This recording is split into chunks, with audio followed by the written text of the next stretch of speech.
Trail of Flame, an epic fantasy adventure. Book 2 in the Seven Isles series. Written by A.R. Knight. Dedicated to Chris. Chapter 1. The Flying Seas.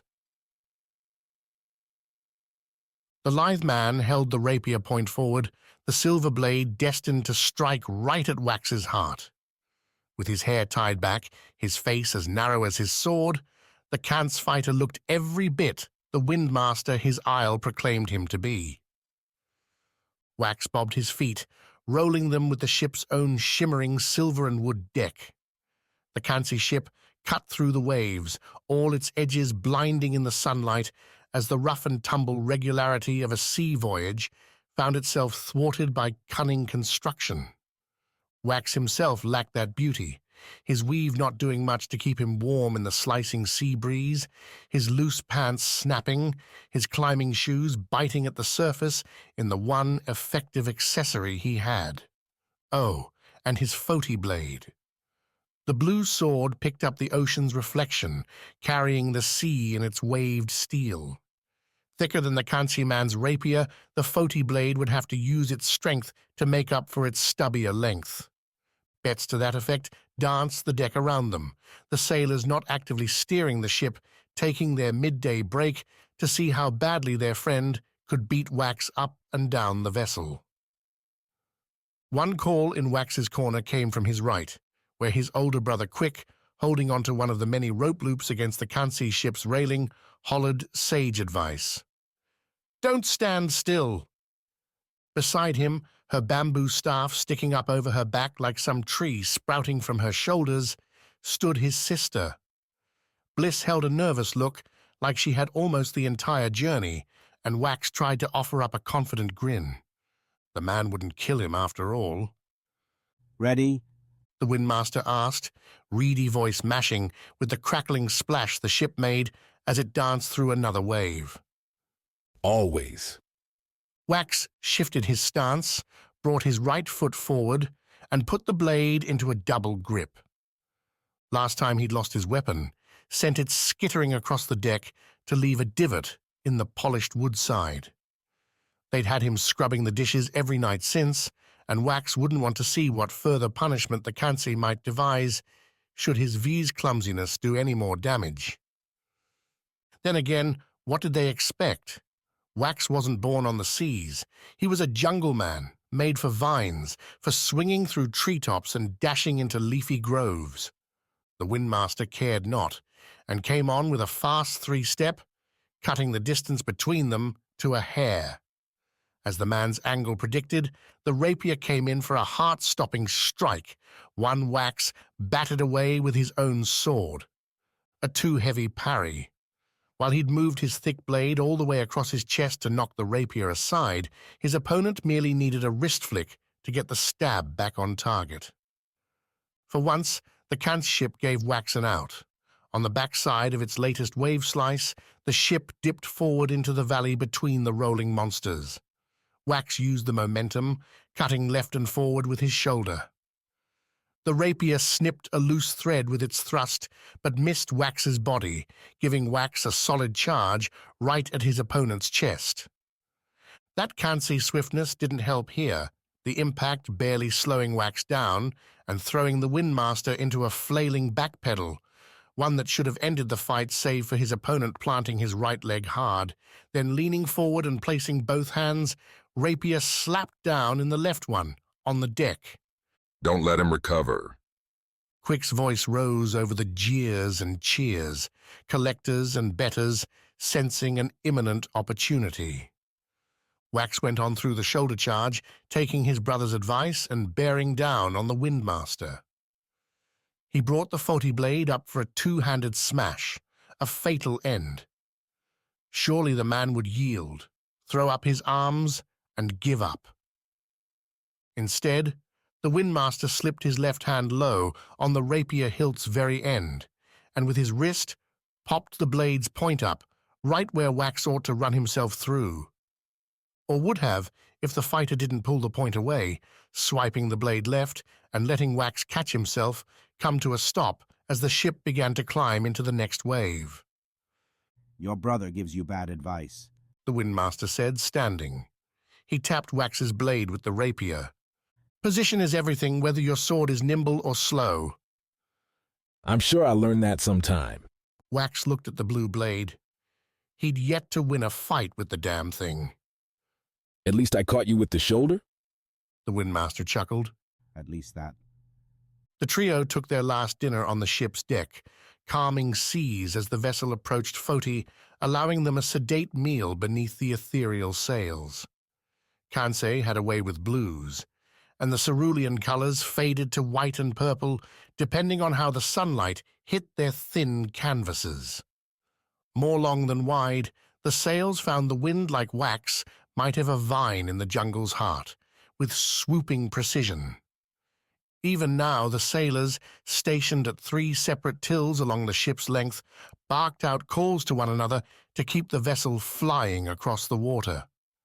As the ship's captain had told them upon leaving Vis, Rana might flow on the seas, but Kansei would float above them. Wax's home? Kitaya preferred the ships to come to it. Seafarers could be found on the far coast. The thought of them bent Wax into a frown. But their craft, svelte boats built from cultivated, fallen leaves, wouldn't last long in the ocean's rough-and-tumble grasp. Then again, 3 days out, and Wax already missed the feel of loam between his toes, of trees above, and cooking spices lingering in the air. Better than this anyway. Wax muttered, sipping another leek soup spoonful. The thin liquid barely qualified, though the Kansei captain made clear Wax could barter for something tastier, as if Wax had anything to barter with. You muttering to yourself again? Quick asked. Maybe. Wax refused to admit what he'd really been doing. Talking to Pan, picturing his friend with them, ready to join Wax in critiquing the culinary malfeasance forced upon their bodies. Do you like this? I accept it. Quick shrugged. When we're out on long hunts, we live on what we can scavenge. This isn't much different. Thought Renewals would get something better. Take it up with Noctia.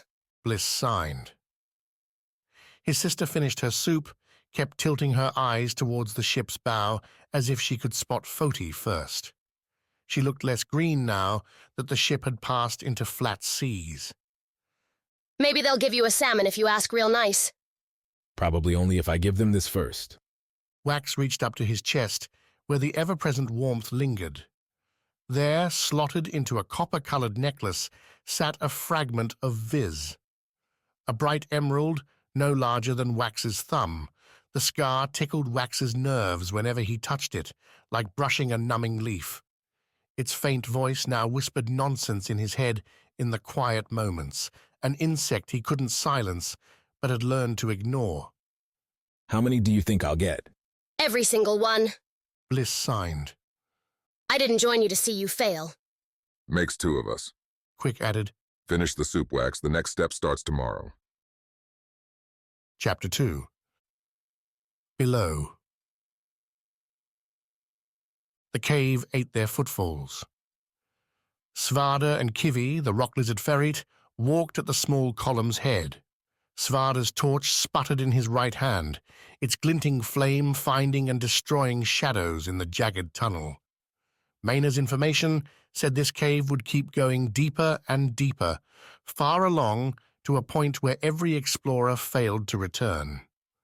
Down there, somewhere, was the fiend's source. The cave wasn't dead rock. Mosses and mushrooms poked out from crannies. Water dripped and joined them here and there, sluicing along through the earth. For the first hour, too, the Rana sailors broke up the journey with songs. That ended when they reached the Aegis. Like a spiderweb built from silver light, the Aegis ran along beneath the 7 Isles, protecting them.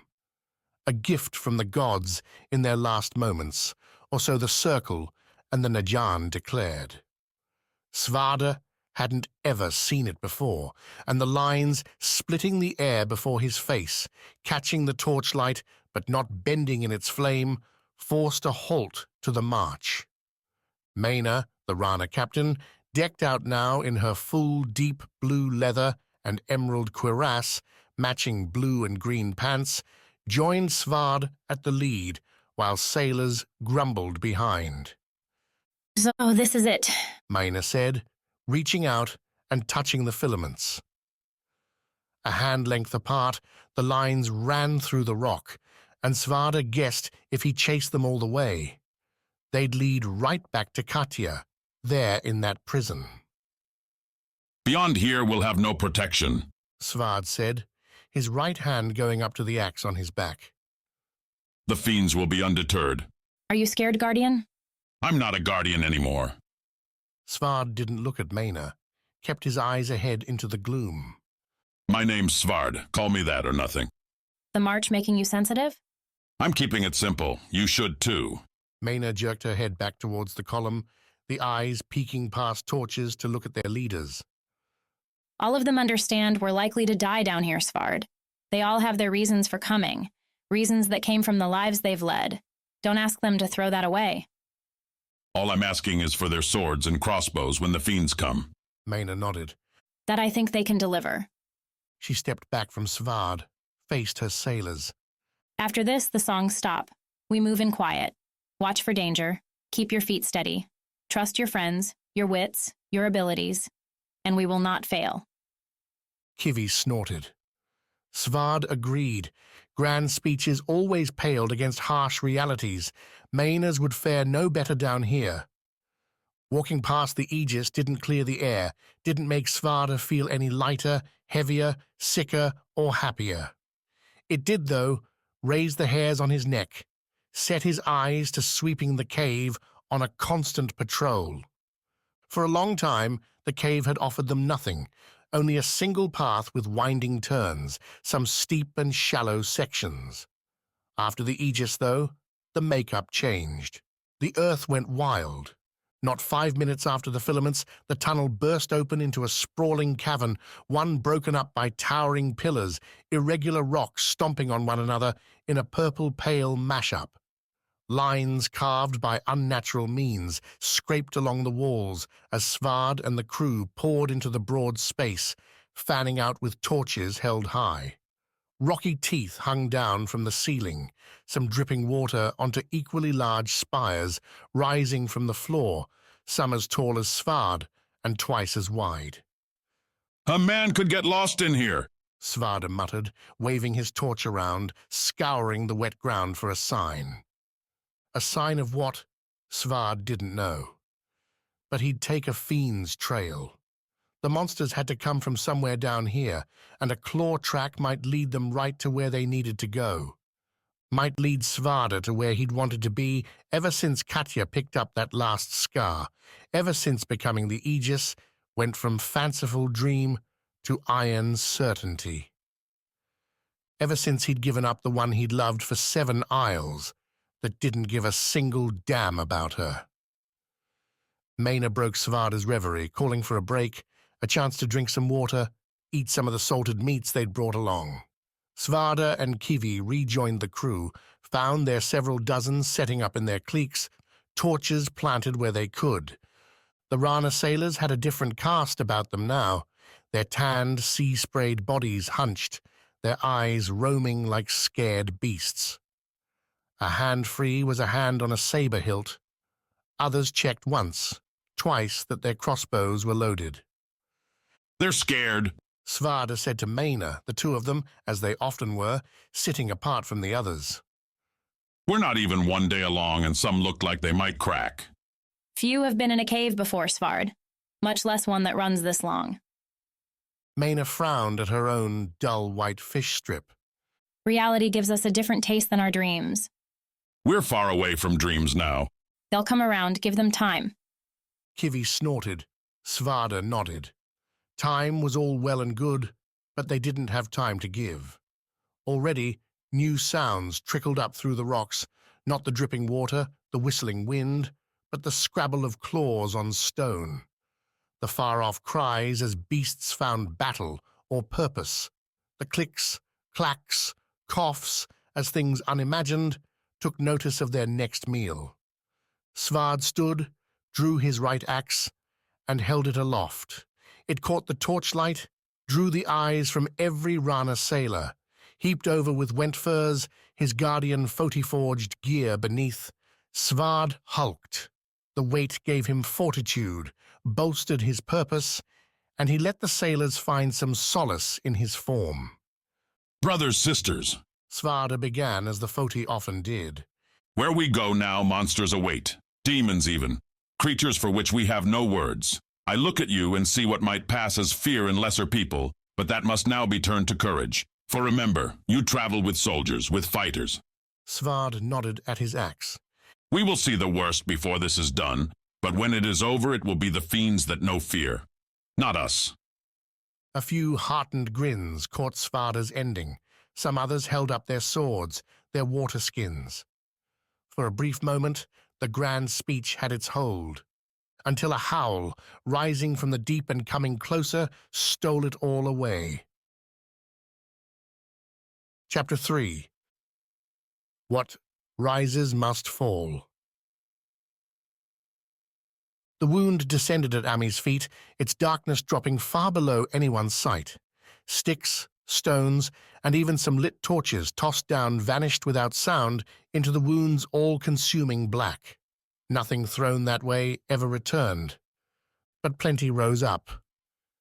Be ready, Katya whispered, the Aegis moving back on her stone chair, settling on the cushions and looking as frail as ever.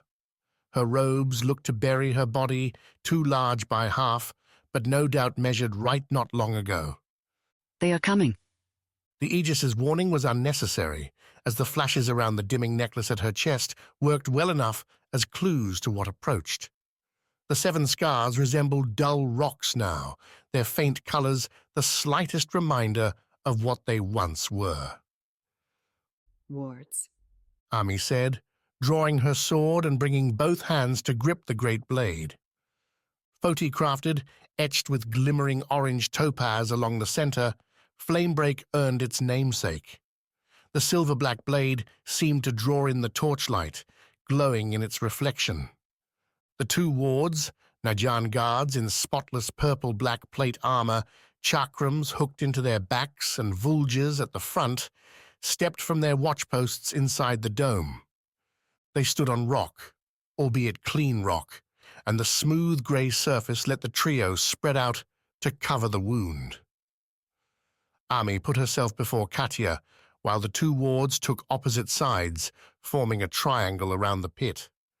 The scrabbling drew closer, raking as large paws and claws dug into stone and loosed it from the walls. Heaving lungs growled and huffed with every pull. They were close. Ami drew in a breath, felt Flamebreak's wrapped hilt beneath her hands. Her armor sat heavy, perfect on her shoulders, her legs. A recent addition, that, with the fiends coming more frequently, Ami had to assume any day might bring a breakthrough. At least this time she was here, ready to fulfill her role. glad I get to be your guardian one more time. Ami said without looking back to Katya. Hopefully not the last. Katya's words almost broke Ami's heart, not because of what she said, but the sheer brittleness in how they sounded. With luck, the renewal would happen soon enough to give Katya a few days, a week, a month without her burden. With luck. The fiend gave no warning. The claws scratched below, and then its shape flared free from the wound, jumping at the ward ahead and to Ami's right. Every fiend was a unique horror, and this one bore its claws along 8 spindly arms, each one emerging from a woolly, long torso. Gnashing teeth and sharp sapphire eyes dominated one end, while its rear found room for a snapping, stinger-equipped tail. The damn things were getting worse. The ward fell back at the fiend's leap, using her vulge and its curved point to block the swiping claws. Where the spear's heavy haft couldn't go, the ward's armor took the hits, gouges appearing in the metal. The ward to Ami's left slapped his vulge into the ground, swiping both hands behind him to draw the chakrams. Taking a sidestep, the man spun, building up momentum and launching the discs one after another. The sharp circles gashed into the fiend, each one shearing off a leg and leaving the monster howling. Standing up on its two rear claws, the beast lunged forward, putting its full weight on the defending ward and bearing her to the ground. The ward called for help, and the third guard made his appearance, running in from outside with his vulge ready. The one who'd thrown his chakrams glared at Ami, his face asking why, with that huge sword, she'd yet to move. The answer came from the wound, where claws still made their nasty sounds. The second fiend leapt out, its legs spreading wide as its teeth snapped towards Ami, as if planning to enclose the guardian in an awful embrace. Bad idea. Ami brought Flamebreak up to her shoulder, then swiped the blade in a diagonal slash across her body as the fiend closed. The sword, true to its namesake, left sparks in the air as it went, those hot embers lining the fiend's body as the sword bit in hard. The creature squealed, the damage done to its midsection, and those gnashing teeth pulled back in a wild howl. The legs landed around Ami, the fiend's bulk pressing her back a step, even as its vitals leaked free from the wound. Ami sidestepped left, setting her right foot hard as she did so, whirling Flamebreak from her ankles up around her chest in a spinning cut. The swipe snared a couple reaching legs, barely slowing her sword's momentum as it sliced clean through. Again, the fiend howled. And again, Ami set herself. Finishing her spin, Ami brought Flamebreak up to her shoulder, point forward. The fiend thrashed, its sapphire eyes lighting on her, showing nothing close to sanity. Time to put the monster down. For the forge. Ami growled, kicking off with both feet in a short sprint at the fiend's body. Clawed legs tried to buffet her, but the talons bounced off her hard shoulder pads. The fiend opened its mouth wide, intending to swallow Ami's head whole. The bite never made it. Flamebreak struck first, pushing in, lifting the fiend's torso skyward. Ami kept pushing the scrambling, dying beast towards the wound. When she saw the blackness beneath the monster, Ami pulled back on the blade, letting Flamebreak burn its way free. The fiend couldn't do more than burble as it fell deep into the dark. Ami tracked her look to the other monster, similarly dispatched, although with many more cuts. Vulges whirled, chakrams littered the ground, and the fiend's slow demise played out as the monster settled into its forever sleep. The ward who'd drawn the fiend's initial rush knelt on the ground, her wounds already getting patched by her fellow guards. The post-battle quiet, a sacred silence, descended. You haven't lost a step? Katya whispered, coming up behind Ami, leaning on her shoulder. The thin aegis felt like a feather, making Ami flinch.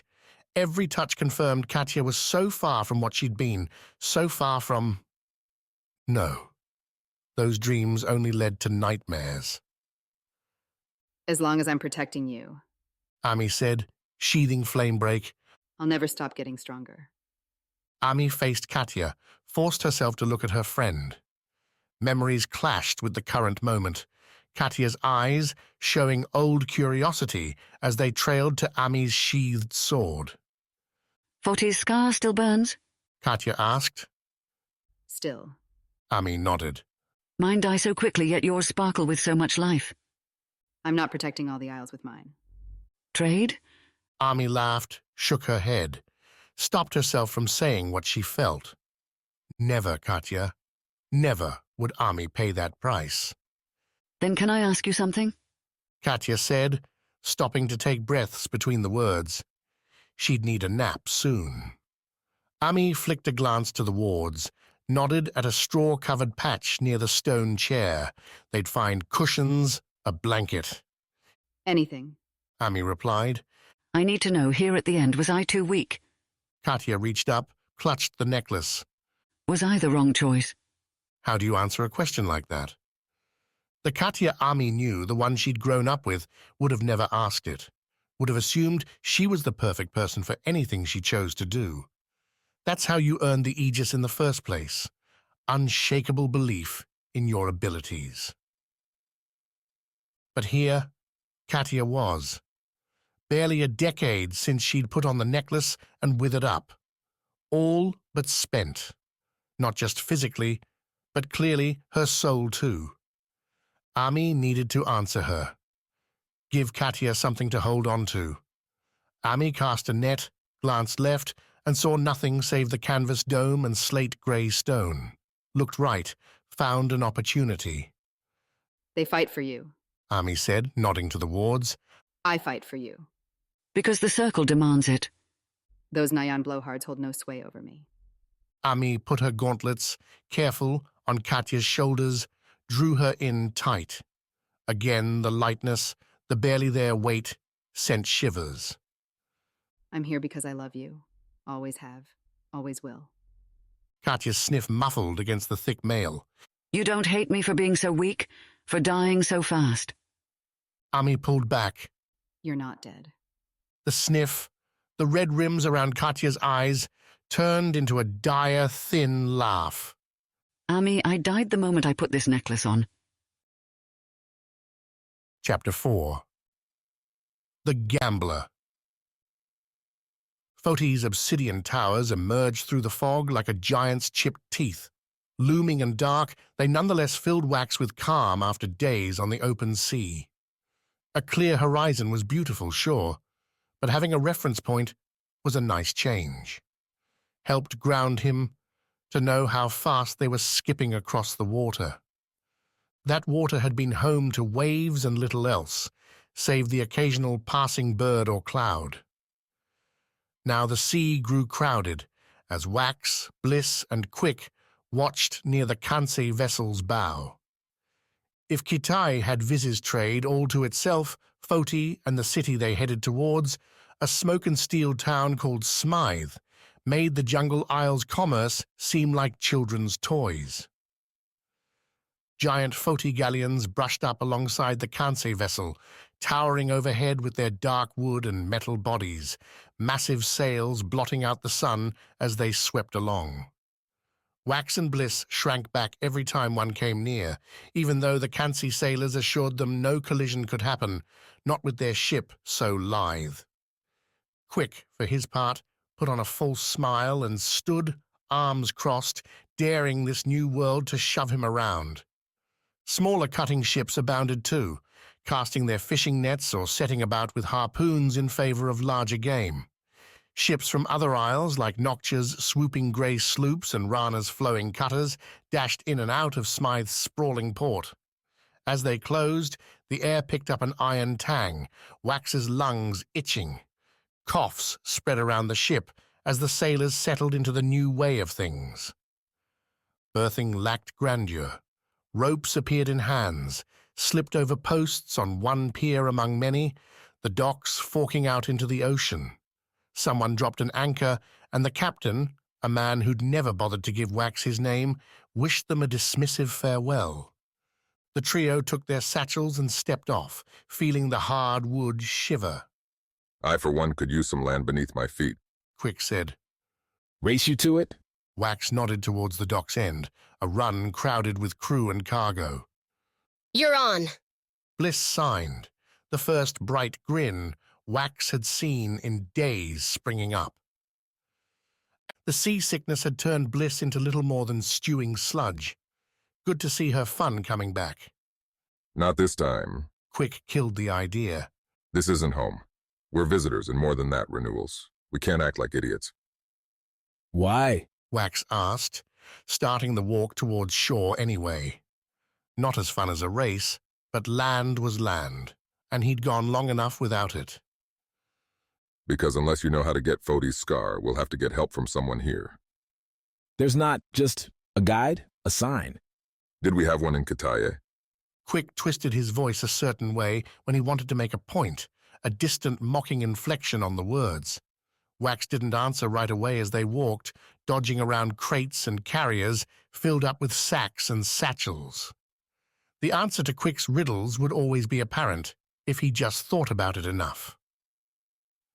Okay, so we knew this. Wax said, homing in on the answer. Because we lived there, we'd all heard the stories, seen the renewals before. But we've not done that here, so we'll need someone who has. Look at that, Bliss. Our brother's not hopeless after all. Don't know if I'd go that far. Wax reached up, pulled out the necklace, so the emerald scar sat on top his green-tan weave. Hey, who's the important one here? Be nice. Quick snorted. Bliss rolled her eyes, and Wax felt new stares fall on him. Looks that had been cursory before, confirming perhaps that these three really were Viz, now looked harder and no longer at Wax's face, his weave. The scar drew the stares, held inspections. Wax tucked the necklace back beneath the weave. The looks went away, and Wax breathed again. He hadn't realized he'd stopped, hadn't realized how odd his nerves felt under the press from all those wandering eyes. Good call. Quick said, low. Wax noticed his brother's hands had drifted towards the gauntlets at his waist, the hand covering mauls ready to be slipped on in a second. Not sure we should be advertising who you are. I'm getting that, but why not? Because the scars can be used for more than renewals, my new friends. A voice announced, the source, a man lounging on a crate just off the dock's end. Several days' stubble lingered on a sun-drenched face. Shiny black and purple leather breeches and boots gave way to an ashen tunic. At his hips, dual rapiers. Wax could recognize the weapons now after all those cancer-jewels lay ready. A pipe sat steaming in one hand. And the most intense eyes Wax had ever seen, almost purple in their look, locked on him. The man waved with a pipe to an open spot on the rock next to him, where dirty water lapped against the bare stone shore.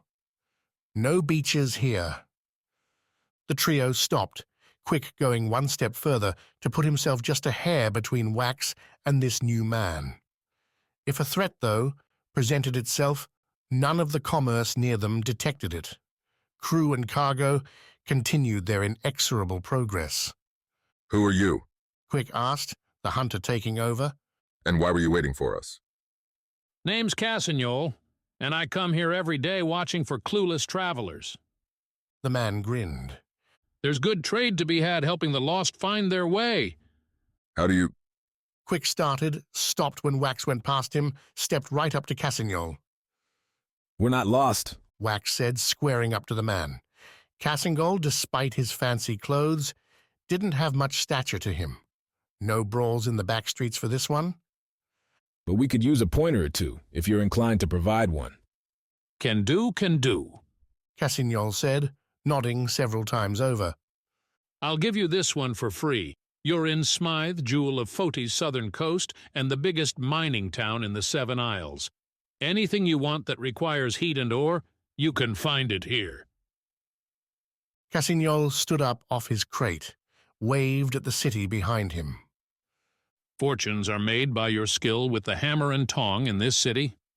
Or by your slick tongue? Wax curled up a smile. Cassignol gave him a slight nod. As it is everywhere. The man squared back up to the three. Now I can get you whatever it is you're looking for, but in trade, you must do something for me. Which is? A game, my friends. A simple game. Cassignol spun on his heel, began walking up the sprawling avenue. Wax glanced back at his two guardians, who shrugged.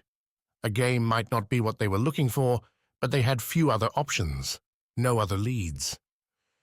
Guess we play, Wax said to his siblings, and they started off after the man. The Seven Isles had their differences. Wax learned this young, as did everyone, simply through the ships pulling into Kitaya's harbor. While everyone spoke the same language, the slang differed, the phrasing morphed, the accents changed. Babylon Smythe streets came in coarse and straight, hammer blows hitting every syllable, a dialect that made sense as the noise from smithies, docks, and hard work filled every gap. For the first time in his life, Wax felt molded brick beneath his feet, laid cobblestones. Cassignol threw out the details as they walked, proving hot on Wax's toes despite the cloudy day. Avenues broke off on either side, all flanked by homes, businesses, people living out unrecognizable lives. No communal cookfires, no fragrant spices, no whoops and dances.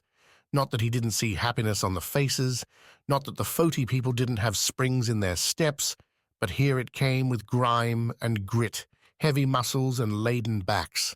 Blades, axes, knives, and worse clung on every waist. Leather and steel cloaked chests and legs, while many back on Viz wore next to nothing at all, save their earned inks. Quit your gawking. Cassignol said, as they cleared a large square, this one dominated by a hammer statue, its massive gold-gilded head slamming down into a marble slab. Everyone can see you're outsiders, but they don't need to hate you for it. Hate us? Wax asked. Quick and Bliss seemed content to follow, to let Wax lead the conversation. Why? We've never seen all this before. You like being watched, boy? Wax glared. I'm not a boy. Here your skin's too clean to be anything but. Earn a few ember scars, work some more ash into that hair. Maybe we'll see you as something more. Cassignol's smile took on an edge. Till then, you're nothing but a mark. That's what I am to you? Cassignol shrugged, took a hard right towards a squat, long building. A shingled roof looked like it had collected its own ash coating over the years, the flakes falling here and there over the scorched stone exterior. Wax didn't see any fires, any forges nearby, so how the building earned its color seemed a mystery. Cassignol guided them through the main doors, and inside sprawled something new. The Najan barracks back on Vis had looked something like this, long tables placed side by side, chairs around everyone. Here, though, those tables were occupied and not by food. Instead, strange instruments lay along them all, with men and women surrounding each, bellowing out numbers, colors. Some threw small cubes into square boxes, while others spun wheels, while the table's other occupants looked on, taking sips from ale flagons before cursing or shouting in glee. Shiny clay chips passed from hand to table and back again as the cubes hit their numbers. The wheels stopped their spinning. Welcome, Cassignol said, turning to face the trio and spread out his arms. to Smythe's pride and joy, the Anvil's arms. Continuing his slow twirl, Cassignol pointed at the machines. The crowds clustered.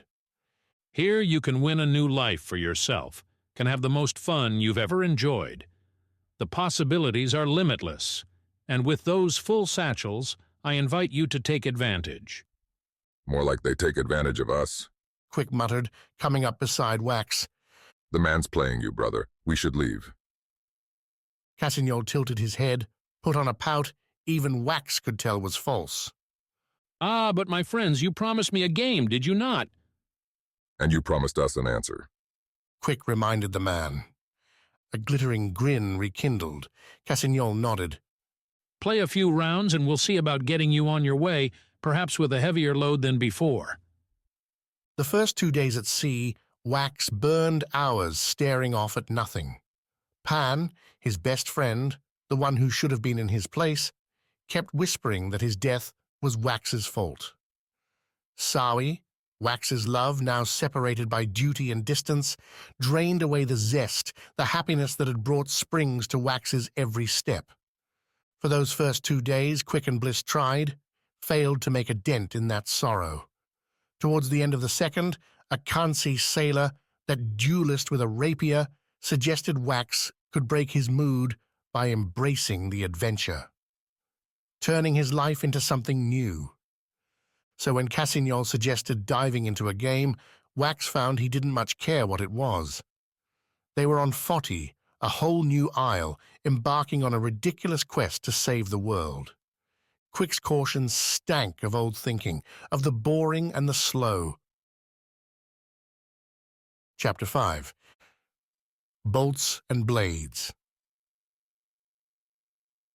The tunnels gave Svarde and Mena time to engage a defense.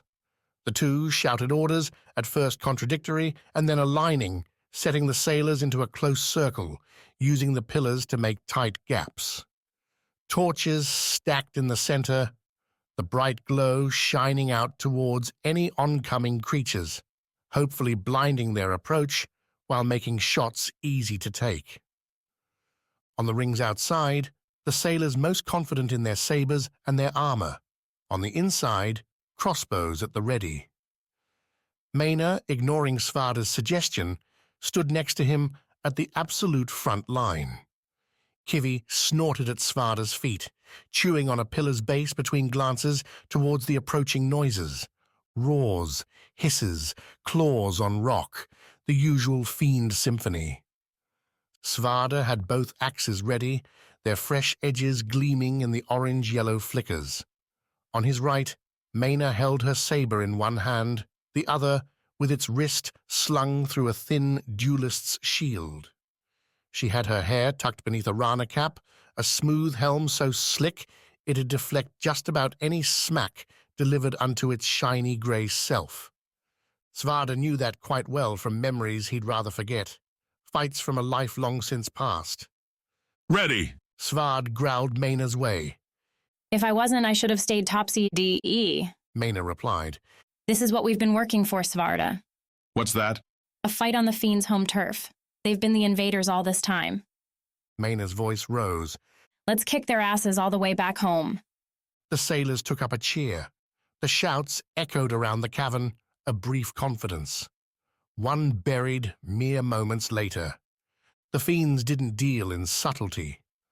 The slobbering things crawled from the dark, two massive arms pulling a rounded torso, a spider's mandibles along the ground.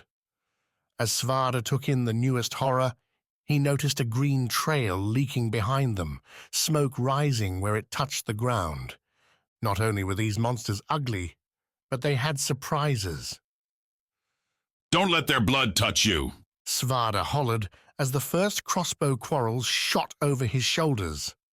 The bolts, shorter than the arrows he saw on Vis, went straight ahead with malicious force. They bit hard into the clambering fiends, spinning the monsters around, driving them to the ground, or finishing their fight with a well-placed strike to the fiend's savage face. Clicks abounded behind Svarde as the ones who shot reloaded, those precious seconds opening a window where the next fiends, their hands and bodies steaming, burning from the acidic ooze of their fellows, swam forward. Svarde went to meet them. His first target found Svarde's eyes on approach, the monster declaring Svarde's demise with a harrowing roar, its spit flecking onto Svarde's face, followed by a mighty swipe. Svarde met the arm with his left axe, an upward deflection that should have sheared the limb off at the wrist. Instead, the axe bit in only a fraction, the crushing blow continuing right on through and throwing Svarde to the ground. His right knee banged hard on the stone, his shoulder's impact cushioned by Svarde's armor. His right hand, gripping the axe, wasn't so lucky. The fiend planted its own left hand on the sprawled limb, pinning it to the ground. Its teeth spread wide, sought victory, and found a mouthful of ferret instead. Kivi jumped on and leapt off Svarde's back, curling into a ball as the ferret slammed into the fiend's open mouth, cracking those incisors and forcing the jaw wider still, a morsel too large, too dangerous for the fiend to eat.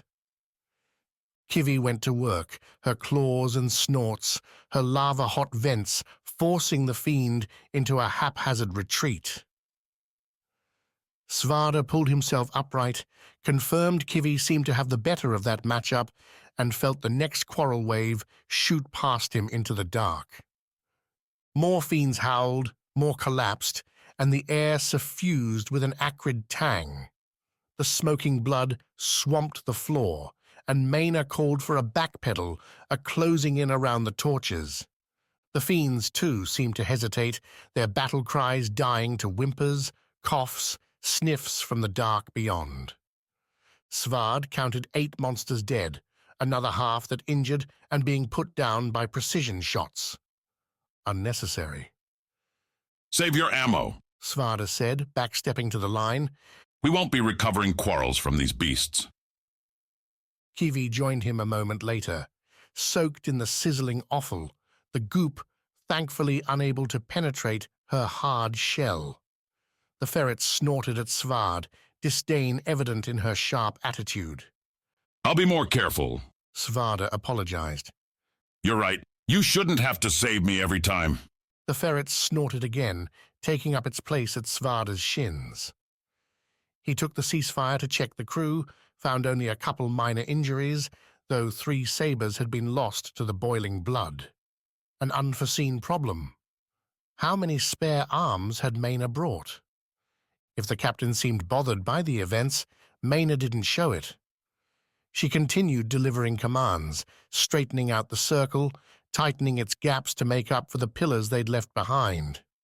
No natural walls buttressed their circle now, just dense human will. It would have to be enough.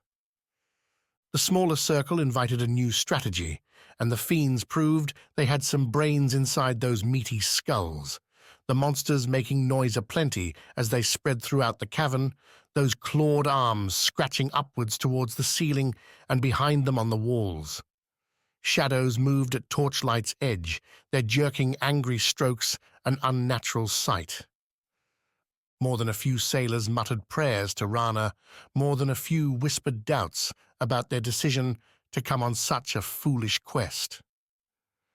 Svarde would have to show them they were not doomed.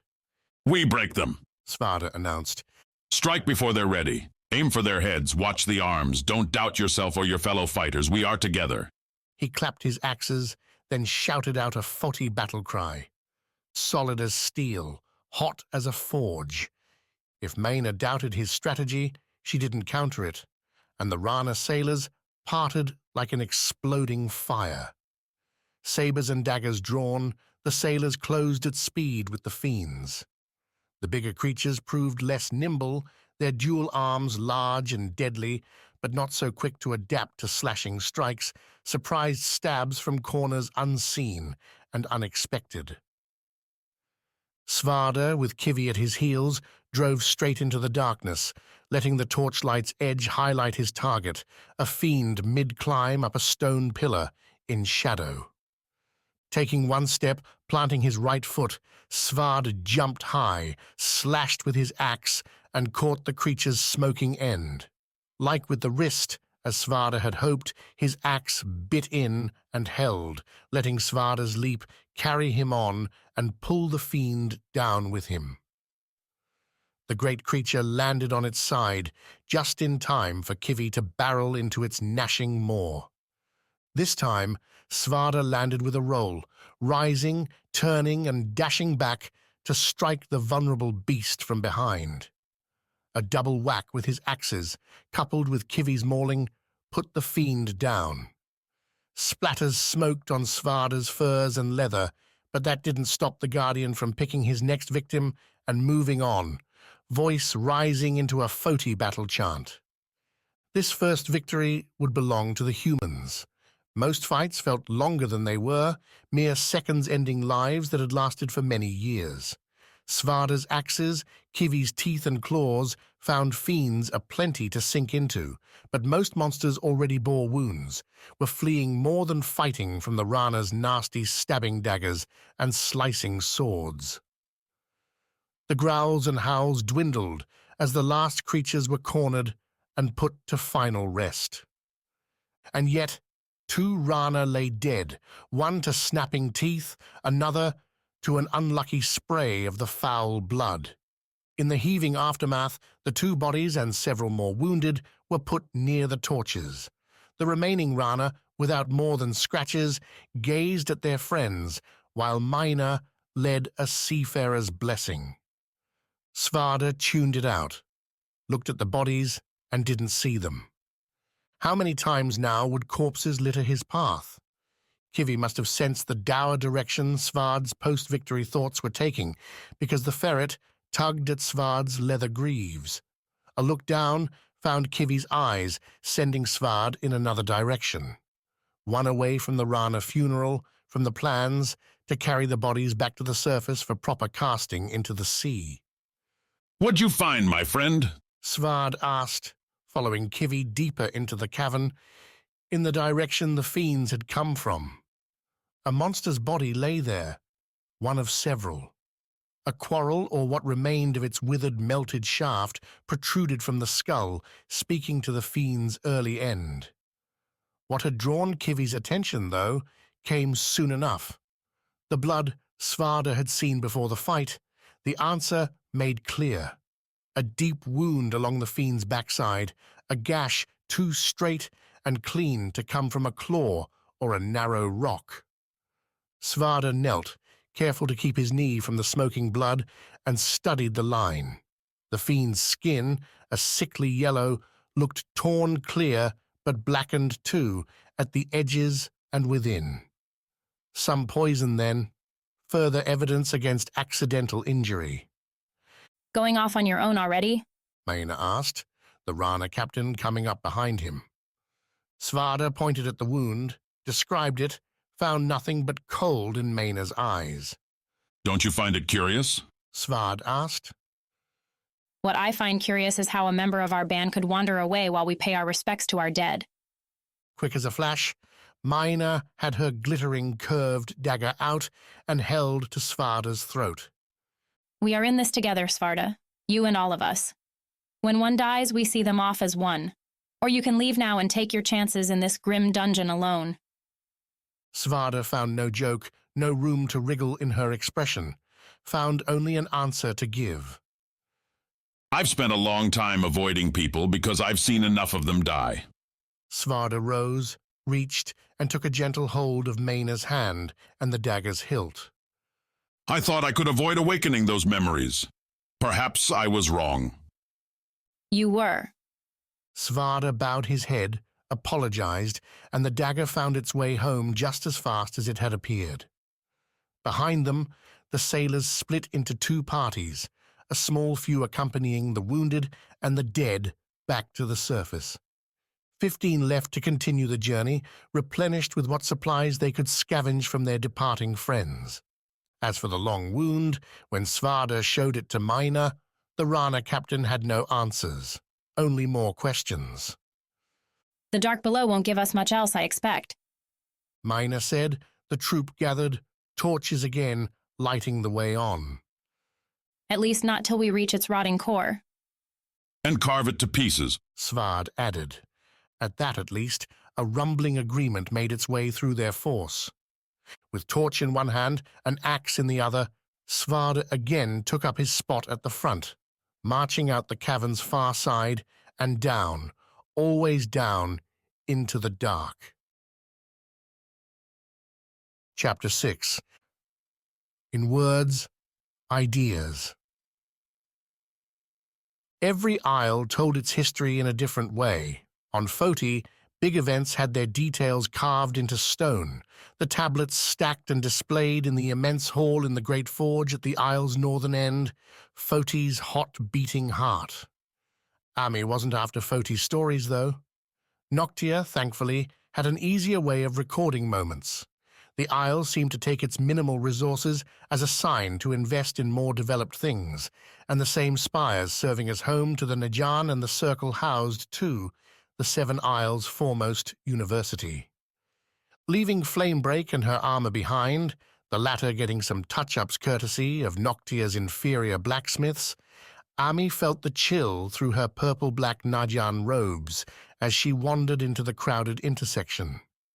Past the first gates, where the guards gave her solemn nods, Noctia swapped from bustling seaport and thriving civilization miasma to something more sedate, yet more exciting. The goods here came by way of conversation, and they flowed back and forth through the air as men and women launched treatises, ideas, and data at one another. Benches and tables strewn about the cobblestone square found themselves occupied despite the chill, steaming coffee mugs. Imported beans from Viz and Kant's arrived daily, masking the nastier seaport smells from further down the crater's mountainside. Shops took on a different air here too, displaying trades for paper, pen ink and quills, books and gear meant for a battlefield Ami had little experience with. Yet she wandered into the first one anyway, glancing at the shelves. Letters came back at her, long titles on leather-bound volumes declaiming this and that. Ami found her bottom lip a good target for chewing, nervousness touching her. Reading as a skill wasn't exactly prized in Foti, wasn't required to bring a renewal around the Isles and earn the Aegis. Anything I can help you find? Ami almost jumped at the mousy voice, the shop's sole clerk appearing behind her with more stealth than a Khan's assassin. Instead of whipping a backhand and stepping aside to buy herself time, Ami forced up a smile. The clerk looked every bit the scholar, his robes bearing the golden tassels reserved for Noctia graduates. A single lens hung from his neck, ready to assist with any close-up scrutiny. History, Ami said. Ah, well. The scholar nodded at the shelf Ami was inspecting. You found the right place. Any particular events you're looking to study? the renewals. Joining in on the fun, eh? The fun? The scholar chuckled, made an absent wave towards the square. Every time another one is announced, we have our scribes get to copying new editions of them all. The scholar moved next to her, reached and pulled out a thin volume, a gold-lettered name, Deviant, on the spine. But I'm sensing you're not the average student looking for answers to their next quiz. He held the book towards her. Ami looked at it, kept her hands at her sides. Who's that? Ami asked. The one that matters more than all the others. The scholar said, his voice picking up a certain reverence. He ran his fingers over the cover, unadorned save for the name, again done in gold on the black leather. You want to understand what this is, then you must start at the beginning. Ami frowned, took the volume, then looked back towards the shelf. I was hoping you might have something more recent. The last few renewals have their editions near the entrance. You would have walked. I want the real stories, not what the Circle decided to publish. Ami flipped open Deviant's volume, expecting and indeed finding the Circle's mark, their approval stamped and signed inside. Everyone knows they control the message. If that's what you believe, then why are you seeking answers in a Najan bookstore, my friend? Because I don't know where else to look. The scholar nodded. Books aren't a simple endeavor. They take time to write.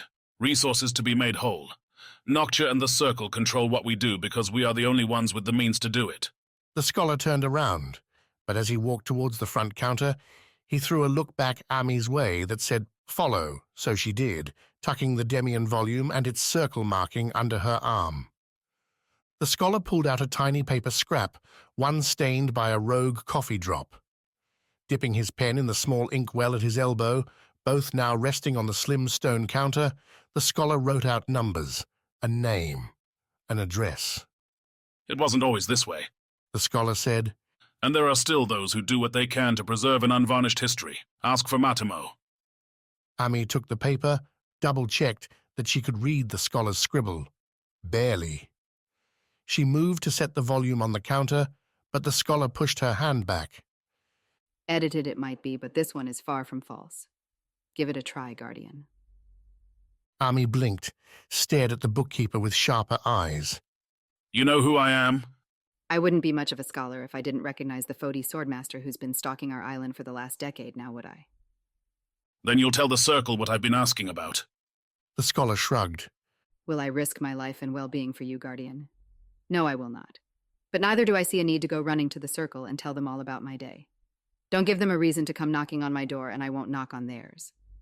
Ami didn't open the book till she had her lunch, till she sat alone on her slim balcony, looking over the downward slope to Noctia's main city. The morning gave her a day free from strong winds, rain, or the awful smells accompanying the massive wench ships and their manure. The weather gave her an opening, the fiends climbing up the wound gave her the motivation. Deviant, the first Aegis, didn't leap off the pages. Whomever scribed the volume took things from legend and said so, creating a woman who'd embarked not out of some grand vision, but instead a desire for power, for protection.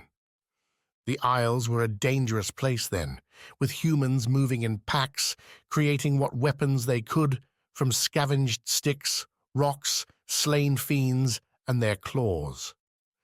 Deviant sought something greater, not unlike every Aegis that came after. Ami flipped ahead, skimming as she went. Details weren't important. At least, she hoped not.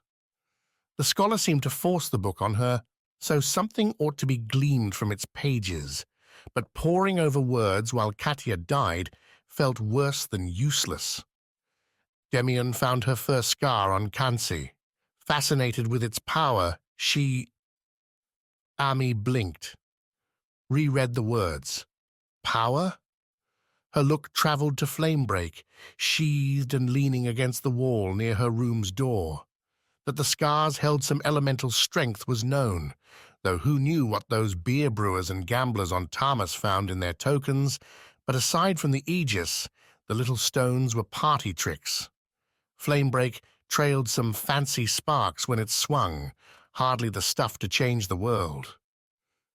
Deviant, though, didn't seem to see it that way. She tore up her tribe, forced them over seas and lands to find more scars. Fiends be damned.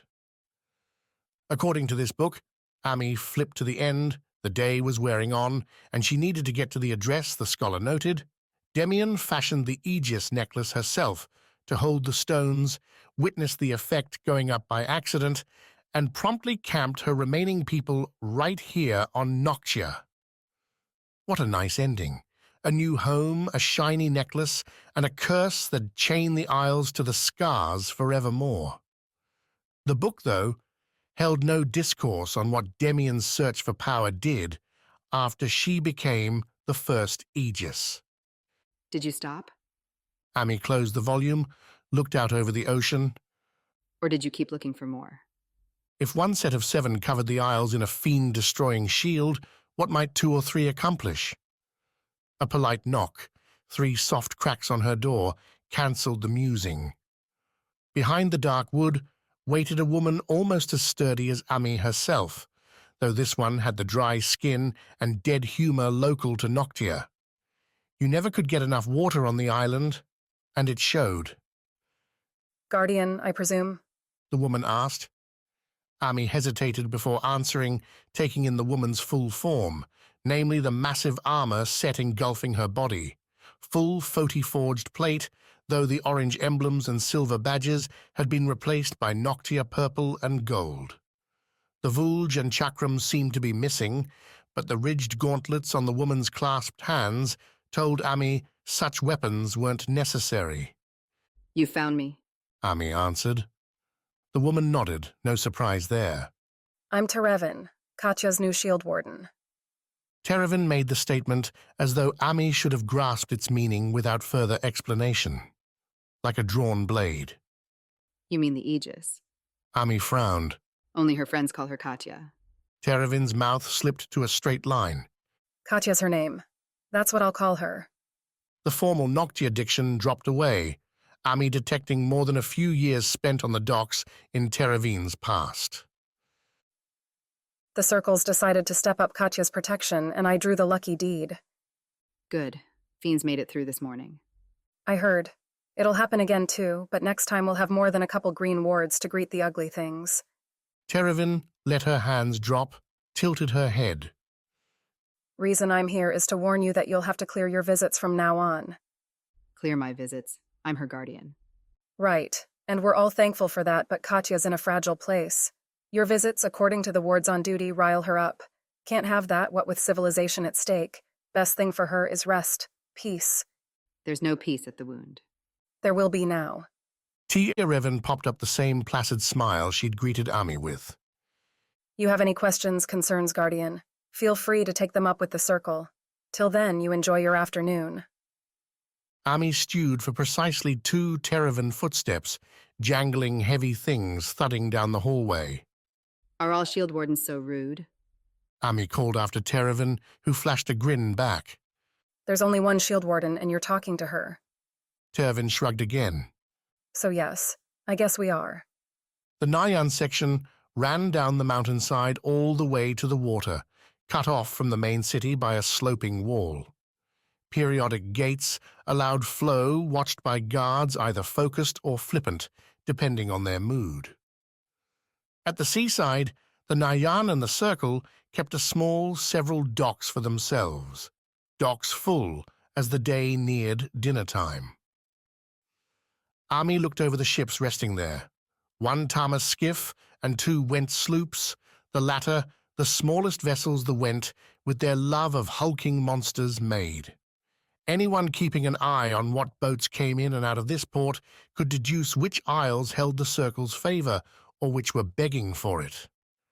Off the docks, the Najan's waterside warehouses were few and small, buttressed on their sloping sides by the oldest houses on the island. These held sharper angles on their roofs, looking more like arrows than the curated swoops farther up the hillside. Cats, all collared in purple and gold, roamed the streets here, hunting rats and other vermin stowaways. The yowls, meows, and occasional hissing played backwater to the lapping surf. Nothing quite as unique as Kivi, but the ferret held a place all her own. Ami pulled the hood up around her face, hiding her smile. She missed the rock lizard and her skeptical snorts. Missed, too, Kivi's devotion to keeping them all alive. Of course, when Svarde announced his departure, Kivi chose him and adventure over the staid day-to-day on Noctia, but all the same. This wasn't quite the adventure Kivi preferred either, but Ami's pulse quickened as she slipped down the small side street, noted on the scholar's slipped paper. She'd left Flamebreak back in her room, the blade a bit too obvious to go carting around on a walk like this, only a Foti dagger on her hip now, its blue edge catching a sapphire fire whenever the slimming sunlight found it. A narrow door marked the address, a candle lamp flickering outside its sodden oak body. Black moss, a damp weed clawed for purchase around the entry, cut ends showing a mild respect for appearances. The numbers, matching the paper, sat carved into the grey stone, jagged lines showing a hasty, haphazard job. Ami knocked, bare hands hitting hard twice, waited, knocked once more. "Coming, coming," came a muffled reply. The words clipped the way the Kansei tended to, as if always in a hurry to the next one. Ami stepped back, her right hand moving to the dagger's hilt. A latch unclicked, then a second, before the door swung open wide. No fear. Wait. Ami fought to keep her mouth from dropping at the sight.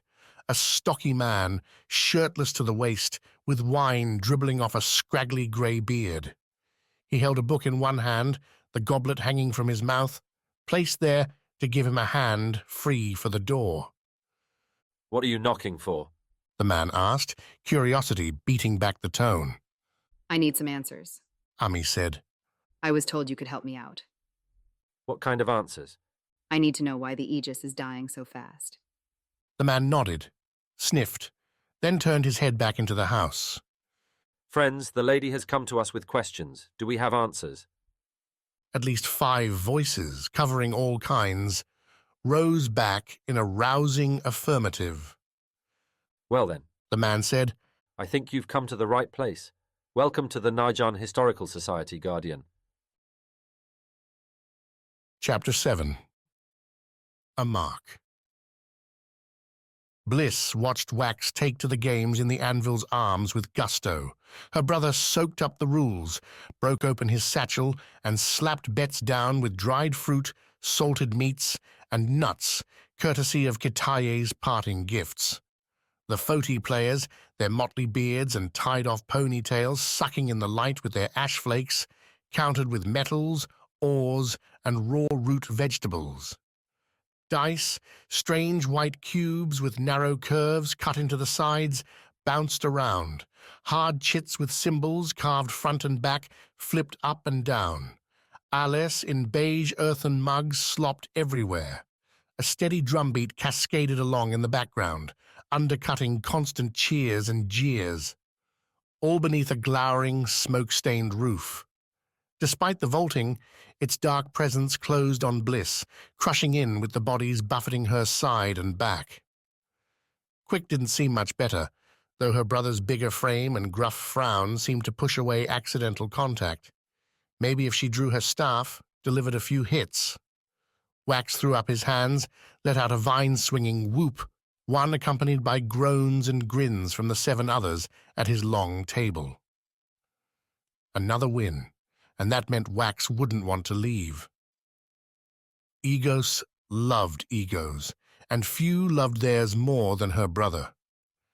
You want to leave? Quick asked, leaning down and delivering what should have been a whisper as a shout. You don't look happy. You do? Bliss signed back, her left hand working while her right fended off a drunk stumbler. We're his guardians, Bliss. Guess we do what he wants now. If that's what you believe, then you're a moron. Quick grinned. Look, we've all had it tough. Pan, the fiends, Kitaya getting attacked. Wax looks like he's having fun, so I'm going to let him. He nodded towards the exit. How about you do some recon? See if you can't find a good way from here to Foti's scar. That, at least, seemed like an appealing prospect. Not only the scar, but a chance at some food. Bliss had a full satchel, but days of soup, dried fruit, and jerky begged for something different. You sure? Just check back in after a while, see if we're still here. Quick tapped his chin. We'll be outside by dusk, if not before. Plan on meeting here by then. The late morning, Bliss blinked at that, given the party inside, infused her spirit with vigor with its bay-blue sky. The views around her didn't do so much, the soot-covered bricks and stone leaving little for the Viz native to hold on to. As if Foti regarded green things as optional, unnecessary, a waste. Her own weave seemed to be drying out too in the Foti air. They'd have to find some local clothes soon, or their outfits would match the ash drifting along the streets. The air wanted them to cover up, the chill sharper as they traveled north, although the constant forges churning away mellowed the breeze with fiery flashes. Commerce churned about Bliss, big cargo barges trundling by on metal-laid tracks, with people on either end working levers to keep the things moving.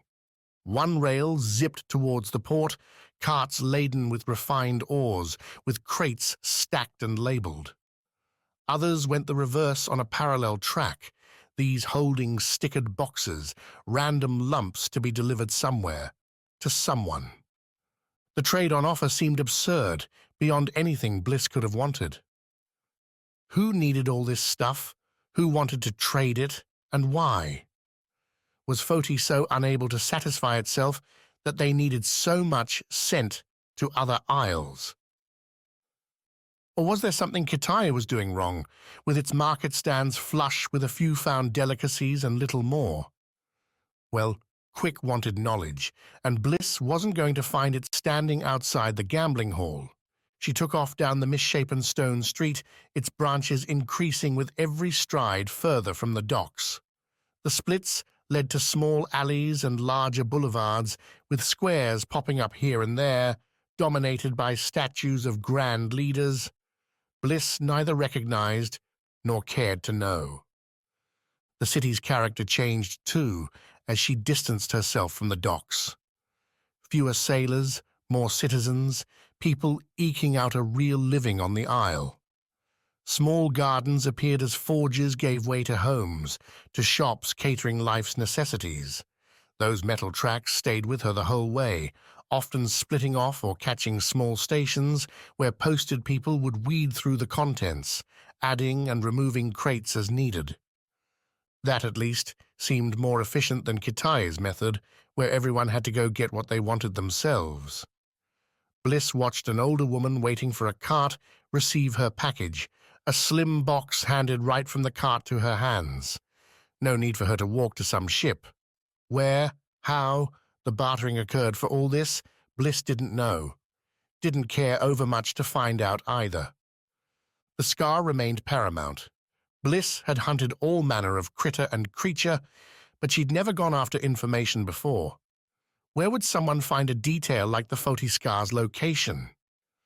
Her first instinct ran with the Nayan, those purple and black soldiers and their mysterious ceremonies, icy stares, and distant attitudes. They tended to flock to scars like flies to a carcass, yet Bliss hadn't seen a single one since the trio had landed on the isle. So maybe they'd landed on the wrong part? A long walk ahead? Bliss went to the next square's center, looked around at her options. The main avenue continued, finishing not far ahead at some large granite block, a building made from sharp edges and sturdy slates. The split-offs went in murkier directions, sidling along smaller houses or shops. Taverns, things Bliss only identified because the Kansi sailors talked them up so much, dangled offerings with swinging charred wood signs. Looking for something? The question came from her left, and Bliss turned, saw an arms-folded, ash-stained woman offering her a kind smile. Not often we see a vis this deep in the city. The woman continued, her voice as smoky as her breath. You stay bottled up in your jungle, as I understand it. What's pulling you out here? Bliss pointed to her mouth, shook her head. The woman's eyebrows quirked up before she settled into an understanding smile. Who among us doesn't have a special gift? The woman said. While Bliss wasn't sure she'd call her muteness a gift, she did have a way to counteract it. Reaching into her thigh pouch, Bliss pulled out the stone plate she used to scratch out words, along with the sharp rock to make the etchings. Now we're onto something, the woman said. Bliss hesitated, took a longer look at the woman. Beyond the outfit, she had a strong satchel filled with who knew what. A hammer lay looped into her belt. Rugged boots and thick pants beneath the tunic suggested a working day in unpleasant conditions, an idea backed up by the inky smudges on the woman's cheeks, her forehead. Her hair, save for a few escapist curls, lay tucked beneath a flat, deep green cap. Definitely not Najan then, and not the flowing, flowery foppery of Cassignol either. Don't worry, I won't bite you, the woman said. Name's Carolee. I work in a smithy back that way, like everyone else around here. Bliss took the sentence to etch out a quick word. Why? Helping you? At Bliss's nod, Carolee shrugged. Curious, I suppose. As I said, we don't get vis back here, and you looked a little lost. Bliss smiled, gave a slight shrug. Carolee wasn't wrong. She started to scratch his cars into the stone, Carolee guessing at the word before Bliss finished. Well, I'll be torched, Carolee said. I was thinking you didn't look like a traitor, even though that satchel looks plenty full. No greed in your eyes, you see. Learn to read that real quick around here, what with everyone on Foti looking for their next mark. Mark? Someone to fool, take in, rob blind. All those lovely things. Carolee shook her head, cast her eyes about as if to say such thieves could be anywhere. The fiends are making it worse, putting everyone against everyone else when we ought to stand together. Carolee doused her grim assessment with another smile, stretched her arms, then pointed off towards the big stone building. You want to find the scar? You've got to go that way. Not the ore house, I mean, but a long trek beyond it. Through the lava tubes and across the wastes. Then you'll get there, so I understand it. How far? Depends on how you want to travel. Walking, you're looking at a few weeks. You're on one tip of the isle, my friend, and you're needing the other. Carolee nodded back towards the port. If I were you, I'd march right back to the water, see if you can't get a ride on some ship. Save you time. A fair plan. Bliss gave Carolee another nod, put her hand on her heart, and then pointed towards Carolee. A sign most people figured out, even if they'd never encountered someone like her. Now, Carolee said, it's about lunchtime, and you're not liable to catch a boat leaving this late anyway. So how about I treat you to a meal, and you tell me more about your little isle? Bliss hadn't had anything other than an apple from her satchel since the early morning on the boat, so the thought of a real lunch sounded pretty damn good. Trading stories for a meal also seemed like a good deal, though Bliss wasn't quite sure how patient Carolee would be with the etching. 1 or 2 word questions were one thing, a long tale quite another. Nevertheless, that wasn't Bliss's problem. If Carolee wanted stories, Bliss would tell them 1 word at a time. Carolee led Bliss off the square, down a side street, past several taverns and their lunchtime wafts. Carolee wrote off the smells as false advertising, saying any real local would know crap posturing as perfect. The real goods are just a little further on, Carolee said. Assuming you want an authentic Foti meal, that is. Sure. That's the enthusiasm I'm looking for. Carolee laughed, then her eyes lighted on Bliss's staff. That what I think it is? Bopping people on the nose? Bliss grinned. Yep. Looks like it'd be mighty good at it. As they walked along, the houses dwindled in size. Multi-floor stone edifices, carved symbols Bliss couldn't pass, decorating the outside in oranges and reds, slowly shrank to single-story shanties, with thin roofs and piled block walls, looking like a swift breeze might wipe them out. The people, though, stayed resolutely the same. Most carrying hammers, many smeared with ash and grit, bright eyes and strong frames all around. Some reminded Bliss of Svarde, albeit a dirtier version, taller and larger than the people on V's, if often fatter and prone to coughing fits. Overhead, the sky stayed blue. The smoke tendrils dissipated as they moved away from Smythe's center, leaving the air cleaner. Every breath no longer felt like Bliss had sucked in burning sand. Here we are. Carolee turned towards a squat restaurant. Its dangling sign had an axe and hammer crossing hafts over a plate, though what food that signified Bliss couldn't tell. The Workman's Table. Not the most creative name, but you don't need a fancy title when you've got the goods like this place. A man smoking some long pipe leaned against the wall near the shaky wood door. He gave Carolee a familiar nod as the two went by, his stare lingering on Bliss for a long second, the man's thin lips stretching into a strange smile. Through the door, the Workman's Table offered cozy confines, a half-dozen small stand-ups and a long bar along the restaurant's back. Brick ovens boiled, sizzling meats and tubers filling the air with a stomach-rumbling smell. For being lunchtime, the restaurant held only 3 others beyond the cook at the back. Those 3 held their own table, ale mugs sitting before picked-over plates. All turned as Carolee led Bliss inside. Guess what, friends? We have a new visitor today. Carolee stepped aside, gave Bliss a hand-waved entry. Say hello to my friend Bliss, who's traveled all the way from Vis to our fair city. Bliss offered a half-hearted wave, received nods in return as the trio went back to their plates, their ales. A relief that, as Bliss had no desire to try explaining herself to all these people. Can't expect much more than that from this crew, Carolee said, guiding Bliss to the restaurant's bar. They've been chopping rock all night, and as soon as they're done here, it'll be a few short hours asleep before it's back to the mines. Hard life. They're all hard here, honey.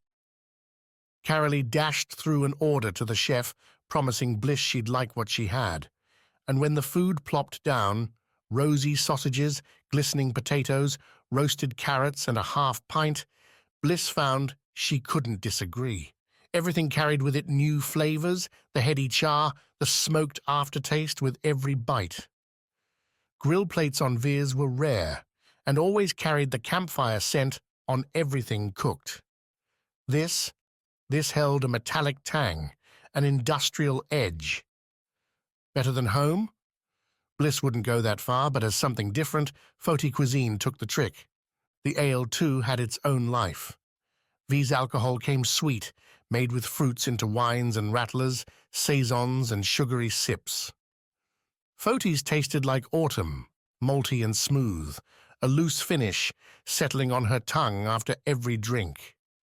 She would have asked for a second, her plate cleaned, had Carolee not held up her finger.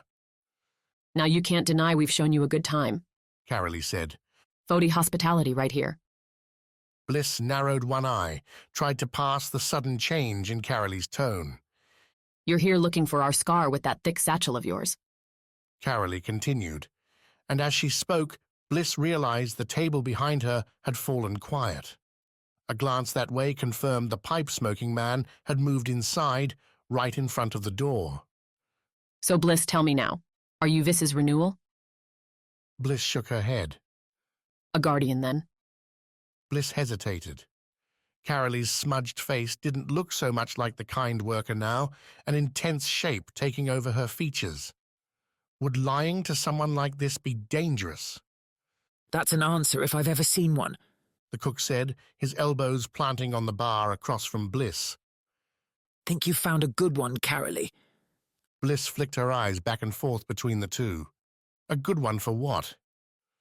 Don't get yourself worked up, Bliss, Carolee said, her mother's tone no longer fitting. You're far away from home and the rules change. We don't need nothing much from you, understand? Think of it as payment for your food. What? Bliss, sweetie, I need you to lead us to your renewal.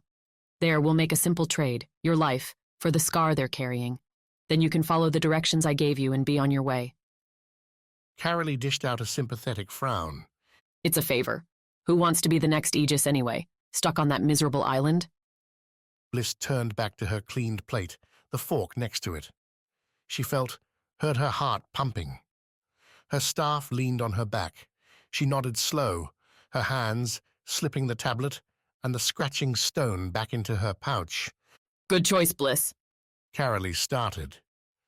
Bliss grabbed the plate and flicked her wrist, sending the hard ceramic flying right into Carolee and knocking her off the stool, the shattering dish clattering around her.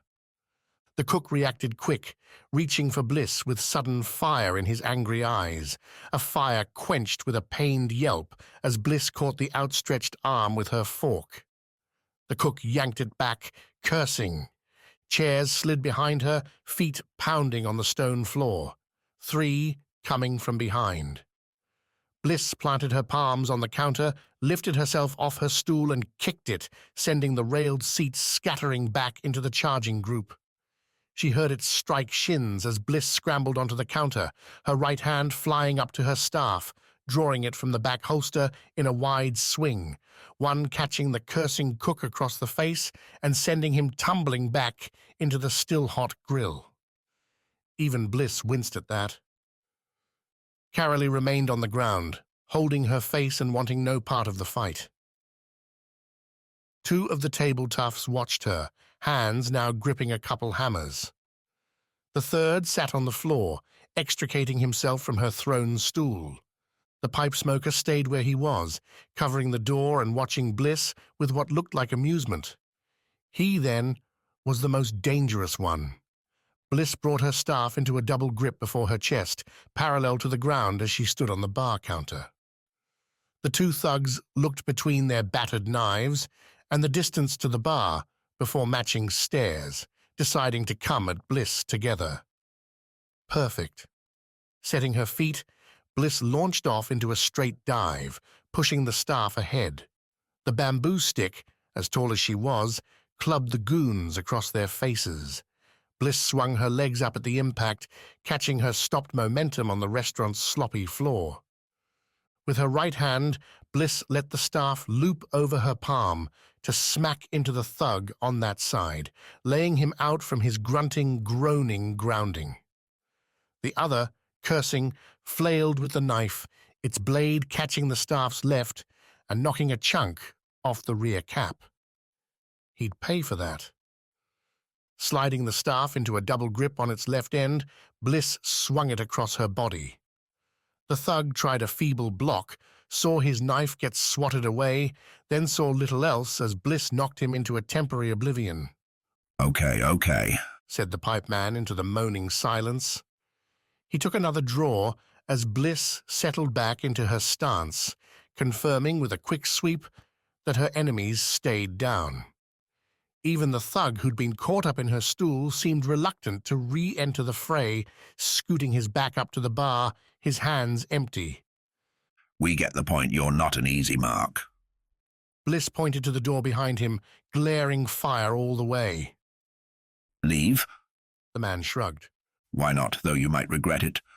Bliss narrowed her eyes. Regret what? Not bashing this guy's skull in too? You're guessing by now that Foti isn't some paradise, the pipe man said, not moving from the door. If you can't forge, you'd better fight.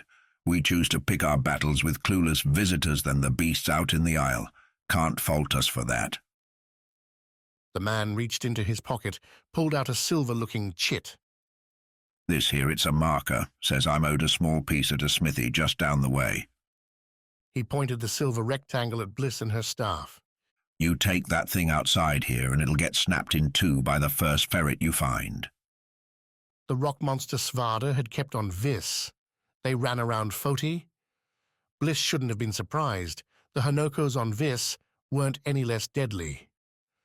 So I'll offer you a deal, Guardian. What you've done in here, I've no doubt you can do again out there with an audience. I'll get the promoting going. You put on a show, and this chit's yours and plenty more besides. Bliss tilted her head, did another sweep, confirmed no strike to the back was on its way. Then all you need is to bring us back a scar, the pipe man said, grinning. You take one for your renewal, sure, but snag an extra one for us. It'll cost you nothing, and it'll mean everything for our little band. Wax had detailed the exploits to get the scar on Viz, the climb up the Sana stalk, the competition with the other candidates. Dangerous, but none of that danger revolved around getting an extra scar. Then again, if the scars were so far away, how would Bliss get one back here? She spread her hands, staff in her left, and put a puzzled expression on her face. Don't worry. The pipe man grinned. We have people all over the isle. Once you've got it, we'll find you. Hand the scar over. We'll give you something extra for your trouble. Deal? The chit shimmered in the firelight. Bliss could just walk forward, smack the guy with her staff, and steal the thing. Maybe the comment about friends everywhere was a bluff. Maybe she wouldn't have to worry about getting stabbed in the back some night. Or maybe she should take the man up on his offer. Get some more practice whacking these Foti thugs around. Wax kept saying this was all about adventure, and with all these bodies on the floor, wasn't she having one? Chapter 8. The Long Dark. The fungi pulled away easy from the stones, smooth and wet in Svarde's hand. He held the torch close, looked over the purple-grey mossy mushrooms, and tried to decide if eating one would kill him or not. Behind him, Mayna's troop spread out into another small cavern, taking a midday break, a time chosen more by feel than any actual knowledge, from their downwards climb. They'd avoided any further fiends since the fight up above, whether by reputation or luck. Strange sounds still cascaded through their tunnel, but none bothered approaching. The tension faded with every step, letting the mind turn to more mundane problems. Like food and where to find it, their satchels held supplies aplenty, but who knew whether it'd be enough? The dark below hadn't been mapped, could go on for days, weeks. The turn-back point would be a few days from now, a point they could push back further by effective foraging. Water was plentiful, easy to heat up over a small fire, to purify then toss in a skin for later drinking. Food was another matter. Nobody wanted to eat the fiends, so they'd left those carcasses behind. Are you ever not glowering? Mayna asked, coming over to join Svarde at the troop's vanguard, near the cave's continued path. Suits me, Svarde replied. How would you know if you never smile? Trying to be friendly again after threatening my life? Mayna, her once clean face dirt splattered and sweat marred like them all, her hair splitting and bedraggled, flashed a sharp grin. Being an effective leader, nothing else, you'd do it too. Svarde shook his head, glanced again at the mushrooms, then stuffed them down his gullet. Thick, chewy, tasted like nothing much at all. A good sign, that. Never led any damn thing in my life, Svarde said after he chewed the mushrooms to oblivion. Thing about leading is you're not in the fighting. Did you see that last battle? Fairly certain I was, as you put it, in the fighting. All the while you were thinking about who needed to be where, what needed to be done. I got to watch my axe take out a monster. Is that what really makes you happy, Svarde? Slaughtering mindless beasts? So what if it was? Not mindless, just angry. Svarde stood. They ought to get going soon. Lingering anywhere, invited hungry visitors. The fiends all seem to hate us. If you ran into the Aegis, wouldn't you? Thing is, these ones, we fought them below the shield. They weren't scarred yet. Not by the Aegis, perhaps, but by something else, surely. Maina caught Svarde's stance, put her fingers to her lips, and blew a bright, long note. The crew sprang into a different action, swiping up their gear into satchels, stomping out fires. These fiends were as hurt as any we'd seen. I'd like to know why. Maybe they fought among each other. And then flipped into a concentrated, organized assault on our band? Not likely. Then add it to the pile of the mysteries we're trying to solve, and let's be about it. Kivi and Svarde continued leading, marching down from the cavern to intermittent wonders. The path they trode bore hallmarks from fiends past, scratches and deep indents as feet and hands, claws and hooves laid themselves to stone. The fiends, though, held little interest for the natural marvels scattered throughout. The expedition went through crystal caverns, rooms that seemed coated with broken diamonds. Some, Maina's crew, stuffed into their satchels for later trading. They journeyed through bleached chambers broken into irregular sections, as if something large had once burrowed out a nest, only to abandon it. Long, steep slopes running alongside waterfalls, shallow walks overlaid with sticky mosses and mushrooms aplenty. Their torches burned bright and gave sight to things never before seen by explorers from the Seven Isles. At least, none who'd made it back to the surface, and Svarde believed they would, at least some of them, with the fiend's source crushed beneath his heavy axes. With that deed done, maybe Katya would find her life returned. Maybe questions long cut off could be answered. Or maybe Svarde was foolish to hope. What do you think, Kivi? Svarde asked the ferret prowling beside him. Am I stupid to wish for another chance? The ferret, as she often did, snorted back at him, a sour note putting a damper on his fancy. Right, Svarde muttered. Keep the focus on where we are, not where or when we might wish to be. Kivi, at least, was having a great time. The different rocks, each presenting a new meal, gave the ferret a munching abundance. Kivi's crunching accompanied the troops' marching scuffle like a natural drumbeat, a gravel guide. Without daylight, tracking time became a measure of exhaustion. When feet could go no further, or the mind became so blurred that steps began to slip, Maina would blow a whistle at the next cavern and the group would settle in, sleep with a posted watch, and start again. All the while, Svarde measured the looks around him, the expressions fading from determined, excited, to drained and drawn. More and more looks went back the way they came, calculating just how far back they'd have to go to reach the surface. On the fourth night, that calculation hit a hard number. After a meal of moss and mushrooms, a small, salted fish slice gifted to each, the 15 sat beneath their torches as Maina spun another seaside tale. One Svarde, going by the bemused expressions, guessed everyone had heard a time or two already.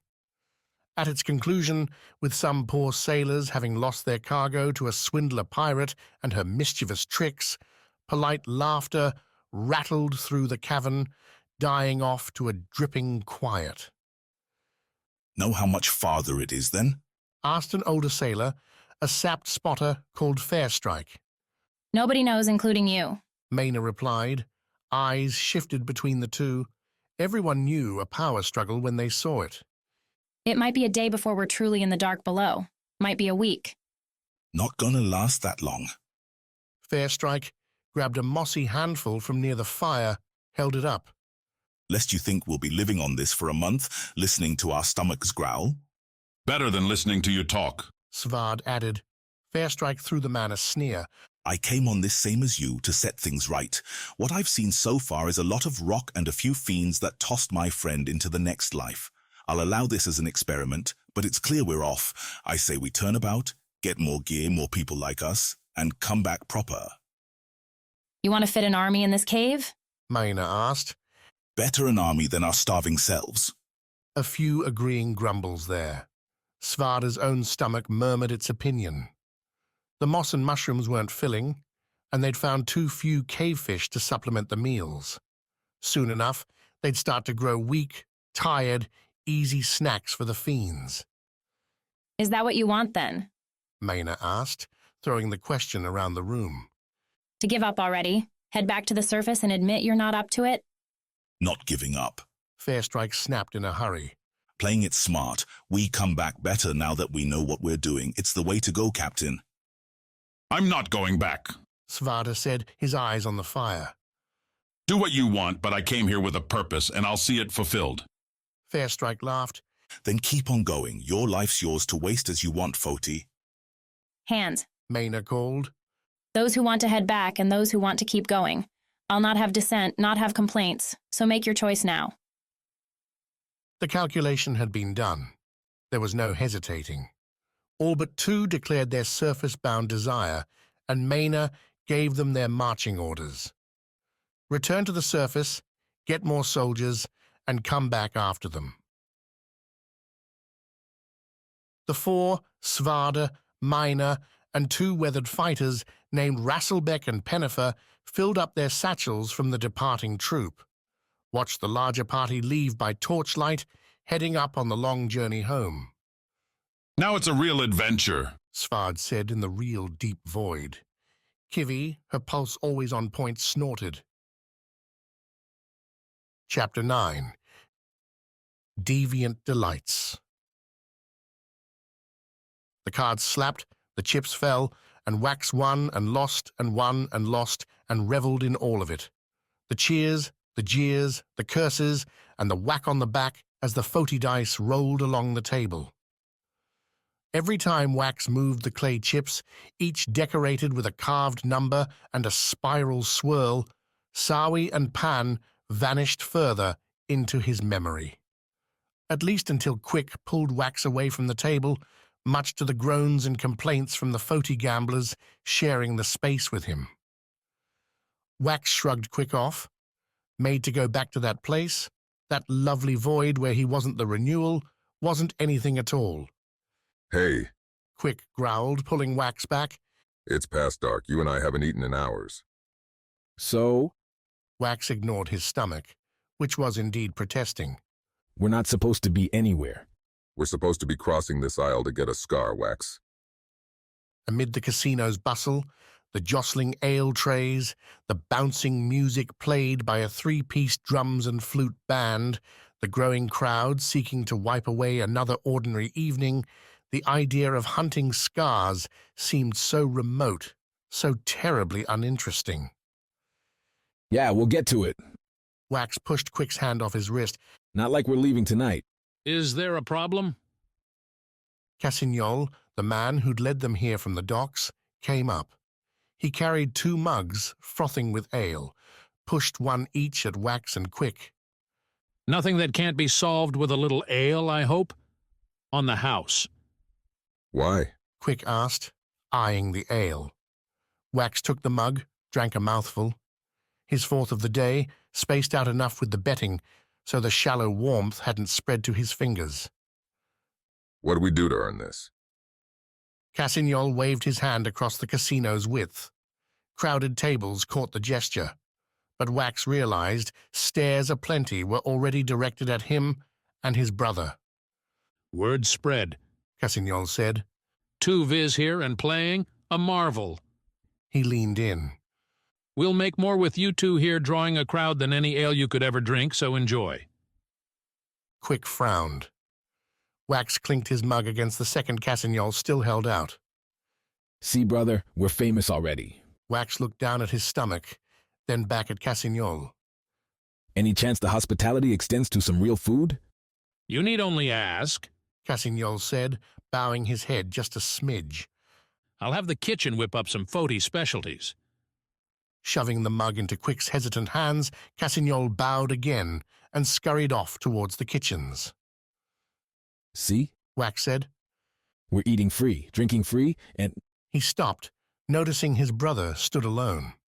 Where's Bliss? She left hours ago. Quick growled. Like me, she doesn't like this place. Wanted to go find out where Foti's scar was because she cares. Right. She cares. I'm just blowing this whole thing because I'm taking a few hours to have fun. Wax rolled his eyes, sloughed more foam from the mug into his mouth. You don't have to be so serious all the time. Wax being a renewal is as serious as it gets. People are dying from fiends while we're sitting in here. People that you could save. Wax squinted at Quick, tried to pass the accusation. Was his brother really saying that Wax trying, just for a few hours, to live a life not filled with grief and danger was somehow a sin against the planet? He reached inside his weave, pulled out the Viscar. As ever, it bled warmth into his hand, the sapphire stone catching torchlight and dazzling. He'd been about to throw the stone at Quick, tell him to take over if his brother felt so strongly, but holding the scar twisted that logic. The stone had looked much the same when Pan handed it to him, there at the Sana's base, as his friend lay dying. Wax had made a promise. No chips, no bets, no free food would change that. Okay, Wax said. He tried to throw off the ale's lingering blurs, failed, leaned into them instead. You want me to take this more seriously? Fine, I will. But I'm not you. I'm not the most serious man alive. You want to be my guardian, you're going to have to live a little, laugh a little. Quick reached out, closed Wax's fist over the scar. That's yours, brother. As am I. We're all with you and we're all depending on you. No pressure then. Quick tried a half smile. It didn't really work. There's 6 others, Wax, but none of them are as good as you. You know that, huh? Absolutely. Quick clacked his mug against Wax's. Because I taught you everything. Wax shook his head, grinned. Now how about we eat whatever garbage they're going to shovel at us, then go find our sister? Does that give me enough time to win a few more games? Quick sighed. Wax winked and returned to the table's siren song. The food, though, proved an effective interruption. That, and while Wax ate, Quick snagged his brother's chips and cashed them out, turning in the clay sliders for salted meats, dried fruits, and some other supplies.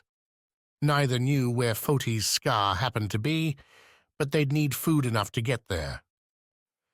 The Foti specialties turned out to be roasted pies, stuffed with meats and root vegetables, overdone with fluffy browned crusts. They smoked as Wax, using a metal fork for the first time, poked them open. An amber sauce coated them, slightly sweet with a tongue-snapping tang, a far cry from the fruit and fish that had been his life's mainstay. After pushing away Cassignol's begging to stay, Wax and Quick left the anvil's arms and stumbled out into Smythe's lantern-lit streets. The stone gleamed. Embers and ash still drifted down here and there, the always-working forges pumping fiery gouts towards the dark sky. Carts rumbled by, even more than in the morning, taking advantage of the quieter streets to increase traffic. Where do you think she went? Wax asked as he and Quick looked up and down the main avenue. Back to the docks? She wanted to find the scar. Quick pointed towards Smythe's far-off city center. I'd say further in. Might be a Najan office or someone else that'd know. If the jaunt to the casino showed them Foti society lived on hard labor, the late-day walk proved they celebrated equally.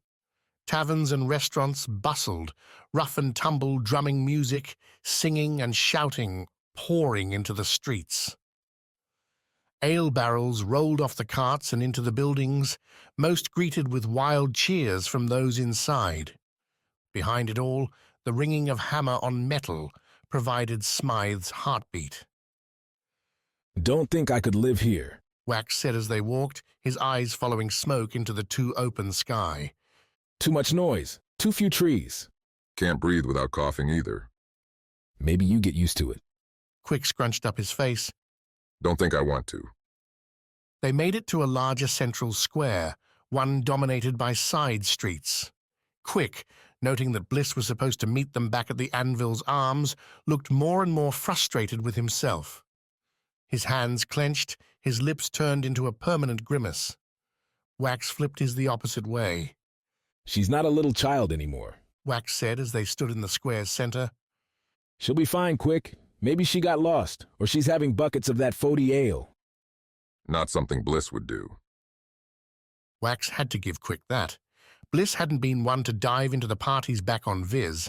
No reason she'd change that here. The challenge of finding another way to cheer Quick up died, though, when Wax surveyed the square, looking for options. There were people and carts milling about, yes, but a steady stream seemed to be headed one way, down a side street to their left. Murmurs rising from the passing people buzzed with verve. Something's going on that way, Wax said, pointing. Want to check it out? Quick sniffed. Last place. If she's not there, then we go back to the Anvil's Arms, see if she turns up. Deal. Hooking up with the growing crowd meant catching conversations.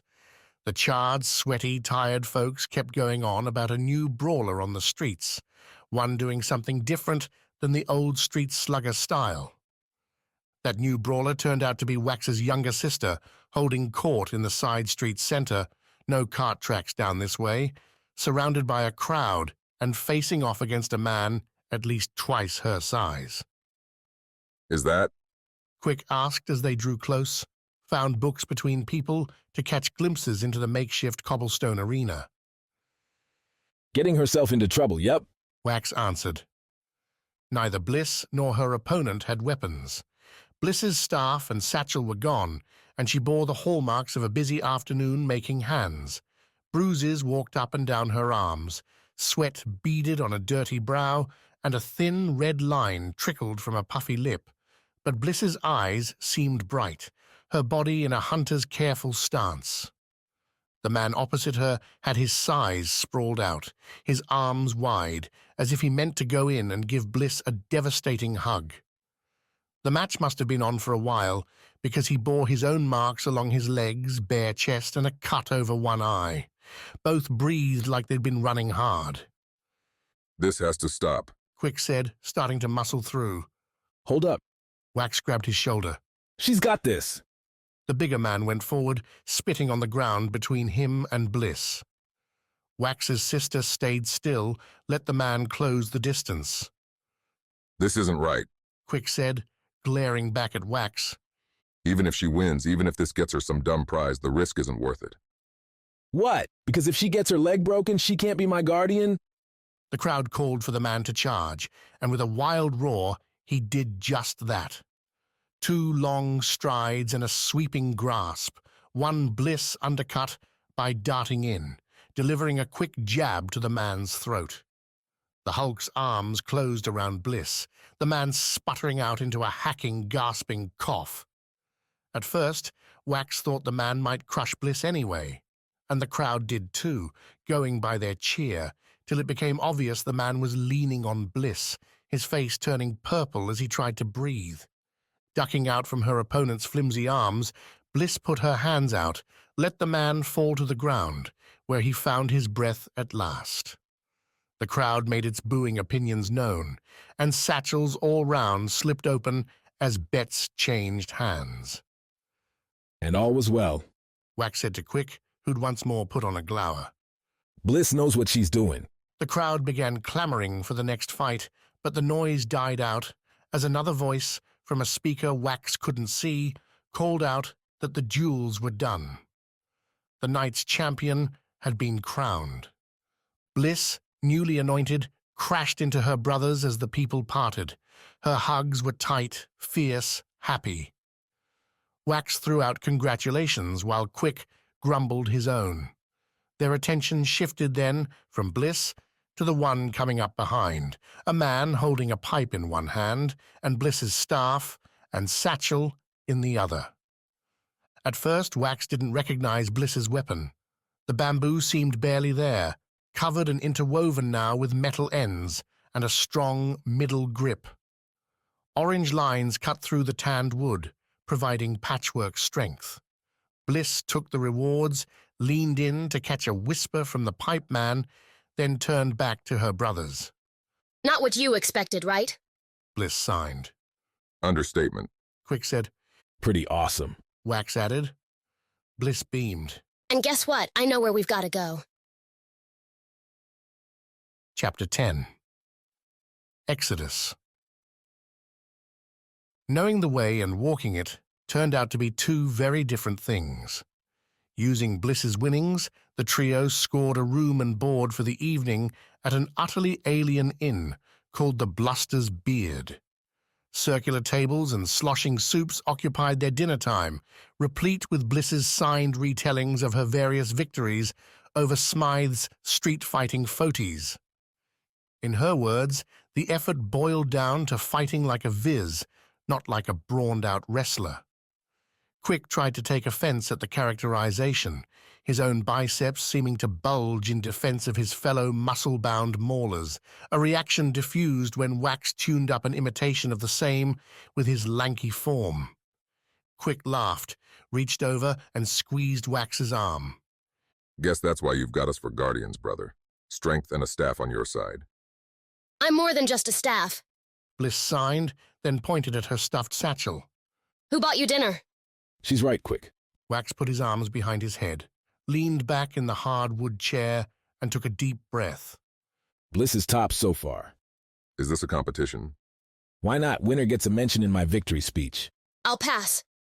Bliss stood up, finished her ale. And I'm exhausted. They said they have a bath here, and I've never tried one before. Catch you two back in the room. Taking her satchel, and therefore robbing the night of any wild spending sprees, Bliss headed off. She's too good for the sea now. Quick asked once Bliss had moved from earshot. You see any oceans around here we could swim in? Wax countered.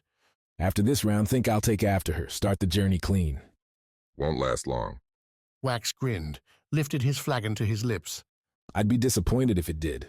Smythe's morning ground into being, carts and forges hammering and squealing to life. A different orchestra than the jungle birds, but Wax, who'd spent the night trying to figure out how people slept on straw mattresses, could see the similarities, the music of home. The faster we leave, the sooner my ears will stop screaming at me. The Renewal said to his two bleary-eyed guardians. The Foti are fun, but I can't take much more. If last night's amusement kept the grimy air and discordant sounds in check, leaving the inn-stone sober, let Wax, Quick, and Bliss embrace the cold iron Foti life.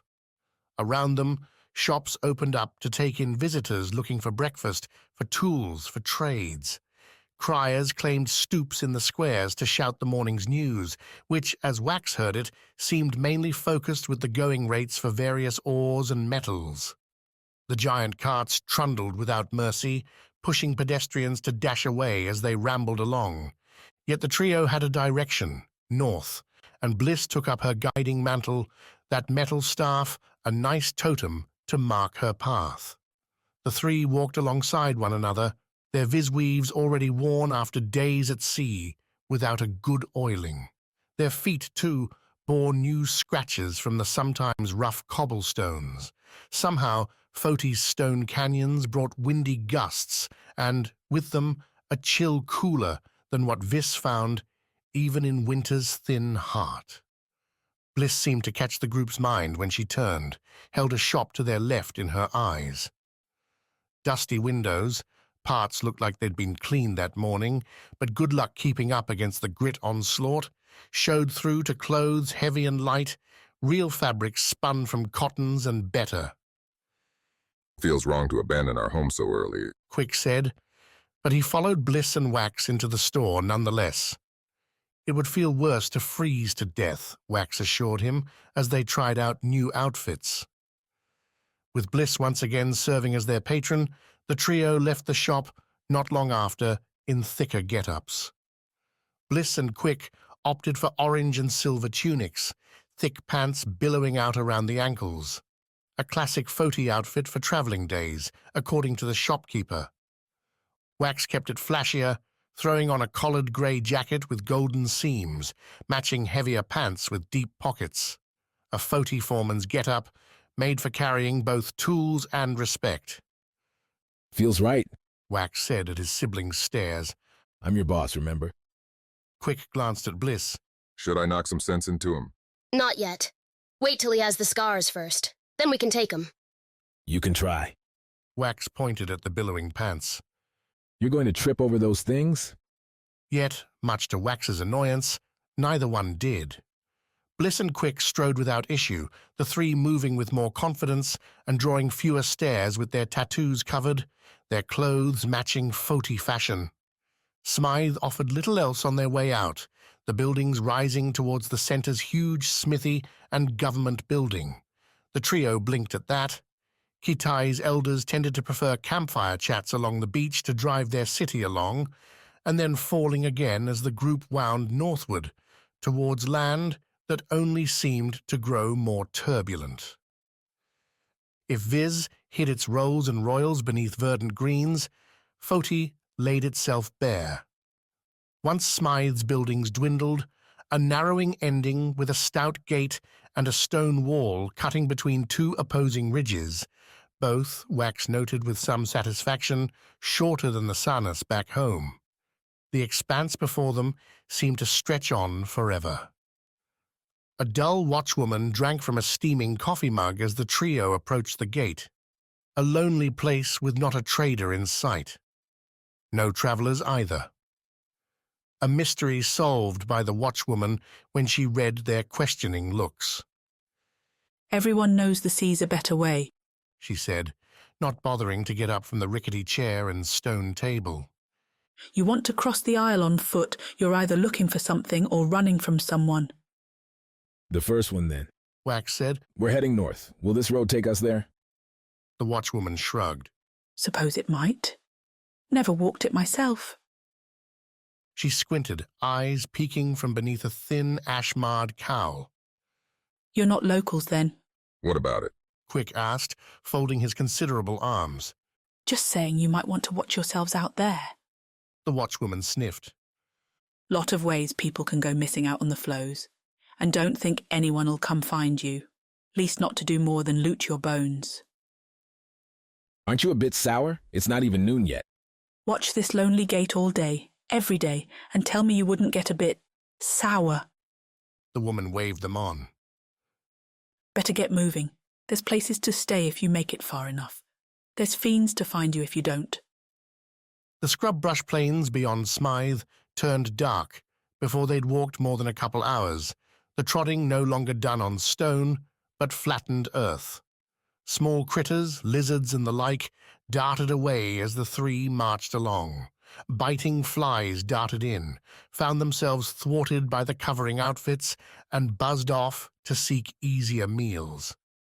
Unbound by obstacles, the wind took up a chaotic turn, gusting and snapping Bliss and Quick's pants like tiny flags. At least the weather kept cool, the sun a weak tan up in the frosted blue sky. Wax could take long swingings through the jungle shade in heavy heat, but a slow walk on a boiling day was a form of torture he wasn't sure he could stand. As it was, Wax asked Bliss time and again why they couldn't have jumped on a boat. The answer was always the same. The scar wasn't seaside. It lay north of the isle's center. But could we not have found a more fun route to go? Wax asked, sighing as the scrub brush died away, replaced by hard black rock. It's getting more boring by the minute. The flows, as the Foti called them, turned the road's straight-on gate into a winding game of ups and downs. Several strides would bring them to a warm gully where hot steam and smoke leaked from cracks and sweat threatened to make an appearance. Then seconds later, they'd again be blasted by winter's breath. The lizards and bugs vanished, and only a few tentative weeds broke through the lava rock. We're lucky, Quick said, as they crested their third roiled ridge. This is much better than this. Agreed. What I wouldn't give for a good vine and some fresh fruit. Wax fished out his water skin, took a drink. What are the odds this runs dry out here and we shrivel up, lost like that watchwoman said? Not very good. Bliss signed. She'd gone a few paces ahead and bent over, studying a rock. They've carved a sign here. The path splits. Reading wasn't a skill especially prized on Viz, but the letters scrawled on the stone seemed to be city names. Arrows marked the direction, one north, the other west. You're sure they said north? Wax asked his sister. If you're wrong, that's definitely putting Quick on top. Bliss rolled her eyes, fingers flashing. I'm not wrong. The northward path, though, didn't keep to the rolling fashion. It dove down, winding deep into a gap between two immense yet smooth lava rock hills. The destination became clear enough before they'd reached the bottom. A cave's mouth, wide and rippled, as if the lava had burst out from its hole and cooled many times over. From above, the cave seemed smaller than the one Wax and Bliss had entered back on Viz, the one with the fiend, where Pan— "Lucky us," Wax announced as they closed with the hole, banishing the memory. "This must be the lava tubes we heard about. Means we're on the right track. Way to go, Bliss." Told you. Bliss replied, unlimbering her staff and planting it on the ground before her. What's that for? Quick asked, and Wax seconded the question. Last time we went in a cave, a fiend came after us. I'm just being prepared. Wax glanced down at himself, the blue Foti blade on his belt. The knife that should have gone to Pan hanging opposite. The Vis scar hung near his chest, its warmth near his own heart. He'd come a long way from the weave-wearing, tree-hopping whooper who would have looked at a fiend and ran. "What do you think, Quick? Are we prepared?" Wax asked, reaching and drawing the blade. Its sapphire metal shone in the sunlight. Quick grunted, tying on his gauntlets. Any fiend finds us, it's going to realize it's made a big mistake. "Then, Guardians, into the tube we go." Chapter 11. High Society. From the first step inside, Ami figured this was not the place for her.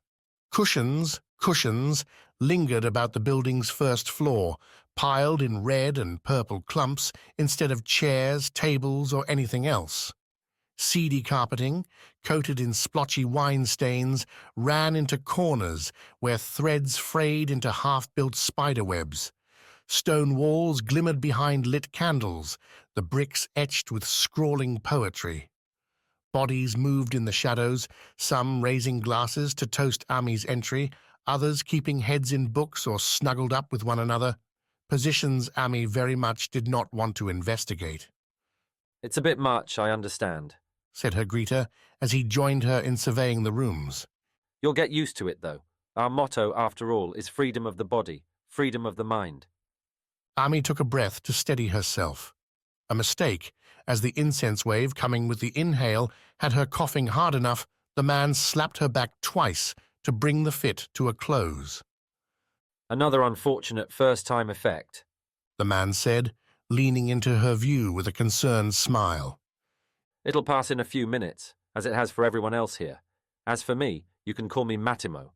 The others, you'll learn their names as they decide to tell you." Emmy. She gasped, swallowed, and forced herself to stand up straight. She'd fought fiends, faced disasters and horrors the likes these people couldn't comprehend. A few candles wouldn't bring her down. "I need to find a book. I was told you'd have it here." As she spoke, another man in slipshod deep blue robes sashayed over, carrying a goblet brimming with deep crimson. He held it towards Ami with a slight bow. "A welcome gift for the Guardian." Wine in unusual situations sat in Ami's box of bad ideas, but she felt eyes tracking the moment. Refusing seemed in bad faith. She'd take the goblet then, but let the cup keep its drink. "Thank you." Ami accepted the glass, raised it to the room, received another chorus of chopped welcomes. "Please," Mattimo called into the house, "bring up the music again. I love you all, but I'm sure the Guardian would rather hear something more pleasant than our hobbies." Maybe Ami would be drinking that wine after all. She took a taste, nutmeg cherry lingering on her tongue. Not bad, all things considered. Mattimo waved her in from the door, one he shut and bolted behind her. Normally, Ami might see that as a trapping sign, something to be wary of, but the people she saw around her were as far away from thieves and warriors as she could imagine. "Now then," Mattimo said, leading the Guardian across the room and into a thin hallway. Paintings lined the stones here, and Ami expected to see self-gratifying portraits, but instead she found artful renditions of ancient songs, clips of poems done up against watercolor woods or misty mountains. You were asking about a book? How much to trust a man? Ami kept people on a private sliding scale. Most, at first blush, started in the middle, to be accepted as who they were and given little of value. Soon, though, actions dictated a slip or a climb, a move towards confidant or cock-up. Yet enduring whatever this was only to walk away with nothing wasn't an option. Ami would be having more drinks tonight, alone and on her balcony, and she'd be doing it with the prize in hand, damn it. What do you know about Deviant? Ami asked Mattimo as the man led her to the house's opposite side, a kitchen overflowing with food and drink, though all seemed to have been delivered from elsewhere. At her words, Mattimo frowned, then waved the other 3 people in the kitchen out of it.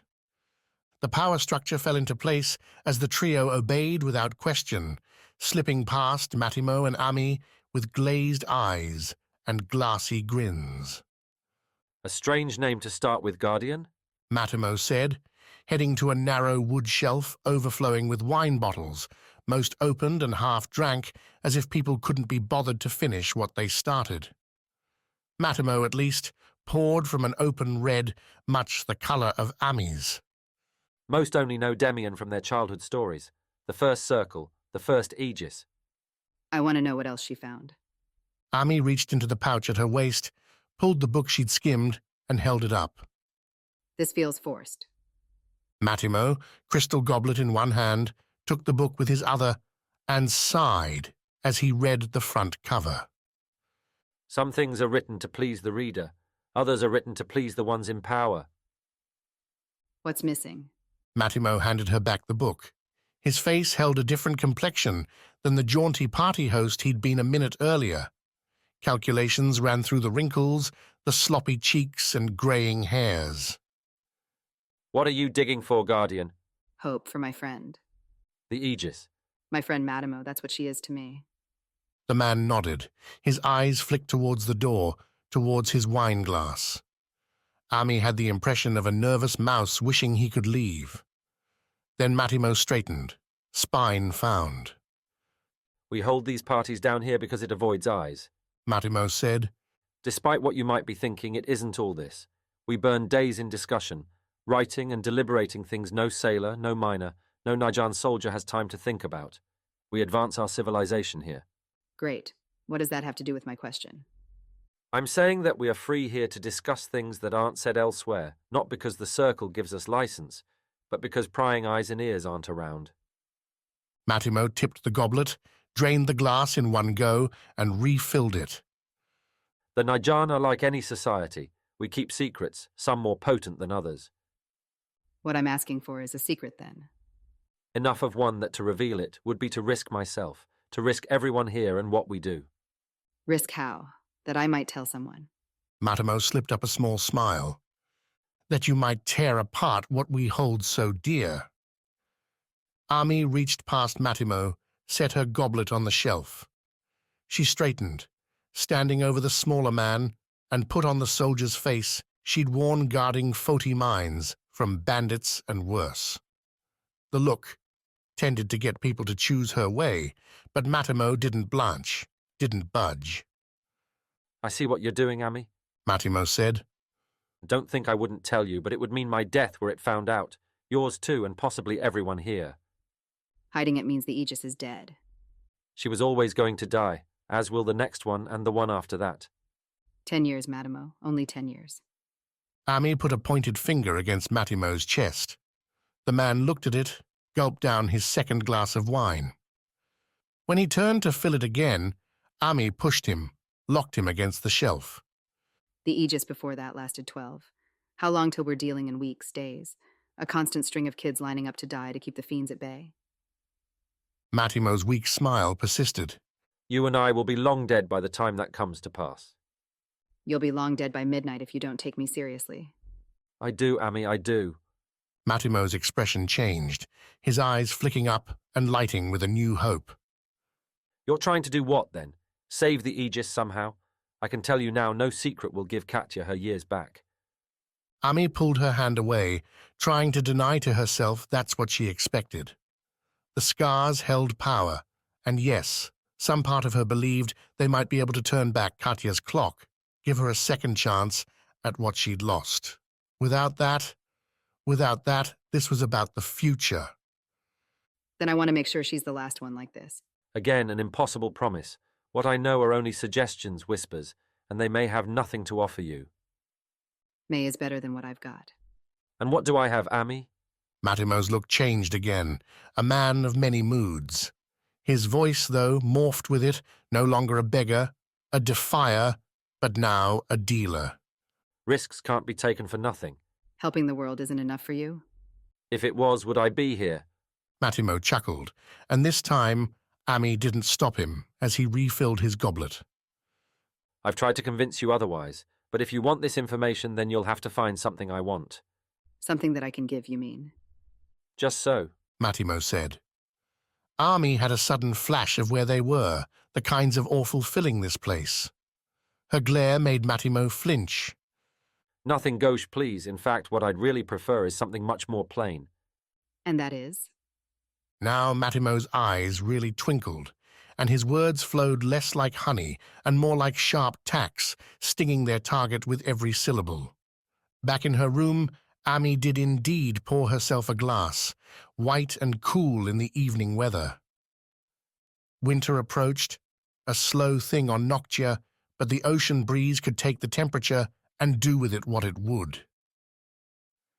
Ami let it blow her ember locks across her face, her eyes looking out over the cliff, but not seeing it.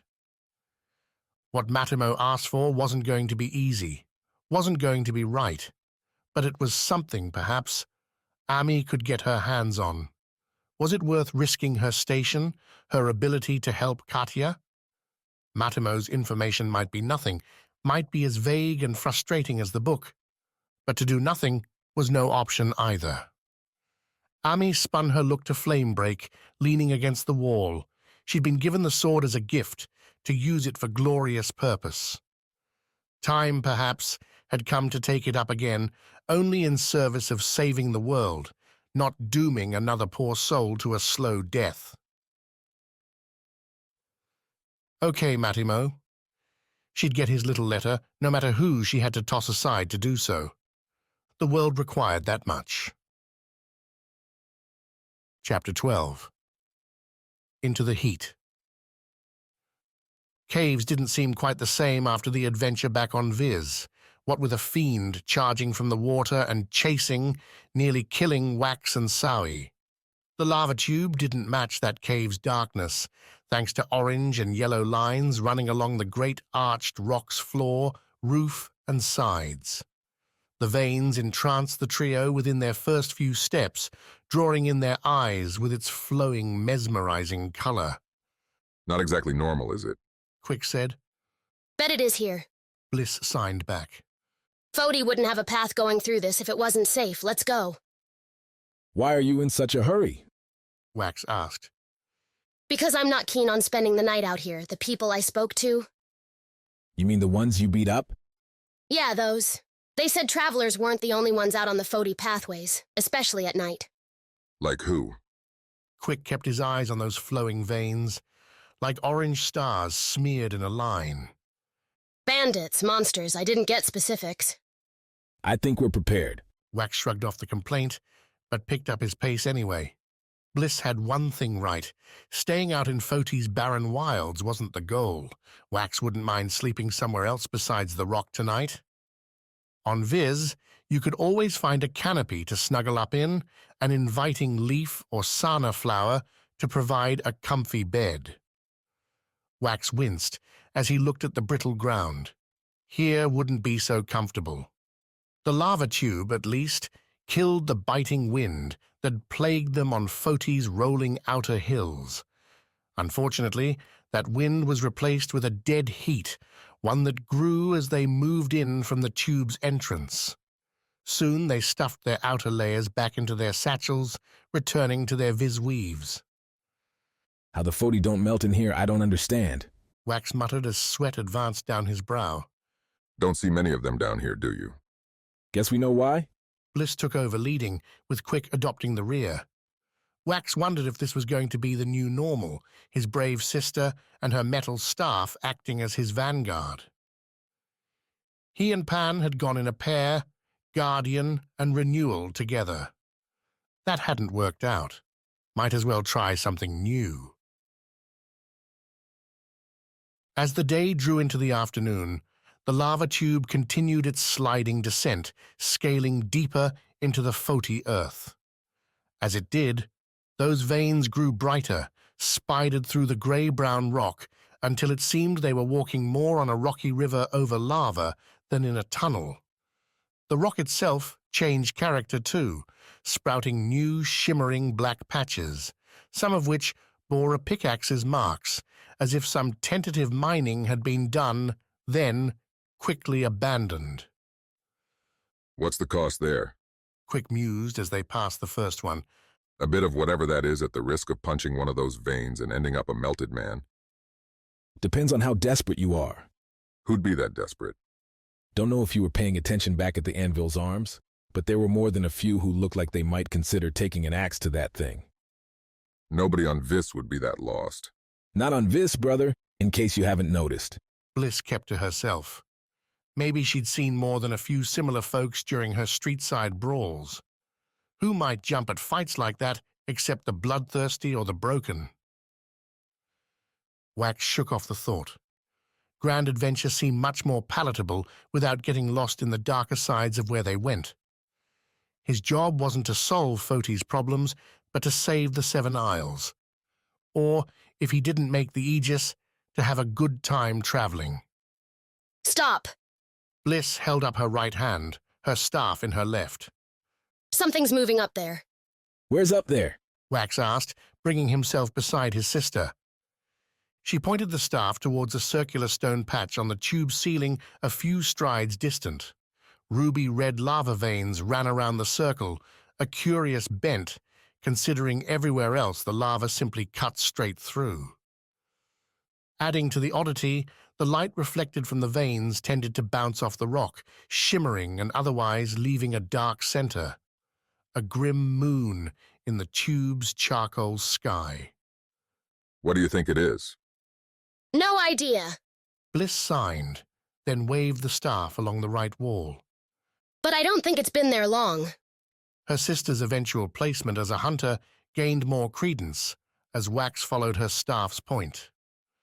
Narrow chinks in the lava tube's rock wall climbed up from a wide vein at its rightward side, the chinks themselves shining with faint yellow, lava bits running down like dripping ale from an overfilled flagon. Those divots climbed all the way up the wall to the ceiling, where they continued across in a steady line to the circle patch, a spot Wax now noticed was centered right over the tube. I'm getting the sense this might be a trap. Then you're not an idiot. Wouldn't go that far? Bliss signed, continuing on before Wax could add a rebuttal. I'll trigger it. Quick, be ready. Of course. Quick slipped on his gauntlets, tying the red thread around his wrists. Wax, stay back. Why would I stop my guardians from doing their jobs? Because you've already done it twice already. Again, Wax would have offered something to counter the insult. A devastating comeback should no doubt have found his lips. But Bliss killed the conversation with a hard dart forward, lowering her head, holding the staff in both hands, and barreling on. As she neared the patch, the shimmering sides unfurled, spreading out in dark bunches against the ceiling. The thing, whatever it was, seemed as wide across as Bliss's staff, and as it unfurled, lava dripped from its center, a center opening into a circle flush with yellow, steaming teeth. The creature dropped. No, pushed, its many legs shoving off from the ceiling and looking to make a swift, deadly intercept with Bliss. Wax shouted, Quick ran after his sister, and Bliss dove. No more than that. Wax gawked as Bliss used her staff, driving its front end into the rock to propel herself faster, cutting beneath the plummeting bug-like thing and winding up on its far side. The creature landed with a lava-scattering crash, embers flying as it scuttled. Wax estimated its legs as many, and on all sides around a sloping central shell. The mouth seemed set its middle, those teeth grinding into the rock without apparent harm.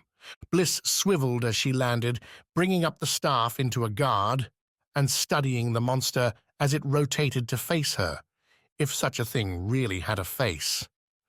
Quick used the opening, lowering his left shoulder, ignoring the burning flecks splashed onto his skin from the fall. Quick scooped into the creature with his left hand, bending his legs, flexing his intense arms in a shoveling flick that sent the creature tumbling over. Quick's right hand sent his gauntlet across his face, catching newly flung embers on the oiled wood. Bliss didn't need a tip to know what to do, swinging her staff in a hard cut across her body to smash the lofted lava bug. The bamboo, metal reinforced, cracked against the thing's scuttling legs, sending it flying into the lava tube's right side wall. The smack crackled, rock and carapace flying everywhere. But those legs kept scuttling, those teeth, now exposed, clacked as the bug sought to free itself, a clacking that seemed awfully loud now that Wax thought about it. He blinked, freed himself from the action, Bliss heading towards the captive bug with her staff, ready to deliver a smushing end, and checked his right, where that wide lava vein sat, and groaned.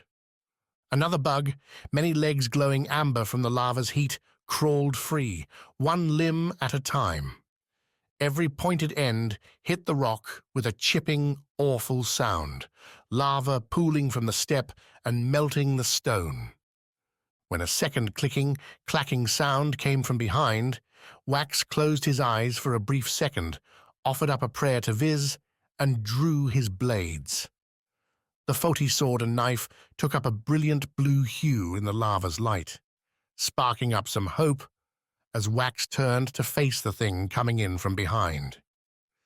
"We've got more friends!" Wax shouted, choosing to gain some distance from the side bug by charging the ambusher at the rear. Unlike the black and shiny monster from the ceiling, this one bore charred green speckled lines along the beetle's shell. Wax took those markings at first for randomness, much like a Hanoko's fur, but as he neared to a sword stab's length, the truth revealed itself.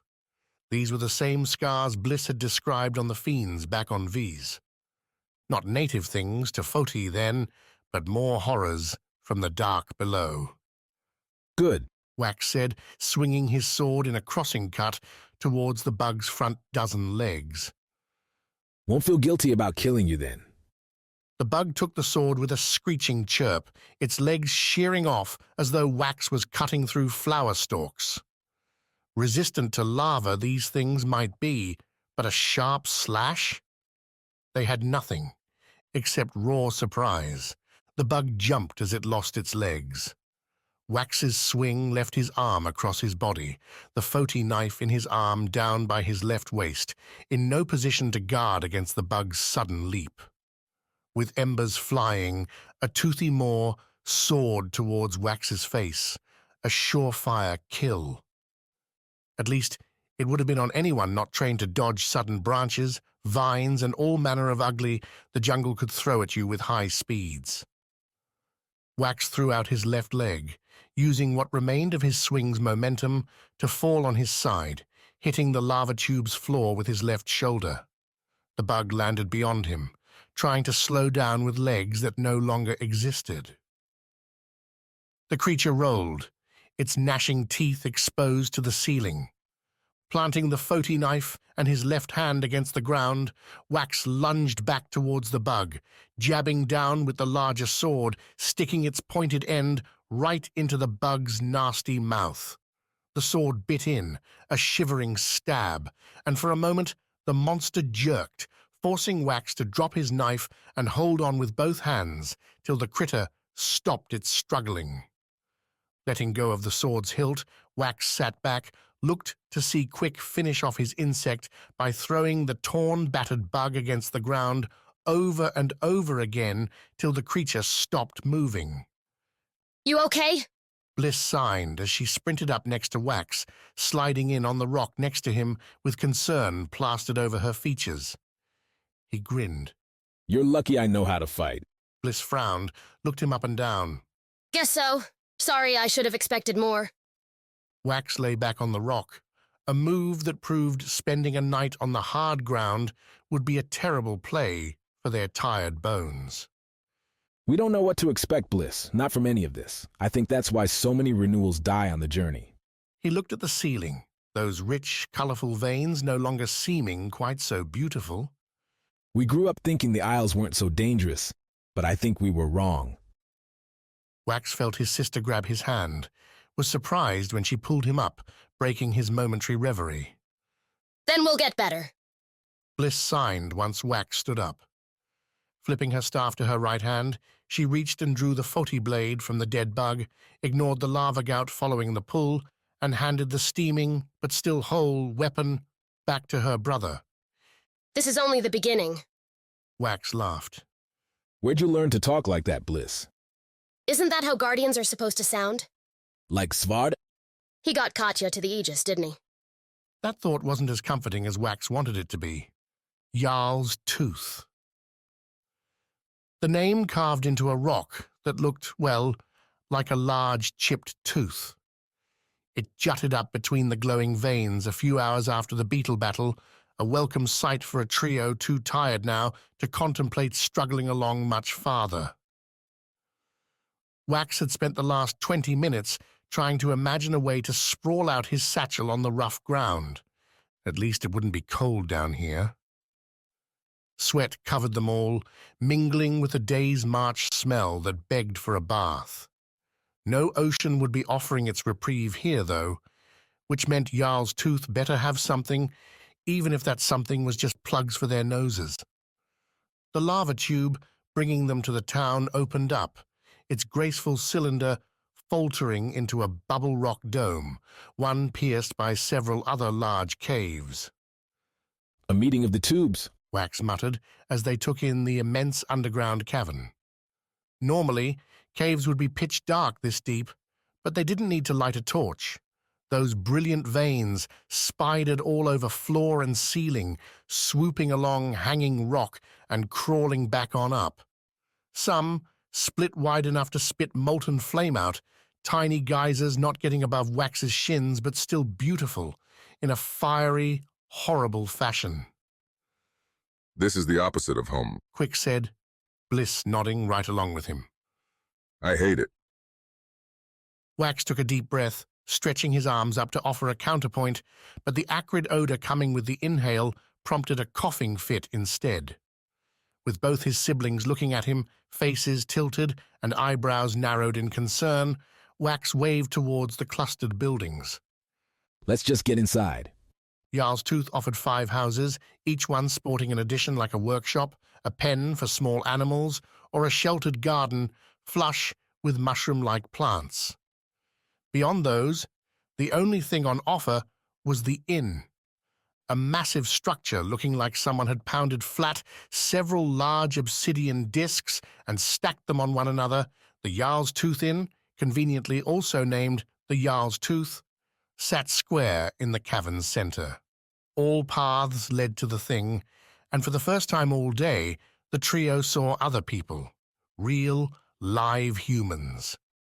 And yet to see the people lounging outside the Jarl's Tooth was to do a triple take. The miners and working folk in Smythe had ash everywhere, wore grease and sweat like honor badges. The collective milling about outside the Jarl's Tooth, all with pipes in their mouths, puffs of blue and white smoke rising with every breath, looked like they'd emerged from, well, the lava tubes. Whatever their skin color might have been before, it was all charred black now, a thick coating slathered and burned onto anything exposed, and given the heat, the men and women out there didn't wear much. Tight bands wrapped hands, while thick boots clad feet up to their knees. Shirts and shorts, loose and filthy, completed the ensemble, the only standout feature Wax saw being small emblems stitched across their chests. If the Viz trio inspected the people of Jarl's Tooth, then the people of Jarl's Tooth certainly inspected them. Slow looks became fastened stares as the three walked into town, satchels full and heavy, their faded weaves decidedly not the local fashion. The inn, then? Quick mused as they passed the first houses. Is there anywhere else? I'll answer that. No. Not a soul bothered to come up for conversation as they approached, their mouths sticking to their pipes, eyes only flipping away when Wax sought to counter the look with one of his own. The views didn't seem hostile. No frowns, no narrowed eyes or shifting of hands to the hammers. Everyone seemed to have hanging from their waists. Curiosity, then, even a faint bemusement, as lips made slight hints towards smiles. Getting the distinct impression we're not supposed to be here. The only place we're supposed to be is Vis. That's part of this whole thing. See the Isles, learn about them, become the worldly citizen before you take up the Aegis's mantle. You keep talking like I'm going to be the one doing this. You will be. Damning your brother to a life lived on that terrible island, huh? Quick's retort, if he had one, was cancelled when Bliss pushed open the inn's main door.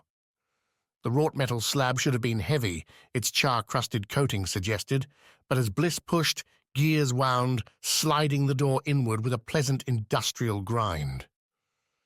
Wax wasn't sure what he expected from a Foti inn stuck in a lava tube's innards, but what he saw seemed to break those slim ideas. First and foremost, the expected heat didn't materialize. In fact, a cool wave washed past Bliss, over Wax and his brother. The sweat everywhere chilled, prompting a confused shiver. That air source became apparent real quick, a massive ice chunk stretching from floor to far-up ceiling and encased in a glass silver cage. Water dripped down from the chunk, running into thin, grate-covered pipes along the inn's floor. No guesses, then about where the small hamlet found its water supply. Beyond the ice, an observation Wax took his time making, as he'd never seen snow and ice save from afar on the absolute tops of Viz's mountains in winter. The Jarl's Tooth offered the standard long stone slab tables they'd seen in Smythe. Ale flagons dominated, as did smoked meats and heaping root vegetable piles. Dried fruits stood on offer too, completing a tasty ensemble, at least going by the looks. The people engaging in the Jarl's Tooth dinner took the Smythe worker vibe and maximized it, crusting over like the ones outside and barreling through their food with the gusto of those who'd spent all day using every muscle they had. Conversation rattled between hawked spit into precisely placed spittoons, the several servers hustling between tables with manic fervor. One dared give the Viz trio a double take before nodding towards a smaller empty circular spot. The stone stools on offer lacked comfort, but after a day on his sore feet, Wax didn't much care. They set their gear beside them, leaning up against the inn's front wall. A few eyes wandered their way, sticking for long seconds before getting drawn back into their day-to-day. I don't think they'll attack us. Bliss signed as the three turned from the room and back to their table. I don't see weapons. Funny that's the first thing that comes to your mind, Bliss. Wax leaned forward, put his elbows on the table. Solid, gray-black granite. Don't think everywhere on the Isles is a death trap. So far, hasn't it? A server, a gaunt man who looked about a day away from turning to dust, approached and gave them an exhausted introduction. Yes, the man said, his voice wispy gravel. This is the Jarl's Tooth. And yes, I know you're not from around here. No, it's not uncommon for visitors to wander through as we're in an intersection. And yes, the ice is remarkable. It comes from Rana's northern flows, lasts about a month, and we get a new piece delivered. The standard ale and supper for all three. The waiter concluded, having refused to let any of them get a word in. What are the rates? Quick asked, and the waiter flicked a look towards their satchels. Cheap enough for you, I expect. The man replied. Then let's go with it, Wax said. The waiter nodded, turned to leave, and Wax leapt on his intuition. You're not from here either, are you? The waiter looked back at Wax, appraised him with this time a smile a tad more genuine. A Kansi refugee, I'm afraid. Gave up the wind for this deep-down hole. Why? Why does anyone leave their home because they have to? The man strode off, leaving Wax to turn to his siblings. Was that a real answer? Seemed glib to me. Quick shrugged. His call, though. At least we're getting food and some real drink. Not too much. Ale, I mean. Bliss shot a pointed look at Wax. We've got a long way to go. Wax grinned. Bliss, you know me. I can control myself. The lava never dimmed, no matter the time. Wax stood outside the Jarl's Tooth Inn, waiting while Bliss and Quick took their turn at the rock-sculpted latrine. Using it required a fortified soul, as the hole led straight to a flowing lava river. The pipe smokers dwindled as the evening wore on, a more sure time-teller than Wax's old intuition, which seemed useless underground. The ale played a minor racket in his skull, hitting harder than the sweet stuff on Vis. The hearty meal made up for it, though, and more than the potatoes, the scar. Wax held it in his right hand now, careful to keep his palm cupped over the gnarled sapphire. Warmth came off the gem in soft waves, caressing his skin and offering, like a spiderweb's sticky touch, the chance to pull. Quick and Bliss didn't know it, but Wax had found a little tug here, and there felt like taking a quick nap. Rejuvenated, recharged, any alcohol effects gone. With them, too, went the slight burns from the beetle battle earlier. If the scar cared, Wax didn't see it. The warmth felt as strong as ever, the deep blue shade as full as the moment he'd picked it off the giant Sana on Vis. What else could he do with it? Wax flicked his eyes up, followed a dark speck in an overhead flow as it ran along the ceiling.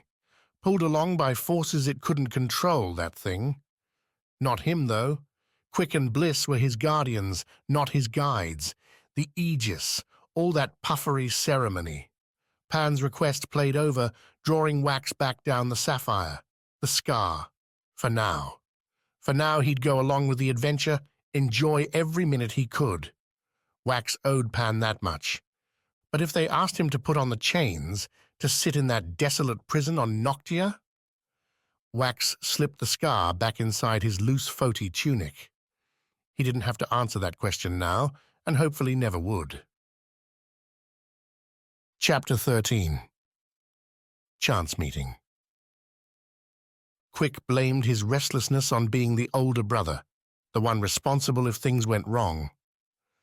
Which was why he sat, leaning against the warm stone wall in their cramped room, watching Bliss and Wax sleep on their stiff beds. No straw or leaves here, too likely to burst into flame, according to the innkeeper below, so they slept on hard cots, smoothed stone with a ratty pillow. No need for blankets given the heat, but both Bliss and Wax threw their weaves on themselves anyway. For comfort, for home. Quick eyed his own bed again, shoved up against a corner. A narrow window over it, barely large enough for a squeeze-through escape, offered the omnipresent orange light, the glow coming through and planting a yellowed square on the dusty grey stone floor. Voices carried through too, murmurs from below, even though Quick figured the hour had passed into early morning. Then again, hard to follow the day and night when you didn't have a sky, a sun. Quick had done the same dance all the Kitai kids went through, early years bouncing from tree to tree, doing as his elders asked and finding what he loved, letting that guide his first inks, all putting him on a path to join the hunters. Not because he loved the violence, but the thrill. The moments stalking a game bird or spying out a fish to spear brought life into focus, a clarity he couldn't find at the cooking fires or helping his mother man the trading post. Quick wasn't finding it much here either, save for those beetles, a lapse there, letting Bliss be the one to catch out the threat first. The journey so far had felt like a greasy babysitting job. Foti ale was fine, but its malty caramel tasted better as a celebration. not a way of life, and at this rate, Wax was going to have them drowning in the stuff before the week was out. And in between the drunken bouts, they'd do what? Meander through these ever-lit tubes. Quick scratched at his leg. His eyes burned, something in the air eating at them. The room stifled his every breath, and without thinking about it, Quick stood, opened their door, and stepped into the circular hallway. Their room sat on the third disc, the rounded floors encircling the hulking ice in the center. Immediately, the cold ran over him, washing away the sweat, bringing life back. Quick could handle the heat as well as anyone on Viz, but something about the dry, baking pressure here beat him down, sucked his will, demanded water. Despite the hour, when Quick descended the central stair running alongside the ice, he found people aplenty still in the inn's dining room. A few drinking, their ales frothing over, but more sitting in clumps engaging in quiet conversation, as if Quick had come upon some social hour. Glances flitted Quick's way as he hit the ground floor, and in that moment Quick realized he'd left his satchel back in the room. Without goods to trade, he couldn't ask for much. Not even a cool water cup filled from that great crystal's runoff. His indecision met its end when a table and a woman somehow decked out in working leathers waved him over. Two others, both equally clad for duty, their gear marred in a workman's way, sat at the table, leaving one more seat for Quick. "What'll you have?" the woman asked as Quick approached. "I have nothing to trade." "Isn't what I asked, Islander?" The woman nodded towards the empty chair. "Interesting visitors are scarce enough round here, worth paying for a story." Quick eyed the three, found the woman's partners equally interested, though their eyes bore exhaustion's glaze. How long any story would hold their attention seemed a debatable question. Drinks, on the other hand, were drinks. "What would you like to know?" Quick asked, after a similarly sleepy bartender, no more waiters this late, took his ask for a water. He expected the usual questions like the ones he and Wax had fielded in Smythe's casino. How do you survive in the jungle? What's it like swinging through trees and all that ilk? "Which one of you's the Renewal?" The woman started, cracking a smile. "I've bet on you. She's going for the girl, and he's wagered his last obsidian shard on the boy." Quick's hand tightened on the water mug. He flailed about for a response. "What renewal?" The woman laughed, and after a moment, the other two joined in, their soft chuckles a distant background to their leader's guffaws. "Don't ever try to lie again, my friend," the woman said as the laughter died. "It doesn't suit you, not the way those mighty fists do."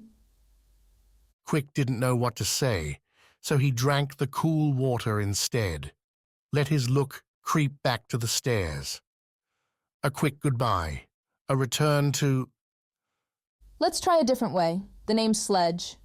When Quick blinked at her, she nodded at him. "Now you tell me yours." "Quick." "There you go. Not so hard, was it?" Sledge leaned on the table, never taking her cinnamon eyes off him. Up close, he noticed dark freckles, burn scars scattered here and there on her face. A patch of what would have been deep red hair looked torched off above her right ear. "I'll ask you again to settle our wager. Which one's the Renewal?" The minutes between the first ask and the second proved enough for Quick to settle himself, like finding his footing on a dipping frond. He wasn't in some fight, but in a populated inn at a trading crossroads. Quick could hold his own. "My brother, Wax, he's carrying the scar." The man pounded his fist into the table. "I knew it. The kid's got the look." "What look?" Quick asked, as the other two nodded. "Purpose." The man shook his head as he spoke. "It's a damn curse, feeling like you've got destiny draped all over you." The man stared into the table then, lost in some past memory. "Don't let him get you down," Sledge said as the other woman put her hand on the man's shoulder, gave the leather pad a squeeze. "Old Logren here's never got over his own shot at the scars, even though it's been near 25 years. Hard to forget when you had a chance to be the Aegis. Logren muttered, before slipping into a sigh. We tried. Sledge reminded him. There's a reason nobody from this half of the island's ever been the Foti Renewal. Too far away. If we wanted a crack at it, we should have moved north. Sledge turned back to Quick. Which is what you three should be doing. We're walking that way as best we can find. Walking, he says. Sledge laughed again. The other two joined her. Hope you like pounding stone, Quick, because it's a hike. We'll get there. Is that what you think? Quick hesitated. What kind of response was that? All Sledge is saying, jumped in the other woman, is that there's dangerous roads between here and the Great Forge, where the Scar's at. There's a reason most sail the journey. Less risk, especially with fiends about. And other things besides. Logren added. Things that might see your boy wax and decide there's something easy for the taking. Sledge continued. Don't know if you misunderstand, but a scar's a valuable thing. Plenty wouldn't mind taking it off your hands. Quick sat back, put room between his chair and the table. He could flip the furniture, put Logren and the other woman on their backs, and leave him one-on-one with Sledge, a fight Quick figured he could win. Relax, Sledge said. We're not going to rob you. Not yet, muttered Logren. Try and you'll regret it. Quick said. Funny, you acting like we have much to lose. Sledge waved at the inn around them. Spending our days mining away or to send to Smythe, our nights drinking in the Jarl's tooth. What a life to risk throwing away for a chance at something better. Her tone changed, the light in her eyes going from an ale's dimming sight to one sparkling. Logren and the other woman, too, sat up straighter, their looks at Quick less a buzzy genial and more the edged evaluation, a hunter's stare. Is this how Foti treats its visitors? Quick asked. If you came to Vis, we wouldn't threaten you. We wouldn't make you feel like you might be stabbed at any moment. Because you've got an Isle of Plenty, the other woman replied. We're an Isle of work, of sweat and crud and dust. Spend some years here and see if you feel different if you don't give a wanderer a kind look and a free drink.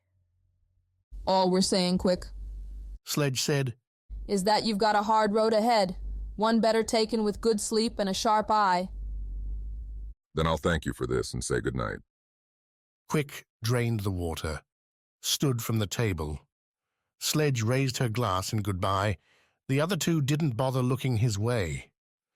Quick checked back as he reached the stairs, saw the trio immersed in conversation, not a glance looking after him.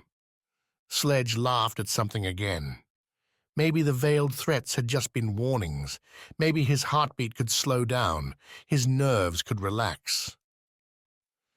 The staff nearly took Quick's head off when he came through the door.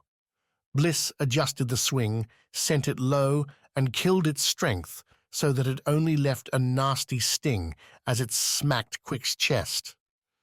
What are you doing? Quick asked, rubbing the spot and seeing Wax off to the left with his Foti blade drawn. You left and didn't come back, Wax said, sheathing the blue glowing blade. For a few minutes, we let it go. Then we wondered if you'd found trouble. I'm not you. Quick snapped back. I needed some water and I found it. Long time for some water. Bliss signed, setting the staff back against the wall. Left without much choice, Quick relayed the story. Wax and Bliss listened before both dismissed the downstairs trio as nothing more than worked-up workers. People in Smythe told me the same thing. It's like Foti make a habit of warning visitors that they're in trouble.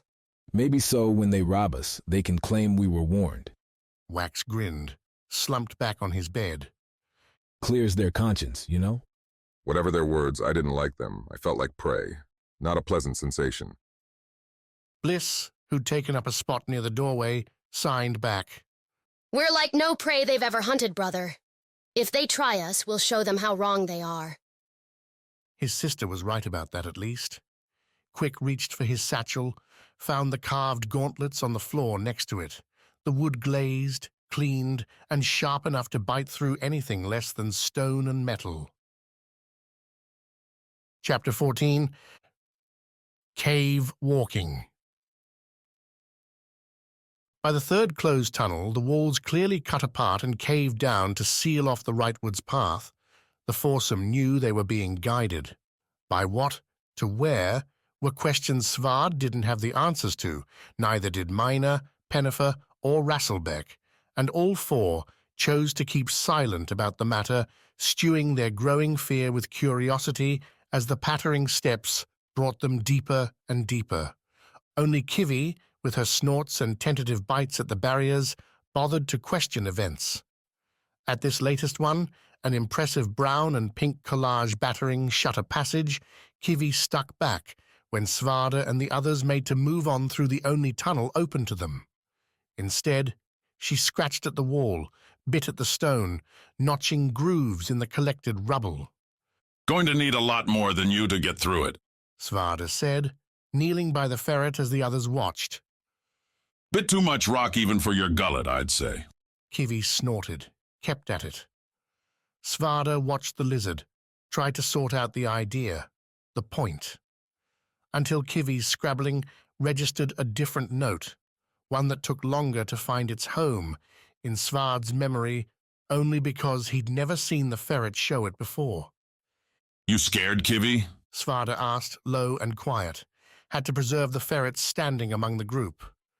Scared of whatever we're walking towards? Kivi stopped her scrabbling, snorted twice, then backed up the path, her eyes and tongue peeking the way they'd gone.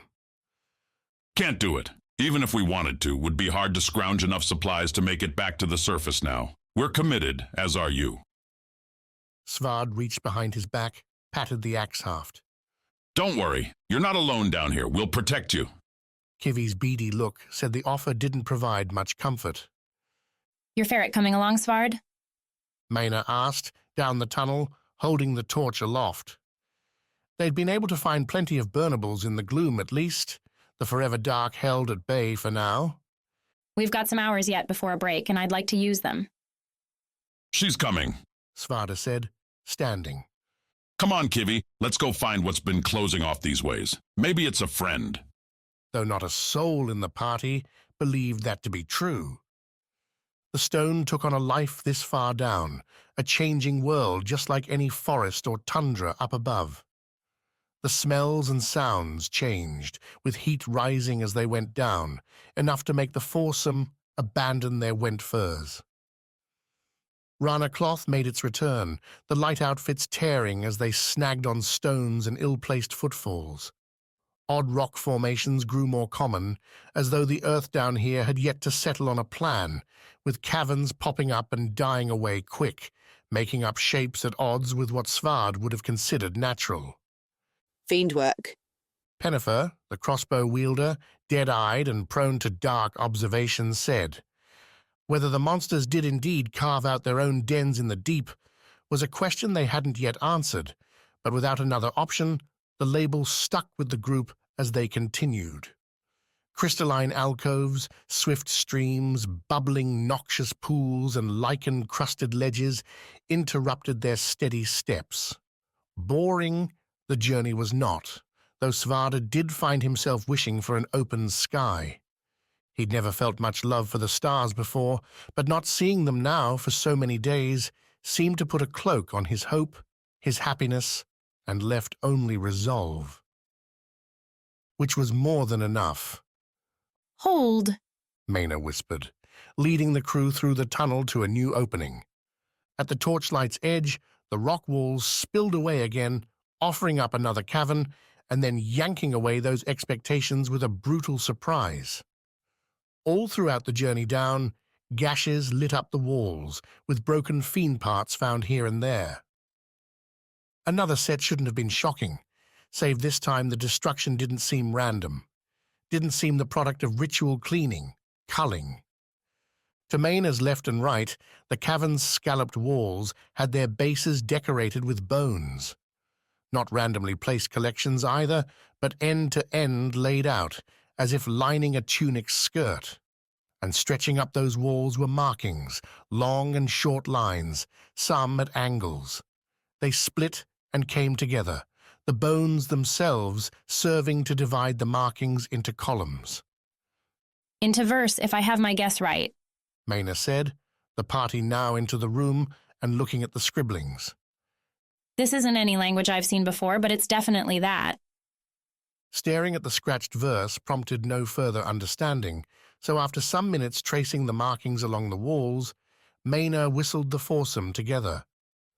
The Rana captain held a different guise about her now, the determined explorer muted by introspection, a look Svarde feared was starting to creep in on his own person. This was a mission of vengeance, destruction. Getting its clear goals colored with side stories wouldn't do. Wouldn't serve Katya. Ideas? Maina asked into the dripping, soft torch glow.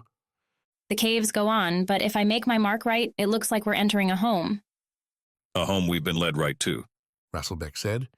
Not like we were intending on interrupting the business of whatever's in here, but it didn't leave us much choice. We could go back. Maina offered. 2 breaks, I think, was our last split. Why?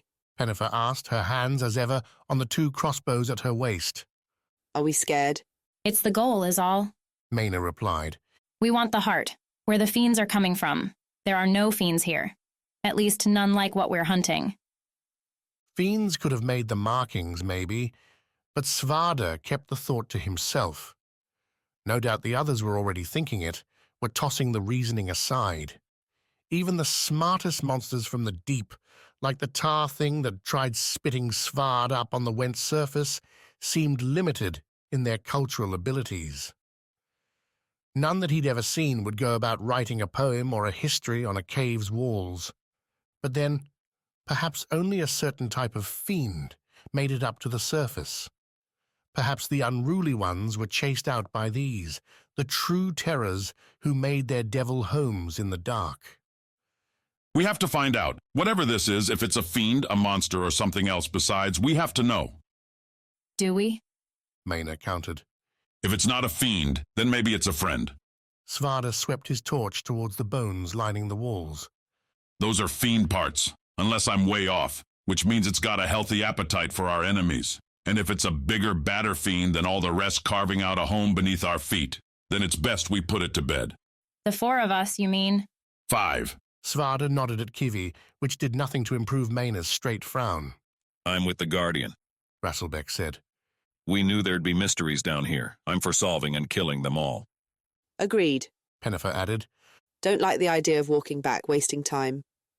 Maina nodded once. Settled then. Svarde, take the lead. Stay sharp. Ready. It's likely our host already knows we're here. The host didn't offer much of a welcome. Past the opening cave, 3 tight options gave Svarde a left, middle, or right. The leftward tunnel had an arched bone smashed into the rock above its middle, while the center tunnel had its apex capped with a crimson, dried blood smear. The right offered what seemed like a long, deep groove across the top. Kiwi! You smell anything interesting? The ferret snorted, burst its steam vents, then scurried forth towards the middle offering. Follow the lizard, Svarde muttered, axe in his right hand and the torch in his left, burning away.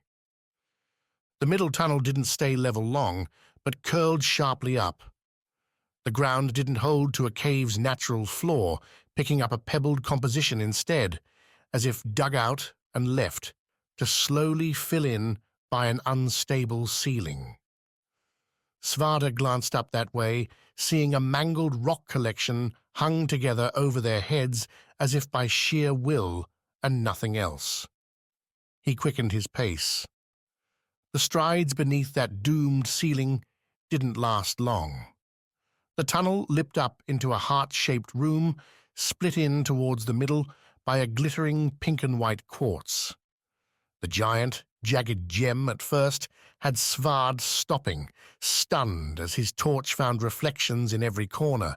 Those stars longed for suddenly appearing, though no sky existed for them. Look past the light, Maina said, moving beyond Svarde into the room. Her comment's target became clear as Svarde adjusted to the brightness. For all its crystal beauty, the quartz held imperfections, ones not placed there by geology. Instead, clothes, armor, shoes, and weapons lay hung off various ends, those diamonds and arrows ending with odd treasures from bodies Svarde couldn't see. What are these? Rasselbeck said, as the group moved in and looked over the leavings. Not Rana, not Went. Foti, maybe? Svarde leaned in to what looked like a chain cuirass, its top hole hanging over a thin, skin-pink quartz needle. The ringlets had seen better days, many cut apart, rended and smashed, but even so their craftsmanship didn't match the great forge. The metal lacing looked like an awkward fit, the oars not ideal for the purpose. It's a poor job if it came from us. I'd give it to Cansey, or maybe some Noctia playing at smithing. But if pressed, you wouldn't call it either of those. Maina suggested, once more glancing about with a musing look. These shoes aren't much more than scraps, but the stitching doesn't match anything I've seen either. Old, then? Rasselbeck offered. Some leavings from a party long before us? Not that old. Pennifer, off to the left and holding up a second chain tunic, said. Iron like this would tarnish and fade down here before too long, like it does on our ships after only a few days. Which means what? We've found some new people? As if in answer to his question, a weeping wind rustled through the room, the air banging the clothes against one another and the quartz, a dire chime. No, I think we found its trophies. Maina reached to her waist, drew her saber. And I think we're about to become its newest additions. The wind picked up again, rustling through the quartz room and sending the garments shifting, those ringlets clinking against one another. Whistles and moans went with it, the air slipping through cracks and crevasses to make its noise. Svarde followed the gust, torch and axe in hand, waiting to see which exit. The room held 3, one off each heart's side, and the tunnel they'd come in on at the shape's pointed base. The breeze would take. The wind, it seemed, crossed the heart, coming in on the right and billowing out the left. Pennifer drew both crossbows, Rasselbeck and Maina had their sabres ready, but no monster materialized, and after some long seconds the wind died down, leaving as its parting gift a murmur at its exit. A murmur just like a dying conversation, muttered words and sharp meanings hidden behind mushy echoes. A trick of the wind, Maina said as all eyes went towards that tunnel. Nothing more. A trap, a trick, or a mistake, Svarde replied, heading that way. Watch my back. With Kivi at his feet, the warrior held the torch out ahead, following the wind towards its chosen exit. Behind and beside him, the quartz played out its pink ends, the cavern walls opposite a mottled blue-grey. No fungus here, no dirt or rubble left to litter. Something cared for the chamber, that much was obvious. Svarde slowed up as he neared the tunnel, poked the torch further ahead, and hoped its golden hue would find something to reflect. Nothing showed, save further shadow, the tunnel curling hard, right beyond the room, preventing further sight. Preventing, too, his companions from seeing what would happen should Svarde venture further. A choice, then, split up or stay together. The narrow tunnels would cramp a group's fighting, but separating in an unknown place like this, with traps and terrors likely about, seemed the height of folly. We go together? Svarde asked the group. This way? With no better option, I'm for it. Maina said, and the other two agreed. Form up for a fight. I'll take the rear. Pennifer and Rasselbeck held the center, the former's crossbows ready to aim in either direction should the threat reveal itself. Again, they stalked the dark. Again, the dark seemed to stalk them. The tunnel performed its curl clean, a snapping wrap that deposited the bunch into a tight, towering hole. At their feet, save for a small, pebbled shore, lay a small lake with deep, dark fathoms. Above, darkness flew beyond the torch's light, a rising space leading up who knew how far. The wind still ran around in here, chasing off the walls and brushing the water. Kivi played tester, dashing forward and dipping a single long red tongue into the lake. Kivi's tongue sizzled as it struck the water, but the ferret followed up with a lapping lick, then another. It's clean, Svarde said, following the ferret to the shore and kneeling. He leaned over, set his axe down, and scooped the clear liquid into his palm, stared at it in the torchlight. Perfect. No monster's toilet, then? Rasselbeck said, sheathing his saber and pushing a handful into his mouth. The best this side of Rana, I think. They refilled their water skins, the quartz room's eerie terror fading next to the unexpected bounty. Even the still whispering wind took on a jaunty feel, a sort of hello to the group, having made it this far. An oasis is an oasis even if we're not in the desert. Maina said as they broke out a quick lunch. Though I'll still say the beast that owns this place will make its appearance sooner or later. Then we'll be fighting it on full stomachs instead of empty ones, Rasselbeck said. A better deal all told. Don't want to die hungry, Pennifer added. Svarde held his torch out over the water, trying to see if he could spy a bottom. None revealed itself, neither did a source for the pool, or what might have carved the opening overhead. More mysteries in the deep. Too many. The tunnel continued past the pool, circling to the right and putting the whole bunch back in the quartz room. A simple loop, the pink once more shining before them. 2 more tunnels back the way we came, Svarde suggested. They made to head that way when the wind came through again, faster this time, the ringmail making a clashing symphony against the quartz as the gust blew through. And again, following its departure, the muttered tones of harsh conversation through the far tunnel, the one leading back to the lake. A play of the air, or a nasty trick, Svarde said. If it's a trick, I say we trap the thing. 2 go straight ahead, the others back around. We meet in the middle. A short enough distance splitting wouldn't be too much of a risk, and yet Svarde hesitated, caught Maina's frown, and saw her assessing the same odds. We go fast. Kiwi and I head back this way, you 3 straight ahead. Don't be slow, we meet at the lake. It's a chance. One we don't... We put this to bed here. Either it's the wind, or it's something worse. I'd rather be sure it's not the latter before we turn our backs on this damn thing again. Maina shrugged, gave Svarde a salute with the saber. See you in a few minutes, Guardian. The tunnel back took a sharp left upon leaving the quartz room, just as it should have. With Kiwi walking at his feet, Svarde made each step careful, torch aloft and axe ready. Purple and blue stone, dripping water in the distance, the wind rising and falling again. The leftward curl ended, the tunnel straightening out before it should have. Svarde stopped, blinked, sniffed at the air, and looked at the smooth tunnel walls. They'd walked this way moments before. No sounds said the earth had moved, and yet as sure as he'd been about anything, Svarde knew this tunnel wasn't the same one he'd just walked down a moment ago. Maina!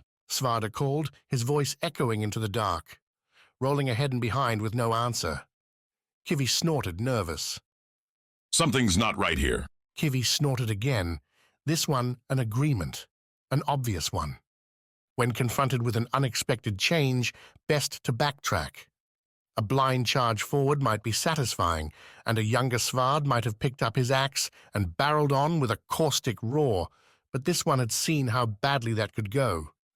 Instead, he turned, stomped back the way he'd come, and found himself again at the quartz chamber, loot hanging from the gem as if nothing had changed. The other 3 members of his party were gone. No sound of their passage echoed through. Maina? Svarde called again. No response. Then we follow. Svarde said to Kiwi, and the 2 went past the quartz, looked to the tunnel that should lay beyond. They saw nothing save rock. Svarde stared at the stone.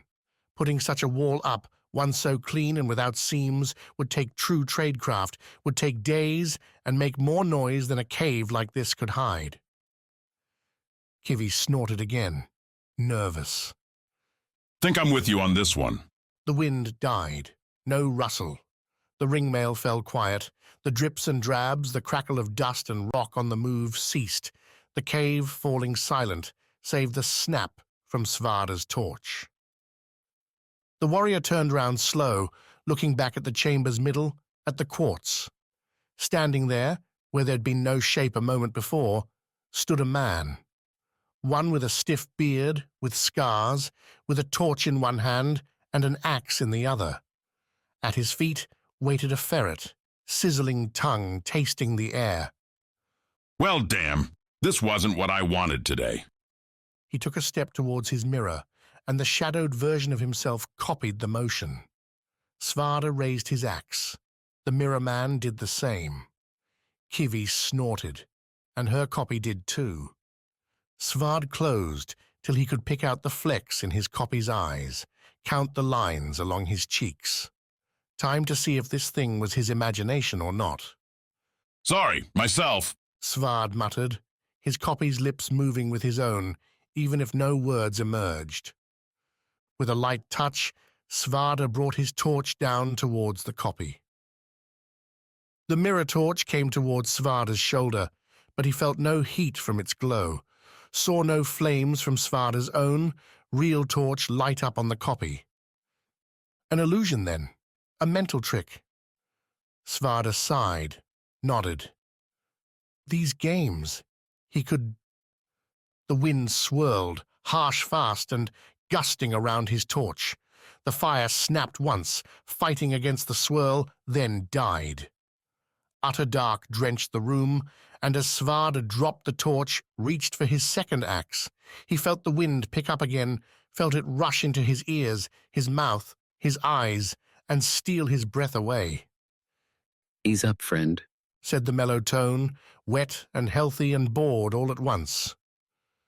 "Don't rise too fast." Svarde opened his eyes, closed them, opened them again. The view changed not once, showing the pitch dark hadn't gone away since the wind took him. He twitched his arms, his legs, took a long breath. He lived, seemed unbroken. Kiwi? Svarde asked the air as he sat up. "Just you and me here, friend, you and me." A soft laugh, like a jester's amusement at his own joke. "Always nice to have some company at the end." Svarde's fingers felt hard rock. Still in the cave then, though a quick check confirmed his axes were gone. His provisions too. His clothes remained, his boots tied on. Kivi, it seemed, hadn't made the trip either. Which made it time to investigate the voice. "Who are you?" Svarde asked, standing and bumping his head on a low ceiling.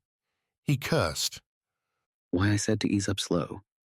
The man replied, the voice a leathery thing, heavy on the gullet. "This isn't a pleasant space to be in." "Answer my question." "Who am I?" The man seemed puzzled. "I think I would have had an answer for you one day, long ago." Svarde cast about in the dark, tried to find the walls, succeeded after stumbling around. The chamber was a squat circle, a tight ceiling, a smooth floor, and what seemed like a boulder-sealed door about half Svarde's height. The man, when Svarde found him, flinched away, but the touch confirmed skin, bones, and not an unhealthy feel. "Where are we?" Svarde asked, the man continuing to mutter about who he was, who he might have been. "Oh, that one's easy enough to answer," the man replied, laughing a little again. "Your home, friend, your new home anyway, and soon to be your only one." "What are you talking about?" "At least we can share it, you know. It's been so long, it'll be nice to have company. You should tell some stories." "Stories?" Svarde went back to the boulder, tried to feel around the edges. "What's the point of stories right now?" "Because if you don't share them now, you might never get another chance again." Svarde scoffed. "Something going to kill us then?" "Oh no, not kill us. Something far, far worse." The man tittered, broke into a brief sob. "I was once somebody, you know. You will be too." Svarde shook his head, worked his hands around the boulder, and listened to the drip, drip, drip as water splashed into the room. Chapter 15. Spy Game. Ami tugged the hood up closer around her face, Noctia's pre-dawn fog coming with the cloth to cloak her in shadow. A chill morning, a wet morning, those rain barrels across the aisle filling slow in the drizzle. She leaned against the stone wall, a lit Foti pipe in her mouth, the minty smoke vanishing into its natural counterpart with every puff. Carts rattled along the cobblestones, taking meals and supplies to where they were needed. Early classes, circle meetings, Najan drills and developments. The working class doing its part, so the scholars and soldiers could have their day. A day that hopefully would start soon. A thin door sat at Ami's left, closed and locked. An exit, really, from the tower the door belonged to, and one that would open up as soon as the tenant who controlled this tower opened the day's business. Ami repeated the Najan ranks again, muttering their names, their links. She'd done her best to play light politics in her time here, getting Katya what she needed, ensuring Ami kept her access and was otherwise ignored. The tenants served as the Najan's directors, each one managing part of Noctia's society, part of the Najan's sprawl. From food to foot soldiers, ships to scars, tenants monitored them all, and in her experience, Ami found each and every one the same sort of ambitious pencil pusher. Sniveling, conniving, working to get as much for themselves as the people they supposedly worked for. Which was why, when Mattimo asked her to rob one, Ami wasn't all that sad about it. At last the door creaked, the sun not yet forcing its way through the morning's misty grey. The dark woods swung open, a Najan servant in purple robes stepping out with chamber pots to empty into the seaward drains. The young man threw Ami a surprised glance, caught Ami's glowered glare in return, and kept moving. The drains lay across the street, an easy walk now shrouded by fog. As soon as the scholar started the journey, Ami curled left, through the door and into the tower. Inside, lamps burned in small sconces, illuminating a stone corridor with grape carpeting running down the middle. To Ami's immediate left, a stair began its curl-up, while straight ahead offered the rumbled good cheer of a day, as yet unspoiled. Tapping her pipe against the wall, the ashes falling to a pile in the corner, Ami made for the stair and started up. Its spiral gave her a chance to hide from the returning servant, gave Ami a chance to pull back her hood, reveal the guardian badge on her purple tunic.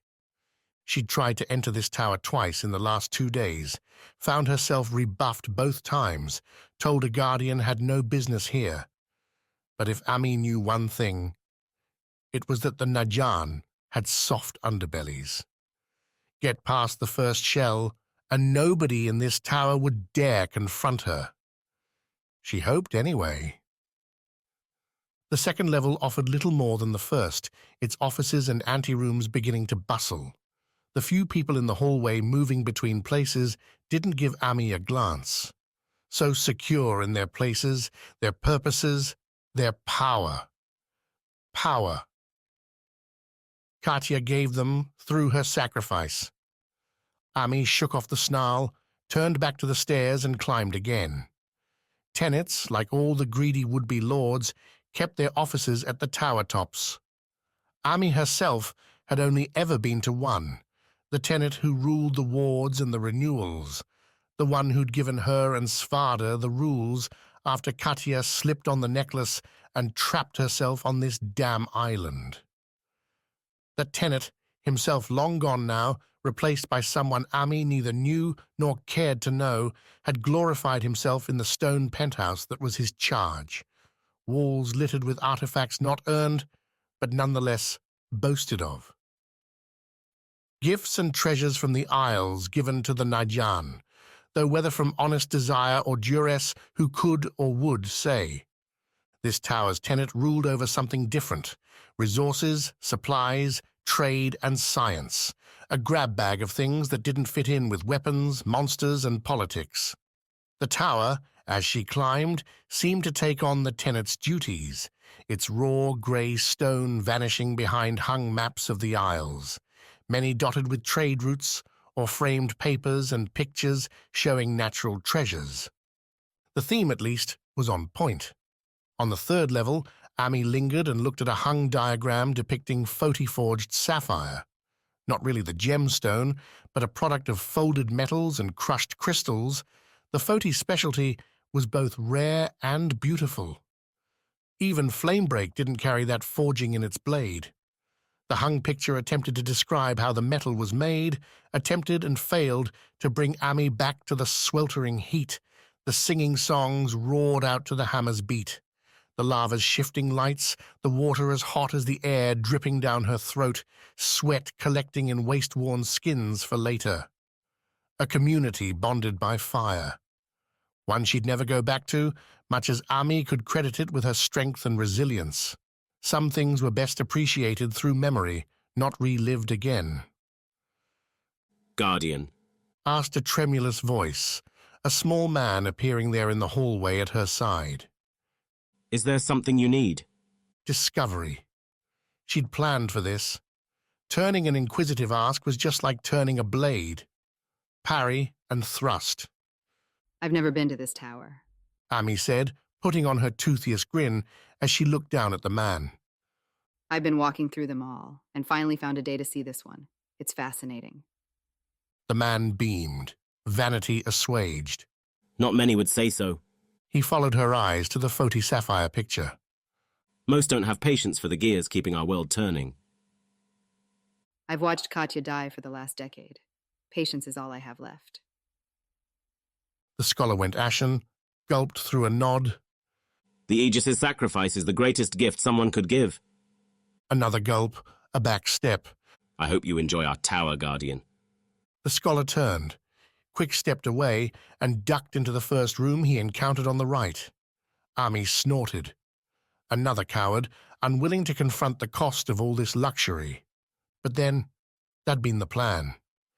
Make any of these fools uncomfortable, and away they ran, back to the safety of their books and banter, where consequences could be abstracted away to nothing.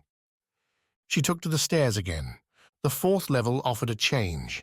Again the hallway, again the hanging pictures, but rather than Nayan scholars puttering about, quiet suffused instead. The doors all seemed shut, each one a thick went wood, and placed into their arched stone doorways. Bronze numbers gleamed on each one, assuming the viewer would know what 41, 43, and 45 might mean. The even-numbered partners sat on the other side, presenting Ami with a questionable choice surfeit. The stairs didn't go up any farther either, so these doors were what she had to work with. Save, of course, the hallway's end and the double-wide passage there to the tower's middle. If this one matched the other towers, there'd be 4 branches, each with its own room complement. A couple dozen to choose from, and assuming this was the highest level, one would be the tenant's office. How many could Ami open before someone found her, became suspicious? Let's find out. Ami muttered, turning to the first door on her left and pressing down on the handle. With a soft click and a seamless sweep, the door swung inward, revealing a small room with a single table, several chairs, bookshelves, and an unlit fireplace.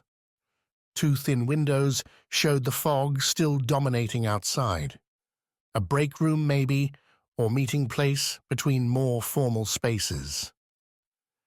Ami turned around, angling to go to the next door, only to bump into a large man filling the hallway space behind her.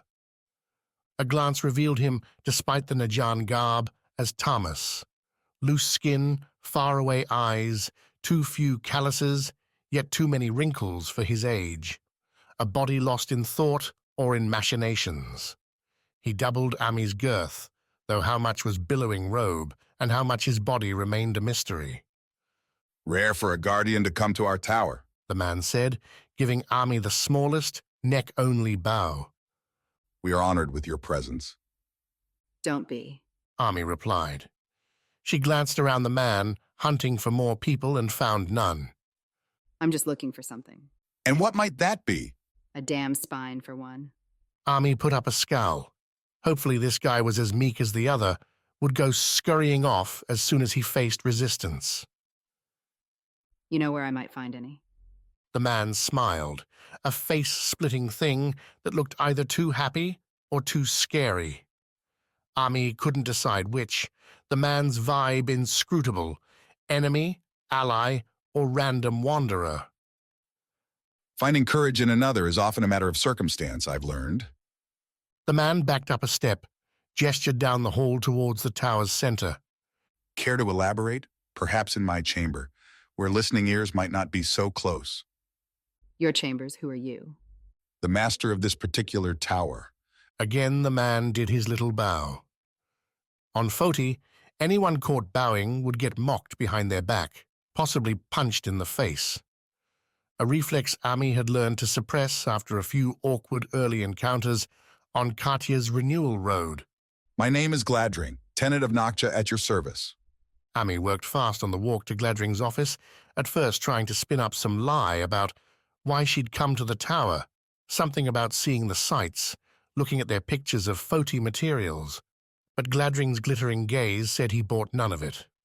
So when they settled into his chambers, Ami dispensed with the charade. Mostly. I'm here trying to help Katya. Gladring waved Ami towards a cushioned chair, one carved from near black wood. It seemed all curves and curls, inset furls looping around one another. She ignored the offer, instead standing behind the chair with her hands on the back. Gladring eyed her for a long moment, then went behind his desk. Gladring's own chair was much the same as Ami's, if almost twice as large, its back looming up over his head.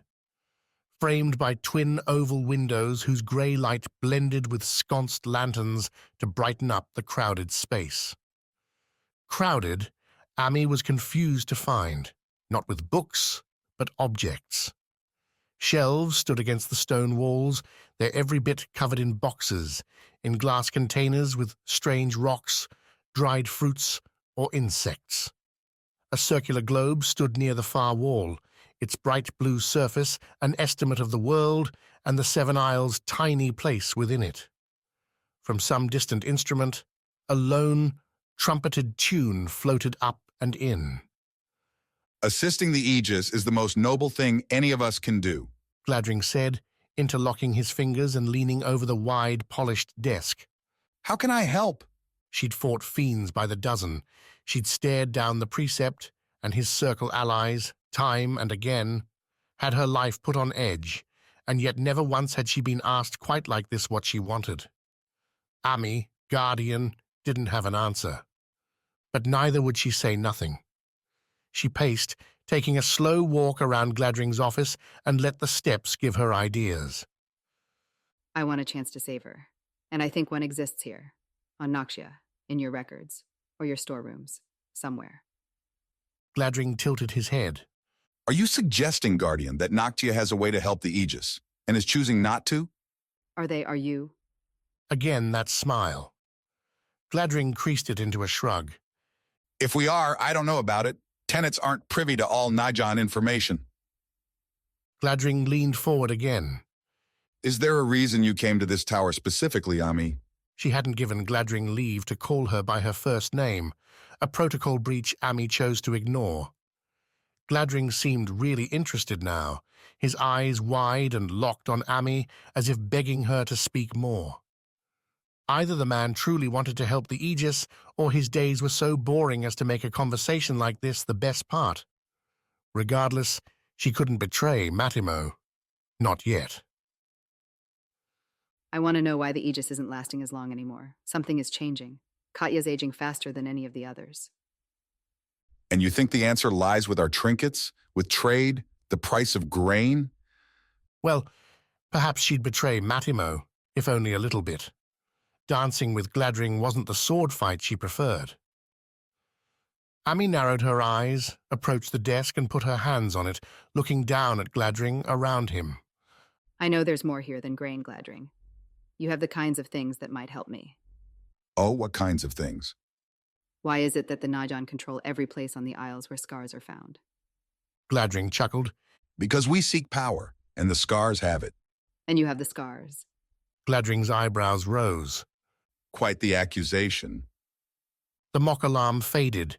Gladring sat back in his chair, the fascination dwindling. Apparently, Ami had said the wrong thing. Those who need to know already understand we take the leftovers. In return, we keep enough scars safe for the next renewal. This isn't the controversy you think it is. But why? What do you want with the scars if they're not for the renewal? A question, Ami, that I would not ask. Some here are not as supportive of free knowledge as I am, and would take your inquiring about such things as dangerous. The scars can't help your friend. Do right by her, lend Katya your friendship, your comfort for the time she has left. Then you can't help me or won't. It doesn't matter. The result is the same. Katya will survive until the renewal completes, and then she will die, as has every other Aegis. The world will continue as it has before. Best make what you can of it. Gladring nodded towards the door, standing as he did so. You looked fascinated for a moment there. Interested. What did you want me to ask? Gladring shook his head. Nothing, no matter. Go on, Guardian. Show me out? Ami asked, leaning back against the far wall. It's the least you could do. The least I could do would be considerably Lewis SS. Gladring grumbled, his charm now utterly dead. Nevertheless, he moved from his chair towards the door. Ami followed, sweeping behind the man's desk, her eyes crawling, fingers searching. A thief, however, Ami was not. What are you doing? Gladring asked, turning back, his eyes glittering with something less than amusement. I was hoping I'd find them, the scars. Ami said, making an open show of looking around the desk now. Her hands opened drawers, shut them. You're saying they aren't valuable, but I want to be sure. The scars, if we have them, would not be here. Leave off, Guardian, or my politeness will come to an end. Oh no. Ami slipped on a cold grin, left the desk behind, and squeezed by Gladring. No need to start a fight when she'd found what she needed. Ami didn't pull out the small paper, a badge really, until she'd reached Noctia's streets. Nothing save a single emblem, drawn in runny black ink, with 7 circles adorning a frilled shield. A key, if Matimo was right, to answers. But why wait for Matimo to find them? Ami devoured lunch not far away, socking away seconds in a small cafe. She traded as ever on the account the Naijan provided for her, payment for the hours and days she spent by Katya's side, keeping her safe. A fruit and fish combination enjoyed on the cobblestones outside, the late morning sun having conquered the fog and brought about a brisk, beautiful day. Scholars and soldiers churned around her, most not bothering a look at the Guardian. Not a soul said hello, offered up thanks for her sacrifice. Back at the beginning, the crowds would have paid her more respect, would have thrown Ami grateful gifts for all she'd done to bring the Aegis safely home. As the fiends dwindled away, so did anything like debt, Ami fading to irrelevance as Noctia churned on with its life. For a while, the relative anonymity felt pleasant, a respite Ami could enjoy with Katya, and for a short time before his self-imposed isolation, Svarde. A basking in success, a grooving into life of a new routine. The daily watch, the exercises, the hobbies, the rat's fang. But she was too young for her life's tale to dwindle so early, a fact that only became clear as Ami grew older, as Katya grew ancient. Time, then, to get on with the next era. She returned to Gladring's tower, noting the scholars milling around the main door had changed over since Ami's unceremonious departure. The Guardian had looked at the stolen note again over lunch, decided that any secrets opened by such a thing would have to be lower, down into the sloping cliff rock at the tower's base. The building narrowed as it rose, and the foot traffic on those upper levels suggested too lax security. Nobody, after all, had bothered to push Ami on what she was doing till Gladring himself ran into her. This time, she covered her Guardian badge, letting the Najan cloak do its work. Ami wasn't sure her warrior's visage could ever convince anyone she'd been spending a lifetime among the books, but a moment's doubt was all she needed, was what she earned, walking straight by the scholars into the tower. The eager trio had their mouths barking at one another, caught up in some debate about Went grain and Rana rice. The tower's main lobby offered a more impressive entry than Ami's side door from earlier that morning. Gladring had escorted her down the main stair, a back-and-forth climber that continued down from where Ami now stood. Hallways branched to her right and left, while portraits, including one of Gladring, lined the walls. A small plaque on her right declared in golden letters that this was the Tower of Trade.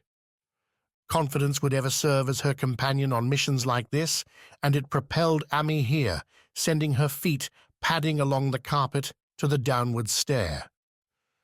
Narrow steps fell away as she descended 1, 2, 3 floors. Those all appeared ordinary, more hallways, more hanging art, more hapless scholars. The fourth, by now down far enough so no windows broke the stone walls, offered the stair's conclusion onto a lantern-lit circle. The stair ended in the circle's center, the spaces left and right occupied by chairs and tables more suited to guard shifts than research. Empty now. Empty perhaps because their occupants stood before a closed hallway-spanning gate. Not a door, but a wrought iron barrier sporting at least 2 locks along its rightward side. The 2 guards, giving Ami curious stares, stood with arms folded, requisite vulges leaning against the walls on either side. Whether these 2 had spines at all, Ami found it hard to guess. Their faces seemed weathered, their eyes pale and sharp. Gladring, apparently, didn't hire the scrubs for his secrets. Ami stopped as she left the stair, watched the pair as they watched her. An awkward impasse. Burbling conversation drifted down from the upper levels, not a sound from this one. Both guards seemed to hold their breath, as if to twitch would be to break some stone-faced agreement with Gladring. No greetings. The left guard frowned. We don't know you. Are you supposed to be here? Ami fished out the paper, held it up. Got this today. New project. The left guard reached out, took the paper.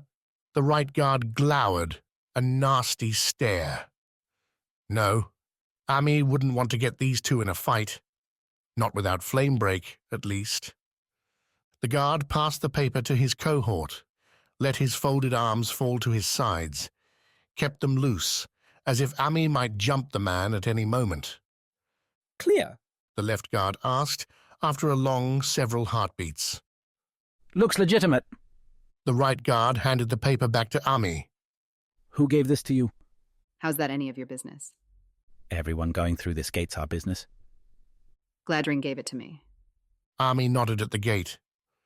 You going to open that thing? I didn't come all the way down here just to chat with you 2, wonderful as you are. The left guard snorted, fumbled with some keys locked onto a loop at his waist. A smart mouth's not the best thing to have down here, the right guard said as the other undid the locks. This is a serious place. I'll keep that in mind. Ami brushed by the guards as the gate slid open. She felt their eyes on her back as she went down the hallway, as closed doors again offered options to her left and right. Ahead, a dead wall signaled the end. If she tried the wrong one, would the guards know Ami had bluffed her way in? Or maybe... Care to help me find the right place? Ami asked the pair. Which place is that? Ami threw on an exaggerated eye roll. You know which one. The guards glanced at each other. The right one sighed, pointed to Ami's left. First door. It's unlocked. Look at that. Being helpful didn't kill you after all. With a push on the handle, the chosen door slid inward. Immediately, a sparking scent, like something recently burned, flooded Ami's nose. The air rushing past, the echoing sound, signaled the room beyond, as much larger than anyone Ami had yet seen in the tower, an impression amplified by the distant lamps on walls to her right and ahead. The only close side came on her left, a scarred stone slab seeming to push Ami down yet more steps, a half-stair down to what looked like a ringing walkway. What it ringed became clearer as Ami descended, a latticed barrier cutting between the stone walkway and the room's pit-like center. Down there, another full story below, sat 7 large chests. Each one rested on a pedestal engraved with the name of an isle. 3 of those chests sat open, their contents glittering inside. A large table dominated the pit's center, one splayed over with strange items Ami couldn't identify. Swirling metal pieces sparkling in the light. A woman leaned over them now, muttering to herself as Ami approached the lattice and looked down. Who was that? And what was she doing?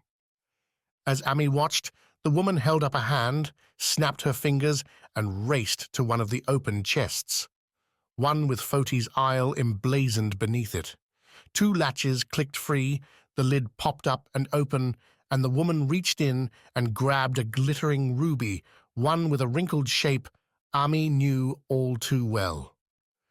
The woman returned to her table with the scar, slotted it into a device the length of a good dagger, where the Foti scar nestled in next to the breezy grey Ami knew belonged to Kansi. The woman lifted the device, then slid a small switch between the 2 scars, linking them with a silver line.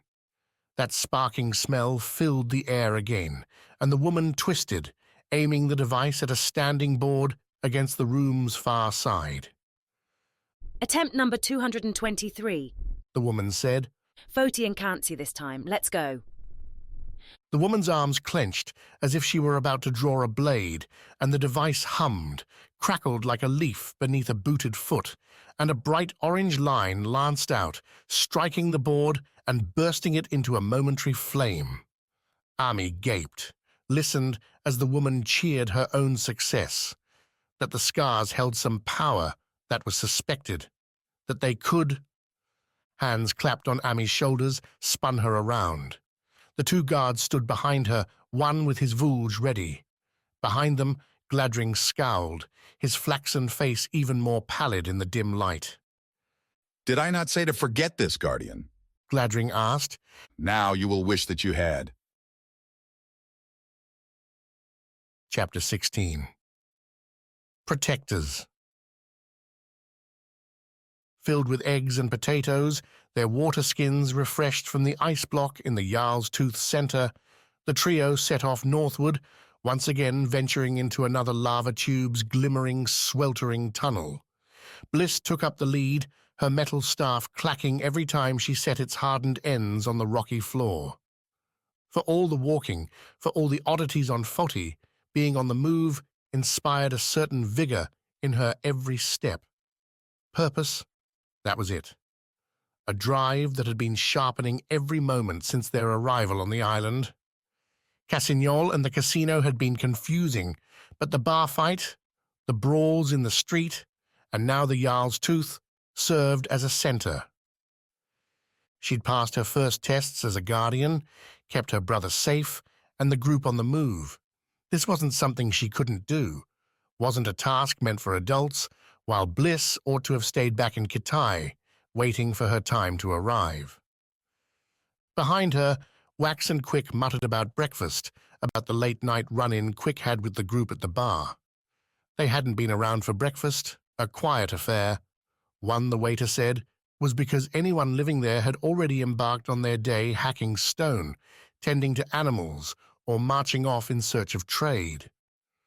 Hard to tell when you had slept in without a sky, without a sun.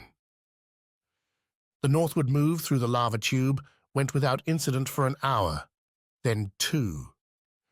The steady path offered no twists and turns, just a straight-on shot.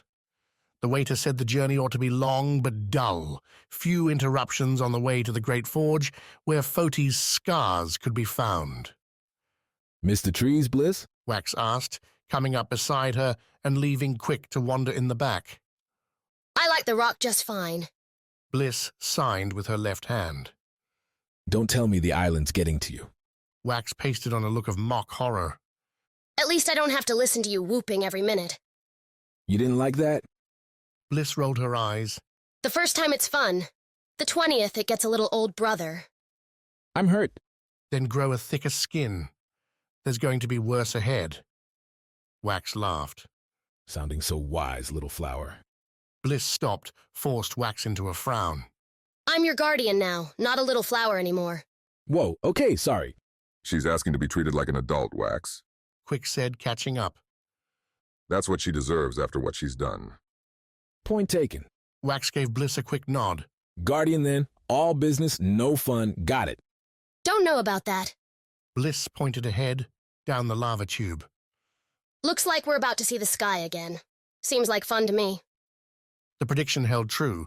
The lava tube's craggy orange rocks fading to the black rolling land they'd walked after leaving Smythe. Overhead, a clear, cool day took over, blue sky showing nothing save a few curious birds circling overhead. Foti sprawled in every direction, cut here and there by low hills, but not enough to interrupt a clear shot to the horizon. Ahead, the path wound through the charcoal straits, though the color line in the distance seemed to change, as if they neared a split between worlds. Nothing but the birds. Quick mused as they took a water break there at the tube's end. On Viz, a view like this would give you more life than you could count. Here's nothing but rock. Makes you appreciate home a little more. Maybe you need to change your perspective. I think it's beautiful. What Bliss didn't say, what she appreciated about Foti's landscape, was that she could see any fiend approaching from a long way off. No sneaking through the jungle, no darting from hidden corners, no dying lost and alone. Which meant the trio had time aplenty to consider the ragged wagon train along the path before them. Much like the giant carts in Smythe, these domed tubs trundled on the path in a slow yet unstoppable gait, their wheels, as tall as Bliss, grinding on the dusted rock. The crushing roll announced their presence before Bliss saw the things, coming into view as the group crested a low rise. 4 massive carts and an accompanying party to match. From distance, Bliss counted at least a dozen, most sporting the warmed-over leathers common to Foti people. The travellers ranged about their train, occasionally barking commands at the creatures pulling the carts, creatures Bliss recognized. Fairites, Wax said before Bliss could sign it. Huge ones. The rock lizards, 2 to a cart, grumbled forward, pulling their charges with large chains linked to collars along their necks. Even from afar, Bliss could see the smoke sizzling up as the lizards vented their heat. Every so often, too, the creatures would snap their heads left or right, gulping up a wayward stone. Grim. Quick muttered as they closed. Thank Viz we don't have to treat animals this way. We're not moving or back and forth, brother. Don't think we wouldn't rope some Hanokos into a job like this if we had to. As if they'd take it. The cats would kill you before you'd ever get a collar on one. The carts didn't stop as Bliss, Wax, and Quick approached. One of the travellers broke off, waited for the 3 to come near, before nodding a soot-coated head their way. Don't usually see travellers on the road, the man said, much less ones from far away. We apparently made a mistake, Wax replied, after dishing out their names. Supposed to take a ship, but we're already walking, so... The man smiled, his teeth a glaring white compared to the grimed-over skin. Best you keep going, then. Bliss narrowed her eyes, flashed her fingers at Quick, who translated with the appropriate tone. What's that mean? The man just shook his head, kept up his smile, and waved them on. Quick tried again, received only the same words. Guess that's what we'll do then, Wax said, his cheer faltering at the awkward exchange. The rest of the traders weren't much better, giving the Viz group little more than slight glances or stone-faced stares. The carts never halted, the big ferrets carrying on. Bliss, Wax, and Quick had to move to the path side, walk in a single file to get around the slower wagons, coughing all the while at the charcoal dust kicked up by the massive wheels. Only after they'd put a few strides between themselves and the lead wagon did Wax open his mouth again. Well, that was awkward, the Renewal said, lobbing one last confused stare behind them.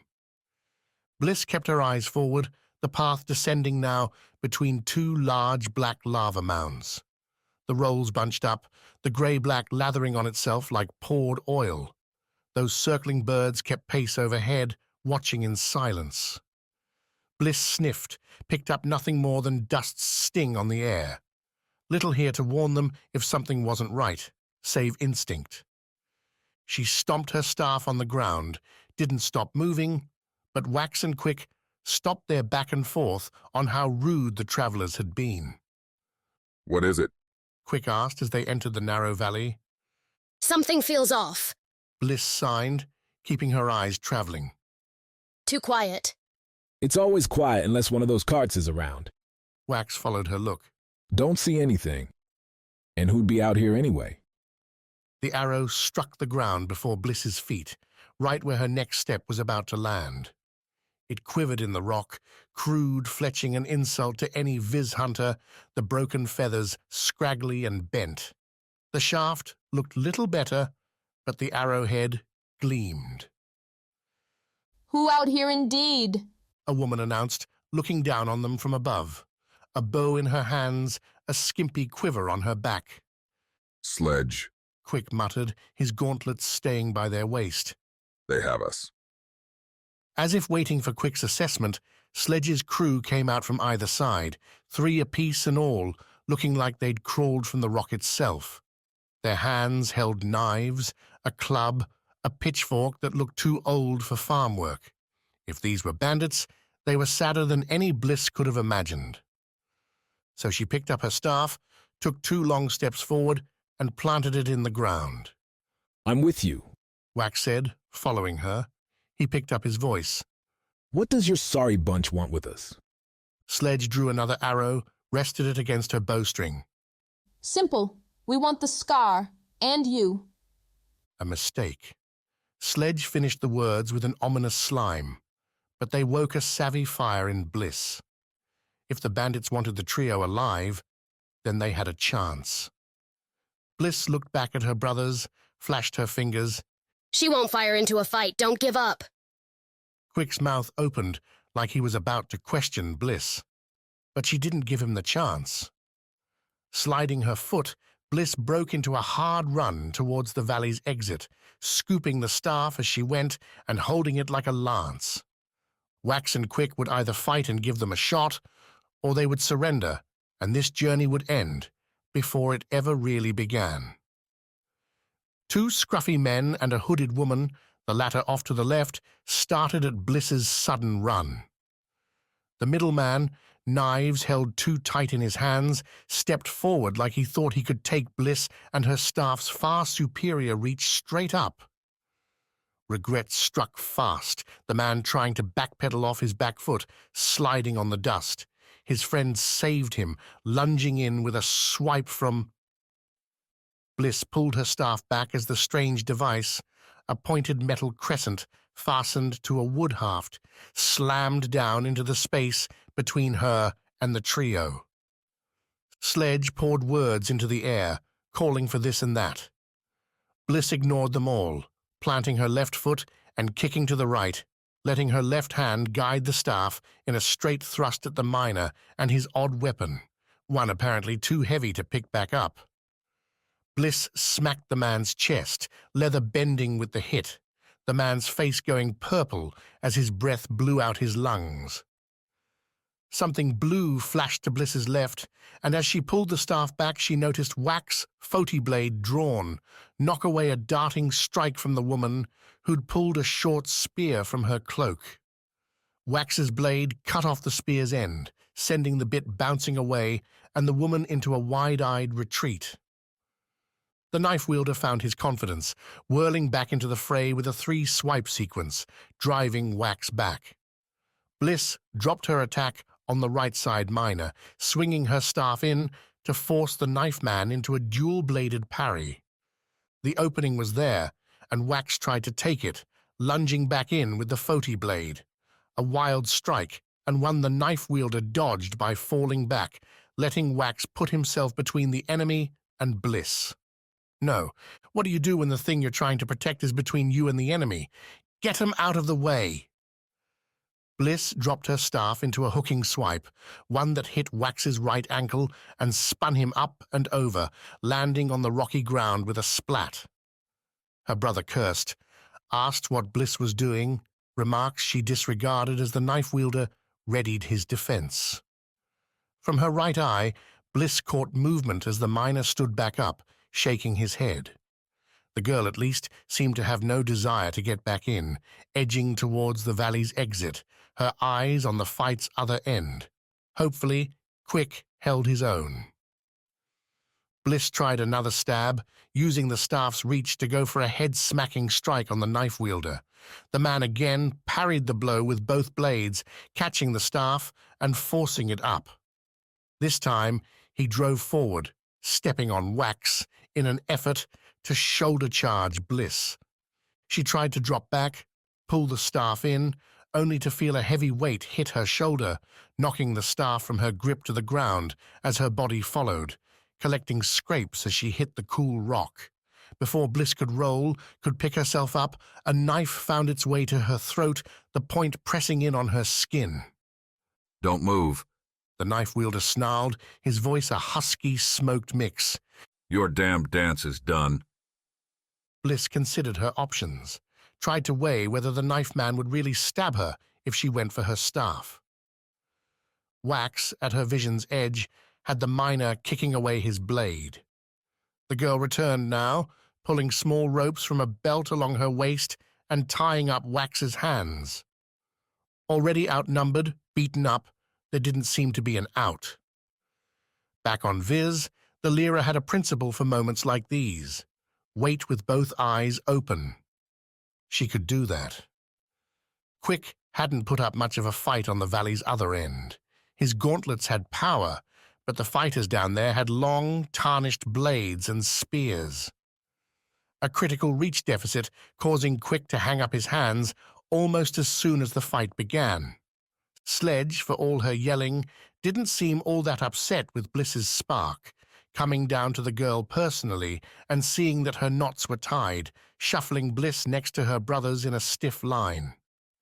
Spirit's never a bad thing, Sledge said, pulling the knots tighter. Bliss's wrists tingled at the pressure. Blood still flowing, girl? Bliss shook her head. If her hands went numb, there'd be no escape. Sledge loosened the knots, then leaned in, whispered, I like you, but try anything, and it'll be your brother's throat I slit first. Wax didn't seem like he'd fight that too hard. Her brother's bravado looked sapped, the man's constant grin a decided frown, eyes downcast as his Foti blade and knife were torn away and handed to the young girl who'd busted her short spear. Sledge went up to him next, reached inside Wax's tunic, and found the scar. Lifted the necklace up and over Wax's head, the knife-wielder keeping his blade drawn and at Wax's back. Don't need to do that. Quick growled, standing nearby, one of the swordsmen covering him. Wax isn't dangerous. So I saw.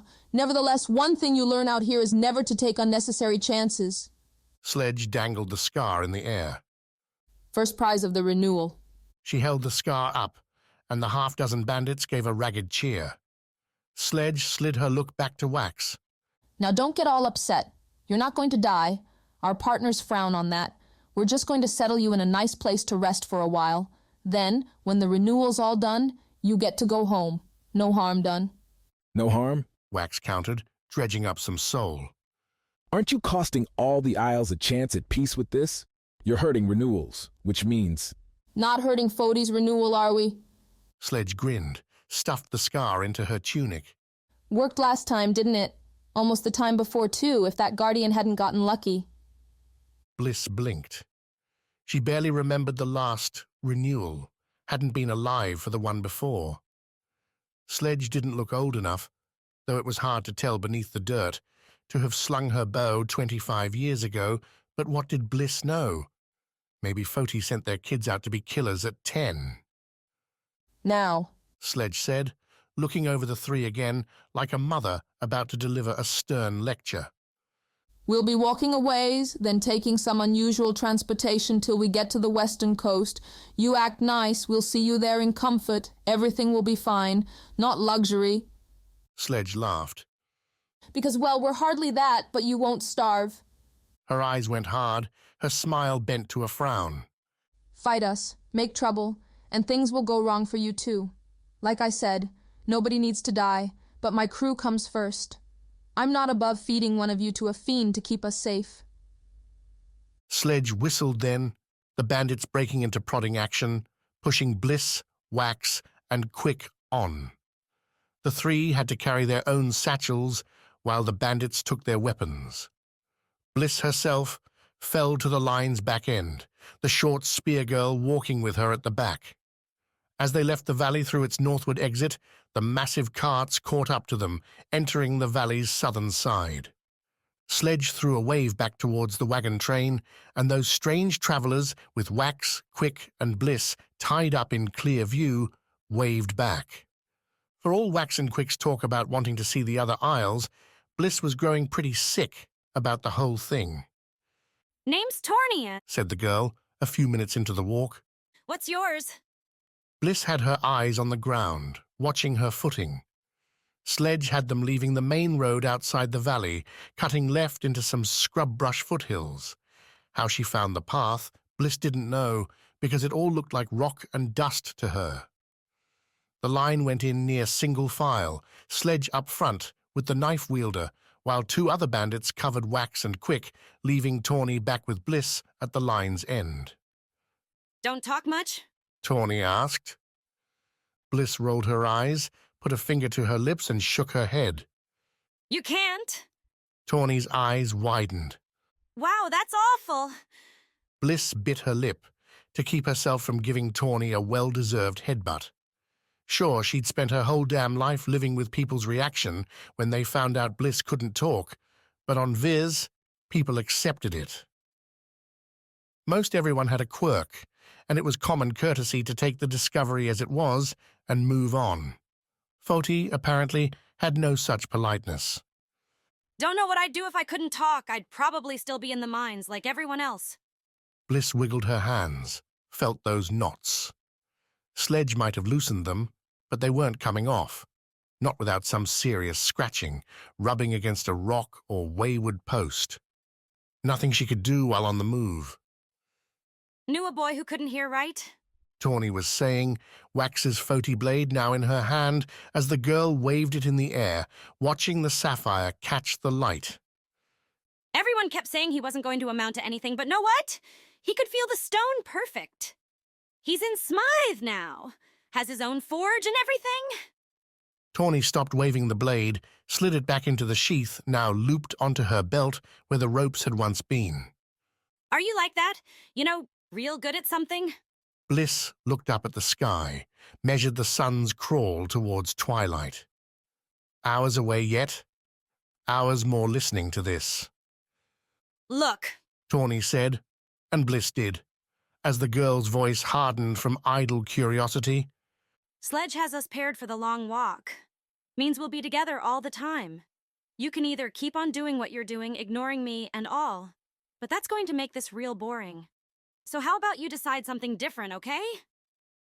Bliss scrunched up her face, threw a confused look Tawny's way. The girl and her friends had just ruined Wax's chance at being an Aegis, torched their opportunity to keep going with the renewal. How could Tawny expect Bliss to be, friendly? Hey, there you go. Tawny flashed a gritty smile. A real response? What a thing to see. Now that Bliss actually looked at Tawny, the bandit girl had a bit more than just scrappy leather and indecision to her. Choppy hair led to a dirt-smeared face, a small cap adorning Tawny's head with a woven orange and yellow crosshatch throughout. More personalized than the other hats the bandits wore. Little bits stuck out among Tawny's other clothes too, like a silver-seeming bracelet on Tawny's left wrist, and several dull rings among her fingers. Tawny's shoes seemed scuffed, but Bliss realized the girl didn't seem to make a sound as she walked, her feet rising and falling with little dust to show for it. Tawny's eyes, too, always seemed active, scanning everywhere while her fingers twitched as if wanting to grab at something. Maybe that's why Tawny had been waving the Foti blade around. Hard for her not to. None of that solved how Bliss and Tawny could communicate. Wax, Quick, and a few others on Viz, Bliss winced as Pan flitted through her memory, took years to develop the signing she employed so fast. The only other option would be the small tablet and scratching stone in the pouch along Bliss's thigh, a device that had meant freeing up her hands. Now there was an idea. So it's like this for another day or so, but then you'll see some really cool stuff. Tawny was saying, when Bliss grunted, drew her attention back. Wiggling her tied hands, both looped in front of her, Bliss reached towards the pouch on her right thigh. Tawny stopped, hand going back to that sheathed Foti blade. Bliss shook her head, reached for the pouch again, managed to snake a couple fingertips around the rope, tying it closed and pulled. The pouch opened, the scratching stone and tablet falling to the ground. What's that? Bliss crouched, fumbled at the stone and the tablet. If she tried, the knots seemed loose enough to give Bliss a chance at writing. But that wasn't the goal. She missed instead, dropping the scratching stone a couple times. Meanwhile, the rest of the party kept moving on, drawing further away while Tawny watched. Here, let me pick that up. Tawny bent down, scooped up the tools, looked at them, noticing the faded scratches on the writing tablet. I get it. You write on this thing? Bliss nodded. I'm not the best reader, but we can try. Tawny handed the tablet to Bliss, who dropped it, wrists and hands not quite fast enough to catch it. Tawny started to reach for the fallen object, then stopped, stared at Bliss with a sharper eye.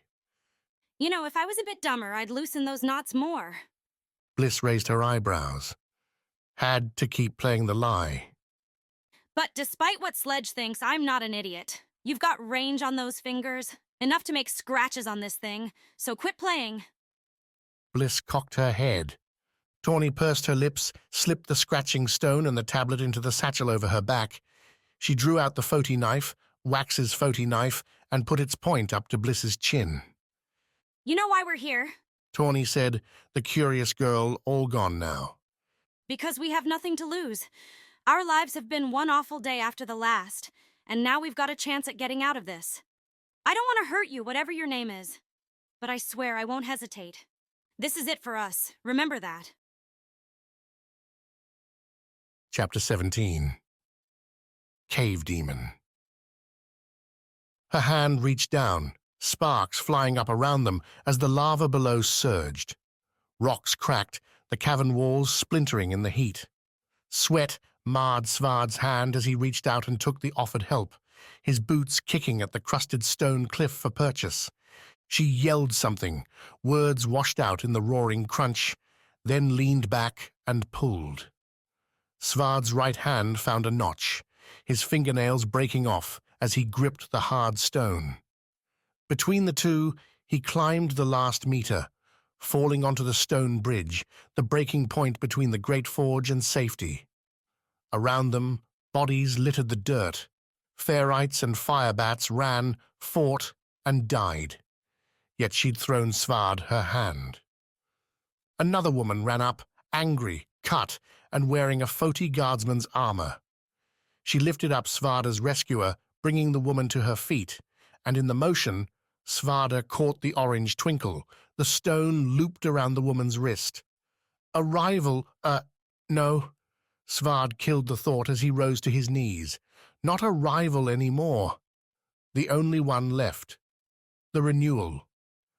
The second woman pushed Svarde's rescuer away, sparing one frowning glance at Svarde, one no doubt making sure Svarde didn't intend to pursue, sword drawn in that cursed hellfire cave. I did follow course, but with my hands clear, Svarde said in the dark, over the continual drip. Had to after that. I'd been a guardian once, failed, and needed to see if they'd take me on. Why?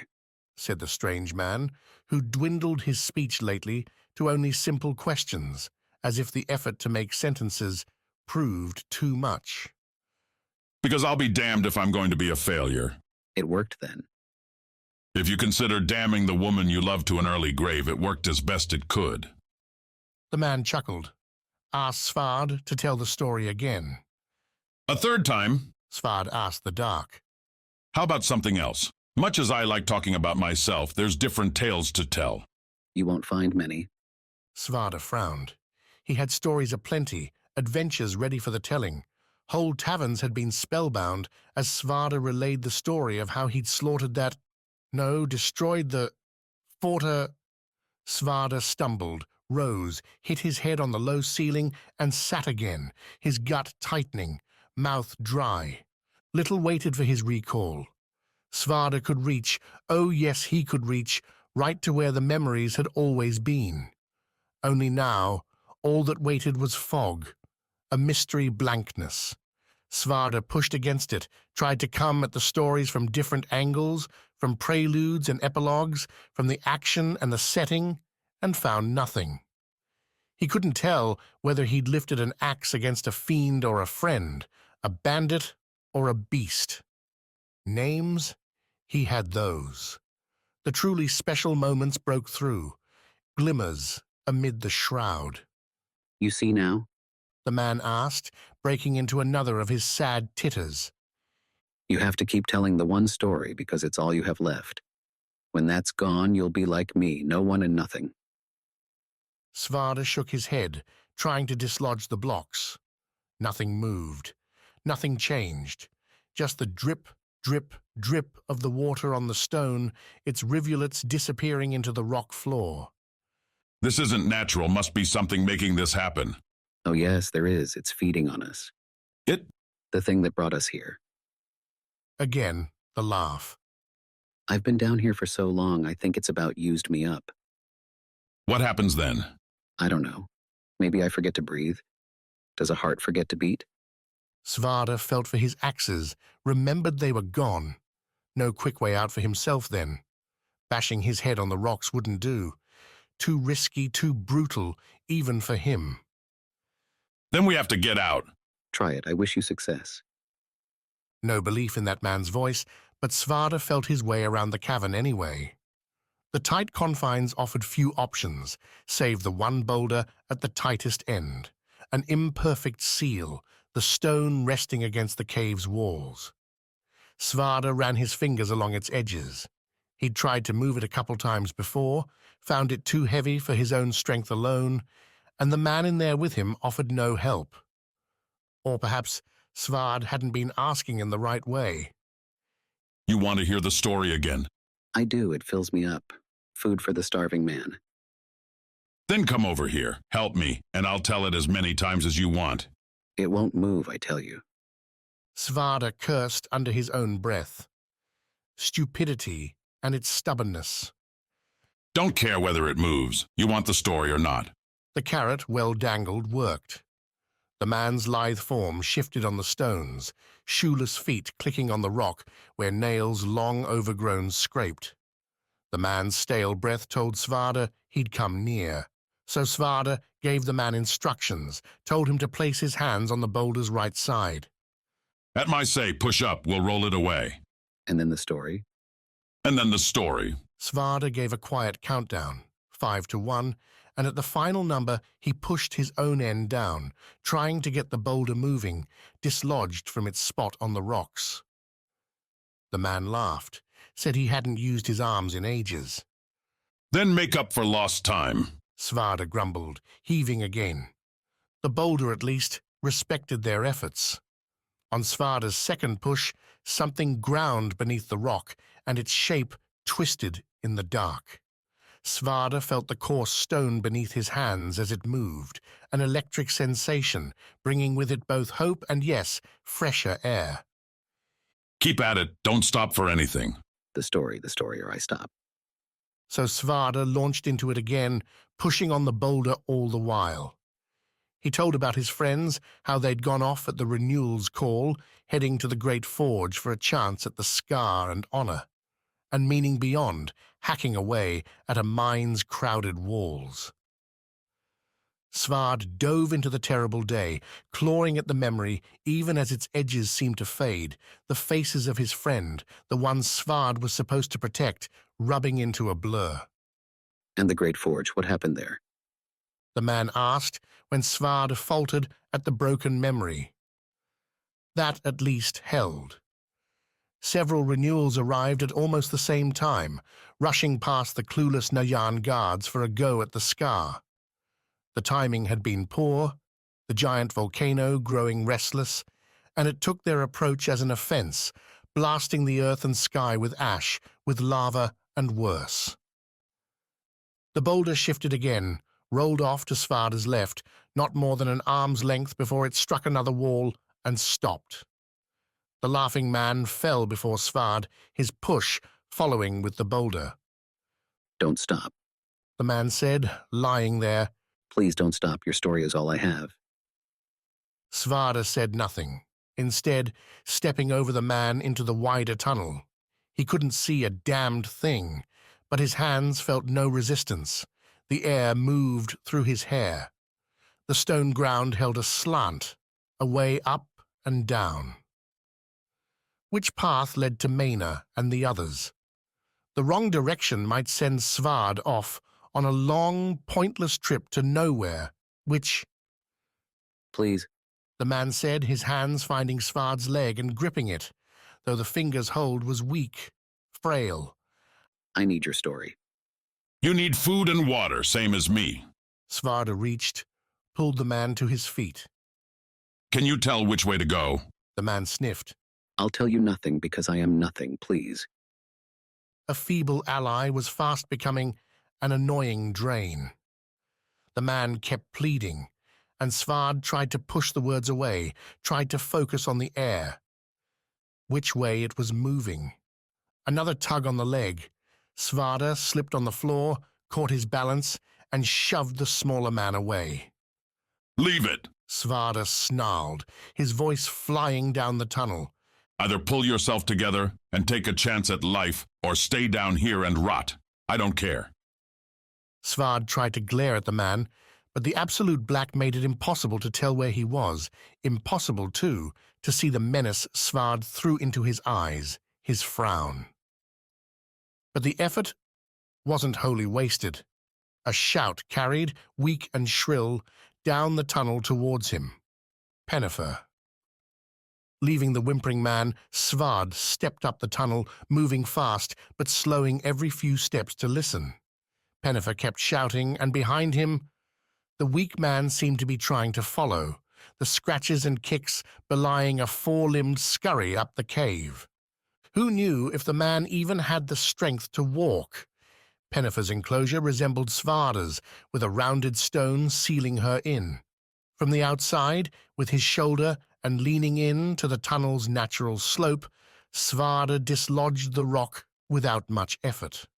It trundled away, Svarde calling a warning to his follower, who squeaked. When the man resumed his whimpers, Svarde assumed he'd survived. You made it out, Pennifer said, using her hands to find Svarde's arm, brush his beard, and generally grab at him like the other man had. Svarde pushed her off with a growl.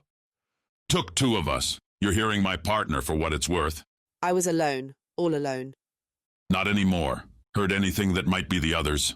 The others? What others? Pennifer's voice dropped. I don't know who you are.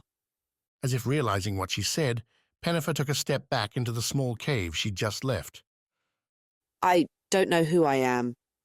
She started to break into a cry when Svarde grabbed her shoulders, gave Pennifer a single good shake. If he could have seen, he would have delivered the traditional Foti antidote to everything. A smack upside the head. As it was, the shake seemed to stun Pennifer, bring her back into reality. You're Pennifer, Ron a pirate and a damn good one. I'm Svarde, your ally, and there's two more of us we need to find. 3, counting Kiwi, but Svarde figured the Farit would find them just fine. Follow me and watch the other one. He's a bit grabby. Can I trust you?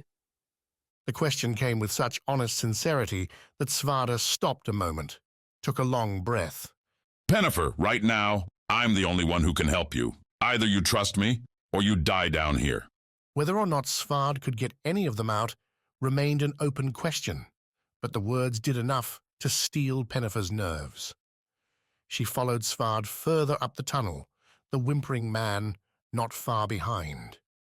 As they went, Svarde kept his hands reaching to either side, feeling for more boulders. They passed several more cells, opening each with a pushing of the boulder doors. Inside, they found nothing, save for the last one, where a withered body offered no solace. Pennifer found the corpse, feeling with her hands and stifling a curse as her fingers touched old bone, the leather-like, faded hide. Rasselbeck waited in the fourth, the man muttering his own name, his family's names to himself. Glad to see you're still sane, Svarde said after they greeted one another. Pennifer's on the edge, and the man behind us is right gone. Don't know that I'd say sane, Rasselbeck replied. Sitting alone in that dark wasn't much else to do but tell myself stories and hope for something better. At the least, I'd die with my wife's name on my lips. You have a wife and you're down here? She's long gone in those ways, Svarde, but I keep her where it matters. Strange place to have a deep conversation, dangerous place to keep it going, so Svarde ended it with a grunt, kept them moving up. Hopefully Mina would be waiting in the next cell. Then they could figure out a plan to get their gear back. Food and water, too. Those would be good to have. And Svarde wouldn't mind having a word, a fist with the creature that stuck them here. Marching up the cave further, those fists held ready, didn't get them Mina.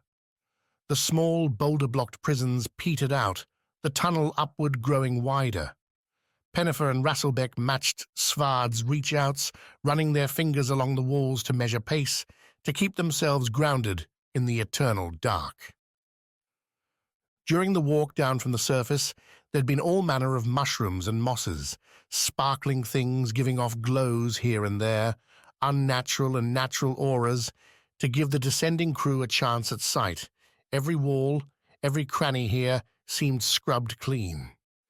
Even the sharper rocks are sanded off, Rasselbeck muttered. Someone wanted to make sure nobody could find their way out. And that they didn't hurt themselves in the dark, keeping their food fresh, this one. Svarde didn't mention what the whimpering man had said, that their bodies might not matter all that much to this fiend. Their trek upward ended when Svarde smacked his head on a rounded stone, one large enough to block the whole cave, more than twice Svarde's own wingspan across. No way we're moving that thing. Guess we could try going back down? The whimpering man caught up to them, moaned louder at the dire thought of backtracking. The air's coming around the boulder. This is the way we want. The creature brought us down here, didn't it? Either it's impossibly strong, or there's a way to shift this thing we're not seeing. Hey, maybe that's it, seeing. You said you saw a different tunnel after we split up, right? Did, yes. Then maybe what we're seeing now isn't right either. I'm seeing all black, Pennifer. You are too, unless you've been keeping one big secret. Hold on, Svarde, you've got those Foti boots, don't you? Always have. Big strong iron. Always been there. Then kick something, let loose. Think she's lost it, Svarde. Svarde snorted in agreement, but when nothing made sense, sometimes you had to try the ridiculous. Clearing the other three for space, Svarde swung his leg at the blocking boulder, a stiff kick-up, angling to get his boots striking the rock hard. The stiff iron smacked and shrieked. For an instant, sparks flew into the dark.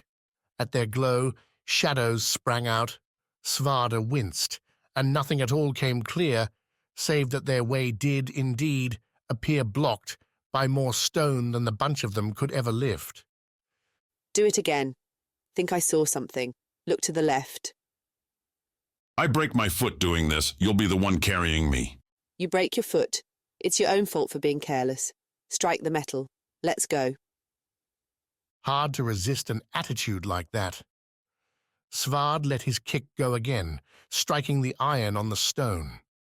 He tried not to wince this time, looked left in the flash, and saw what Pennifer had. A gap in the upper left, about where Svarde's arm could reach if he stretched.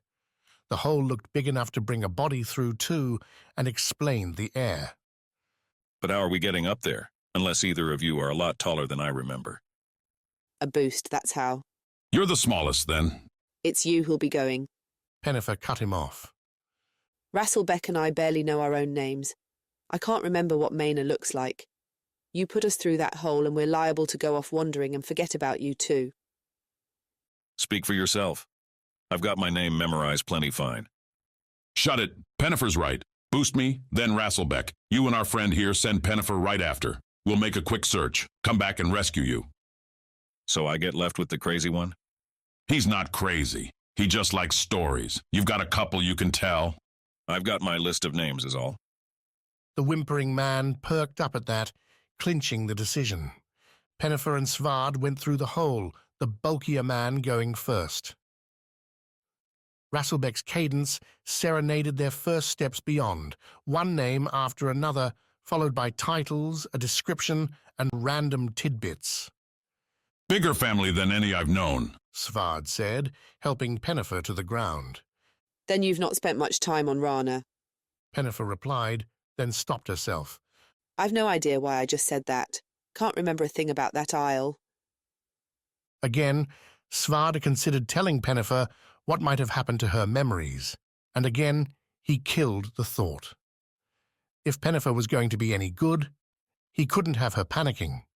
A good fighter might hold up well against a fiend, but who Pennifer was right then, Svarde couldn't say. And anyway, their new cave presented better options. A single curling tunnel led to the left, and now the walls weren't scrubbed clean. Purple-pink moss grew in clumps, nestled along the left side where a water trickle ran, possibly the same one that emptied through Svarde's former prison. Guess it's this way, Svarde said, leading off with a crunching walk. Mere steps later, the tunnel narrowed before emerging into a familiar room, one with 3 branches off it. To the right, an upward tunnel had a brighter pink glow. The quartz would be that way. Straight ahead was a mystery, and to the left lay the dark below and escape. Which way? You don't remember? Past these last minutes, Svarde. I don't remember anything. I don't know how I know what words to use, how to walk, anything. It's all blank, like trying to reach through one of these walls. Svarde took a deep breath. We're going right. That's where our gear's likely to be, which we'll need if we're going to get Rasselbeck free. Or we could run. Svarde glanced back, gave Pennifer a once-over. Like him, she'd had her armor taken away, left only in the thin Rana robes. Her skin held scratches, her eyes tight, the slightest flush coming to her face at the ask. You remember, don't you? You're hesitating. You know where we are. I remember you, Pennifer. I remember you wouldn't run. Not for anything. The old me, maybe. The new one. This one standing right here. I want to live, Svarde. I don't want to find whatever put us behind those rocks, whatever stole our memories. I just don't want to be here anymore. I understand, I really do. More times than I can count, I wanted to run from where I was. Svarde put a hand on Pennifer's shoulder. But running now will only get us killed later, by something just as nasty. You're a fighter, Pennifer. Trust me. Once you get a sword in your hand, you'll be as deadly as anything here. Pennifer's eyes flicked back to the caves, her shoulders tensed, and for a moment, Svarde wondered if she'd give it a shot anyway. Break for freedom and take her chances in the dark, alone and unarmed. Please, I'll need your help to save Maina and Rasselbeck. And Kivy. Please let that damn ferreter be all right. Pennifer shuddered, gave Svarde a nod. Okay, I'm with you all the way. Together, they broke right up the tunnel towards the quartz, towards the gear. Svarde intended to take the walk slow, cautious, ears open. That plan died as soon as they entered the quartz tunnel, when stirring curses echoed off the rock, mixed in with what sounded like garbled speech, a loud conversation too indistinct to make out. Those curses, though, came through plenty clear. Svarde, whispering for Pennifer to speed up, broke into a dash up the tunnel, right into the quartz room. The gemstone's brilliance again shocked the sight, the action fading in slow, as if Svarde had just woken up. The quartz itself jangled, the many garments and gear on its pink lines moving with the wind whipping around the cavern. The tornado centered to Svarde's right, landing on a miserable mess of wings, tiny limbs, and what seemed to be slate-grey faces, their mouths alternating between blowing air and shouting, muttering nonsense. The fiend's focus seemed bent on Mina, the Rana pirate standing with her back against the cavern wall, saber slashing the air before her, trying to drive the thing back. Struggling behind both, mashed into the corner, twitched Kivi. The ferrete's stubby tail bounced off the floor, her claws scrabbled with half-hearted effort to bring her right side up, a motion delayed, doomed by the constant wind. What is that thing? Pennifer asked, frozen behind Svarde. Doesn't matter what it is, Svarde replied, breaking for the quartz for two familiar axes hanging on the gem's left side. We have to kill it. Moving against the wind felt like pushing through a wall. Svarde lowered his shoulder, found himself growling against the grit as the whirling air picked up small rocks, dust, and threw both against his face. Pennifer didn't join him, seemingly paralyzed there at the room's entrance. To think stealing a person's memories could take all that they were, could render them useless, a shell and a shadow. Svarde refused to wonder what might happen were this fiend to die, and Pennifer's old self not come back. What such a scared creature might do down here in the dark. Mina's yells were harder to ignore. She'd not yet called out to Svarde himself, not yet asked for aid. Instead, she seemed to, like Rasselbeck, be calling out her life. Friends, family, places on Rana, and the isles she'd sailed to. As Svarde reached his first axe and slid it off the gem, he looked back at the fiend, saw it wasn't trying to batter Mina, wasn't trying to strike her. Instead, the creature hovered just beyond her sword range, the winds keeping Mina pinned to the rock. Those faces then howled at her, blew and sucked and whistled and spoke. Ate, Svarde realized, at the very pieces making Mina human. Svarde snatched his second axe, drawing sparks from the quartz as the weapon's edge scraped the pink. He ignored the leather and furred armor, useless as it was against this monster. Pennifer, your crossbows! Svarde roared over the wind as he broke towards Mina and the fiend. Now! The call shook Pennifer from her stupor, the woman stumbling back against the wind. She looked at Svarde, the gem behind him. Her crossbows were there, on the right, dangling. She gauged the distance. Svarde saw those eyes widen, saw them watch his steps and where they were heading, the fight to come. Pennifer turned and ran without a word. Chapter 18. A New Look. At least the view was nice. The afternoon was off to a beautiful start, golden waves lapping far below, broken by heavy ship traffic. The Renewal's call seemed to have spurred on the trade, everyone getting in their last profits before more fiends emerged, and the Isles hunkered down to survive. This balcony wouldn't be a bad spot for such hunkering. Not very defensible, and the thin iron rails would get in the way of swinging flame break at any winged fiends coming through, but the cool breeze whisked Ami's skin. The wine set on the table before her was a better vintage than any she'd had in a long time. The only downside came with the man sitting, all too smug, across from her. Gladring, repeating the morning's events, how he'd had one of the worthless scholars keep tabs on her after departing his room, gloated about her capture, tut-tutted her with a sausage finger about Ami's poor subterfuge, and asked just what Ami thought she was going to do down there. Walk out with our secrets? Kidnap one of our researchers? Gladring asked, his noxious grin growing ever wider. I'm so curious, Guardian. What was your plan? That Ami hadn't had one was a fact she'd never admit to this man. The mocking look that had come over his face, the way his hands would twitch in smirking pleasure. Ami would have to get up and throw Gladring off the balcony. Watching him splatter on the rocks below would be so satisfying. except tight ropes bound Ami's hands together at her front with just enough give to allow her to grasp the wine glass, put it to her lips. Next to the balcony door, only a pace away, stood a Najan guard too, Vulge ready. Still, if she could get her hands free, Ami bet she could get Gladring over the edge before the spear struck a fatal blow. Is that how you mean to help your friend, the Aegis, with random forays into places you don't belong?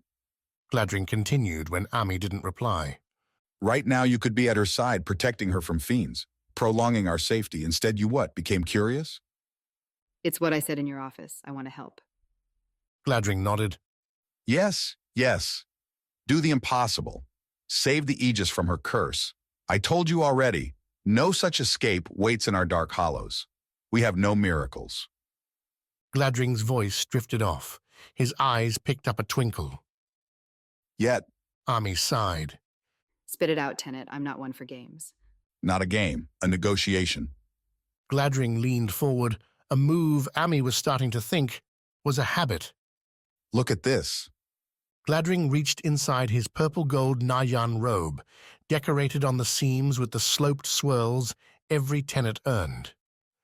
Gladring's hand emerged with an orange-yellow stone, one small enough to hold between two fingers. A Thomas scar.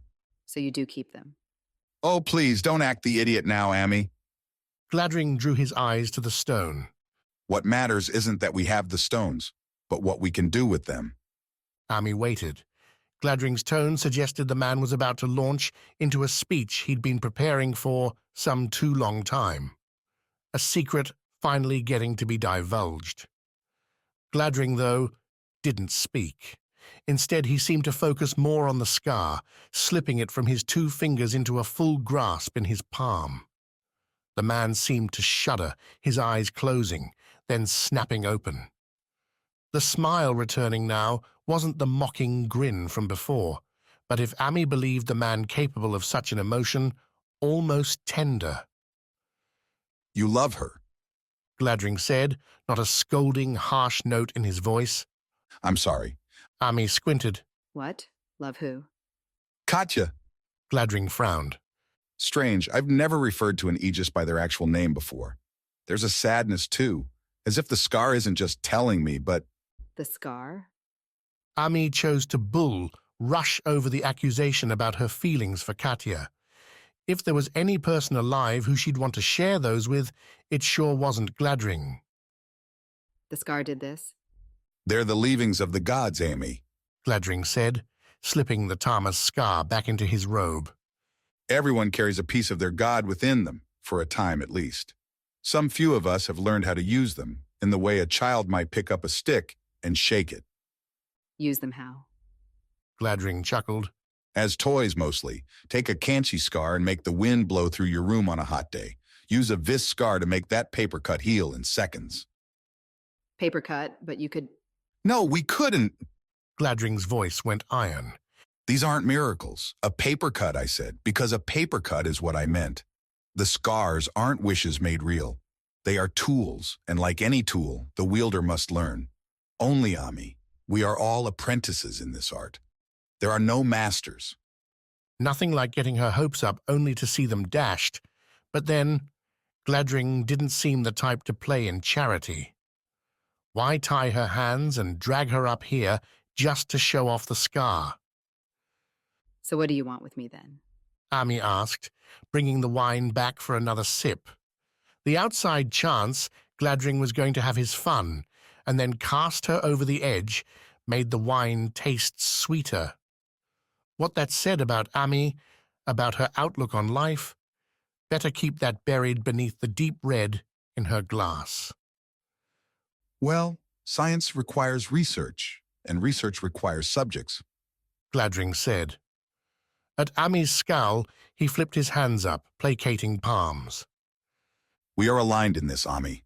Noctia's goal with the scars is to stop the fiends, to keep us all safe. And chained to the circle. Oh no, what a terrible yoke.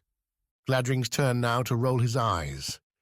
Who complains when Noctia sends its aid to their isle? Who complains when we make it easy for every isle to trade with one another, when we mediate disputes for the benefit of all? The circle is just a collection of people, Ami. That's all.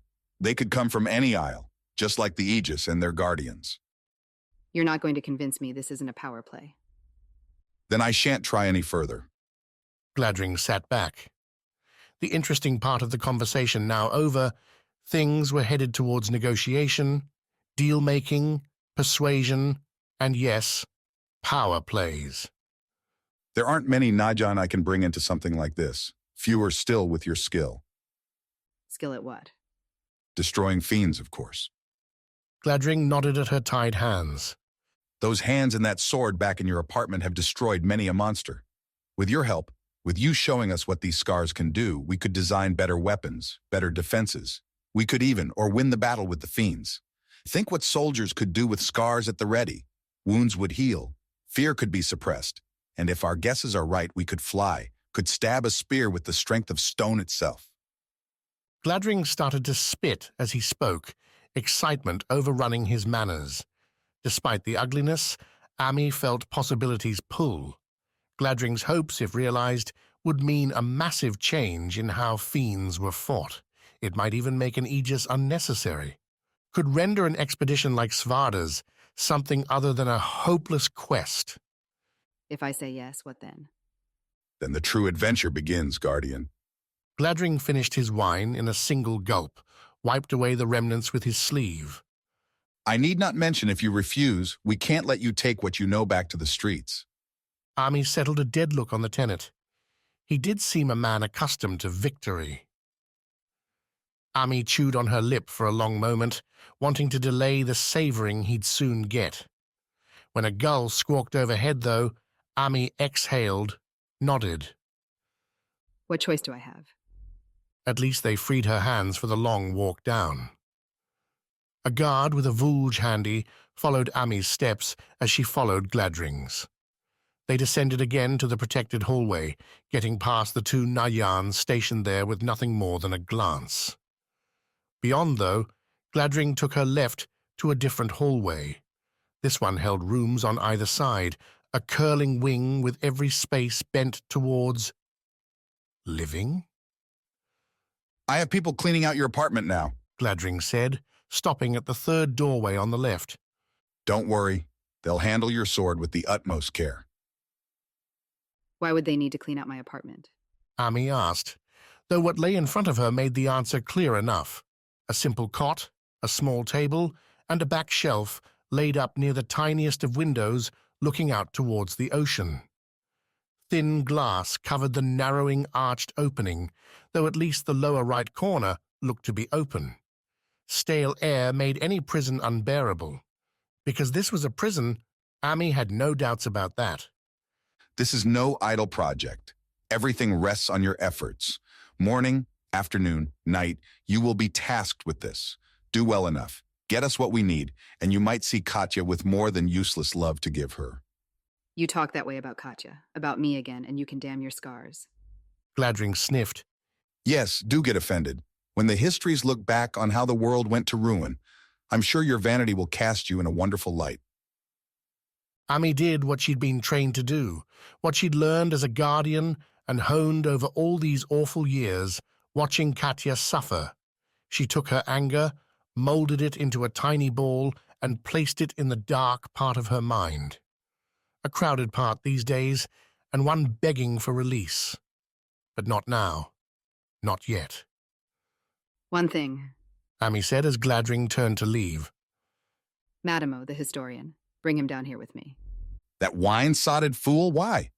Because he knows more than you think, and I'm going to need help. Gladring shook his head. Get us off to a good start first. Then you'll get your requests. Rewards for good behavior. I believe they call it in the dungeons. Ami's scowl only made Gladring laugh, the man departing with a last word. Your first test begins tonight. 3 hours. They locked the door behind her when they left, leaving Ami sealed in her small room, with little more than the window to stare out of, the walls to analyze, not even wine to drink, food to eat, just her own thoughts for misery. And miserable they were. Ami never gave herself over to much introspection. A guardian's life didn't encourage slow thinking, a questioning of one's motives and choices. No, instant action and a clear objective made much more agreeable company. As such, after a terrifying 20 minutes where Ami felt like she was going to descend into a dire rewind of her life and all its decisions, she stopped, shed her heavier cloak, and embarked instead on one exercise after another, the movements serving the dual purpose of calming her mind while excising her energy. Though, given the rapid knocking on the door when those 3 hours ran out, Ami might regret working herself. The knocking continued as Ami straightened up, made sure her latest lunges hadn't thrown her clothes in too much disarray. She eyed the door, the sturdy wood shuddering with every pound. Were they waiting for Ami to come open the door? What prison gave its prisoners this kind of courtesy? The answer, when Ami tugged the portal open, came in the form of a smaller woman. Though one covered in such a strange outfit, Ami at first didn't realize what person could be inside. Hey there, the woman said, her voice a balance between boundless enthusiasm and reluctant restraint on the same. Gladring said to come get you when the next test was ready. Ami tilted her head. Who are you? Annalise Everbright. I might ask the same of you. Gladring didn't tell you who I am. Gladring treats me like he treats every researcher down here. Annalise shrugged. Like tools, like bugs, doesn't matter to him so long as he gets the credit. Somehow, Ami didn't catch any malice in the words, a situation laid out as it was, facts on facts. So no, he didn't tell me who you are. Beneath copper goggles, Annalise gave Ami what looked like a sympathetic frown. Then again, most of our subjects don't last very long, so maybe he didn't think I'd care. They die? Die, go mad, lose too many limbs to continue. It's a whole range of maladies, really, but we're getting better. Annalise glanced up at the ceiling, her voice trailing off. 1 week, that's how long it's been since the last, accident. A new record. How do you recruit these test subjects? Gladring doesn't tell us and we don't ask. Annalise replied. She folded her arms, each clad in a different silver bracer array, slots and notches awaiting tools. I know that sounds horrible. I know it seems like we're doing the worst things in here. I don't know what you're doing. Right. I mean, I'm trying to say we have to make sacrifices. It's not easy on us either, right? We're pulling the triggers. We're taking the chances too. I live with those nightmares. Ami took a step back into her room. Despite Gladring's promise, nobody had come by with Flamebreak or her things. The sword would have been a comfort now. If nothing else, knowing she could try to hack her way out would have brought a warrior's solace. Instead, Ami had her hands, her feet, and while it looked like Annalise could get knocked over with a simple push with all that unsteady crap all over her, the guards beyond wouldn't be so easy. Scared you, didn't I? I don't understand you is all. What do you want? Simple. Come with me. Among the costs and benefits of exploring the Seven Isles during Katya's renewal was the more neutral element of getting used to the unknown. After getting slapped with strange foods, stranger people, and the strangest places time and time again, Ami had learned to build up a stoic reserve, an ability to judge things as they came rather than dread or delight in their arrival. So she followed Annalise from her room with steady steps. She listened to Annalise babble on about the scar research, a topic interesting at the start, but one that soon devolved into technical terms too obtuse and esoteric for Ami to care about. Elemental wattage, specific soul frequencies, scar clarity. These would no doubt matter to someone, and that someone, Foti willing, would not be her. More interesting and more obvious was the place Annalise took Ami. Not the stuffed cage and laboratory Ami had snuck into earlier, but a steeper stair, one whose lantern-lit stone steps had their progress snared every other landing by strong iron gates, walls closed in tight, eschewing the views from a wider space for the better defense offered by a tight corridor. Annalise didn't bother explaining the construction choice, and Ami didn't question it. Some things were obvious enough. This stair meant to keep something in or keep everyone else out. For all that, not a single guard showed up, the walking deserted, at least till the pair reached the bottom. The stair ended in a wide circle, stones ending in smoothed-over cave floor. The air gained a natural tinge, a wet, salty taste. They'd gone down far enough to near the sea. The change in air was matched by the change in surroundings, whereas above industrial design made things immaculate. Down here, rough, hollowing out left burrows, branching off their landing spot, the stair and its close walls, a curling interruption to an otherwise open place. Torches, not lanterns, stood alight on metal posts jammed into the ground. The 4 burrows leading off the central room each had boards hanging from spikes nailed into the walls. 2 had solid crimson sides showing, while the second pair looked splattered with grass-green dye. The room's walls held weapons racks, some actually holding weapons while others supported crates or things Ami couldn't identify, odd mishmashes of metal.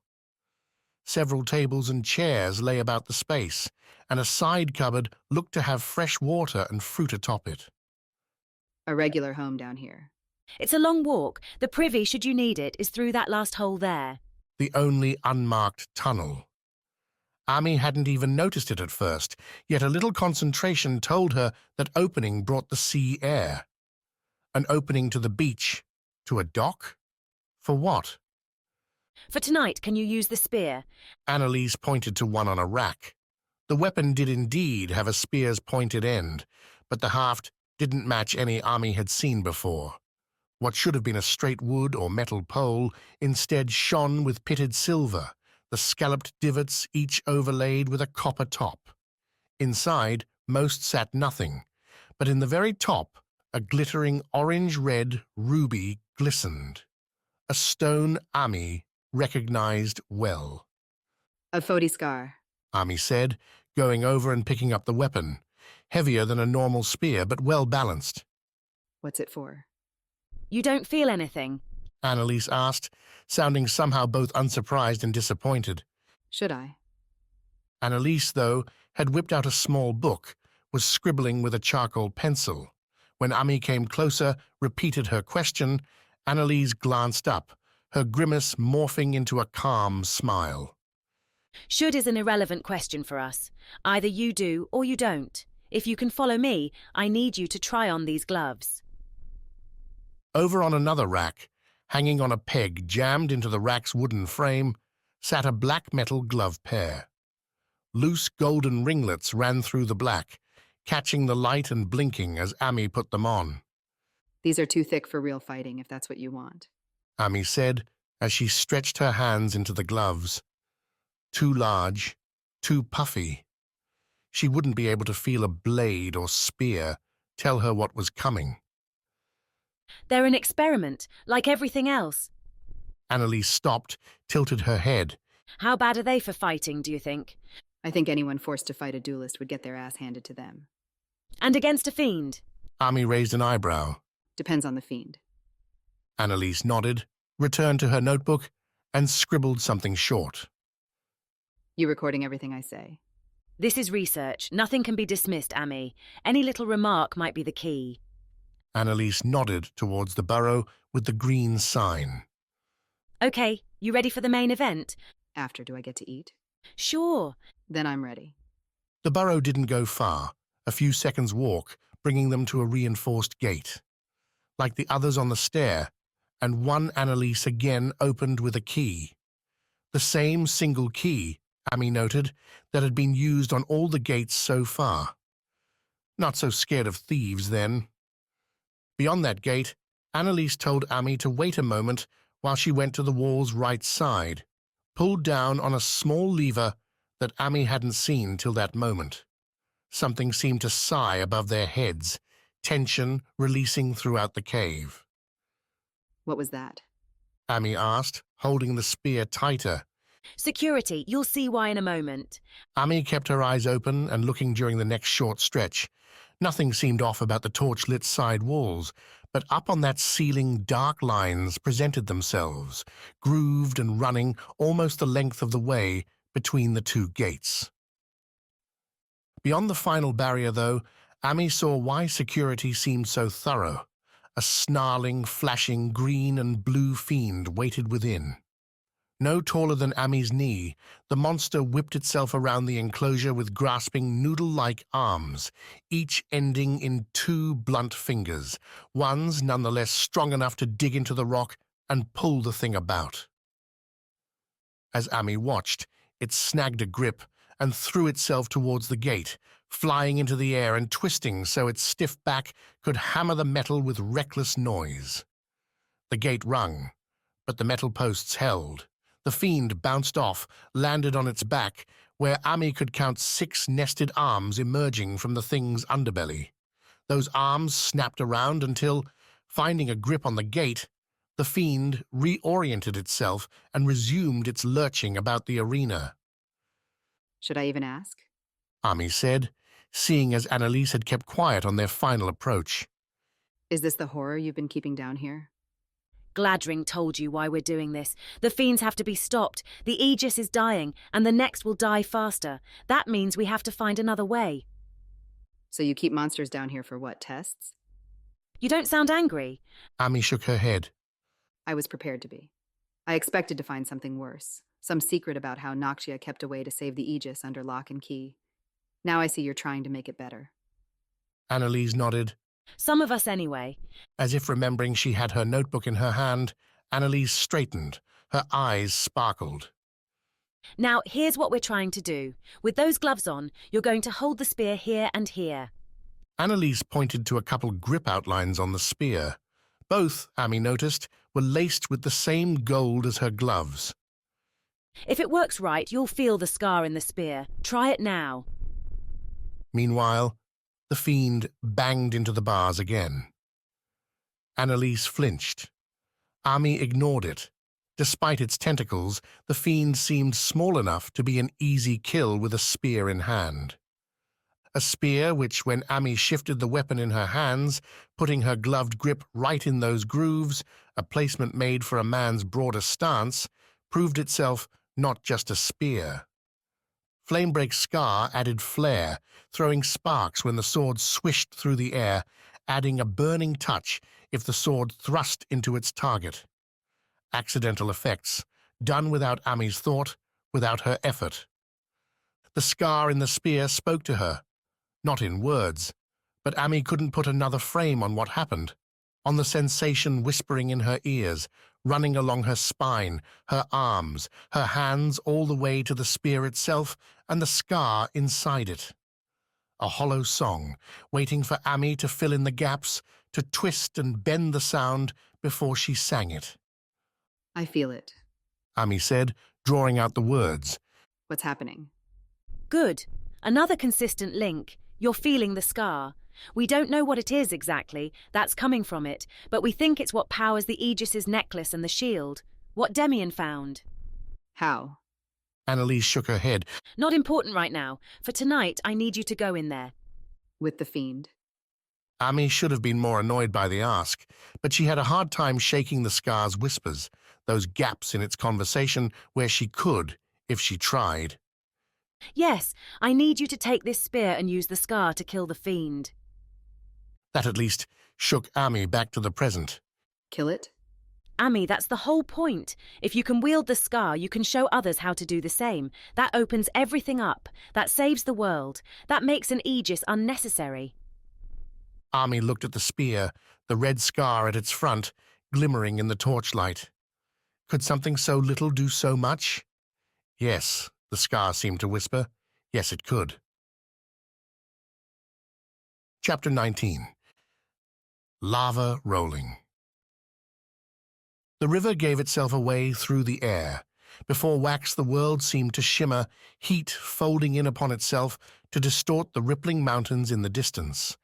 Behind those, so Sledge said, they'd find the Western Ocean, a place too empty for sailing ships and the perfect spot to hold pesky renewals, till their time was up.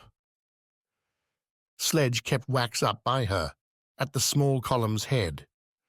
Quick and the other bandits shuffled a few steps behind, while Bliss and the girl, keeping eyes on her, seemed to ramble off and on into offshoots and distractions.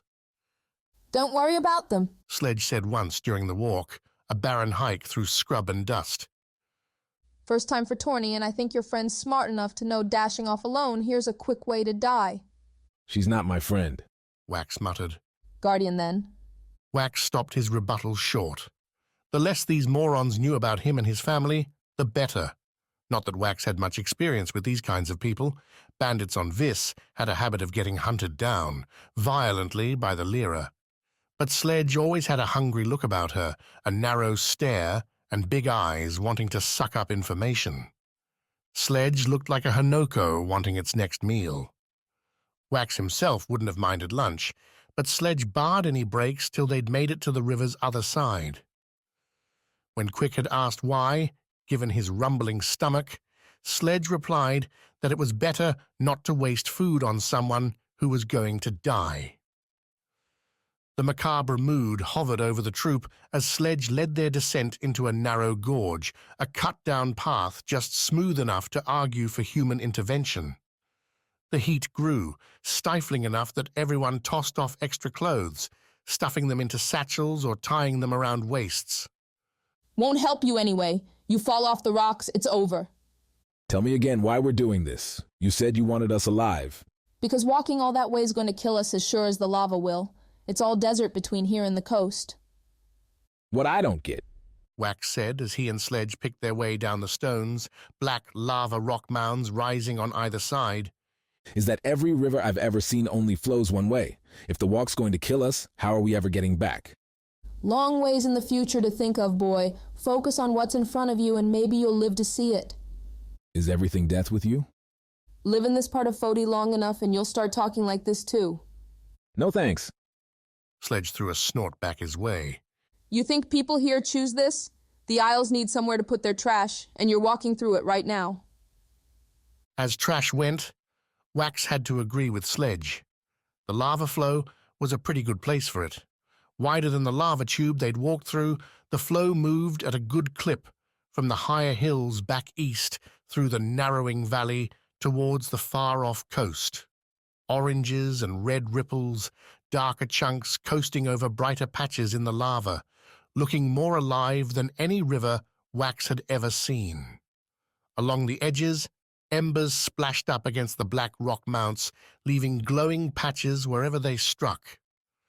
Spitting and hissing noises dwarfed the conversation, sizzling smoke rising wherever some poor thing came close enough to ignite. Sledge dropped her pack a few long strides from the flow, where their path down sprawled out into a shallow entry, the flow lapping its crusted edge like a friendly creek might back on V's.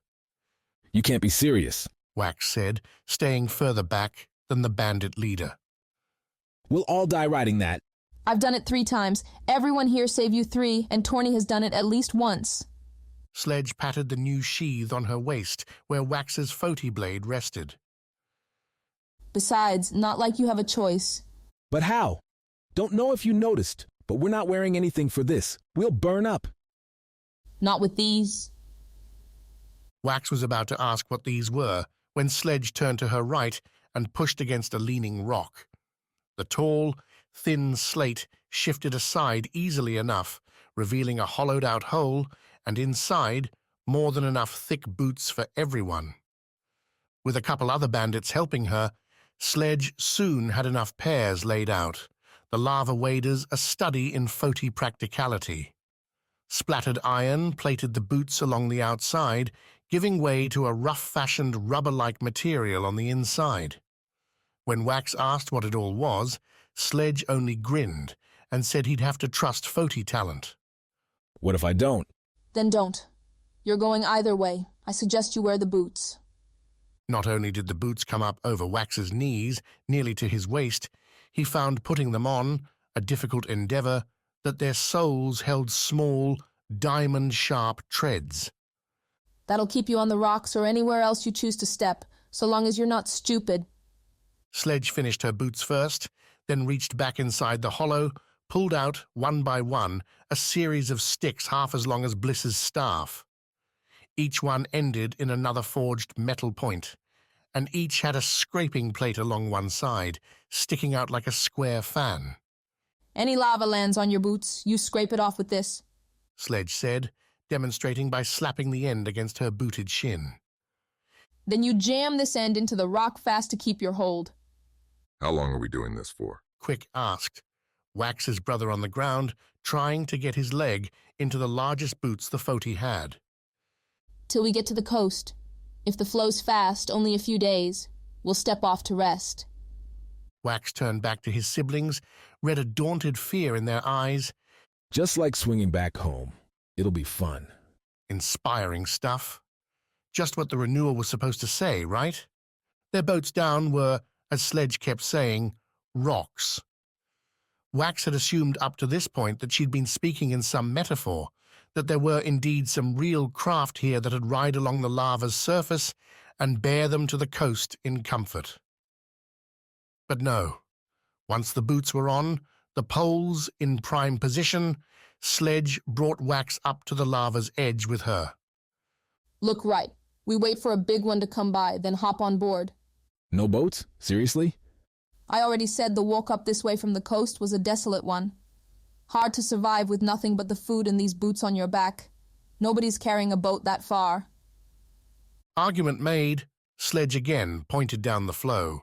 His face running in sweat, regular pulls from the warm water skin kept Wax from collapsing, meant he couldn't be sure. But Wax thought he saw tumbling chunks poking up above the lava. The rocks, some wide and others tiny, coasted down the flow. Foti's not a restful isle, Sledge said, gripping her pole in both hands. She had her bow and quiver over her back, along with her satchel, a stuffed combination the bandit bore, without discomfort. The volcanoes are breaking the lava rock all the time. Wait, and we'll find a good one. How long? We'll find out. Behind them, the other bandits broke out food for a lunch break, something Wax wouldn't mind sharing, something Sledge told him to get over. First ones on meant first ones off, and Wax could survive. Their ride didn't take long to show, a slow-spinning crescent stone with a jutting spike at its front end. As it came into view around an upflow bend, the rock bounced off the far bank with a spark-scattering wave and circled to their side. This is it, Sledge said, then whistled. Next pair, get ready. Assuming we'll get on this one? Wax asked, firming up his grip. We'll get on it or die trying, Vis. Try not to be the latter. Sledge moved herself to Wax's right, further down the bank. I'll go first. You follow. She threw a nasty grin at Wax. Don't try anything stupid now, or my friends will gut you before they follow me. Noted, but Wax had his eyes on the slow-spinning rock. Running the distance, the angle, the speed he'd need to hit with these big boots, not like the barefoot runs back on Viz, but if the rock kept on its current course, he wouldn't need to. Sledge jerked, slapping her pole into the ground and taking a running lunge. Her left foot, planted farthest, took a lava lick. Sledge's right crossed the gap, planted on the rock. Her trailing arms yanked the pole free as she picked up her left foot, an ember splash accompanying her arrival on the stone. Now, Wax! Sledge yelled, jamming her pole into the rock to steady herself. Leading with his left, just like Sledge, Wax launched over the orange. The boots weighed him down, his own lunge not getting far above the orange death.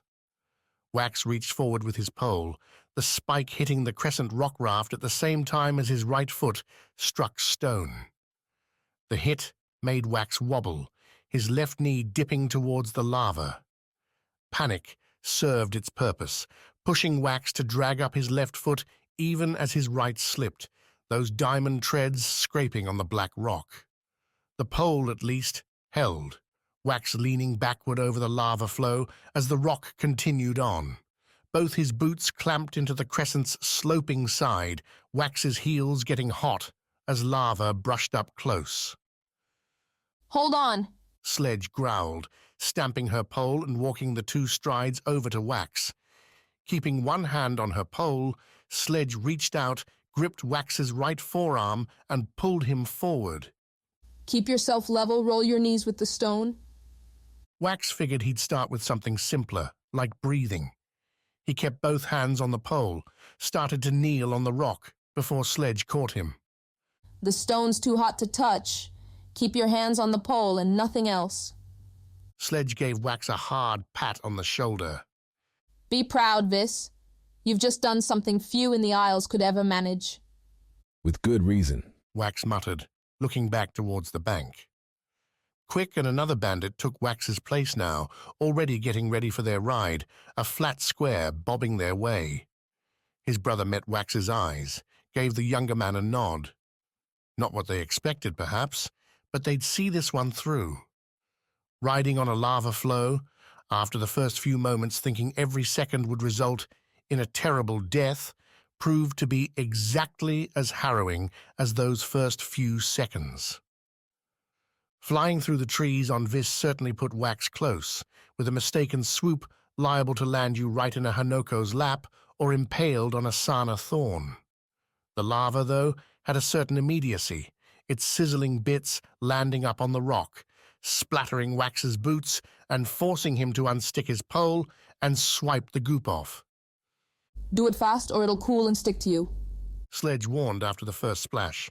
Every bit'll weigh you down, make it harder to move, and you won't want to be stuck on this thing near the end. Why's that? Sledge coughed, the harsh air getting to them both, and grinned.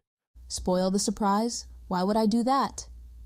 They'd been on the flow for a couple hours now, winding their way as the lava twisted and turned through fast chutes and lazy curls. Behind them, the bandit crew with Wax's brother and sister spaced out on their own rock rafts. Even without the lava sprays, the travel wasn't easy. The rocks weren't level things, and Wax had to push off the lava flow's hard banks, often to keep their crescent boat from tipping over. An ask made harder with the sweat covering his skin, pooling in his boots. A couple times he'd slipped, the pole sliding in his hands, only caught by a panicked grab. Sledge made clear losing it meant losing his life. Yet, as the flow filtered into yet another valley, lava rock bulking out and up on either side in its layered mass, Sledge called out a different sort of warning. Stay sharp, Sledge shouted, her call ranging back towards the other rocks. Ferrety territory. Wax laughed. Ferrets? We've met a little tamed one. The nice rock lizards? Hardly nice. Sledge replied, then cocked her head Wax's way. You mean you met someone with a tamed ferret, not for hauling ore? Yeah? Lucky man. Have to get an egg, raise it right from birth. Keep it from growing too large, else those lizards start getting other ideas. What those ideas might be grew clearer around the next bend. The lava rock lost its smooth contours, deep divots and cuts lashing their sides. The cause wasn't hard to find either, as the ferrets lay right out in the open, soaking up the noonday sun. Wax could do little save gape. These rock lizards were more than triple Kivi's size, their stone shells battered, clawed, and clumped over with dried lava. Their sapphire eyes shone just fine, though, as the 15 or more turned their heads to watch the newcomers float on through. They want rocks, right? Wax asked, watching as the ferrets vented steam overhead, making a thin cloud. What would they want with us? What are we standing on, Wax? But they're sitting on lava rock right now. Eat your home or go for a swim and get something fresh. Sledge snapped. Keep quiet, Vis, and let me focus. Focusing, at least to Sledge, seemed to mean putting one hand on the pole and using the other to draw Wax's Foti blade. The blue metal made a sparkling difference in the light, but seemed to do little to intimidate the ferrets. The lizards, Wax and Sledge nearing the middle of their domain, with the other bandit rocks coming up behind, began creeping lower. Their claws bit in slow with every step, the heads and their slipping tongues flicking between the targets. Thought you said this was the safer way, Wax asked, adjusting his grip on the pole. Sledge said nothing, instead whistled again. What's that mean? Wax asked, as Sledge yanked her pole from the rock, steadied it in both hands as the crescent raft they rode on drifted towards the rightward bank. Means we need to get closer together. Those ferrets won't tangle with too many people. Getting closer together on a lava flow meant apparently using their poles to push against the current by jamming them into the rocky banks and pushing back. A slight delay, and one Wax didn't much like, seeing as it had him swaying over the orange stuff, but the bandits and his siblings did the opposite, swiping with their poles and using them like makeshift oars to bring the various platforms together. The ferrets watched as the rock rafts bashed into one another, forming a clunky chain. Quick, Bliss, you okay? Wax asked, his siblings within shouting distance for the first time in hours. Quick seemed as sweaty as wax, his skin shining, his face taut and tired, the pole held tight. Not his brother's favorite day. Bliss seemed better, holding the back with Tawny and keeping her eyes up on the lava lizards. A snappy hand signal said she was doing fine, said to stay sharp. That was Bliss, always on the important things. Now we see if they're cowards. Sledge said, Foti blade once again drawn and pointing towards the lizards. Maybe the ferrets heard Sledge's words, maybe they decided they were too hungry to let such a meal go by, but the creatures came on at once, all scrambling as if some flare had fired. The beasts ran down the rock walls, some straight leaping for the rafts. One missed ahead of Wax, splashing into the lava and looking none the worse for wear. Use the poles! Sledge shouted. Keep them in the lava long enough and they'll overheat. Wax spread his legs, getting an even footing as he pulled up his pole, looked for something to jab. The crescent's upturned front lay before him, a leading spike down the flow's broad way forward. And peeking its head over that spike came the ferret that had missed its diving ambush. Stay off, Wax said, smacking at the thing with his pole. The hit wasn't Wax's finest work, less a brawny shove than a light slap. The ferret took the strike on its stony brow, the pole slipping off with a spark. Sapphire eyes narrowed at Wax, and the ferret brought its two front claws up to join its snout. Wax hit it again, harder this time, driving the point in at the ferret's right claw. Having met Kivy, Wax didn't exactly want to kill the ferret, even hurt it all that badly, but that kindness faded fast against the prospect of getting tossed into the burning river. Yet this hit too glanced off the ferret's rock hide. The pole slid to the right, Wax overbalancing, feet sliding till he felt a tug on his back, yanking Wax into a better spot. Fight smart and you'll survive, Sledge said, her own pole jabbed into the stone and standing free. Wax saw her swipe with his Foti blade at a second ferret, cutting into the lizard's reaching claw. Unlike the pole, the blue sword cleaved the stone skin, melting it away. The ferret hissed and jumped away, barely making the near bank. Wax's own lizard wasn't done. Half its body lay on the crescent rock now, its bottom half glowing from the lava's heat. Those spindly claws made swipes at Wax, ones he deflected with the pole. Each hit forced Wax to dance his feet, steady himself, offered no chance at a comeback. Not a fight he would win. Help! Another tug, and Sledge pulled herself by Wax, raising the sword. The ferret saw the blue and didn't risk it, pushing back off into the lava and swimming away. Thanks, Wax said, as Sledge reversed spots with him again, where she could help the bandits behind her cover themselves. And did they need the help? Sledge and Wax had dealt with 2 ferrets, but the rafts behind them were overrun.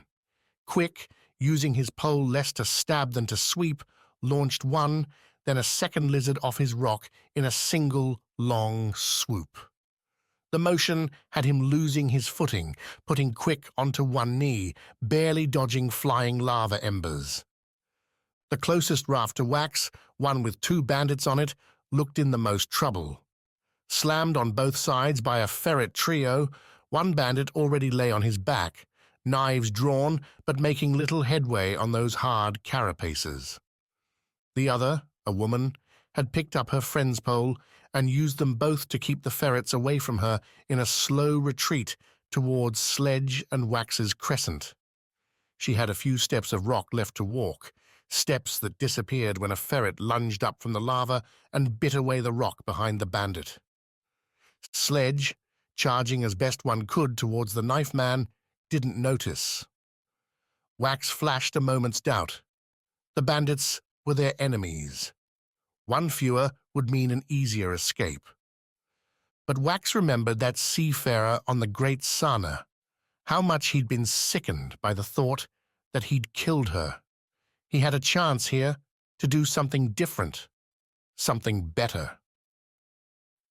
"Stop!" Wax shouted, kicking off the stone towards the backpedaling bandit. She either didn't hear him or realized the words were for her. Swinging again with both poles, the bandit saw her weapons battered aside by a huge pursuing ferret. The thing followed the deflection with a scurry, the bandit making one step back too many to get away. Only for Wax, leaning off his rock's end, to catch her backwards spill. Wax fell back too, the bandit's boots skipping across the lava as they both hit the rock raft hard. Through Wax's weave, the rock burned. Both he and the bandit scrambled up, the bandit muttering a quick thank you, then grabbing onto Wax as they both tried to find their footing. Sledge, Foti blade flying, scared the ferrets off the knife wielder, the lizards diving back into the lava and away. The creatures seemed to be in retreat now, the flow pushing past their hollowed holes and nests. "Made it," Wax said, grabbing his pole and setting it in the stone where both he and the bandit could grab it. "Outlasted them." No, the bandit said. They took their prize. Quick, on his raft, stood alone. His bandit escort vanished. Wax's brother didn't look to have noticed as the man was shouting back down the flow towards the last raft, a raft floating now on its side, empty. Bliss gone. Chapter 20. Remnants. Army with flame break, cutting a burning edge through the air while Katya threw her knives, the braces running over both shoulders. Their distractions letting Svarde get into a killer's position, diving down on the fiend, the bandit, the creature with murderous glory. A team. That's what they'd been. One Svarde sorely lacked now, trapped in a gale alone. Well, not alone, but Kivi still lay on her side, evidently stunned or wounded. Maina, trapped against the wall, cowering now as the fiend devoured her will, wouldn't be helping either. And Svarde, with nothing more than his axes and a scraggly shirt, dirty undershorts, had to once again go for the rescue. The wind tested that idea, pressing against Svarde as he tried to push towards the fiend. Lifting his foot, strained Svarde's thighs, while keeping his axes pointed at the enemy, cramped his hands.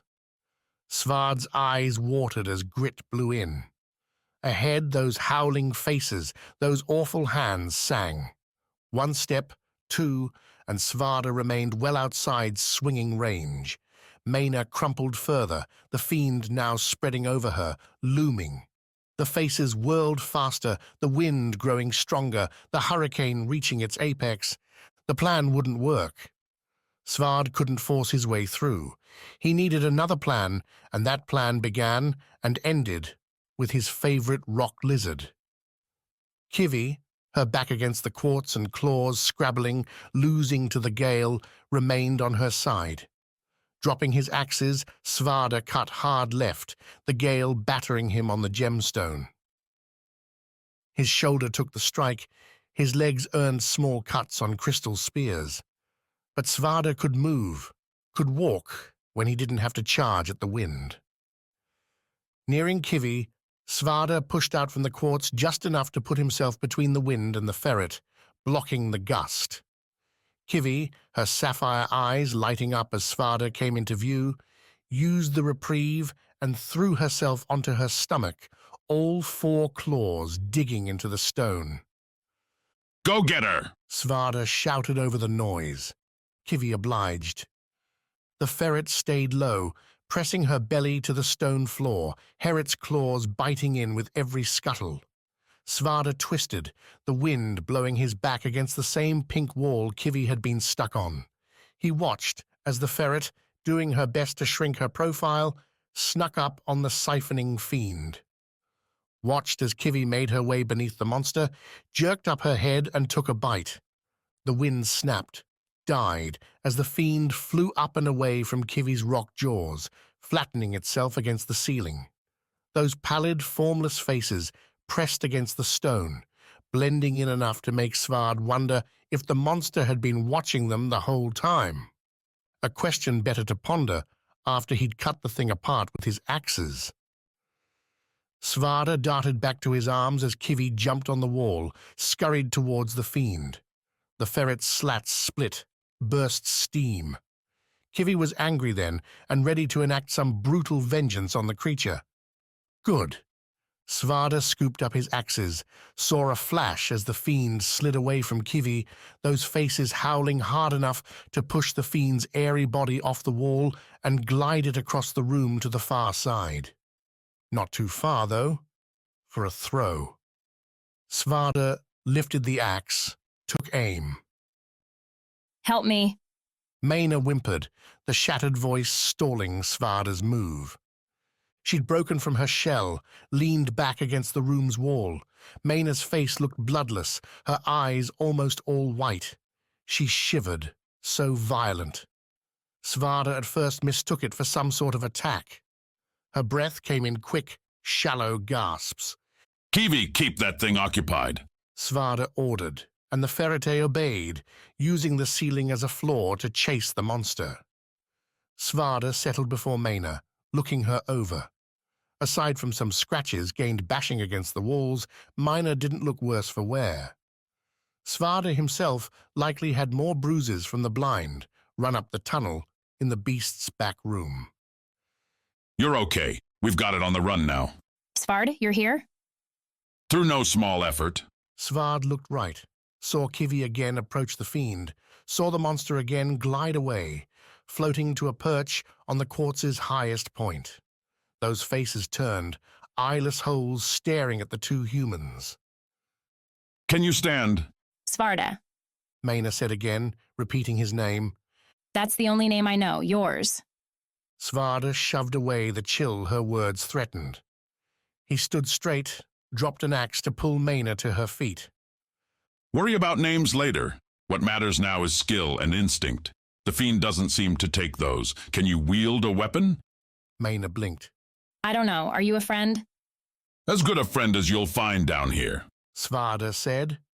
Kivi snorted, and the Guardian whirled, bringing his one axe up in a swipe across his chest. The fiend, closing in, howled and blew itself to the right, flattening against the ceiling. We have to get this thing pinned down, and I know how we're going to do it. Kivi, keep it there. Who's Kivi? A question for another time. Svarde pulled her along towards the quartz's left side, where Pennifer's gear dangled from the gemstone's spikes. Take one of these, a crossbow.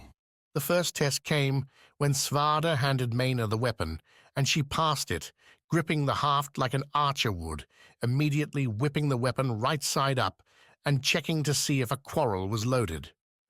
You can use it? Svarde asked, daring to hope. I think so. Then shoot that fiend. After you fire, grab this other one here and do the same. We'll take this thing down yet. Trusting someone who'd just lost their memory seemed a bit foolhardy, but Svarde figured he didn't have much to lose. That he still had his own mind seemed to be a stroke of luck, and if the fiend managed to win out here, it'd be a fast descent into the blind nothingness of the void. Kivi, hold it steady. Svarde called, shuffling back to pick up his dropped axe. The monster and its faces seemed content to hang there, watching for their next move. Those misshapen hands twitched beneath its dark cloak, as if wanting to reach out and grab something, but getting called back at the last moment by better instincts. What kind of offal spawned you? Svarde muttered, then glanced back at Mena, who had the crossbow up and aimed. Give it a shot! Maina lifted, aimed, and fired. The quarrel blasted out, zipping across the cavern and right into the static fiend. Not a sound echoed when the quarrel struck, no deadened hit to flesh or bright clink of metal on metal, at least at first. Those faces all widened, their mouths stretching to the very edges, the pale grey thinning out. The howls came then, rolling over one another, loud and frightened, sharp and high. Svarde winced, yelled at Kivi to charge the thing, and ran in himself.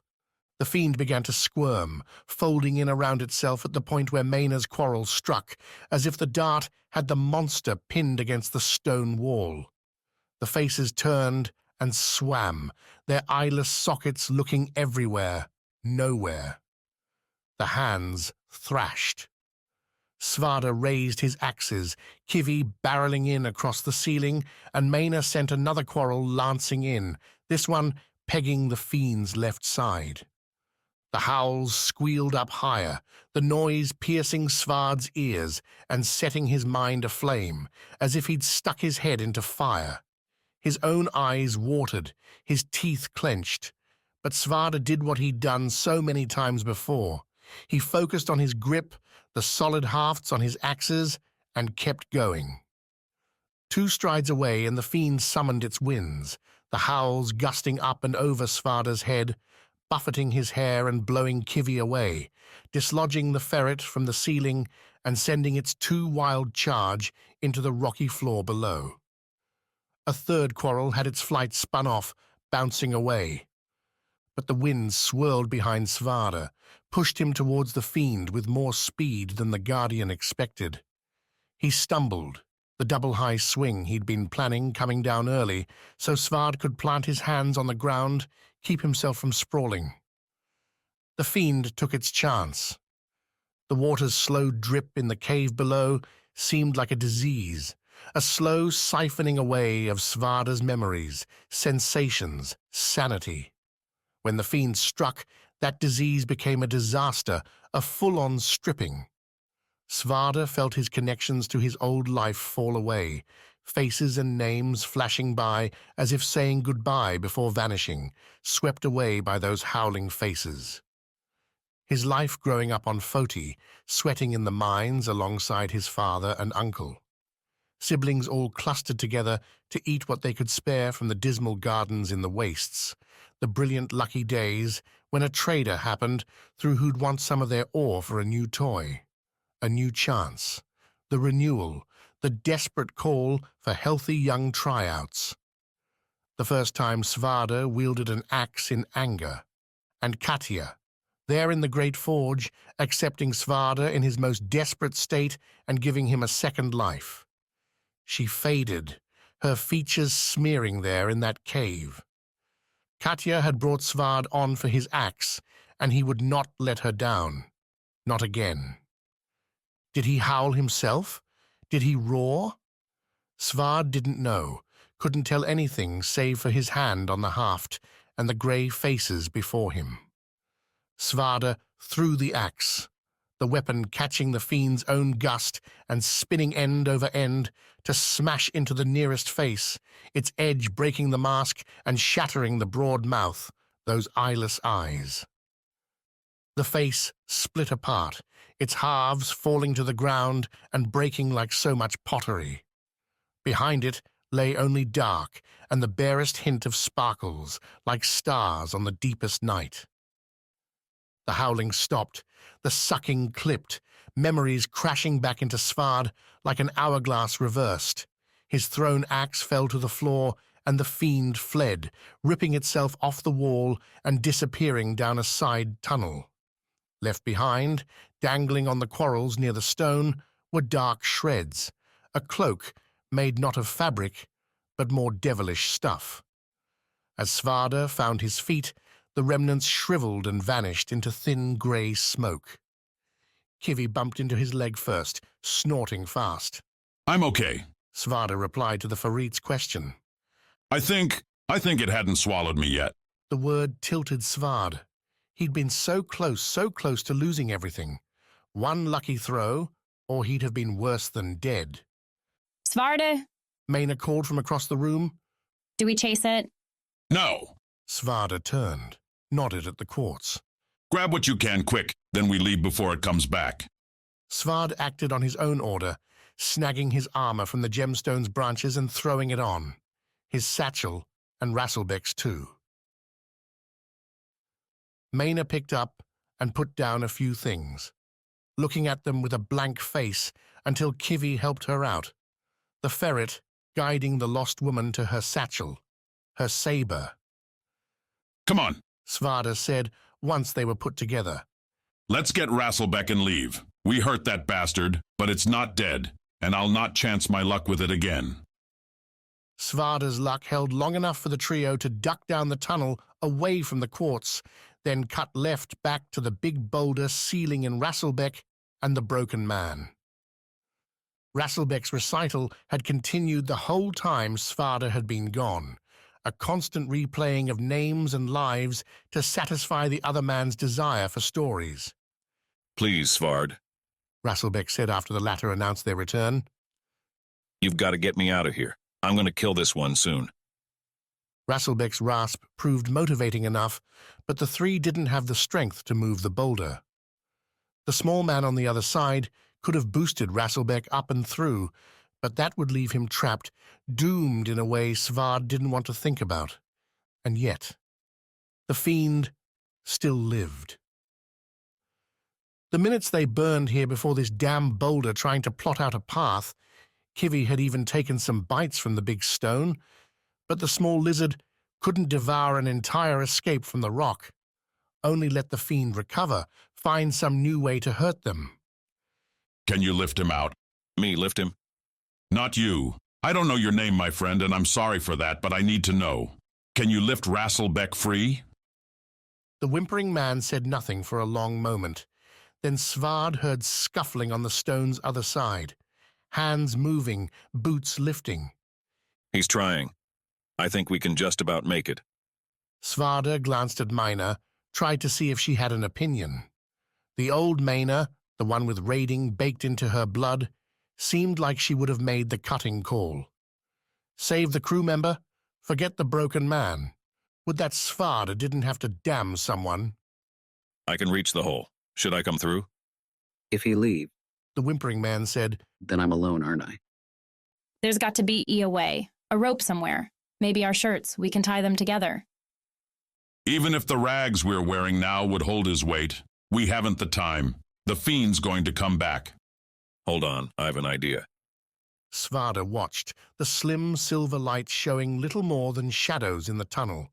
Up above, just over Svarde's bushy hair, a foot showed through, then another. Rasselbeck's bare feet, scratched and dirty.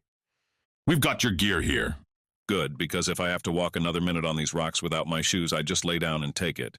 Now, sir, I don't know your name, but I'm going to reach down. You'll have to take my hand. I can do that. Okay, I've got his arms. Rasselbeck announced, his bottom half the only thing showing in the tunnel. You'll have to help pull me through. I'll lift him along. Buffed with vigor at not having to leave the poor man to an awful fate, Svarde boosted Maina, letting the woman get a grip on Rasselbeck's legs. Together, the whole crew worked in concert to pull Rasselbeck through, dragging the skinny man along with them.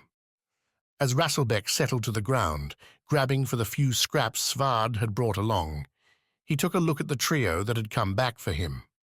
Where's Pennifer? She'd gone the wrong way.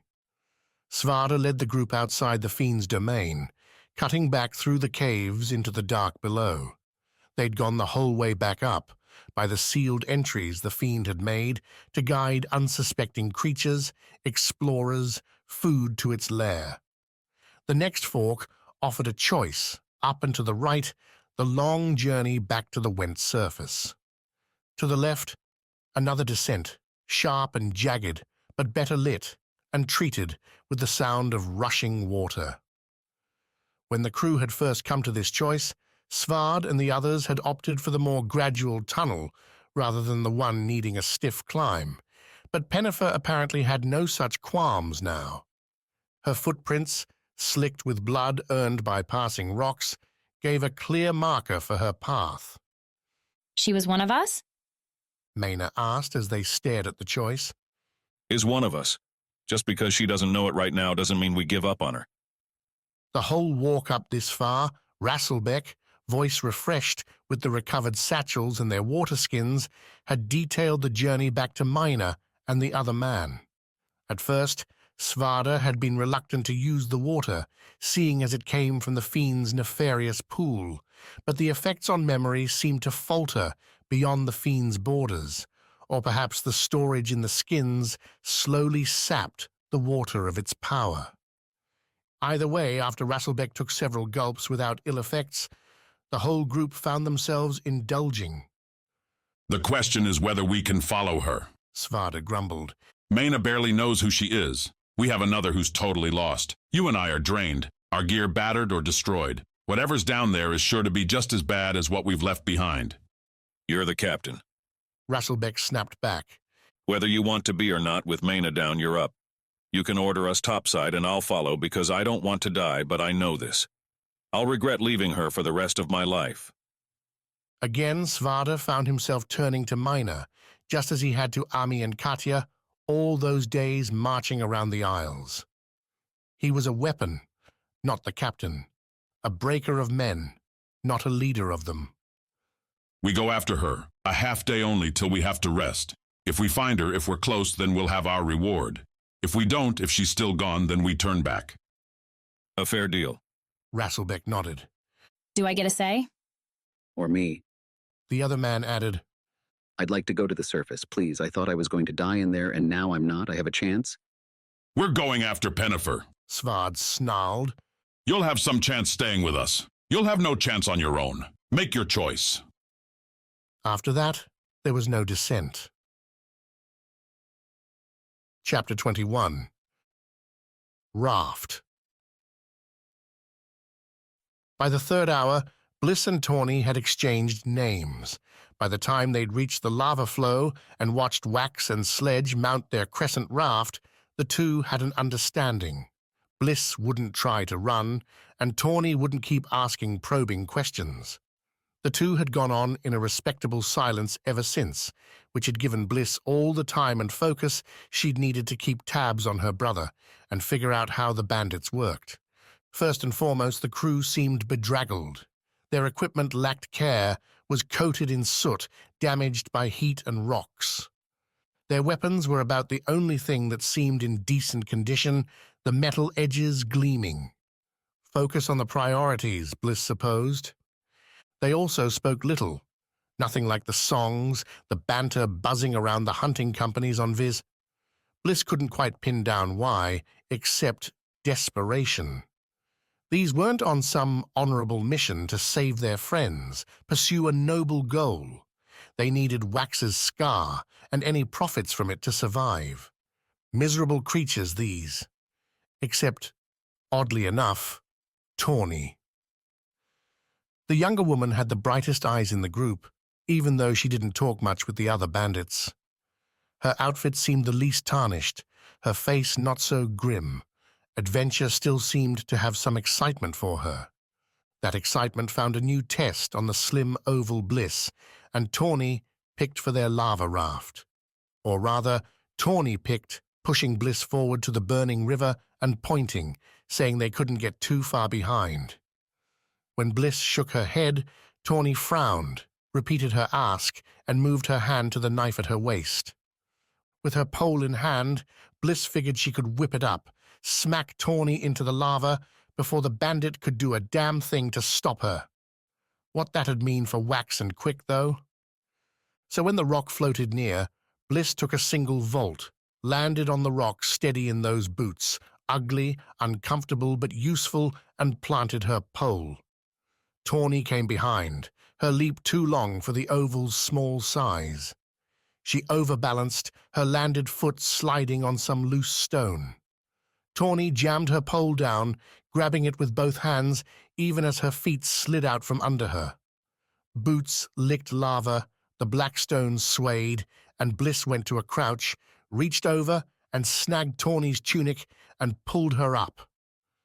Thanks. Tawny said, getting stable and brushing, with the pole, some drying lava off her boots. Not my finest moment. Bliss leveled a single raised eyebrow at Tawny, then went back to watching Quick and Wax. The two seemed settled enough on their rocks, and they were too far away for Bliss to help if something went wrong. For the next few hours at least, Bliss the Guardian would only be responsible for Bliss herself. Sledge said this wasn't going to be hard. Tawny muttered, holding her pole with both hands, the stick properly jammed in now. Would be an easy ride down to the coast, she said. Bliss didn't look at her raft partner, but rolled her eyes anyway. Sledge seemed like the kind of leader that'd drag her team through anything to get what she wanted, not one to trust. You're pretty comfortable, Tawny said, the lava flow bringing them around one lazy curve after another.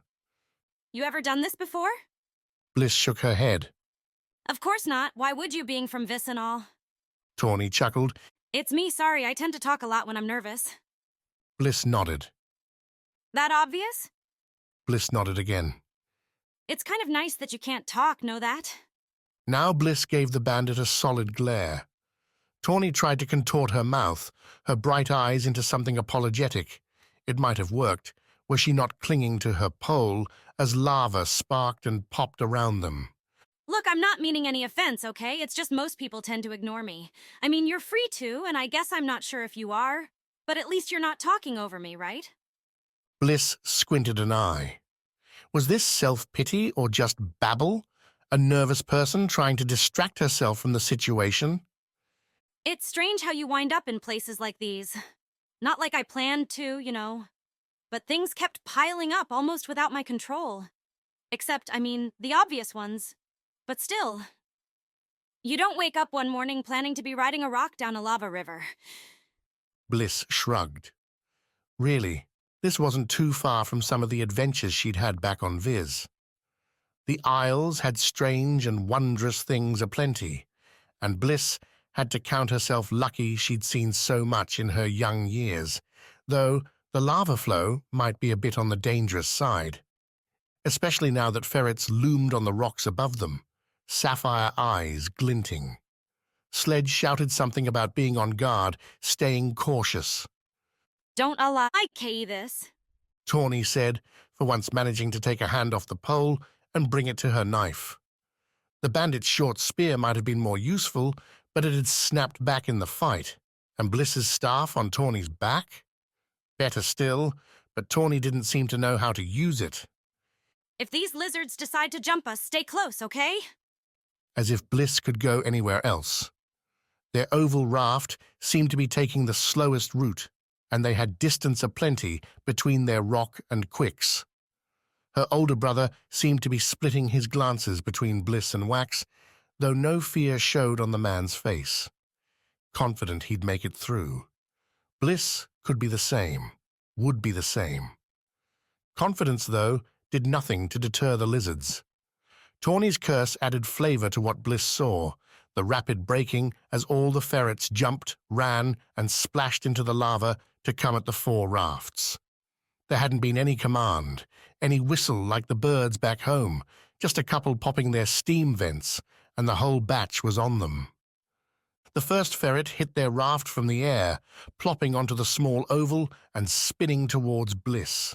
The lizard's tail smacking Tawny and sending her to ground, her knees hitting the rock hard as both hands kept their death grip on her pole. Bliss yanked hers from the rock, bringing it up to ward off the ferret's snapping, stubby jaws. The lizard kept its claws locked into the rock, making those teeth its only weapon. Not that. Given how many gritty points lingered in that mouth, the ferret needed another. The ferret, though, was grey, just like a Hanoko whose thoughts were on the future dinner rather than catching the prey that'd make it. After a couple of failed snaps, Bliss fainting to either side without shuffling her feet. Just like playing games with Wax on the tree branches back home, the ferret lunged right for her. Bliss swung her pole up, bending her back as she did so. The sweeping blade on the pole caught the ferret's body as it came in, Bliss's arms buckling under the weight. The ferret toppled her to the rock, but kept on going, its own momentum boosted by Bliss's swing. With a surprised snort, the lizard rolled off the raft's front and into the lava, leaving Bliss scratched and burned on the stone. Are you all right? Tawny asked over the shouts from ahead. Sledge was saying something Bliss couldn't hear. That thing came out of nowhere. They're all coming out of nowhere, Bliss wanted to say, but instead she rose, sticking her pole back into the oval to help her stand.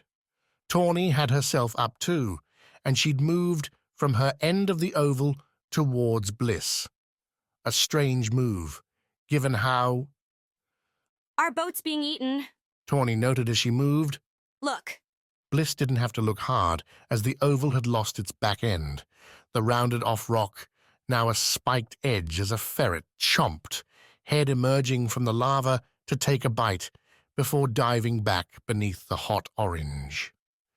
Really not a fair tactic, Tawny said, backing up near Bliss. Behind them, shouts and struggles continued, enough to suggest help, even if it were possible, wouldn't be coming. Any ideas?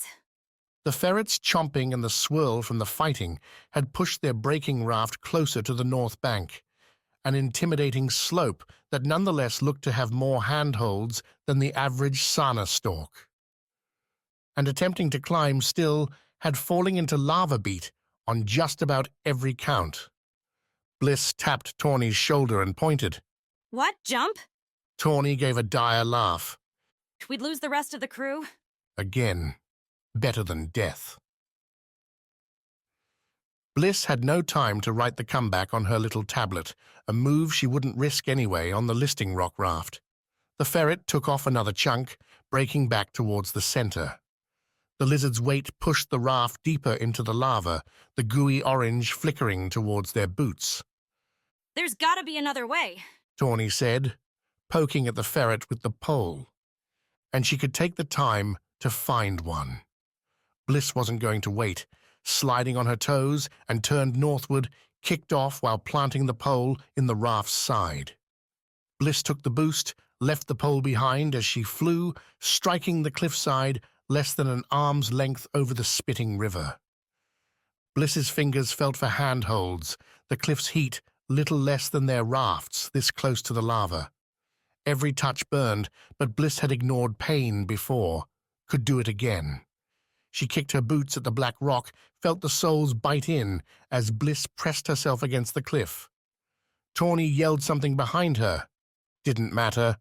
What did was climbing up. Bliss flicked her eyes skyward as her fingers found lips in the rock folds. Like she'd done countless times with the Sarnas, a path peeked out to her eyes, lines within leaping distance, running from handholds and footholds to the next. She kicked off, boots and hands on either side, moving in tandem. The weight on her feet didn't help Bliss move, but given the pain in her hands, on her shoulders and arms, where the sparse weave hit the hot rock, Bliss would make do. A hard vibration bubbled up, and Bliss risked a break in her climb to look down, see Tawny, face screwed up in a wide-eyed panic, hugging the cliff beneath her. Bliss's staff still hung on the bandit's back, the Foti knife bouncing off the cliff at Tawny's waist. The bandit looked unsteady enough. Bliss eyed her staff. She could scoot down a couple holds, try to lean and grab her weapon, then kick Tawny into the river. No, too risky. Tawny might panic, fall. Then Bliss would never get her staff back. Besides, the ferrets had noticed their escape. 2 lizards scurried Bliss's way on her left, those stone-munching maws ready to deal some serious damage if she remained on the cliff. Pushing, Bliss took what Viz gave her and scaled the black rock at a speed Wax would have admired. Every kick brought Bliss up 2 handholds. Every reach with an arm parlayed the momentum into another push-off with her legs. The stones cooled with every rise, the air even picking up breeze that didn't stink of lava's sulphurous offal. As the first ferret took a nip at her boot, Bliss reached a break, the steep side leveling out into a small hill before resuming its upward slice. Heaving, Bliss pulled herself onto the fold, kicked out with her boot, and smacked the ferret in its biting mouth. The lizard snorted, took a long look at Bliss before turning and darting down. Down, no doubt, towards Tawny. Turning around on her hands and knees, Bliss crawled towards the cliff's edge. Looking down, she saw Tawny stuck, her right hand and feet clinging to solid handholds, while her left hand waved the long knife at the patient ferrets. The lizard pair studied the bandit, staying resolute between Tawny and the pocketed cliffs, where Bliss assumed the things made their homes. The sight sparked an inspiration, an answer to a question Bliss had been bubbling over since the lizards made their move. If the ferrets ate rock and stone, why bother with a bunch of humans? Why, unless the lizards wanted to protect their home, their nests, their young from intruders? If Tawny moved away from those holes, she might escape the ferret's wrath. But how to communicate that? Bliss looked around her. Loose rocks abounded, small and large. Bliss grabbed one, took aim, and sent it flying. The stone clipped the cliff between Tawny and the ferrets, causing the bandit to look up. Bliss waved left, back away from the ferret nests. What do you mean? Tawny asked, tight and strained. Bliss pressed her lips together. The ferrets moved, one going down, and the other scaling up the cliff. If they split Tawny, that long knife wasn't going to help any. With that blade drawn too, Tawny couldn't move all that well. Guess Bliss would have to get aggressive. Casting about for another palm-sized stone, Bliss threw it down at the higher ferret. The rock broke against the lizard's hard shell, causing precisely no damage and drawing only a snapping glare. Tawny tried a swing at the lower ferret, a misguided strike the ferret saw coming. The lizard shied away from the initial swipe before lunging after the knife, catching it on Tawny's backswing. With a curse, the bandit let the blade go as the ferret put its jaws on the slender metal, yanking it away and flinging the knife into the river. Now the bandit had no choice but to run. Bliss launched another stone as Tawny made to scale the cliff, the rock whacking the upper ferret's squat neck as the lizard tried to take advantage. Its bite swung just wide, getting Tawny's hair in its teeth. Some strands snapped off as the bandit scrambled by, the ferret coughing as Tawny's wiry locks snagged in its teeth. Tawny kept up the curses, kept on climbing. The lower ferret chased, biting at and breaking off the metal heel on Tawny's left boot. The other, ignoring another Bliss-thrown rock, snapped and tore away Tawny's satchel, the food and gear tumbling away. Yet the bandit kept on moving, kept those fingers stretching, those booted toes kicking into new handholds. Bliss reached out, caught Tawny's hand as she came near, and tugged her over onto the shallow slope. The ferrets poked their heads over, received kicks for their efforts, and vanished. Tawny crawled away, knees and elbows pushing her up the slope, while Bliss waited, watched for any more lizard incursions. None came, and along the cliffs, Bliss watched as the lizards returned to their burrows. In the distance, the bandit rafts continued on. Bliss could make out Quick, standing tall and alone on his raft, then the three bandits and her brother all adjusting. As for Bliss's old raft, the oval seemed gone entirely, or broken up into pieces too small to see. Gratifying, at least, to know they'd made the right move. We're dead, Tawny said, coming up beside Bliss.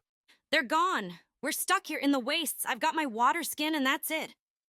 Bliss nodded at the staff on Tawny's back, the thin ties keeping it on the bandit's shoulders, fraying but still intact.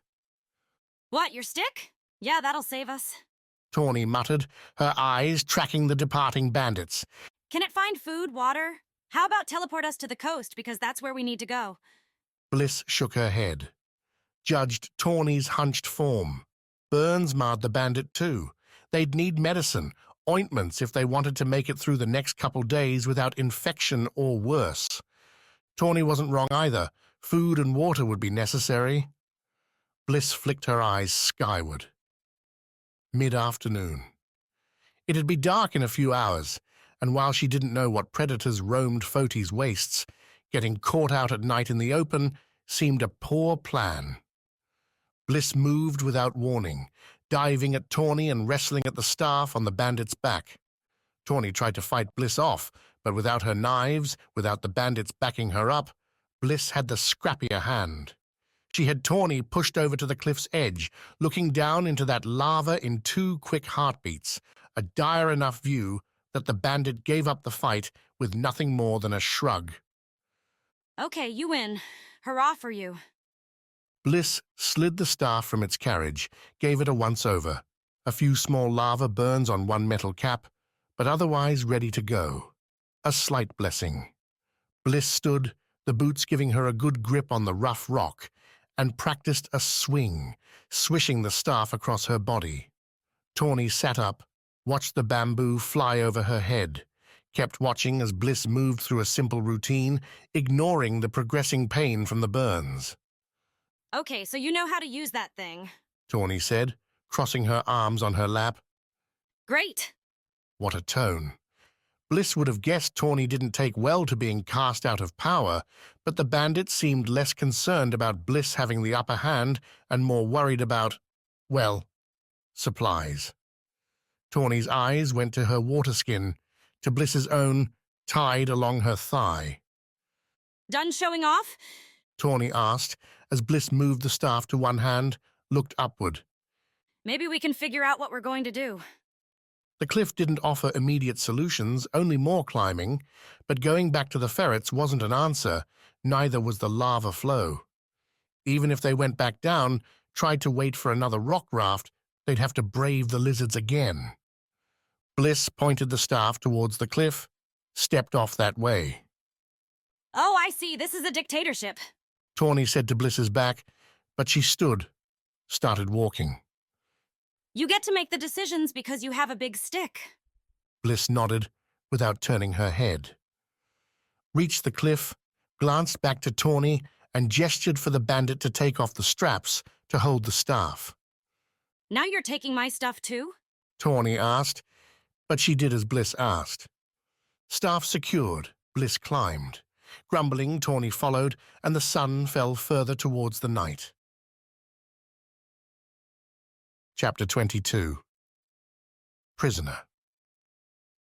The tentacle turtle, Annalise's name for the thing, regarded Amy as the warrior entered the cage. At least that's what Amy supposed, seeing as the fiend had no eyes whatsoever. With its tentacles quivering beneath the shell, the monster twisted itself to match Amy's entry, as if plotting the best time to launch her way. If only it would. Then Amy could skewer the thing, declare the experiment over, and go see what Gladring offered for dinner in his prison. The wonder of the scars was just that, a wonder. But handing Amy a spear and telling her to make some magic was annoying. Remember to keep your hands on the grooves, Annalise said, safely outside the bars. She had a charcoal pencil at the ready, her paper pad pressed up against the cave wall. The goal isn't to kill the fiend, it's to use the scar. Thanks for the reminder. Amy leveled the spear at the fiend, tried to keep her gloved fingers in the shallow grooves.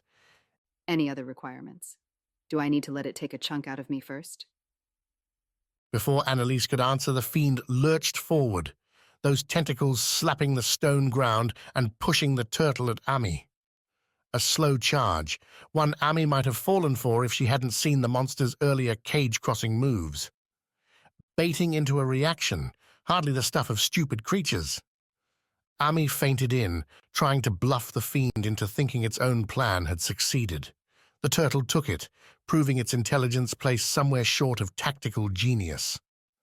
2 tentacles around the turtle's back whipped up and over, slapping where Amy would have been had she committed to the frontal stab.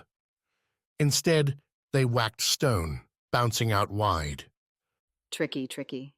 The scar, Amy. Sure, the Foti gem's heat coursed through the spear, concentrating on those scalloped insets. The scar's whisper, distorted as if howled from a long distance, wanted an answer. Burn it then. Ami muttered to the spear. The scar didn't react. The fiend scuttled forward, and Ami backstepped, giving up the ground before the cage door. The monster had her cut off from an easy exit now, but Ami refused to be phased. Even if she wasn't a master spear wielder, this thing ought to be an easy kill. Okay, if words wouldn't work. Ami tried thinking at the scar, keeping her mouth shut and simply yelling in her head for the Foti stone to spit fire from the spear and turn the fiend to ash. Again, nothing. The fiend seemed as confused as Ami, but when the attack didn't come, the monster tried another forward scuttle, its tentacles whacking into the stone floor to launch the turtle creature into the air, a living missile gunning right for Ami's chest. Watch out! Ami sidestepped, ducking as she went and holding the scar spear into her chest. That would have been the perfect time for a skewering, but apparently there were rules here. The scar kept whispering as the fiend shot past, tentacles reaching out to smack Ami's shoulder.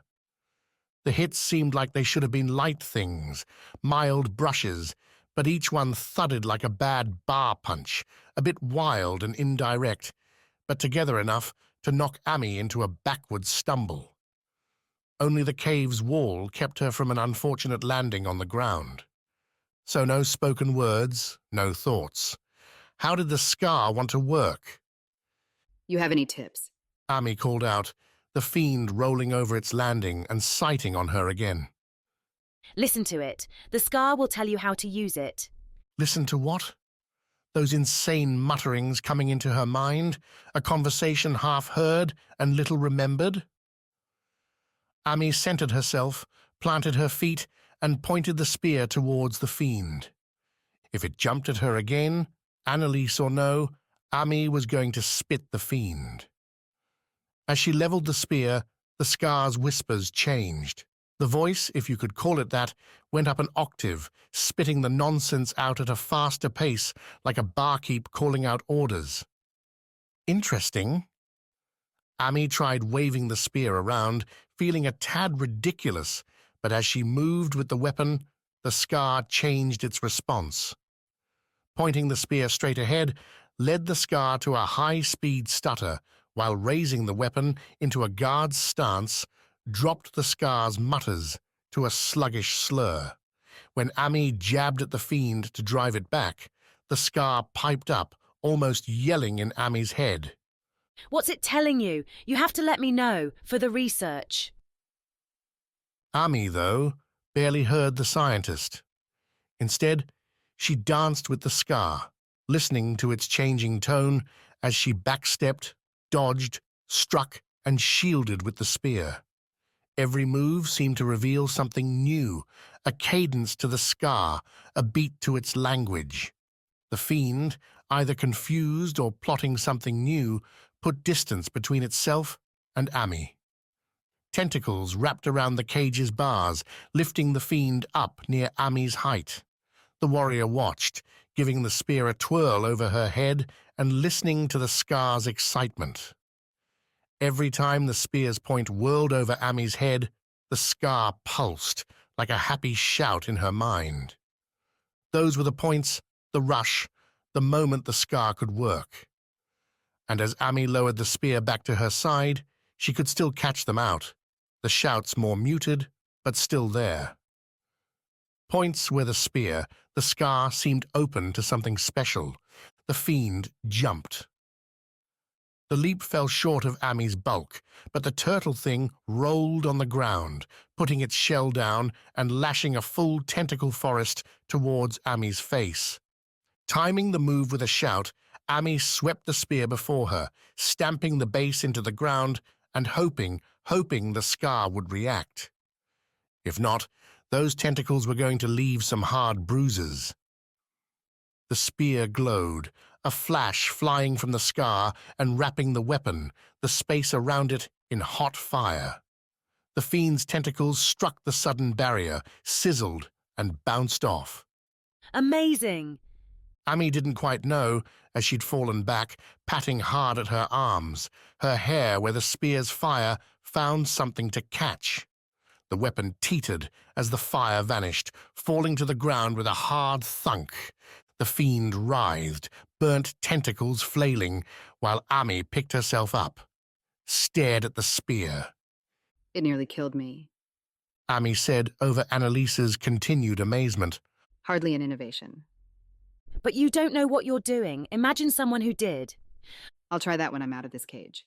Ami said, reaching for the spear. And drawing her hand back quick, the weapon radiated heat, as hot as any Foti forge. Annalise's gloves seemed to have survived the initial burst, but picking up a white-hot weapon wasn't something Ami wanted to risk. The fiend noticed. Getting over its tentacle troubles, the turtle flipped itself, dragging its limbs out and scuttling towards Ami. Grab the spear. It's too hot. Ami shifted left, trying to get back to the cage bars and the door, a chance to run. Your experiment worked too well. The fiend apparently caught Ami's intention, lashing its way through the room's center and cutting the guardian off as she made her getaway.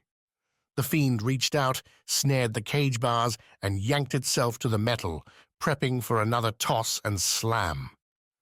If getting out wasn't in the game, Ami could try something different. She spread her feet, set her hands out before her, and told the fiend to come and get some. The monster did, launching off the bars and flying towards Ami. The guardian saw the angle, slid her left foot, ducked, and swung up her right arm. Tentacles lashed like small clubs, battering her shoulder, but Ami's gloved hand caught the fiend's middle on its flyby. Kicking off with her feet, Ami's right fist clenching the monster's tentacle mass, Ami ran with the fiend's momentum, dipping the fiend with its own weight and ramming it right into the rock wall, shell first. The monster's barrier didn't break, no, but Ami felt her fist move through plenty more squishy bits, taking the fiend's soft center and mashing it to nothing. Those bashing tentacles fell limp, leaving Ami with nothing more than a spray of guts and bile all over her gear, her face, her hair. She pulled back, let the corpse fall to the floor. You okay? Annalise asked, opening the cage door. Tell the guards I'll be needing a bath. If there was an advantage to Gladring's luxury prison, it came with the tenant's own bath. Noctia's desert demanded citizens share public baths, great big pools mixed with seawater and rain runoff, refreshed when nature or absolute filth demanded it. Ami, along with everyone else, grew used to it over time. Your only other option was a swim in an ocean flush with predators, and now fiends. The tenant bath waited at the bottom of the circle's central tower, a place Ami had no right to without 2 Gladring guards by her side. Whenever they passed some official, some other Najan soldier, the guards flashed a token, one Ami kept trying to sneak a look at, but never managed, and the trio was waved on through. A steaming pool, larger than any room Ami had ever stayed in, greeted them past the last gate. Thin wood slats sectioned the pool off, making 8 separate bathing berths. Each slat could be pulled aside, so Ami noticed, allowing tenants to talk with whomever they chose while soaking their soft hands and feet. The hour creeping towards dinner meant the baths had but 2 occupants, both with their slats up, both quiet. Ami picked her own spot, one well separated, and checked to see both guards had retreated outside the room. Not that she was much of a risk. The stone chamber offered no other exits, and besides her, Najan robe and the fiend's remnants, Annalise wiped the worst off with a scrap rag. The guardian had nothing to effect any escape. Instead, she slipped into the burbling pool, fired by a boiler beneath, and gasped. Hot water alone was a rarity, reserved for teas, not commoner baths, and sharing a pool, not with 100 others, made for something nearing magic. Smoke rose up around her, the slats dripping, and as Ami lowered herself up to her chin, a waiting cloth already used to wipe her clean. The long years of her life burned on the road, in battle, fell away. "You're a hard woman to find," said a voice on her right, through the slat. Ami started, sitting up, the doze slipping away. Her skin looked shriveled, her breathing shallow. How long had she been laying there in the bath? "Are you going to open the slat, or am I going to talk through the wood?" The voice again, one she recognized, though this time wine hadn't made its mark. "If it's modesty you're concerned about, fear not. I'll keep my eyes to myself." Ami reached over, pulled the slat ahead just enough to show her face and Mattimo's puffy mug. The man seemed to be enjoying the bath as much as she'd been, his eyes closed despite his words, his shoulders relaxed. Modesty dies the minute you see someone carved up by a fiend. Ami said. What do you want? I thought the question was, what does Ami want? No more riddles, that's what. Mattimo cracked open an eye. Riddles? This is no riddle. You came to me looking for information. I gave you the price, and then you disappeared. Hardly a fair play. I found what I was looking for. Mattimo shook his head. You found what Gladring wanted to show you, no doubt. Not what you were looking for. I've seen the scars. I know what he's doing with them. Now both eyes shot open. Mattimo turned, looked through the steam at Ami. You're lucky the other two have cleared out. The Nayan keep strict dinner hours, and there's not another soul in here. Otherwise, you might be dead before you return to your room. I'd like to see them try. Mattimo chuckled. That's just it, Ami. You wouldn't. Don't mention the scars, ever, unless you're in Gladring's little dungeon. If you knew what he was doing, why did you want me to find a way in? It's not what he's doing that interests me. It's what he's not doing. What he doesn't know and refuses to learn. Ami sighed, closed her own eyes. I said no more riddles, Mattimo. Then help me, Ami. You want in, ask Gladring yourself. Mattimo splashed the water, a light pitter-patter against the wood. Playful, like a man imagining throwing a punch at an enemy. I don't need to get in anymore now that you're there. I'm not doing an all-wide thing for you. Then how about for Katya? That earned him Ami's eyes, her attention. Gladring told you there's no hope for her, right? Mattimo rubbed his hands together. He's wrong. The scars have power we don't understand, not today, but that's some use to know. Power like what? That, dear Guardian, is the mystery, and the key to my request. Bring me a scar, a Vis scar, and I will find a way to save your Aegis. Another bath in 3 days' time. That's when Ami, dried off and walking, escorted back to Gladring's tower, would deliver the scar to Mattimo.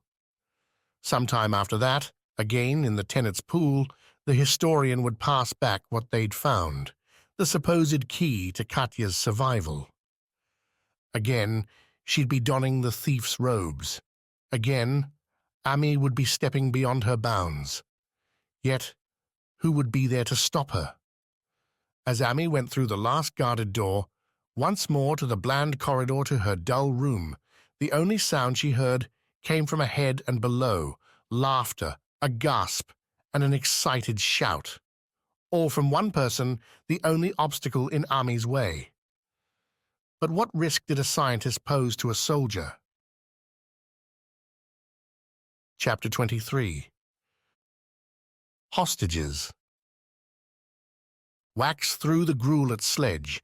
The small wood bowl smacked the bandit leader across her forehead, the gunk splattering all across her battered gear, since restored to her person after the crew left the lava flow behind, not long after the fair rites.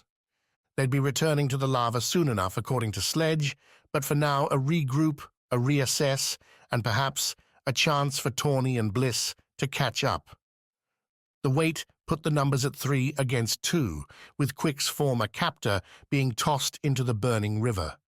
Sledge, along with another man and woman, whose names she gave, but Wax promptly forgot, given that his mind turned on more important matters, like how to deliver the late lunch to the bandit leader with force. Sledge reacted like most people would, falling back off the lumpy black rock she'd claimed for a seat, cursing. Wax jumped up, speeding towards the set-down satchels, among them his Foti blade. He'd formed the plan the moment Sledge removed the sword, a fatal error brought about by her chosen stone's lack of accommodation to hanging weaponry. The other two bandits shouted, words muffled as Quick rose to do what Wax assumed any guardian would, protect the Renewal with fists and fury. The five chose an ugly bluff for their break, far enough up from the lava flow to make fresh air a viable concept, if not far enough to dispel the heat, the acrid sulfur smell. Black rock and some brave scrub brush completed the place, one that had already claimed a spot among the most loathed in Wax's heart. That loathing found new vigor as Wax reached the piled gear, only to find the brittle stone a cutting surface to brush when grabbing wildly for a weapon. His scuffed knuckles found the sheath, yanked the cerulean blade free. Wax held the sword up in a kind of triumph, the edge catching the sunlight and putting a momentary stop to the scuffle. Hurt my brother and I'll kill you, Wax said, leveling the blade at the two bandits, though both looked boxed up by Quick's clenched fists. This whole thing ends here. Does it? Sledge asked, standing up behind her stone, goop dripping from her hair. What are you going to do, Renewal? Hike all the way back to Jarl's Tooth? You'll starve before you make it there, or melt on these cursed wastes. As she spoke, Sledge crossed her arms, glaring at Wax like his own mother might have. Ride the river and you'll come to our camp, where you'll find nothing friendly waiting for you. Death either way without us. Sledge's words threw Wax sideways for a second. Camp? Nobody had mentioned a camp. Wax had built up some beach nightmare whereby he'd spend the next year eating bugs and fish on the sand under Sledge's watchful eye. A camp implied something larger, something worse. Think we're the only crew out hunting renewals and any other foreigner not following the rules? Sledge laughed. Naivety will get you killed, boy. Wax glanced at Quick, looking for an answer, and found little in his brother's frowning face.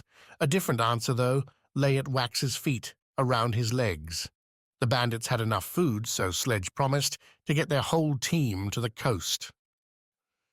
Split that food among just Wax and Quick, and Jarl's Tooth should be in reach. Even better, that'd be going upriver towards where Bliss and Tawny jumped their rock. Quick had seen the pair make the leap, swore they lived, which means they needed to be found. Think I'll take my chances. You and your two friends can take a walk. Go out there, to the lava, wherever you want. Sledge narrowed her eyes. The other two bandits watched her. You mean to keep the satchels? I mean for you to take a walk. You can keep what you're wearing. Sledge laughed again. Then you're killing us. That won't do. What will, though, is keeping on our road. So put that blade down and let's find ourselves some new rafts. Daylight's burning. Wax felt a flush coming on, pushed it away. Not a chance he'd get pushed around by Sledge, not after what he'd seen, what he'd done. You heard me. Go. Wearing her infuriating half-smile, Sledge stepped around the rock, walked right at Wax, her arms falling loose to her side. You willing to kill me now, boy? Sledge asked as she approached. That's what you'll have to do. Stick that sword right here. Sledge pointed to her own heart with her right hand. Make it a strong thrust, mind, because even though this leather's hot and seen too many years, it'll still turn a coward's stab. I'm no coward. Wax gripped the blade with both hands, angled the point towards Sledge. What they say on the Kansi ship. Don't wait to strike. Surprise and speed wins more fights than skill. Then prove it. As Sledge finished the words, Wax kicked off his feet, thrusting the Foti blade ahead more like a spear than a sword, going for that stab right where Sledge told him to, right where she expected him to be. Raising her arm, shifting on feet lighter without the heavy lava boots on, Sledge let Wax's blade slip by her left side. She clamped her arm down on the sword, cocked her right fist, and smashed Wax's face, splitting stars across his skull and sending him into a backward stumble. Sledge ripped the blade free from Wax's half-hearted hands, finding the hilt and turning the point on its owner. Not a coward. I'll give you that much. Wax steadied himself, shook his head to clear the buzzing, and watched the sword. The provisions and possibly other weapons lay to his left, an impossible distance. Behind him sat the bluff's edge and a long fall to a grim death. Quick and the others lay the only other way, a route Sledge could also cut with a swift strike. Trapped and in trouble. Not exactly an unusual situation for Wax, a fact he'd reckon with later. What's your choice? Sledge advanced another step. Die now, along with your brother, or live. Do you always talk like that? Wax countered, letting his hands fall to his side. Talk like what? A Nayan who needs a vacation. Wax said. Sledge took another step forward, frowning now, the needling making its magic. I mean, come on, we're on some desolate rocks. You've lost half your crew. Not exactly the work of a genius, am I right? You'll be little more than a corpse in a minute. Sledge growled, bringing the blade within a hair of Wax's chest. If Wax had learned one thing from the Kansi duelists, it was that stance told you more than where the sword, the spear, happened to be. How Sledge stood, how she gripped the blade, said what she'd be doing with it. And right now, Sledge's single-handed point said, threaten, not kill, not stab. So Wax kicked off the rock and ran, right towards the only ally he had. Now quick! The shout didn't quite ring with triumph, but Quick used the opening anyway, elbowing the bandit on his left while pushing the other forward, tripping them into the rock. What's the plan? Quick said as Wax closed, delivering a second punch to the elbowed bandit and leveling her. Run? Or win. Wax kicked the tripped bandit, sending their head lolling to the side. He reached down, pulled a knife from the bandit's belt. We've got him now. You've got nothing, Sledge announced, frigid iron on her words. Wax. Quick muttered. What, sort of no, she... Wax turned, knife at the ready. Sledge, the Foti blade on the rocks at her feet, had her bow drawn, arrow ready to fire. The distance long enough to give her a clear shot well before either Wax or Quick could close. Drop the knife, apologize, and maybe I don't kill you right away. Why did this woman seem to have a counter for every one of Wax's tricks? Frustrating, and for the first time, Wax found himself drawing blanks. Run, Quick whispered. I can buy you time. Wax started to refuse out of hand as Sledge demanded again that he drop the knife. Sacrificing Quick to give Wax a random run into the wilderness wasn't an option, but the suggestion gave rise to a better idea. Wax started a slow crouch, reaching with the knife as if to set it down. Just before Wax touched it to the stone, he darted to the right, wrapping his left hand around the knocked-out bandit and putting the knife to the man's throat. New deal, Wax said as Sledge swung the bow, her arrow tracking to Quick's unguarded form. You let my guardian go, and I'll come with you. No tricks, no fights, no fuss. Wax, what? Go? Sledge shook her head. There's nowhere to go. The closest town I know about is days to the north. He'll die before he gets close. He'll take that risk. He threw a look Quick's way, a firm set. His brother had to understand that the only thing they'd get with these bandits would be a slow death.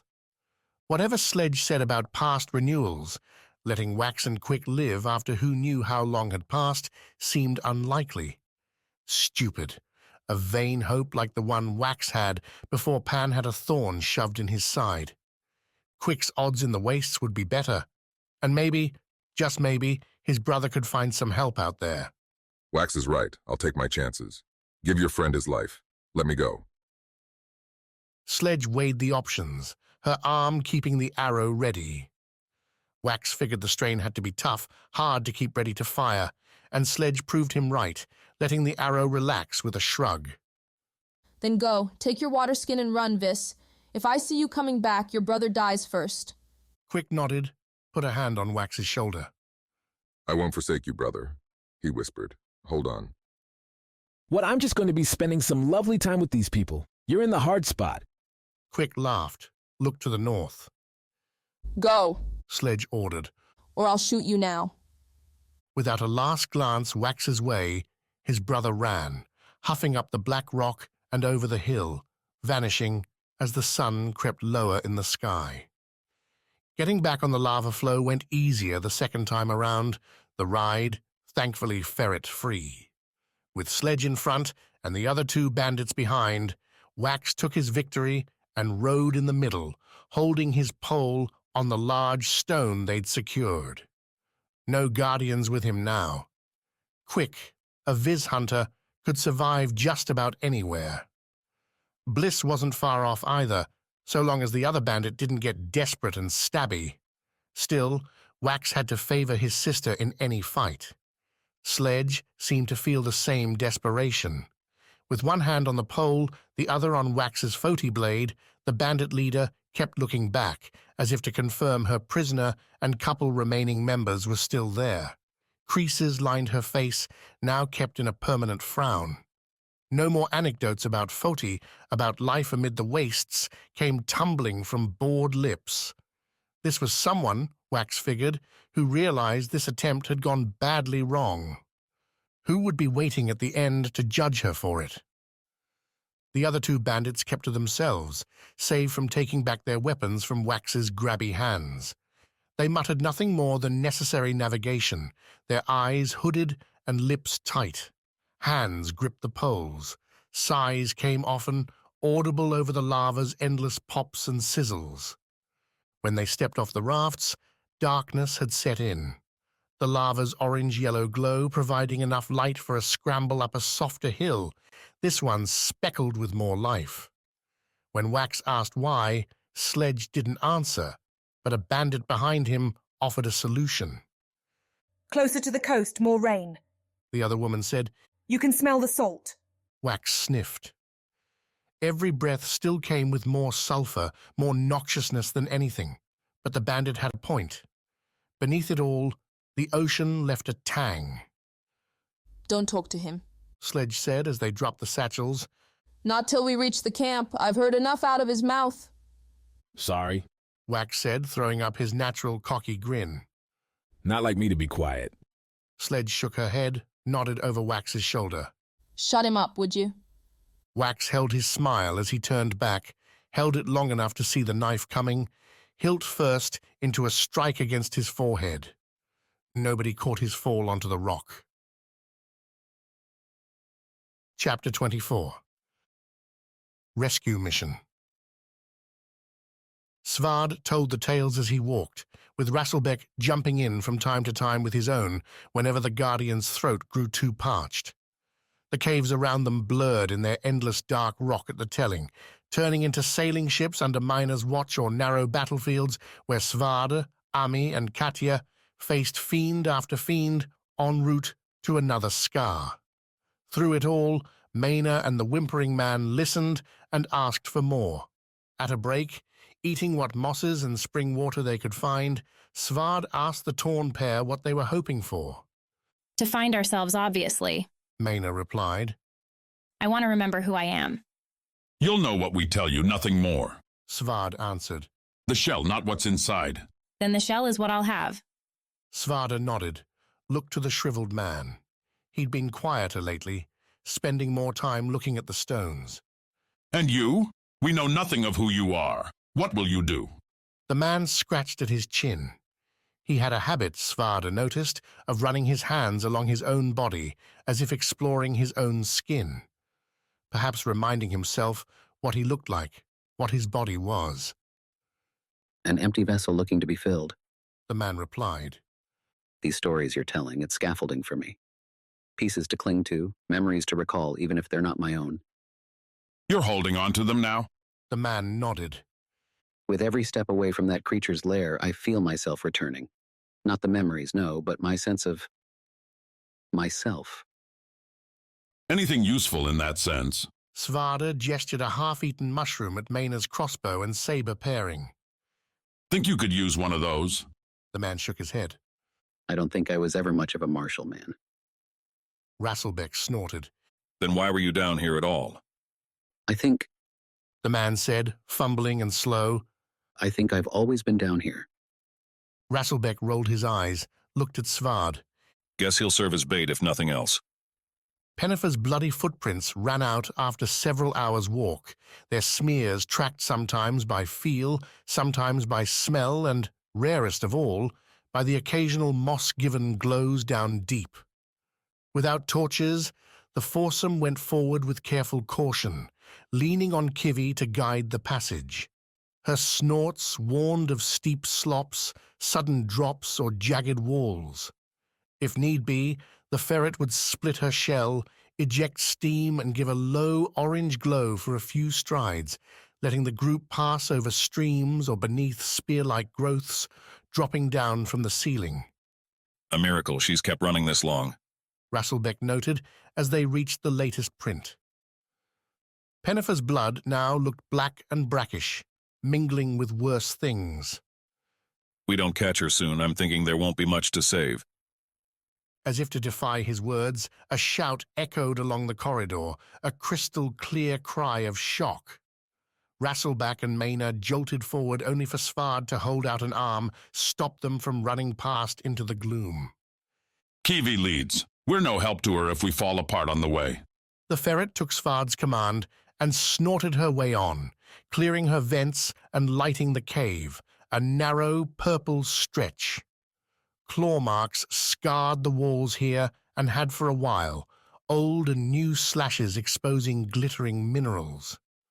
Svarde used to assume every fiend made its journey up to an inevitable end against the Aegis's shield or a warrior's blade.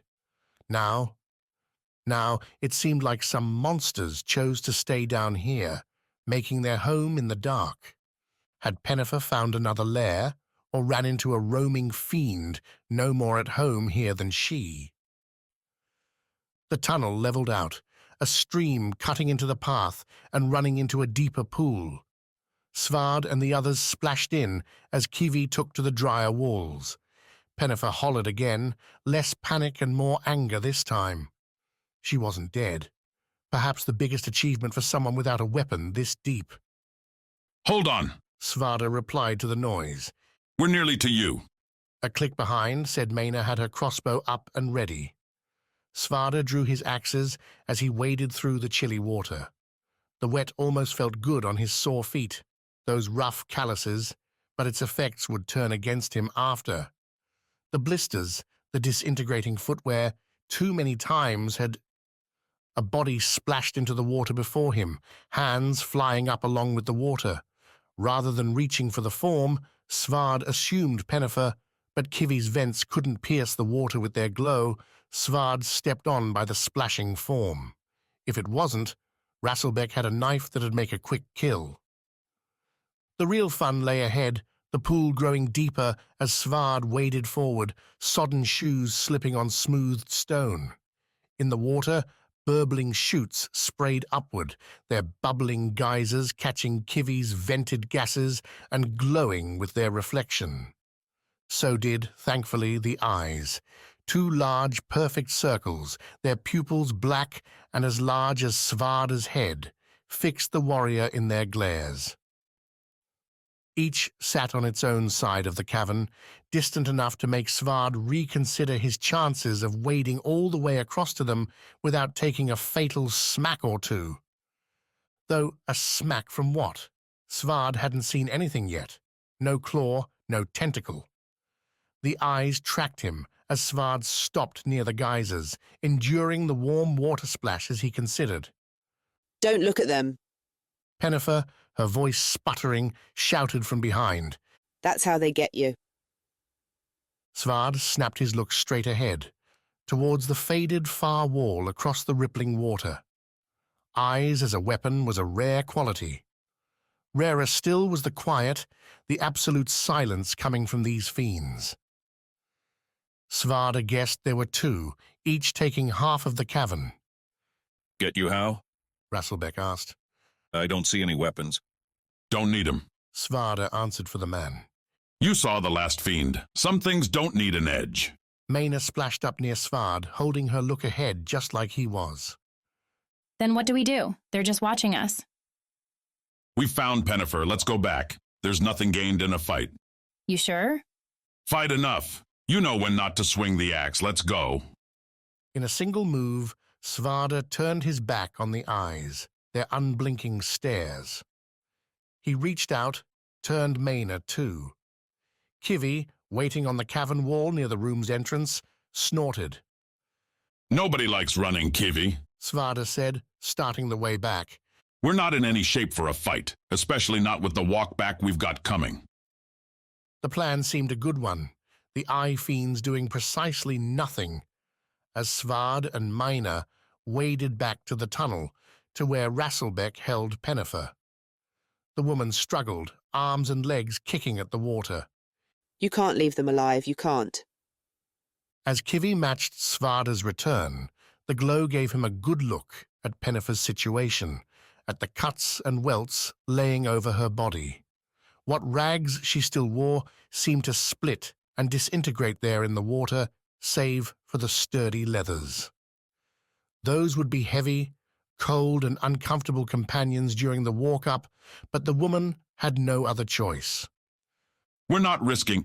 They have our friends, Pennifer said, and Svarde couldn't be sure the water staining her cheeks wasn't tears. They have them and they won't give them back. What friends? Rasselbeck asked, starting to pull Pennifer back down the tunnel. Behind them both, the whimpering man only held himself and shivered. All our friends are topside, Pennifer. Not these, Pennifer said, her burbling fading to a whisper. These are all the friends I have left, please. She's lost it, Svarde. Rasselbeck said, then tightened his grip on his captive. Stay still, damn you. Fiends came in all types, all possibilities. Who knew what friends Pennifer was talking about, what they meant to her, whether Svarde would find his own friends stolen if he went back to those monstrous eyes. A mystery he'd be content not finding out. They're moving, Maina whispered, tugging on Svarde's arm and forcing the warrior to turn around. Where there'd been a straight shot to the cavern's dark end, there now sat one of those eyes, its pupil larger now, cancelling out the whole white. Just orange and purple filaments blazing Svarde's way. A fascinating dance, even at this distance. Why, if he looked hard enough, Svarde could even see himself in those lines. The eye seemed to grow larger, the pupils splitting like a pie into sections, each one reflecting Svarde, a part of him, a past him. Svarde! There, on the left, he stood with Ami and Katya near the great Rana whirlpool, waiting for the boat to take them to the center, to the scar. Near the eye's top, Svarde sat in his family's home, a small house in Smythe. He had a child's hammer in his hand, banging on a bit of ore while his older brother watched. On the right, the Rat's Fang and Svarde lifting a pint with Cherie. And at the bottom, Svarde with Kivi in their mountain cabin on Vis, putting the finishing touches on the outer deck. At first every memory appeared as it should, a fragment vague at the edges, but clear in the action. Clear enough for Svarde to see the one difference.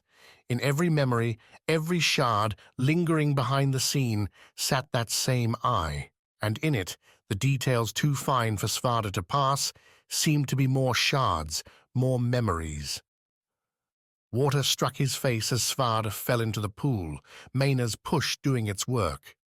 The chill woke Svarde's nerves, his muscles twitching back to life, breaking from some phantasmal chains that had held him in an unseen, unfelt paralysis. Using his axe handles to push himself up above the water, Svarde reeled from the giant eye to see the backs of his friends. Even Kivi swished her stubby tail nearby, her sapphire stare pointing forward. You with us, warrior? Maina asked, reaching one hand back without turning. You saw it, didn't you? Pennifer yelled from farther up the tunnel, where Rasselbeck dragged her free from the water. You see why we have to destroy it? A terror. The fiend certainly qualified as deserving an axe to its eye, but Svarde heard no battle call, felt no great desire to turn around and brave the stare again. Two fiends making a meal of his mind in too short a time had him stumbling forward, sheathing an axe and accepting Maina's help. We're leaving, Svarde said as the water ran off his beard. Leaving, and damn sure never coming back. These things can rot in this hole. Snaring more of their own kind, likely. A favor then for us. Pennifer's fury calmed after she dried, after they all did among the dusty stones. Walking back towards the surface seemed to rekindle a shared purpose, a fired goal that kept their legs moving, their spirits, if not soaring, then staying away from despair. Rasselbeck and Svarde took turns telling tales, the stories sucked up by the other three. Pennifer, for her part, explained her escape from the eyes on simple chance. I had no shoes. I slipped is all. At the first break, taken in a small side alcove overgrown with purplish glowing mushrooms, the group ran out their soaked clothes, assembled what gear they had, and tried to pull together a way forward. A task made all the harder when Rasselbeck, perhaps carrying some grudge after having to haul Pennifer free from the pool, accosted the woman. Now that we can breathe, maybe you can give us all an apology. Slightly less soaked, but no less ruined, Pennifer shrank back at the words, a motion the old Pennifer would never have made. Svarde glanced at Maina, wanting to see if she'd made the same observation, but the Rana captain watched the confrontation in wide-eyed curiosity. An apology for what? For running off, that's what. The whimpering man stepped between the pair, thin arms reaching for Rasselbeck, who shoved them aside. Please, the man said. She doesn't know anything. You don't either, but you didn't go running away. Rasselbeck spat off to the side, loomed over Pennifer. She squeezed against the rock, the stones biting into her back. Svarde almost started forward then. The last thing their party could afford was unnecessary wounds. But Rasselbeck rocked back on his heels, his chin falling low in the magenta glow. Sorry, I don't know what it's like where you are. What you're feeling. I just know my damn feet hurt, my stomach's rumbling, and we've got too many days to walk until we reach the surface. Been thinking about that, Svarde said, drawing the attention back his way. We don't have enough supplies to make it back. Our water skins are low. We have few satchels to store any food we find. A straight break for the surface will leave us more than likely to starve. What are you saying? Maina asked, though her tone said she already guessed. We've got to go back, find that fiend and finish it. Chapter 25. The Wastes. The Wastes were true to their name. Bliss hadn't ever seen a more desolate stretch than the black ripples heading to the horizon in every direction. Brave scrub brush poked up here and there, lone buzzards flirted with the sky, but otherwise little broke up the monotony, save Tawny's endless colourful cursing. The bandit seemed to have a vocabulary crossing the 7 Isles, and she employed it liberally, bouncing between lighter insults to the gods when a toe, they'd left the heavy lava boots behind, stubbed on a rock, to grittier diatribes against fate itself, when a wrong step led to a skinned knee, or when the water skins ran dry. The evening stretched on by the time Bliss wrangled her last drop from the weathered skin, its sun-bleached brown wrinkling up in her hands, withering much like herself. The early cocky confidence after escaping the ferret had evaporated, leaving only a muted apathy. Tawny claimed they'd never reached shelter before starving, dying of thirst, and Bliss was beginning to suspect the bandit had it right. So she stopped atop a slight mound, its pocked black height giving enough vantage to confirm a beautiful sunset and little else. At least our bones will stick out, Tawny muttered, trudging up alongside Bliss. The buzzards will eat everything else, but they'll leave the bones. And our clothes? Any idiot lost like us won't use them. Tawny sniffed. Sulphur poked through the breeze, a rotten egg experience all day long. My guess they wear away just like us. Bliss nodded. During their breaks, she'd started giving Tawny the first lessons in signing. Simple things, like her name, where to look, danger, and so on. The bandit took to it quick, noting she'd used hand signals before. Where that before was Bliss didn't bother to ask. Tawny wouldn't know the signs, and chipping it out on the tiny tablet would take too long. Besides, not like the past mattered when the future would be ending soon. I've never even been to the North Coast before, Tawny said, her voice scratchy, dry. I joined up with Sledge way back in Smythe. Needed the pay. Desperation making you just more desperate. Bliss nodded, though she didn't have a clue what Tawny meant. This wasn't an isle for desperation, wasn't a place to force these kinds of choices on you. Maybe that's why Tawny seemed so twitchy, prone to staring off at nothing as they walked, her mind so far away. Far away enough, anyway, that Tawny said nothing when the obvious route opened up. Courtesy of those buzzards, the isolated birds coming together some distance north and west, at least 7 or 8 swirling around something. Bliss pointed with her staff, Tawny picking up, then there was something more than self-pity in the world. What, the birds? Who cares? Bliss sighed, kept herself from grabbing Tawny's shoulders and shaking the bandit. Anywhere there happened to be buzzards circling, there'd be resources, food, water, maybe just a body with something they could use. A dead animal could be cleaned and cooked, its blood, if necessary, something to drink. A Viz hunter always needed to be prepared. A Lyra, doubly so. Bliss took off down the hill. Tawny, thankfully, followed. Night fell on the walk, making the path through the lava rocks treacherous, at least for someone not used to wandering nature without sunlight, as Tawny apparently was. Bliss slowed her pace, sometimes reaching out, holding Tawny's hand to help her navigate narrow stretches, dodge large holes, and keep on moving. Were they well equipped, Bliss would have given up at the first time Tawny tripped and dashed herself on a boulder, drawing a red line up the bandit's arm, tearing the already ragged clothes they'd kept on from the lava flow. Bliss herself moved on instinct, but close calls were legion. Her eyes often blurred, her legs a hitch slower than they should have as she walked. Fatigue.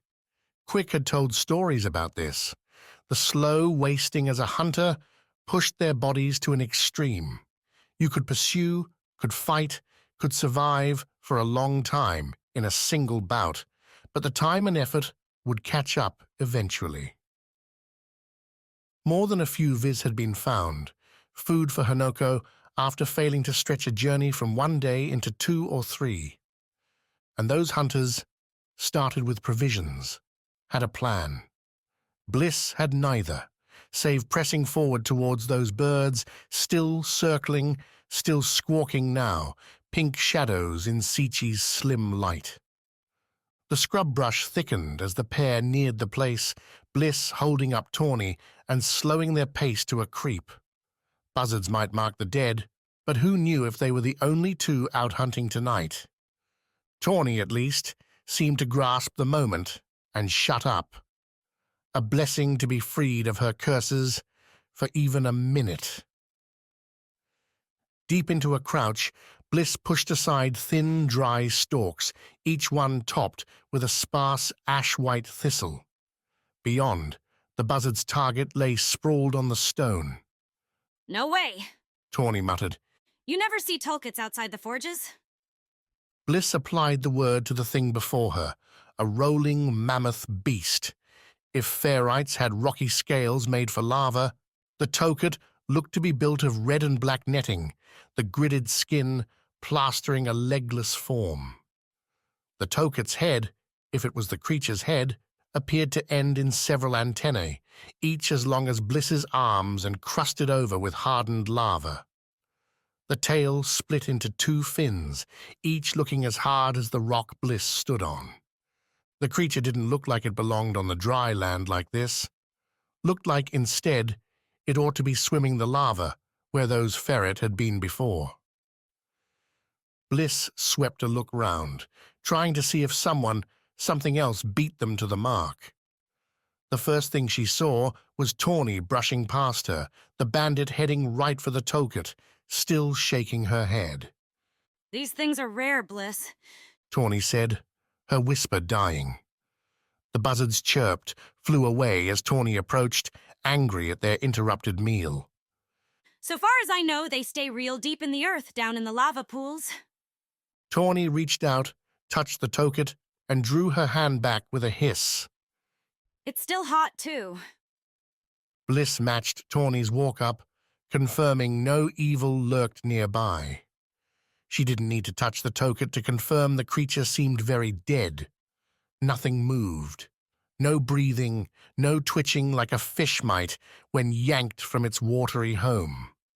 I'm not, like, an expert. Tawny continued, massaging her hand as they continued around the toket.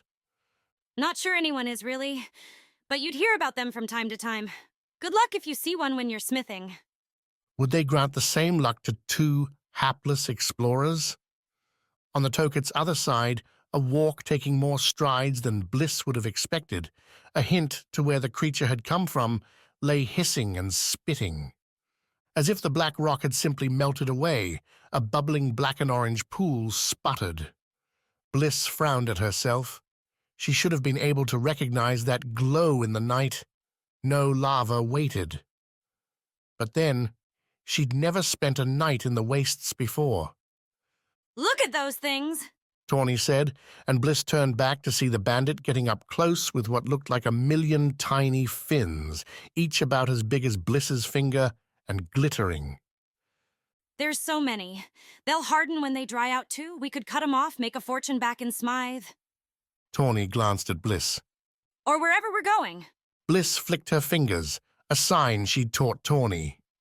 Yeah, we. Tawny flicked up a half smile. I'm not stupid. You could kill me with that staff anytime you wanted. Or hit me on the head and leave me behind. You're not, which means we're together in this. Bliss pointed at Tawny and waved off into the dark distance. Oh, what? You mean I can just walk away? Tawny laughed. No thanks. Did you not just spend a few hours with me back there? I'm a city girl. I'd be deader than this thing out here on my own. Bliss couldn't disagree with that. Instead, she focused on the lava pool while Tawny investigated the beast. The pool itself seemed large enough, if barely, for the toket to use as a way to splash on up to the surface. The question, though, was why? Animals could be strange, but Bliss had yet to see one intentionally launch itself into deadly peril for no reason. Was the toket sick? Had it been confused? Hey! Tawny said, pulling Bliss back to her. The bandit had her knife out, was pointing the blade at the creature. You know how to carve this up? I'm getting hungry, and while this thing doesn't look delicious, it beats eating rocks. Sichi was high above by the time Bliss and Tawny carved enough toket blubber and muscle away to get to the good stuff. The lava pool made a convenient cook fire, with Bliss's staff serving to stick newfound toket steak over the bubbling pit till it browned over inside and out. Even better, the two large blisters beneath the toket's head proved to be water bladders storing fluid to keep the thing alive. Tawny made a small cut with her knife, and the pair refilled their water skins with what was, admittedly, the foulest water Bliss had ever drank. But water it was.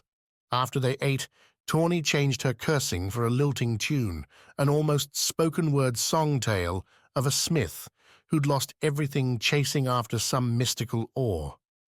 The tale would have been depressing, save for the last verse, where the smith, having strived for so long, gone so far, found that ore and used its brilliance to better the family he'd all but abandoned. That last bit? Tawny said, bowing after her finish as Bliss dished a polite clap. We all added that before the last renewal started. Too grim otherwise, you know? Bliss pointed at her own chest. She couldn't sing, but Viz had other ways to spend a good night. The young woman stood, leaving her staff on the ground, backed up a couple steps, and steadied her feet. Oh, what's this? A taste of Vis's culture? Letting Kitai's drums, its singing voices, find a groove in her mind. Bliss closed her eyes for a long several seconds, bringing her hands together. Her left foot began to tap to the silent beat. A count beginning in Bliss's head. On the sixth tap, she snapped forward, leaning into a lunge almost all the way to Tawny, who jerked back with wide eyes. That reaction alone, from someone who'd never seen this dance, almost had Bliss stopping, laughing. Instead, she rebounded, followed the next beat into an arched retreat, her arms flying out overhead in respect to the great Sana. Bending her knees, her calves, Bliss finished the arch in a tight backflip, landing on her hands and toes, face drawn in a tight growl. The Hanoko.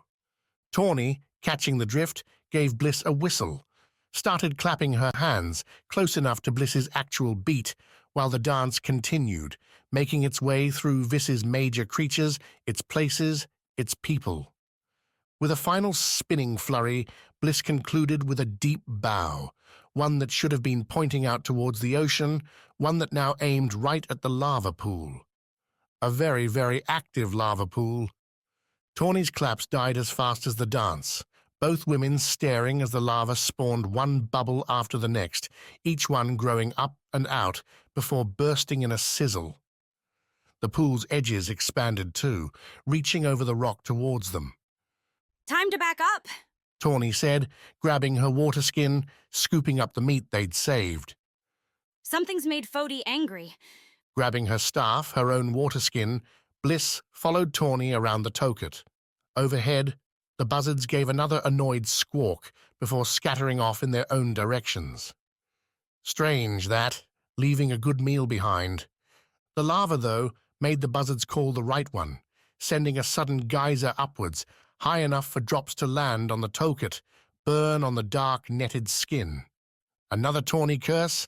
Bliss flipped the staff, gripping it in her hands. When the geyser faded, 4 obsidian legs straddled the pool, all heading up to a clamshell body, the front facing them with warped, crusted teeth going jagged in every direction. Steam poured off holes marking the monster's shell, the whole thing brilliant orange. Guess we know why the Tolkit's here. Tawny muttered, knife in hand. Bet it was running away from that thing. Just like they should be. Chapter 26. A Test of Loyalty. The arrow flew sharp, stabbing into the target's left side, well off the bullseye. Ami lowered the bow, frowned. She'd never been a great shot. The accuracy wasn't the issue, but she'd not heard a whisper from the silver-blue scar embedded in the bow's middle, right near where her left hand gripped the curving wood. Still nothing? Annalise asked. It's faint. Ami replied. As if I'm trying to listen to someone talk on the other side of the room. The surf made the scar's quiet voice harder to hear, too. Annalise had abandoned Gladring's tower for the day, leading Ami through another direction from the bottomed-out stairs, this one leading to the secretive inlet where the tenants' experiments could come in by the sea. The scientist had set up several targets along the sand, each one at a different range, with the last bobbing out in the waves. Near it, caged beneath the water, was an ill-tempered fiend. The ribbon-like creature, its furred skin and ochre color, flashed as it swam up to and against the cage's bars, making concentrating on things like Ami's arrows more difficult. With the spear, I could hear the scar clear. Just had to figure out what it wanted. It's muddled. Ami turned the bow over, confirmed she had her fingers placed in the narrow divots. Just so. The words are different, too. The scar's not talking like the Foti one. Annalise nodded. That matches what I've found. Every isle seems to need its own solution. Can we try putting this one in the spear? Maybe that would give us something. It works there. Annalise interrupted, tapping her chin with the charcoal pencil. A permanent black smudge lived there. The spear is our baseline. It's the easiest one so far. The easiest one. In the cage, the fiend rattled the bars again, sending a spray over the slow waves. Outside, a grey morning continued to herald the coming winter. Both Ami and Annalise wore thick leathers, the former's gloves stuffed with wet furs. Behind, some invisible servants left a stocked table with fresh water, now cool coffee and breads, cheese for breakfast. All in all, Gladring ensured the work could continue with minimal fuss. The scars seem to react to where they are, as if they pick up the properties. They say I'm in a spear now, so this is what I can do. You're saying they're smart? Annalise shrugged. They're malleable, at least. What we've never been able to do, though, is get one to work with a bow. Ami didn't have to ask why that'd be valuable. Not everyone wanted to get up close with a fiend. Sorry to disappoint. Ami went over to the weapon rack, put the bow back in its place. Anything else we're doing this morning? You don't want to try another shot? I'm not going to waste my time. You want to try something different, I'm game. Annalise flicked a glance back towards the cave leading into the tower's basement. She'd been doing that a lot this morning, distracted from the testing. Ami had chalked it up to the bow's failure, an expected result prompting a turn towards more interesting possibilities. Now? Look, why don't you try again, just one more time? Why? Because I'm asking you. Annalise was about as scary as a mouse, and her putting on a demanding tone didn't help her out. Ami raised an eyebrow, thought about folding her arms and saying no. But then, what was the harm in one more arrow? Hefting the bow back up, Ami took another black-feathered arrow from the quiver down in the sand. She went to the line marked by her own feet and took aim, this time at the closest target. The easiest shot at a bullseye. Might as well leave with a good mark. Placing her fingers on the divots, Ami again heard the faint whisper. With the spear, she'd learned to hear the beat, to thrust and dodge, block and stab with the scar's intention. Here, even with the arrow knocked, the bowstring drawn back, the scar seemed to have no focus, like someone telling a story and switching subjects every other sentence to something new. Ami took a deep breath, focused in. Her arm, already tired from the dozen arrows she'd shot, strained in a position it didn't find itself often. Tired muscles, a cramp coming. Ami tried to adjust, get her angle just right, and relieve the tension just a bit. The scar responded.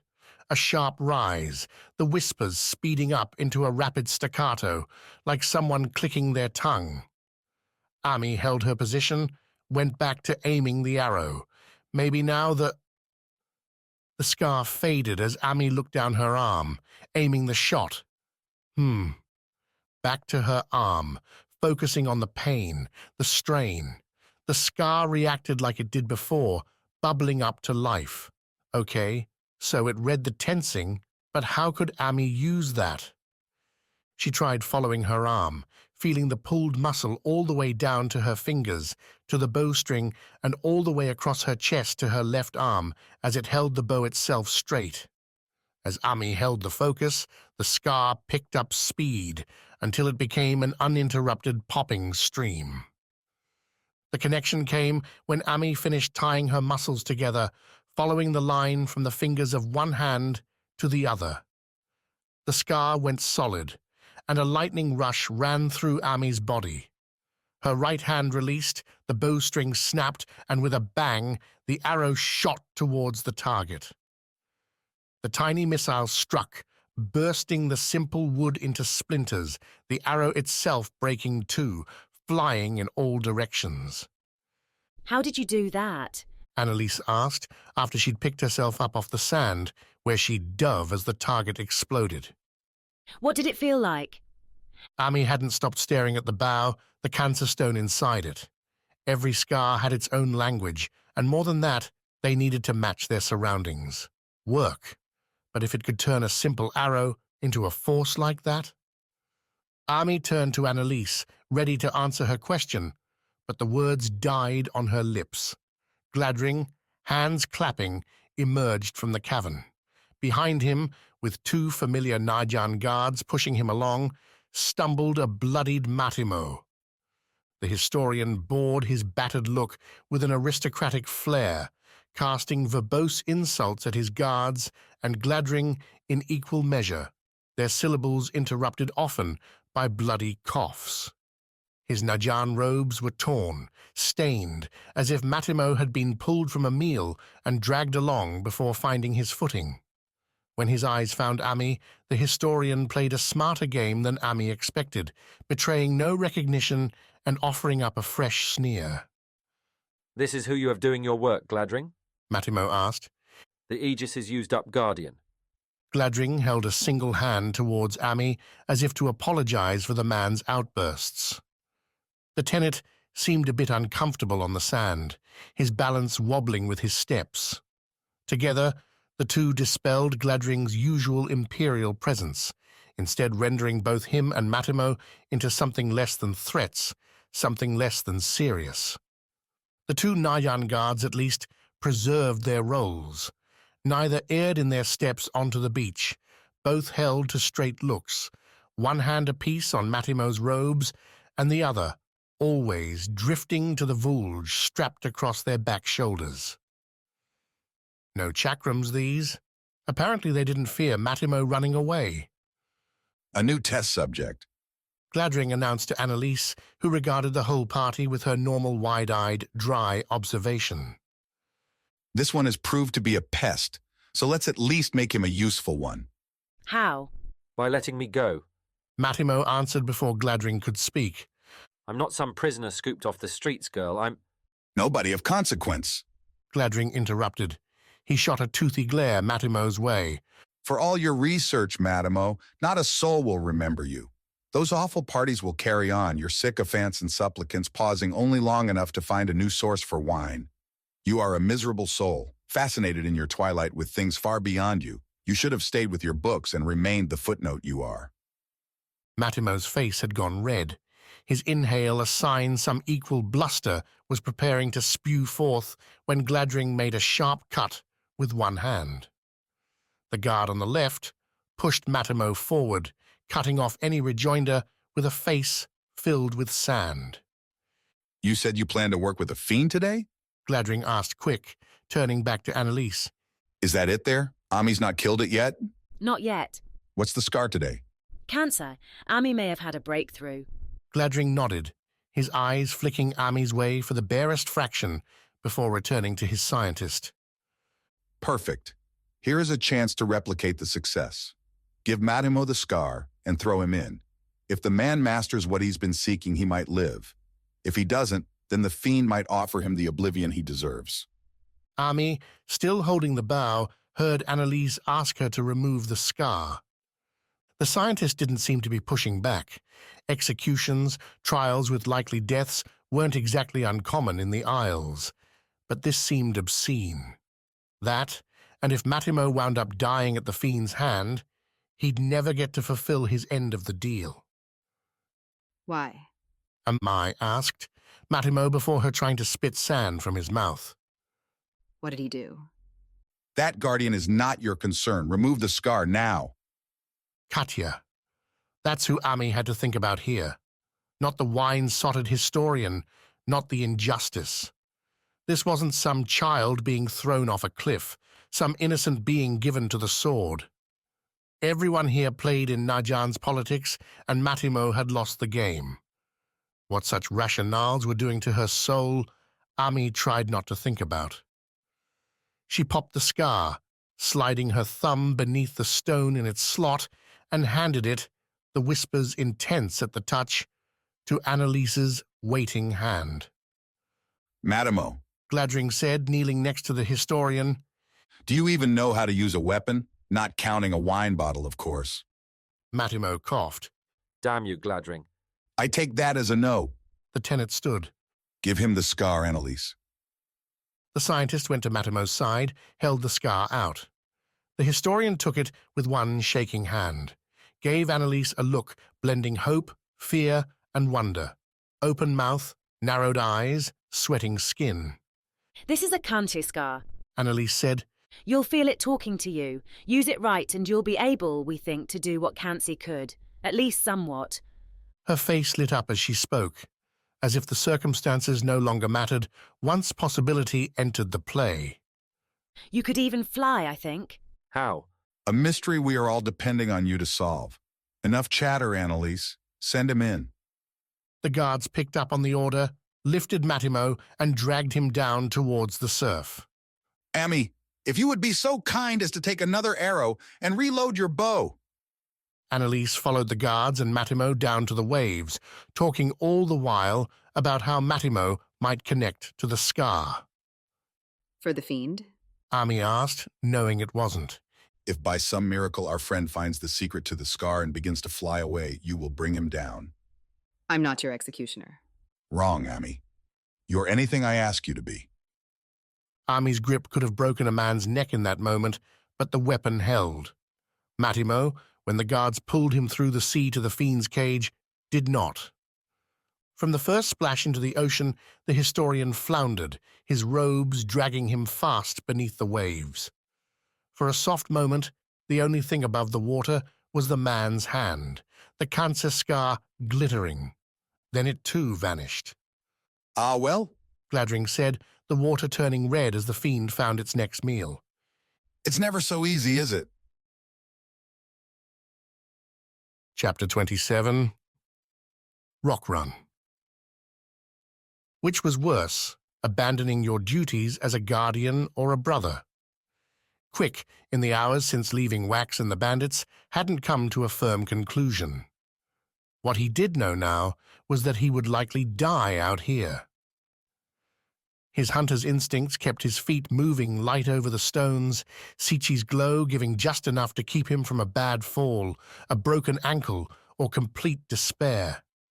The concentration helped him, a focal point that wasn't the chain that had led to the lava flow, the ferrets, the bandits, a chain that had started with him. Water, that was all. A late-night attempt to quench some thirst, and Quick gave it all away to the wrong people. His hesitation, too, when Bliss attacked back in the narrow canyon. Sure, Sledge had them under an arrow's line, but Quick's sister had it right. She wouldn't risk her quarry. He could have taken the skinflint thieves, their ragged gear and bodies, showcasing a hard-scrabble life. Nothing to a viz hunter. A bloom caught Quick's eye as he crested another lava mound. The hills were dwindling some now, getting less ragged as Quick moved north, giving him better sightlines to see how far he'd walk to nowhere. The bloom, though, promised something else, something interesting. Orange and red, lava's color. Perhaps a pool, but if nothing else, warmth. The Foti night up here grew chilly, the wind snapping at his loose clothes. They ditched their warmth before riding the lava, a choice Quick would have regretted, except there'd been no real, choice. Riding the lava in full gear would have only meant drowning in his own sweat. Buzzards erupted over Quick's head, flying south. A group, strange enough, stranger still to be seen in the air at night. That they were here at all meant something more than lava lay ahead, though their flight suggested worse things besides. Worse for the buzzards anyway. Quick's stomach jumped at the idea that something tasty might be in the offing, the continual slap of his water skin against his thigh, a reminder he'd had nothing save a few drops in the hours since fleeing Sledge. A meal, properly cooked over some warm lava, would be worth almost any risk. The ground leveled out down the hill, letting Quick break into a full run towards the bloom. Charging headlong might not be the most hunter-like choice, but the fleeing buzzards meant something had to be active, could be destroying Quick's potential prize. Besides, odds suggested the creature in question was another ferret. A lizard. Quick figured he could scare off with his hands alone. Even so, as he ran, Quick bent down and scooped a palm-sized stone off the ground. The brittle lava rock might not hold up much in a fight, but animals could be intimidated with a well-placed toss. The sprint brought Quick into another kind of life as well, rising up a dormant vigor, the cold night a balm on his lava-scarred lungs. Blood pumped, his muscles sang like they hadn't since departing Vis. Thus far, Foti hadn't offered a chance to get out and run. Thus far, Foti had been a miserable place. The voices carried on the wind didn't sound so miserable, though. two, if Quick heard them right, and coming from the bloom. Their shouts came with fear's tinge, with a fight's edge. Short barks, no, a single voice, one changing its tune. Why? Quick slowed up, nearing the bloom, and noticing now the source lay hidden behind some large bulk. Sichi's light made the lumpy worm a shimmering black and red, a bold skin made more fantastic as Quick neared, crouching now, and noticed the latticed design.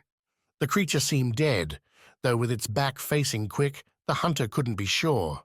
As for that voice, it yelped again, then rose up higher into a sing-song tune. Something rumbled after it, digging into the dirt with the sledge-like sound of a dragging sled. Not a ferret, then. Quick crept up against the red-black bulk, confirmed the dragging noise chasing the yelps was heading away before popping his eyes over for a look. The creature, Quick would have called it a fiend, but who knew what horrors might lurk on Foti's blasted isle, drew his eyes first, because how could it not?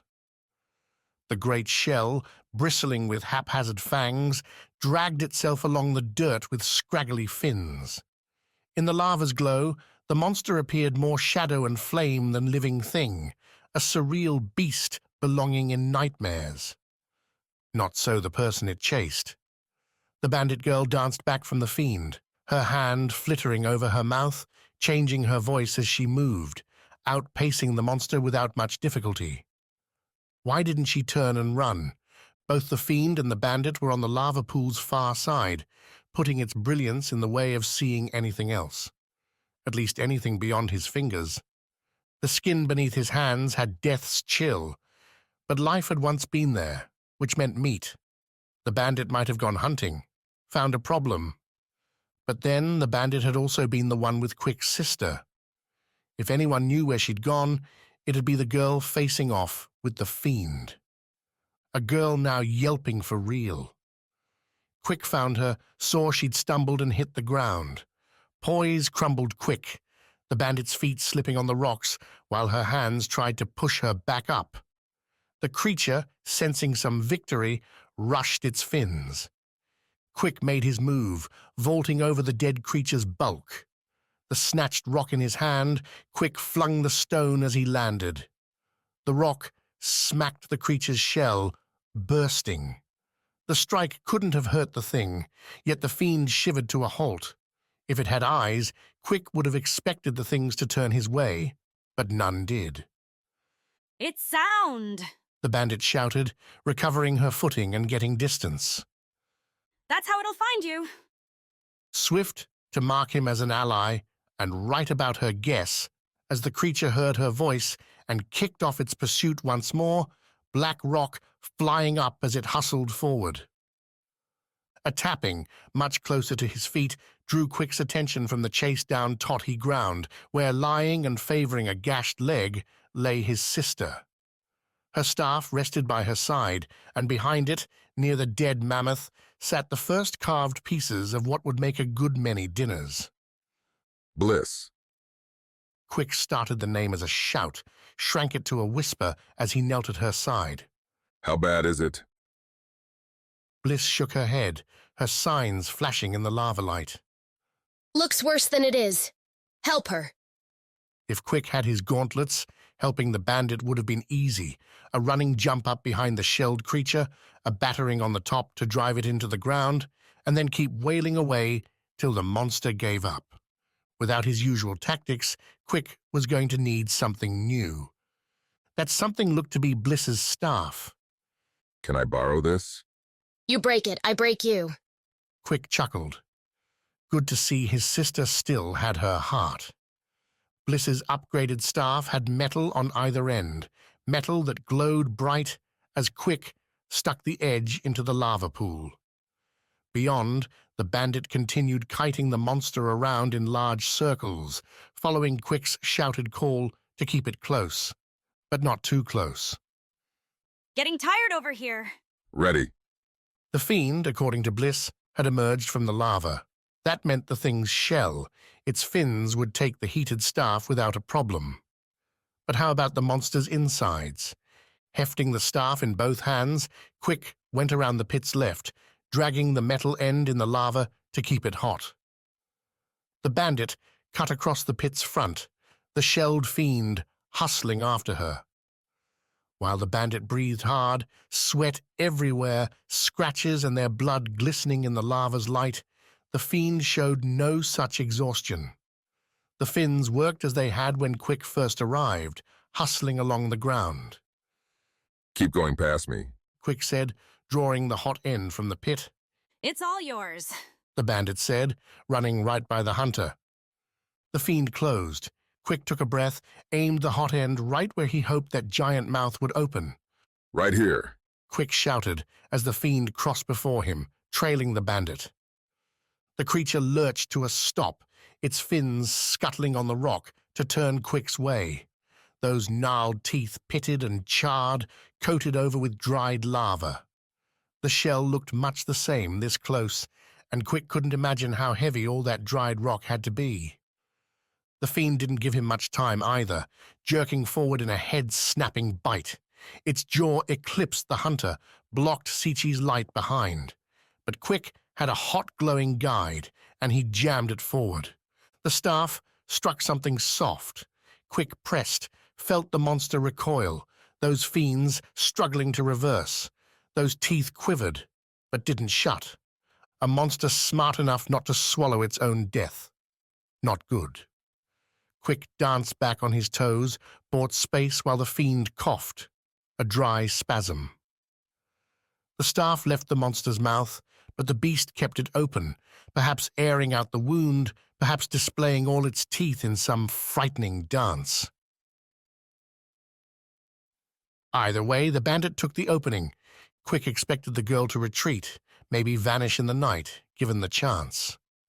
Instead, her feet light and silent on the stone, the bandit came up alongside the fiend, with Wax's old Foti knife drawn.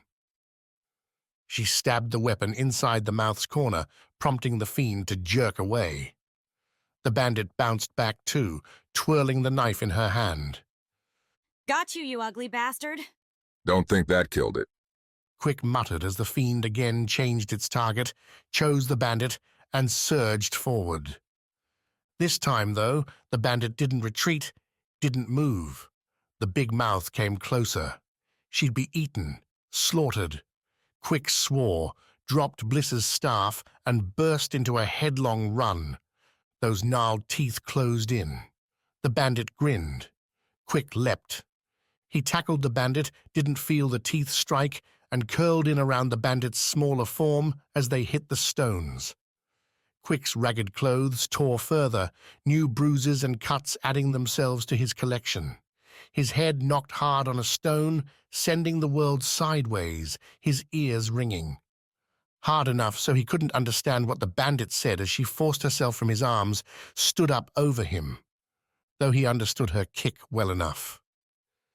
Quick shook off the mild blow, brought his focus back into line, and sat up. Saw the bandit go back towards the fiend, those teeth held high. So high it was like they hadn't even come down, gone in for the bite. The bandit neared the fiend, took in a breath, and spat on the monster before continuing right on past the thing towards the lava, towards Bliss. Quick scratched his head, stared. Mystery upon mystery. No mystery. Tawny, the bandit, said as they ate cooked tolkit and a few fired weeds they found growing between the stones. Want to kill something bigger than you? Poison's the way to do it. Quick frowned. An unclean way. Bliss flicked her eyes between the two. Tawny laughed at Quick's response. Unclean? You look at yourself lately? You're probably the dirtiest person on the isle. Quick ignored the flush. The dirt probably hid it anyway. I mean, it lacks spirit, fairness. You didn't earn the kill. Sure I did. I killed it, didn't I? It's dead, isn't it? Stop it, Quick. Bliss signed. She won't understand.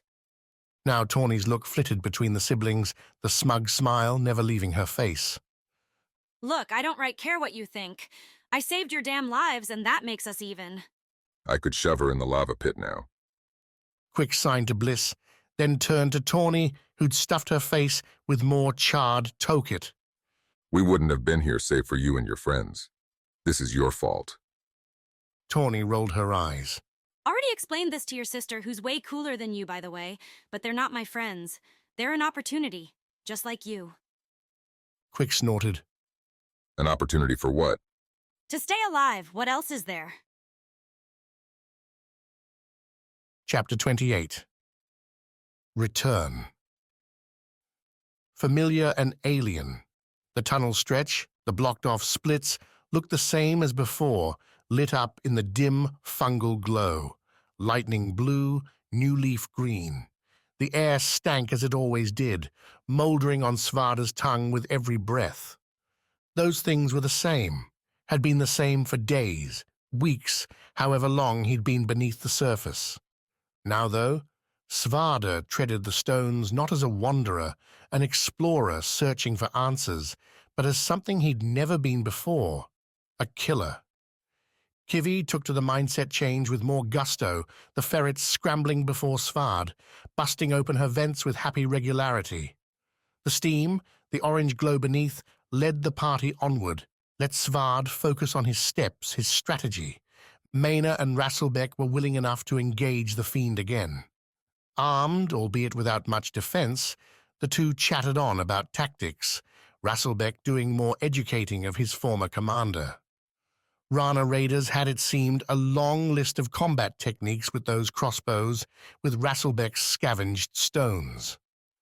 Pennifer and the whimpering man straggled on behind, both reluctant in their approach, yanked along through an invisible chain, promising a slow, starving death in the dark should any steps lead them astray. Maina, Rasselbeck, offered up the occasional word of comfort to them, a hope that memory might be restored, that the fiend, without surprise, would fall quickly to their combined arms. Svarde had neither that confidence nor that expectation. He did, though, have two axes eager to sink their sharp edges into the fiend's flesh. The long march down the fiend's tunnel wore out the conversation, the mood.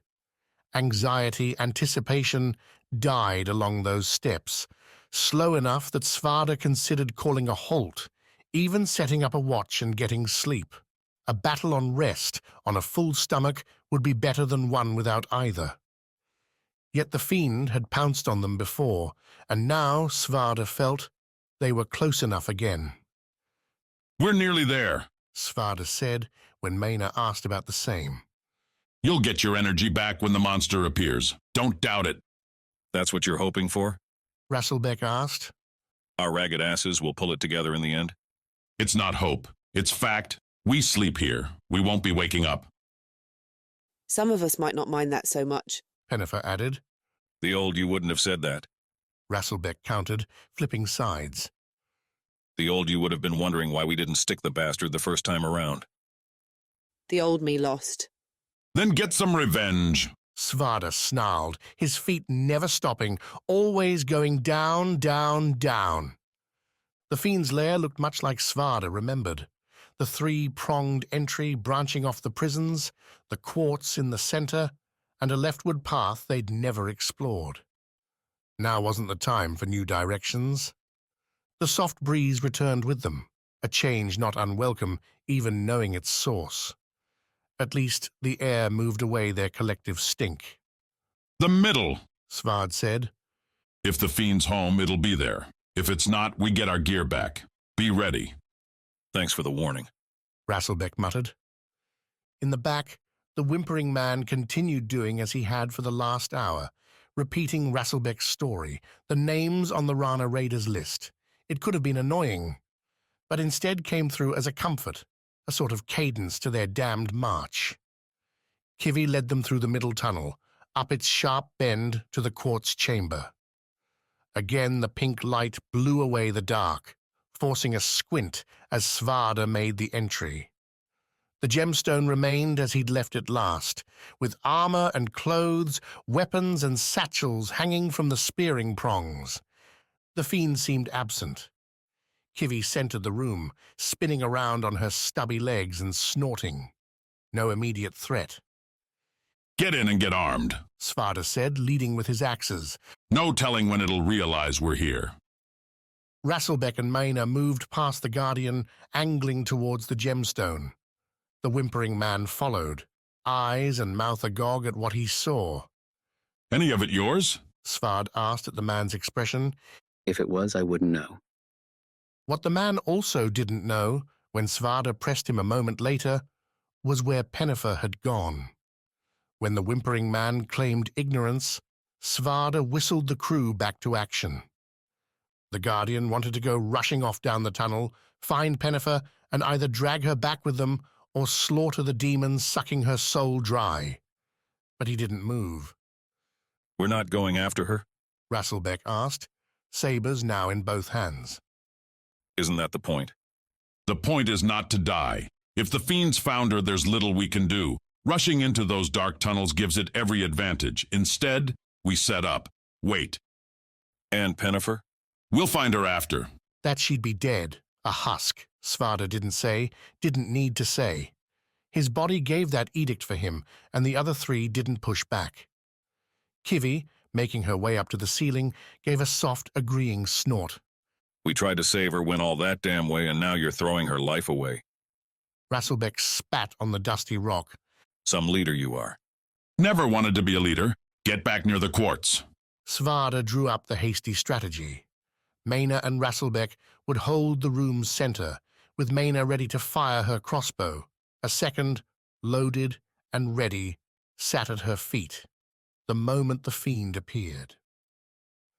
Rasselbeck would defend her as he could, draw the fiend's attention so Svarde, crouching near the middle tunnel's exit, could spring. Kivi, above, played the surprise, a second trap or a chase down, clawing as needed. The whimpering man stayed off to the side, a Rana long knife in his hand. Svarde wouldn't trust the man to stab anything more than himself, but everyone had the chance to get lucky. The wind proved the clue, picking up its gentle breeze to rapid gusts, much like it had before. Svarde met eyes, received nods in turn. The whimpering man continued running through his list, as ready as they could be. Stone's crunch sounded to Svarde's right, where the middle tunnel opened into the quartz. Maina raised the crossbow, only for Rasselbeck to slap it down. Pennifer, get over here. If she'd seemed half dead before, a ragged scoundrel alive through desperation and a failure to die, Pennifer now ranked among the least things Svarde had ever seen. She shuffled into the chamber, her eyes glistening and locked straight ahead. Her teeth, her mouth made a slow whistle with every breath, as if not sure how to open, how to inhale. Her hands hung limp, her short hair scattered. Fresh cuts littered her legs, as if Pennifer had been dragged along the ground, or thrown herself on the rocks in terror. Kivi's snort snapped Svarde away from Pennifer's wreck. The fiend, taking the distraction and blowing in from the left tunnel.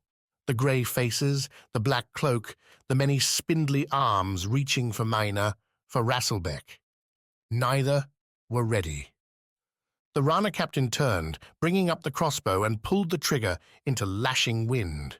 The bolt bounced off the rock beneath the demon, a hasty miss, and one that had seen no follow. Maina sank down as a grey face found her, the fiend rotating its masks until a gaping maw began to suck upon her soul. Rasselbeck howled a Rana charge as Svarde kicked himself off the wall, angling left to get behind the demon. Kivi seemed to be doing the same along the top, getting ready for a drop. Both advances came slow, the wind shoving against their every move. To Svarde's right, the gust blew Pennifer into the waiting weak hold of the whimpering man, the pair crumpling against the stones. Out of the fight at least, and therefore barred from Svarde's worry. Rasselbeck's opening swing seemed destined to break a grey face, destined until an arm rose to meet it. The thin limb blocked the saber like any club, the fiend issuing a pale cry as the blade bit into its dark skin. Something white and writhing oozed forth from the wound, vanishing into vapor before it hit the ground. With it came speech, conversation, several seconds bearing voices Svarde had never heard before, an accent he couldn't identify, talking about home and the dark within it. Another time, focus. Svarde planted each foot after the next, his shredded shoes, the blisters on his soles, nothing as the battle lust found its foothold. This wouldn't be a fight to flee. Rasselbeck cursed as he swung the saber again, a different arm blocking the blow. Another mystery conversation. Still the fiend inhaled Mina, who added her own cries to the blowing wind's rush. Kivi dropped. The ferret landed on the fiend, twisting in the air to strike the black-cloaked faced body and drive it to the ground. At once, Mina broke away, leaning back against the quartz and sobbing.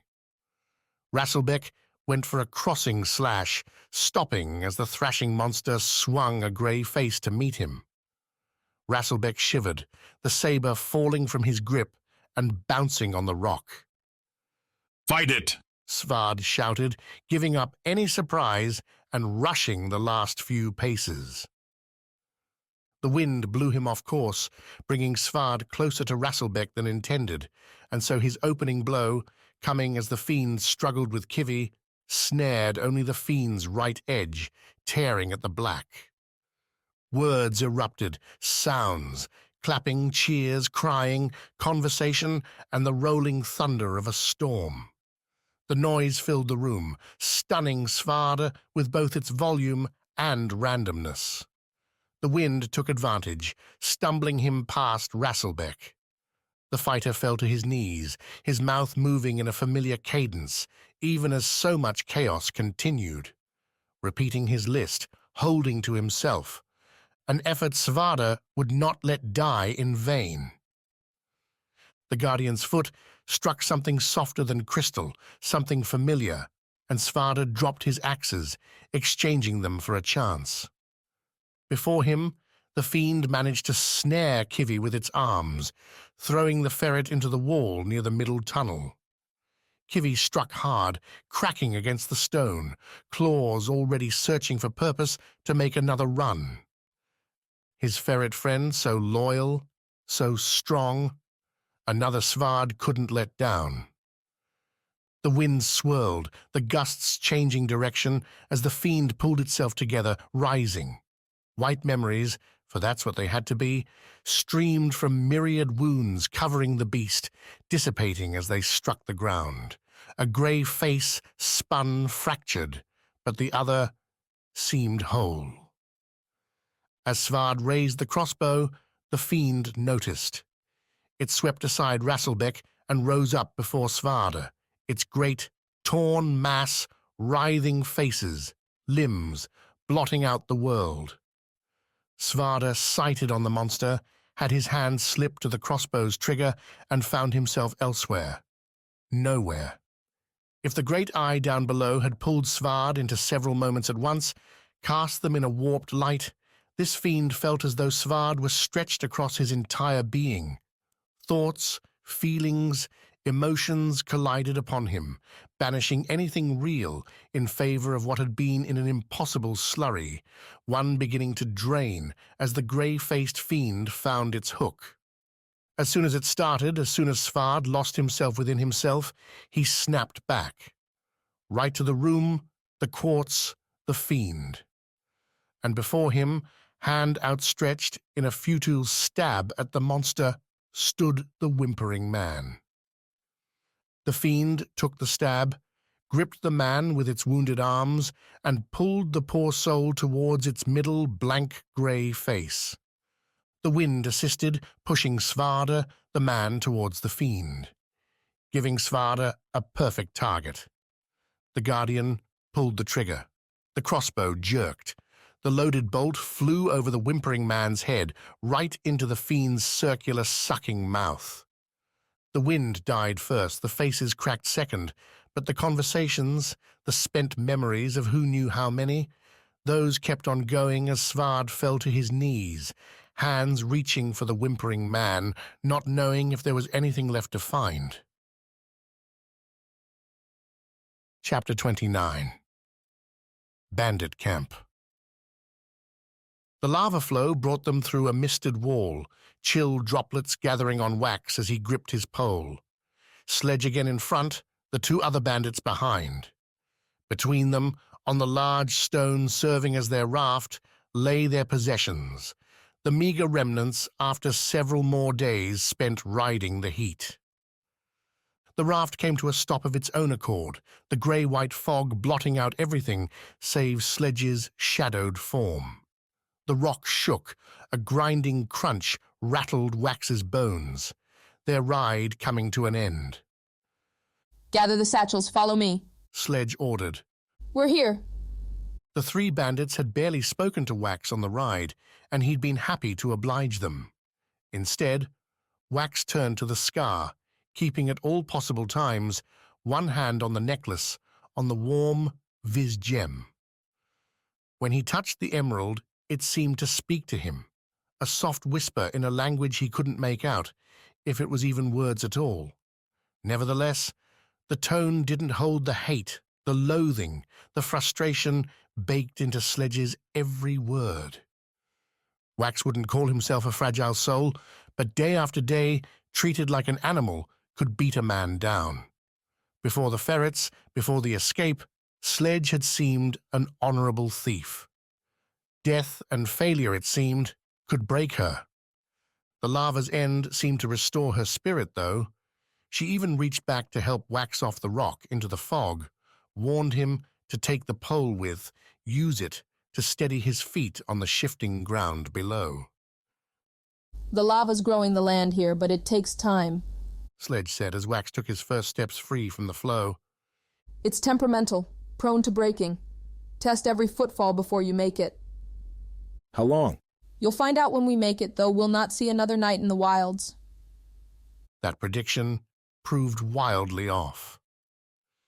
Their slow walk lasted only minutes till the fog thinned, the rocks hardening. Before the mist, Sledge said the ocean neared, its chill waters clashing with the lava to form the wall. Now, as the mist's last curtain parted, Wax followed Sledge onto a rugged lava rock peninsula, one jutting out into crashing waves.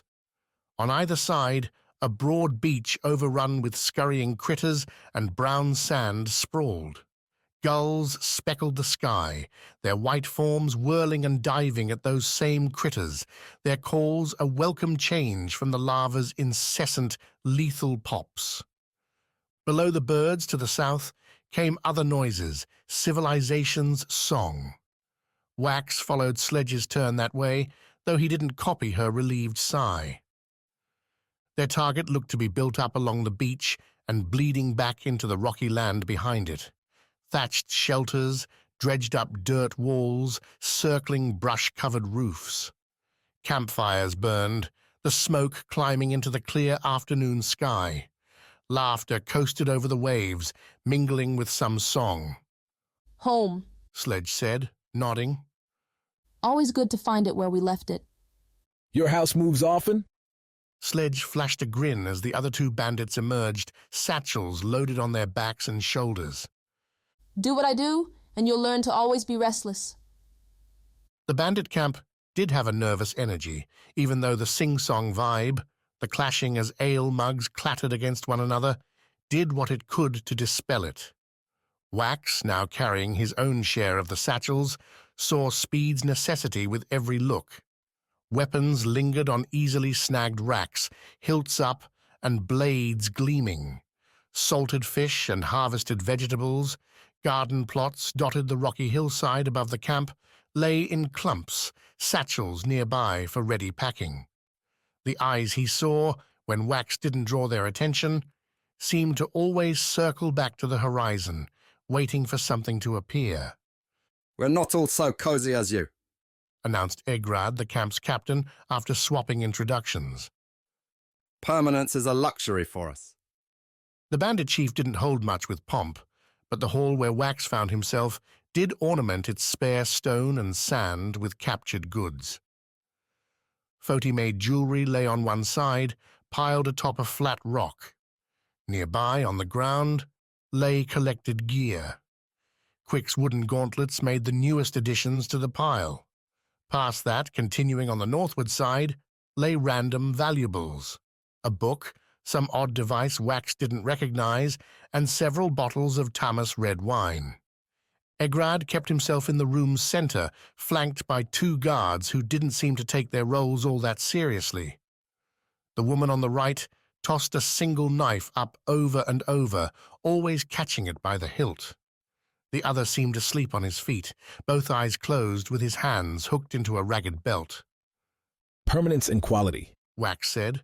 Egrad, like so many other bandits, wore a mismatched, used linen and leather collection. I'm not impressed. Egrad chuckled. This picked a feisty renewal this time. He nodded at Sledge. I see you found something on the journey. What do you mean? I mean that new sword on your hip. Or am I mistaking what you left here with? Not her sword, it's mine. Nothing's yours anymore, boy.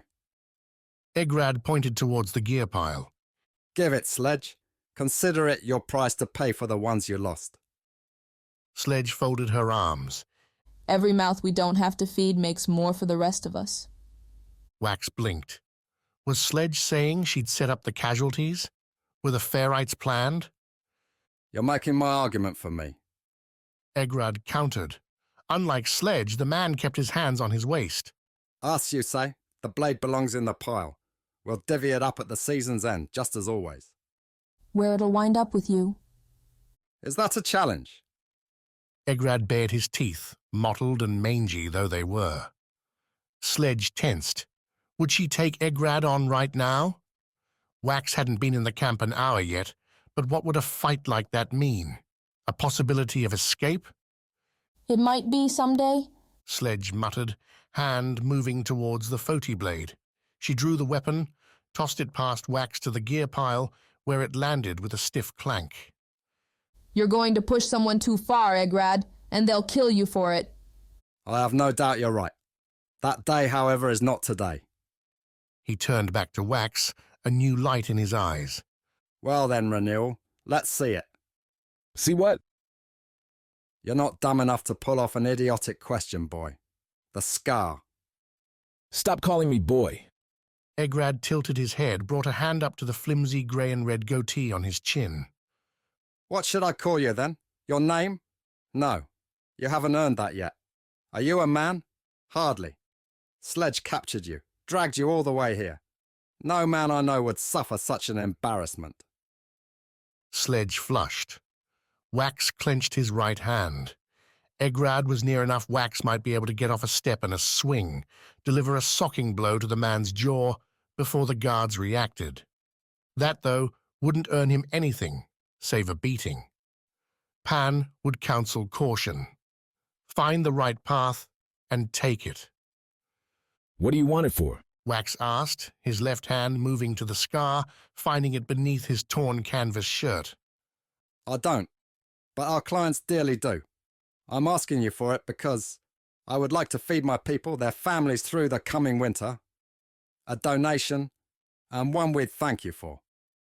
That's nothing against the lives an Aegis would save. Egrad laughed. You? An Aegis? Too scraggly, too snappy. This is serious business, boy. Best leave it.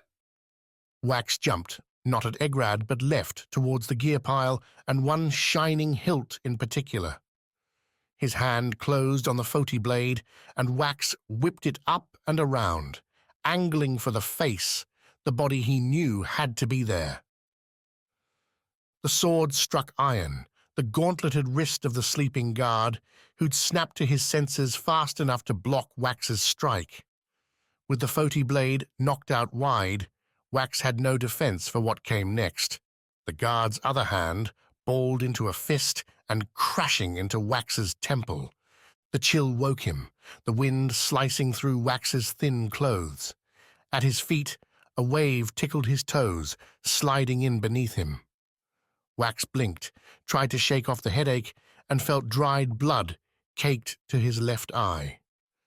When he reached to brush it off, Wax's hands wouldn't move, bound, along with his legs.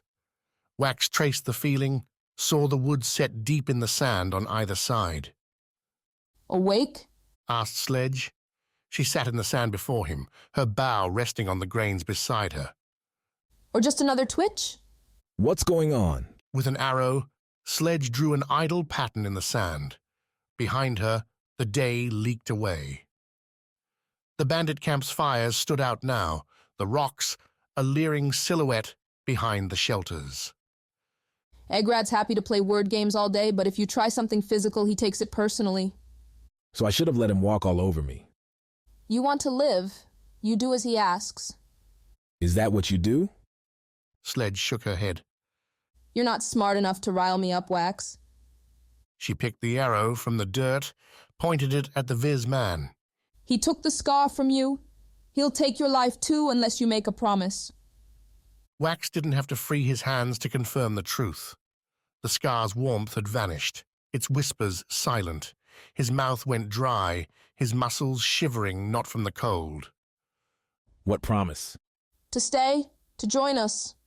Sledge didn't seem interested in the words as she spoke them, as if a request for Wax to give up his livelihood was a simple thing. Why would I do that? Because you'll stay out here, tied to these beams until you do. When high tide comes in, you'll either freeze to death or some curious fish will take a nibble. Doesn't sound like I have much choice. You don't. And when you say yes, you'll be watched every minute for months until Egrad's convinced you this is the only way to live. Sledge took a deep breath.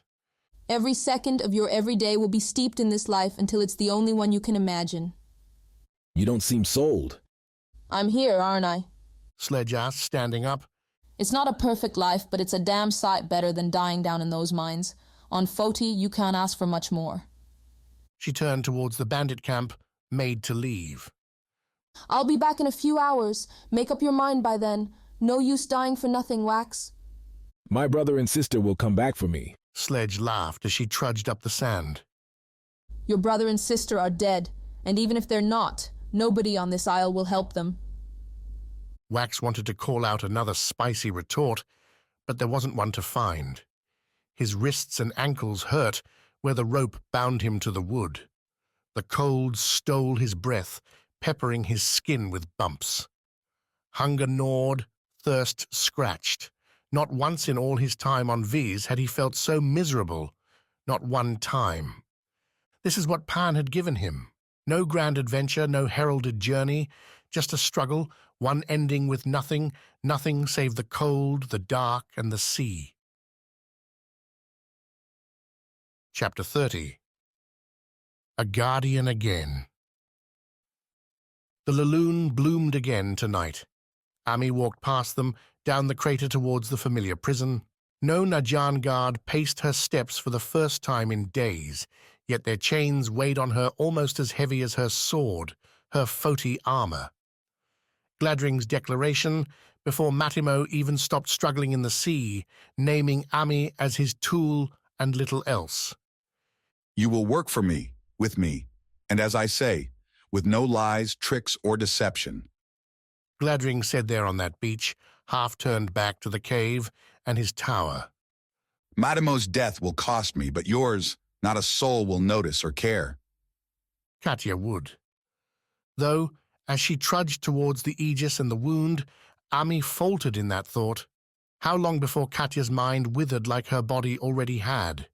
Would she even recognize Ami now, or had the stress ruined Katya? The word came as the day's experiments. Another fiend, another scar, another small success, wound to a close. Fiends poured from the wound. The wards were being overwhelmed, and the Aegis needed her guardian. Gladring gave Ami up to the shield warden, blathering about the cost to Noctia, about how he was still glad to make this sacrifice for the good of all. Though they'd been on the tower's doorstep, scholars and Nayan all around, Ami had sorely wanted to break Gladring's neck in that moment. A simple reach and twist would have done it. Again, she'd held for Katya. How many lives you've saved? Ami muttered. What's that? asked the lone ward standing outside the Aegis's home, the bone-white canvas stretching up and over a gash in the ground. That gash, the wound, supposedly led straight to Noctia's heart, or where one had been when the goddess still lived. Are you the Guardian? Ami read the clean armor, the unscarred vulge, and a fresh chakram riding the purple-black ensemble. The young face behind it all wasn't a shock, more that someone so new could be standing here, in this place. It's worse than I thought. Ami said, straightening. How many years, Ward? Or should I say days? The man flinched. Another bad sign. Wards had to be confident, ready to face anything, because anything could face them. It's quiet now. The fiends fight each other as much as us. It's a good time to visit. Not a visit, I'm staying. At least till Gladring tugged on her leash. The Aegis, for all her stature, all her importance to the Isles, lived a pauper's life.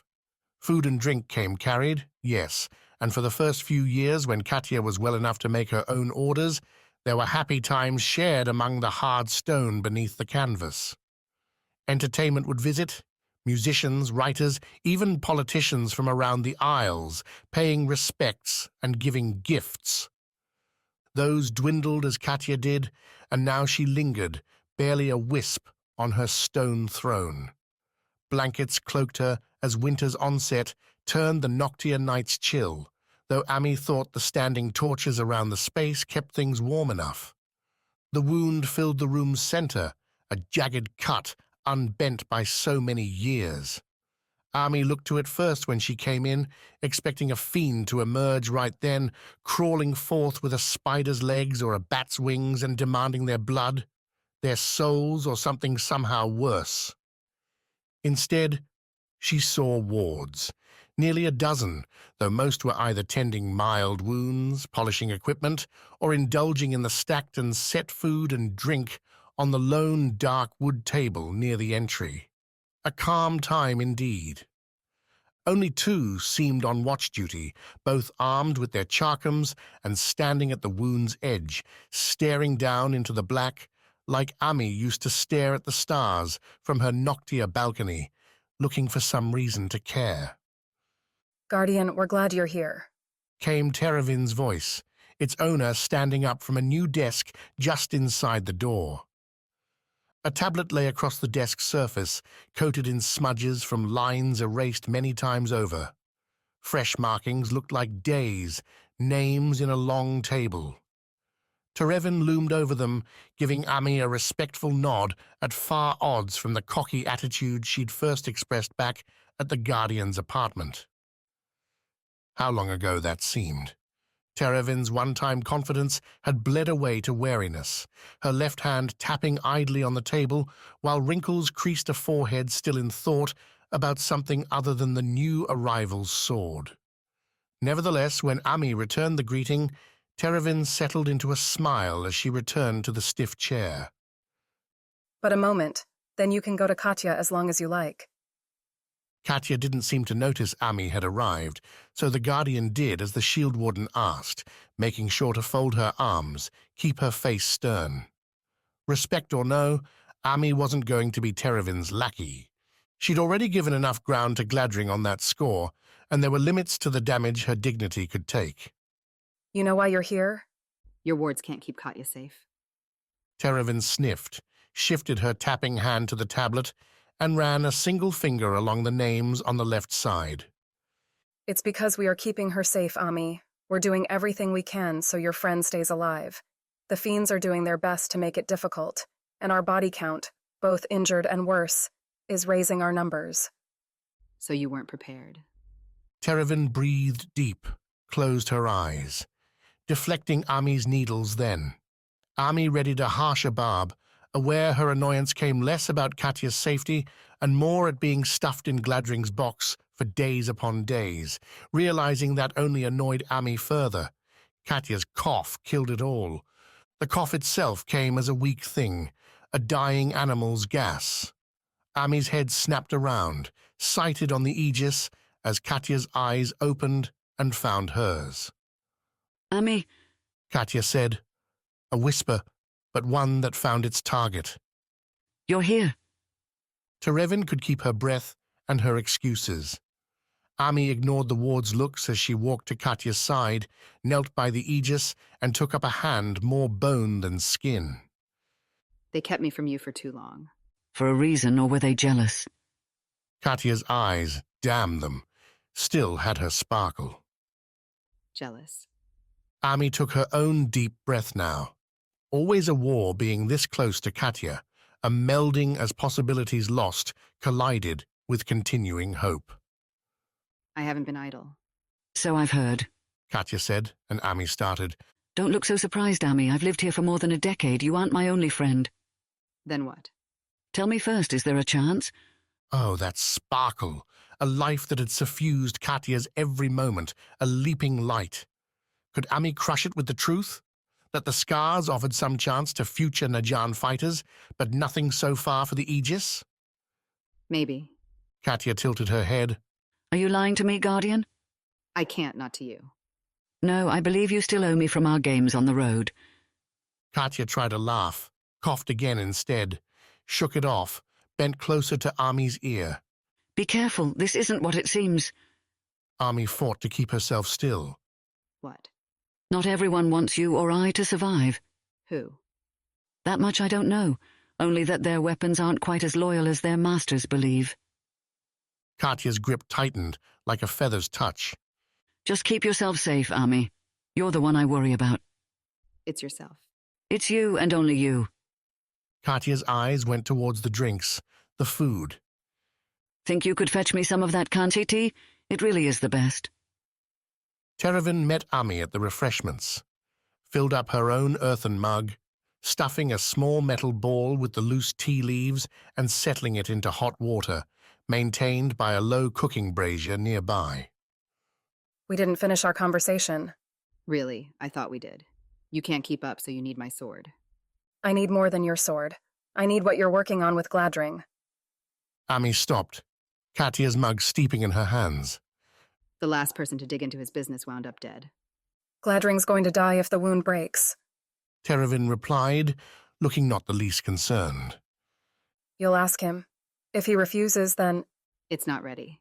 No matter how much you want it to be, what he's doing will only get your people killed. Ami herself could barely get the scars to respond. Some ward, not knowing what to do, would only let a fiend tear them from head to toe while trying to pass a scar's whispering madness. Then what other miracles can you offer? Because I am trying to keep my people alive, and I am running out of options. Of all things, Svarde's reckless mission to the dark below tickled Ami's memory. Maybe we attack instead of defend. Go at the fiends rather than waiting for them to come to us. Going beyond the Aegis's protection invites death. Death is coming for us whether we invite it or not, Shield Warden. I'm thinking we might be better off trying to fight it first. We only need to hold out till the next renewal completes. Terevin backed off from the table. You forget, Ami, that my wards have families, lives beyond these duties. I can't ask them to accept suicide, not even a desperate one. Ami watched Terevin return to her desk before going back to Katya's side. Suicide. A hard word for a mission to save the Seven Isles. Then again, that's what the Circle had deemed Svarde's efforts.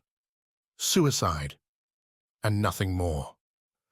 As Katya took the steaming mug from Ami's hands, a ward overlooking the wound whistled. The man's second echoed the noise, bringing his hands to his mouth and calling out a readying shout. How many? Terevin asked, picking up her vulge from its lean against the desk. One, replied the first ward. A big one and angry. Aren't you glad you came? Katya said as the wards burst into a frenzy. How bored were you? At Terevin's direction, wards began dropping Foti firebombs down the wound. Others picked up, went, throwing stones, launching them into the breached ground. Still more moved small palisades up to the wound's edge, their metal tips holding V-crafted natural poisons, meant to turn any beast into a paralyzed, sickened sloth. Ready arms. Terevin called, the ward defenders dropping back, half taking the closer ranks with their vulges ready, while the others unslung their chakrams. Ami stood, drew Flamebreak, and held it clasped before her. She planted herself between the wound and Katya. Flamebreak's scar glowed an orange fire, ready. Now, listening for it, Ami could hear its whispers, its eagerness to lunge forward and find a foe. Don't worry, Ami thought. It'll be here soon enough. The fiend didn't announce its arrival with a roar, didn't shriek or spew bile up from the wound in an acid rain.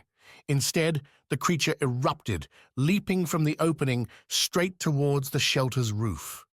Its rise tore through the canvas canopy, exposing the night sky. Into it rose a bleeding, burning, misshapen monster whose flailing, dripping wings coated a body that kept coming, rising and writhing into the air. A furred serpent, a cat stretched too long, and with a bat's wings, the parallels blurred as the fiend's charge faded, its wings, beating like a hummingbird's, failing to keep it aloft. Here it comes. And the monster, blotting out the stars above, came crashing down upon them. Chapter 31. A ship, a shot. Quick kept them alive with tricks Bliss had never seen, never imagined. The hunter led their trek over the waste north with narrow guidance, strict rules. Movement and moments couldn't be wasted, even with the Tolket's plentiful protein stuffing makeshift satchels carved from its netting skin. Over that first night, Quick tore apart the dead fiend too, using its broken teeth to fashion crude knives, battering its shell with rocks to get at gooier insides, including more water sacs. He's real gross, Tawny said more than once as the days crawled by, and Quick suggested slathering themselves with mud to keep the sun and the flies at bay. He's really your brother? Bliss nodded, and did as Quick suggested. Viz custom demanded deferring to the most experienced hunter on an expedition, and this was nothing if not a journey through harsh lands unfamiliar to them all. Even Tawny, supposedly a Foti native, claimed she'd never ventured beyond the cities until Sledge scooped her up on this latest trip. How could I say no?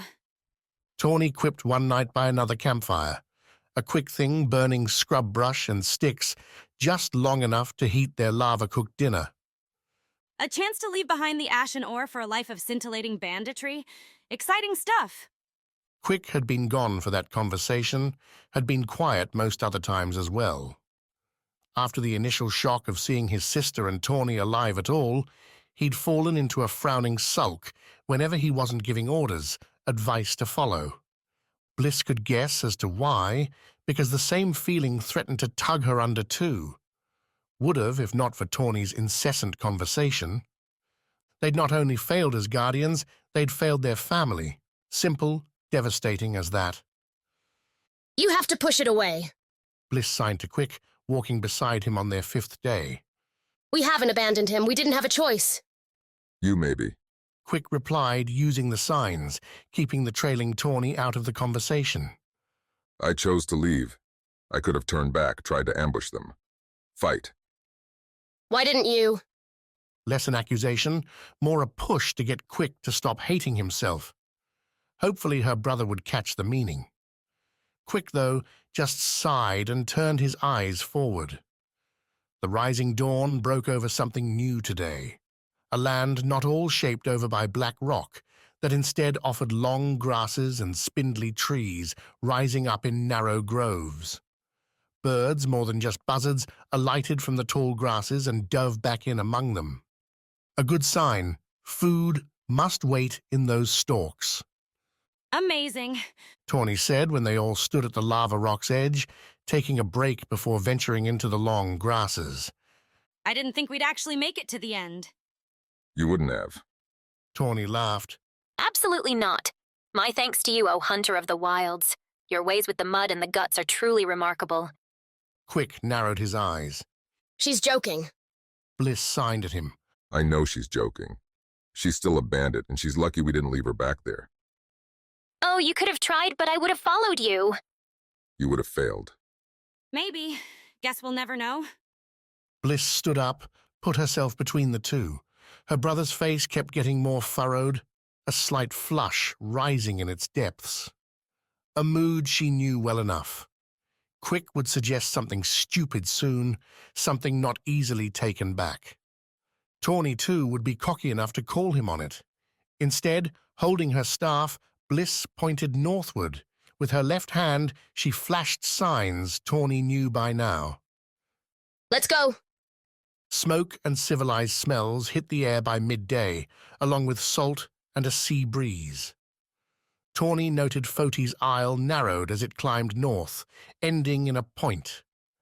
They weren't quite to that edge yet, but the Great Forge and its attendant towns would be close. Which means we can get a bath. Tawny said, as they wandered through the tall grasses, scattering vermin and birds with every step. The hot springs up here are supposed to be amazing. Not till we get my brother back. Quick said from the front. Yeah, sure, but unless you're planning to hike back the whole way... I will, once we get some supplies. And how are you planning to do that? Beg? Sell some of this rancid Toloket meat we've been carrying almost a week? Bliss whirled, put her staff's end against Tawny's chest. The bandit shrugged, kept her wide grin up and open. What? Your brother's so serious. If Wax isn't dead by now, then he's either made a deal or joined up with Sledge's crew. Bliss blinked. What? It's what they do. Take all you've got, leave you desperate, then let you join to earn it all back. Tawny reached up, moved Bliss's staff out of the way. How do you think they keep growing? You've got to be almost dead to want to take up with them. Bliss nodded at Tawny, letting her eyebrows ask the question. Oh yeah, I was, still am, I guess. Tawny laughed again. I made some real bad choices, but hey, who hasn't? Quick's shout called an end to the conversation, especially when his follow-up proved so enticing. We're here. If Kitaya, the Viz city, built itself within the trees marking its inlet, the Foti town ran rough over the land to make its own. The long grasses and thin trees vanished at the town's outskirts, giving way to ploughed fields laid over with harvested crops. Stone and sand-blasted bricks framed shallow, single-story homes, a far cry from Smythe's taller, dominating structures. Cleared paths blue with seaside sand, making the migration up from the nearby beach and the spider-webbing port jutting out from the town's westward point. The people occupying the place glanced in startled surprise at the trio as they made their way into town, a look Tawny put down to their bedraggled appearance, not the fact that they existed at all. Down south it's Smythe, and that's it. Tawny said as they walked past the town's outskirts. You've got places like Jarl's Tooth running mines in the lava tubes, but otherwise nobody goes anywhere. Up here, it's ports. It's trading between Rana and Went. There's action. You've been here before? Quick asked, curiosity seeming for the moment to override his loathing of the bandit. Course not. Why would I come to a place like this? Quick caught Bliss's attention, rolled his eyes. Tawny didn't always make sense. Bliss could admit that. But she seemed less dismal than her brother, so Bliss would put up with her. The town centre offered an inn, several shops, and the usual standbys required for civilized living. Butchers, builders, grocers, and the like. If not for the different architecture, the windswept vibes and linen clothes, Bliss could have said it felt like home, especially once they caught a clear view of the port, sprawling out before them on a downward slope from the town's middle. Much like Smythe, the people around them all seemed to be going to or coming from the seaside centre. The reason rose up from the water. 2 ships, a heavy Foti galleon taking on crate after crate in cargo, and another swifter craft flying purple and black sails. A Najan ship in a town like this? Bit odd. We're not far from the Great Forge, but there's closer ports. They're the help we need. For once, a bit of luck goes our way. The hunter squared his shoulders, started off only for Bliss to grab him, pull Quick to a standstill. We'll get no help looking like this. Bliss signed. And I bet we smell worse. Tawny's point about Wax's existence buttressed the feeling. A few hours won't make the difference now. Quick's own stomach echoed Bliss's sentiments, growling above the town's quiet bustle as the hunter opened his mouth. Quick shut it, grimaced, and looked towards the inn. A meal and a bath then, but we won't take long. The inn proved its location wasn't an accident. Several hot springs, emerging between sea and underground lava, bubbled up in its back. The trio had to give up all their harvested fiend teeth, their makeshift satchels, and their leftover tourniquet meat. Good for bait, so the innkeeper said, but the payment earned them a fresh fish meal, bread, and yes, that most coveted item, a bath. Waiting for each of them after their dip was a refreshed, albeit thin, set of linen slops. Good enough to wear, too little to keep anyone warm in the wind, the three nonetheless didn't have anything else. Even Tawny's leathers were little more than scraps after the long walk without any oils, any care to give them. Still, at least we look like people and not especially ugly fiends. Tawny said as they left the inn, the day crawling towards dinner. Don't know about you two, but I'm a big fan of not having grit between my teeth and my toes. Quick stopped at her words, the three of them on the street side, heading towards the port. Crusted sand and short lava and limestone cliffs rose about them. Gulls dominated the skies now, and the day's catch overpowered the sea smell on the air. Why are you still here? We made it to the town. Shouldn't you be off finding someone else to rob? For once, Tawny's glibness failed her. She folded her arms, looked at Bliss. Honest, I don't really have anywhere to go. Figured if you're going back to the Bandits to get your brother, I could ride along. And what, rejoin them? Take the first chance with that knife and stab us in the back? She wouldn't do that. Bliss signed fast. Not after all this. Why do you trust her? Quick rounded on Bliss now. You've been defending her all this time as if she didn't help cause all this. Because without her, I'd be dead. When Bliss's first attack against the fiend around the lava pit resulted in a battered staff, a tooth scraping up her ankle, it had been Tawny hooting and hollering, throwing rocks and drawing the fiend away. She could have left, could have backed off and let me die, but she didn't. You weren't there. Quick rocked back on his feet at that, a punch Bliss didn't realize she'd thrown until that moment. The hunter, though, rebounded fast, uncoiling that same protector's rage to throw an angry finger at Tawny. Bliss buys you your life, all right? She buys you nothing else. You try anything, I'll snap your neck or get the Najan to do it for me. Tawny gulped, let that fear get nowhere near her eyes. You keep talking, Quick, if it makes you feel better. But how about we do it on their boat before they leave? The Nayan ship did seem like it was knotting up for the night.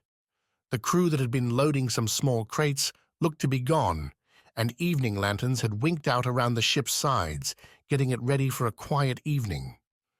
On that, at least, I can agree. Quick muttered, turning and leading them on. Real piece of work, your brother. Tawny whispered to Bliss. He thinks we're his responsibility. Bliss signed back, before remembering at Tawny's confused look that the girl didn't know all the signs yet. A simpler message, then. He loves us. Tawny, nodding in the twilight, seemed to understand that. Chapter 32. On the Water. How the people of Foti could stand to live in their towns with their squalor and smell mystified Quick. Smythe and Jarl's Tooth had, at the first, a certain wonder at the difference that had compelled his fascination, but now the mist cleared. Everything on this industrial isle stank. Its people walked with misery on their shoulders, and their desperate greed had stolen both Quick's purpose and his brother. Now, Bliss seemed taken with it too, collecting the bandit like some new accessory. Tawny's cocky rebuttals and jabs wouldn't bother Quick so much, enough, anyway, that he nearly slipped on the water-splashed pier heading towards the Najan ship, if the bandit didn't keep dashing looks at his sister like the two were best friends. They should have left the bandit in the wastes, where Tawny would have found the slow death she and all her kind deserved. The Najan, at least, ought to see things Quick's way. The Noctia forces rarely seemed tolerant of either banditry or foolishness, both areas Tawny covered with aplomb. If they didn't run her off or throw her into the sea, well, bliss would come around. She had to. Up close, the Nayan ship both paled against and exceeded the neighboring Foti galleon. Quick walked between them on a wide, long pier spaced here and there with leftover crates for the morning's work. The Foti beast matched the isle in its sensibilities, blackened wood, buttressed by metal rings, the vessel creaked in the soft surf as evening turned to night. No sails unfurled, great masts disappearing into the sky. Windows, dirty glass looked out Quick's way. The Najan sloop, by contrast, gave a svelte figure. Brighter, sun-bleached and almost grey in its wood, the craft kept its metals slimmer, its secrets hidden. Its own 3 masts were shorter, yet seemed decked out with more ropes, each catching Sichi's glow like a pink spiderweb in the sky. Secure lanterns flickered along the edges, rounded globes giving the boat a life the Foti ship couldn't match. A life echoed by the Nayan ship's ramp, still down despite the hour. Near it, the Vulge, leaning against several crates and smoking some pipe, stood a guard. He eyed Quick long before the V's-man came near, had apparently sized Quick up, and determined that despite his muscles, the man posed little threat. "Don't need any help," the Nayan said, loosing a mint-green puff into the air before he spoke. "Whatever you're looking for, it isn't here." Help is what I'm looking for. The Nayan crept his stare over Quick's shoulder.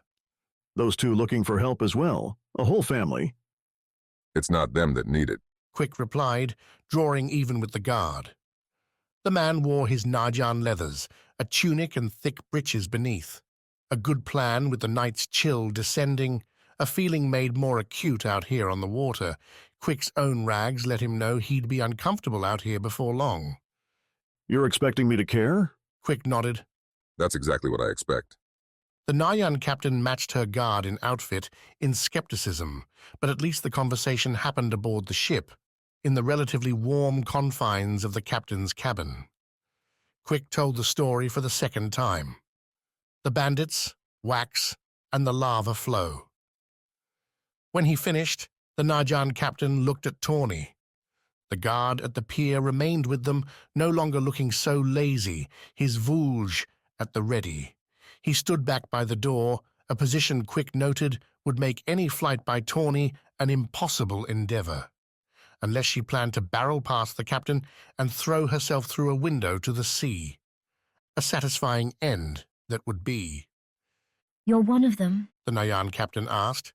"These bandits?" Was. Tawny said, no stress showing on her face in her voice. I'm making a career change. The captain's return smile was all teeth.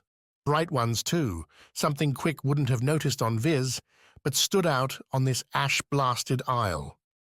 In fact, the captain and her ship kept things clean all around. What Quick expected, and for once, he was gratified to see those expectations met. "A wise decision," the captain said. "Thieves like you are heading for a swift end. The fiends will take you, and if they don't, we will." Tawny snorted, drawing surprise from everyone save Quick. Being dismissive to authority seemed to be the girl's default mode. The people I was with have been doing this for years. Why would they stop now? The captain nodded. "Because the man who used to run this circuit's no longer here." What, you knocked him off? "Worse, he's been promoted, sent back to Noctia almost a year ago now." She leaned forward, put her elbows on the sparse table before her, accompanied on its clean wood by navigation charts and things Quick couldn't read, didn't understand. "My name's Pavard, Captain Pavard, and I've orders to put a stop to your nonsense." Quick sat back in the chair, let a grin spread over his face. At last, a true victory. Then you'll help us get our brother back? Pavard snapped her eyes to Quick. "Don't call him that. He's not your brother now, he's the Renewal from Vis. That's what matters, and that's who I'm going to get. Tomorrow morning we set sail south. And we're coming. Quick asked, catching Bliss signing the same question his way. Of course. Witnesses to tell the tale of how the Najan keep its renewals safe in the face of banditry are always welcome. Pavard stashed the trio with the cargo in the sloop's lower deck, a dire accommodation if the trip were to last longer than a day or two. Pavard, though, claimed the sloop could travel fast, particularly with the winter winds. With that thought, Quick slept full and peacefully for the first time since leaving Smythe. The journey south flew by, though Quick again found Bliss spending too much time with Tawny, teaching the bandit her signs, while Tawny replied with lessons on locks and picking them, on sleight of hand, on the sorts of things no Viz hunter would ever need to use. Yet when Quick tried to remind Bliss of that fact, she shooed him away. Pavard, thankfully, was happy to keep Quick by her side. The captain alternated questioning Quick about his isle, his experience, with stories about her own and the Nayan. The purple and gold couldn't be content any longer with the sidelines, with only their own interests, Pavard explained. She'd been at the town as part of a patrol along the isle's western edge, looking for signs any fiends might be emerging, nesting. Nesting? The worst, on Kansi and Tamas already we found fiends trying to build homes for themselves, attempting to reproduce, not just wild destruction as with the old ones. The possibility some hostile creatures might try to make the Isles their new territory explained the Najan's growing reach, that and the Isles themselves, who were proving more restless this time. Past renewals, the Circle sends out the command and everyone plays nice with each other, recognizes the disaster for what it is. Pavard said, stopping to spit over the sloop's side as it shot over waves, Foti's land always in sight to the east. The waste much more pleasant when Quick wasn't walking them. Now they keep up their squabbles like they matter. Rana raids everyone. Kansi's queens are locked in a power struggle trying to pull in Tamas and your eastern city. Madeline. Sure, and Noctia, as ever, is filled with knives. Pavard took a deep breath. Her purple and black uniform sucked in the sun, a noble icon. Out here, at least, you can see the blade coming for your back. On Vis, these things don't happen. Pavard raised an eyebrow. My naive friend, if you think they don't happen, then you aren't looking hard enough. It's in our nature, and if you want to climb to a better station, you'd better learn how to spot and how to stab. Did you? Pavard nodded. The Nayan teach you well and tie you enough to your fellow soldier to keep the truly bad to a minimum. The game, though, must be played. She laughed, shook her head. But you don't have to worry about that. You'll walk your guardian's path, and when your renewal fails or succeeds, return to your isle with its flowers and its hanoko and forget all this. The bandit camp emerged near the second day's end, cooking fish announcing its presence along with the squat structures up the beach. Pavard called the crew, those not actively working the sails, to arms. She herself, clad now in gold, purple and black mail, strode to the ship's bow. Behind her, another guard held Noctia's crowned circle flag high, letting anyone watching know what doom was coming for them. Quick, Bliss and Tawny hung near the ship's center, both protected, and, as Tawny noted with her dry humor, kept encircled by other Nayan. What's our job again? To stay on the ship and do nothing? What would you suggest, or do you want to run out there and join your friends as they get slaughtered? Tawny shrugged. The captain's all confident, sure, but to hear Sledge tell it, there's not a dozen out here, but closer to 50. More than there are pointy-headed Nayan on this boat. One Najan's worth a dozen of yours. Quick flinched as Bliss elbowed him. Tawny, though, just laughed. Say what you want, I'd just be ready to move. Quick took a step away, put the camp in a good view as the sloop ran itself up on the soft sand. On either side, ramps slid down, and Nayan stepped off the boat, armored, carrying vulges and chakram, ready to enforce the order that had been so lacking on this cursed place. The sun bent low behind the shallow cliffs, painting them black, save for the first on the beach, the shadows moving among them. Shadows that would no doubt cease moving forever in a short time. Wax, I've come back for you. Chapter 33. Bringing her back. The fallen fiend left more than its dusty bones and black cloak behind. The grey faces, 6 in all, and with ever so slightly different versions of agonized howls stretching their lines, clattered to the rock floor. Trailing their sound came a discordant noise. One Svarde took a moment to pass as 100 conversations playing out at once. Memories, leaking out and dissipating. The Guardian held the whimpering man's head in his hands, already cooling, already so still. Svarde saw no wound, but the man's chest didn't rise and fall with any breath, nor did his lips move, his eyes open. At least, there in that moment, the fiend's final victim looked at peace. Kiwi, Svarde said, setting the man's head down. Go sniff around, make sure nothing else is hiding.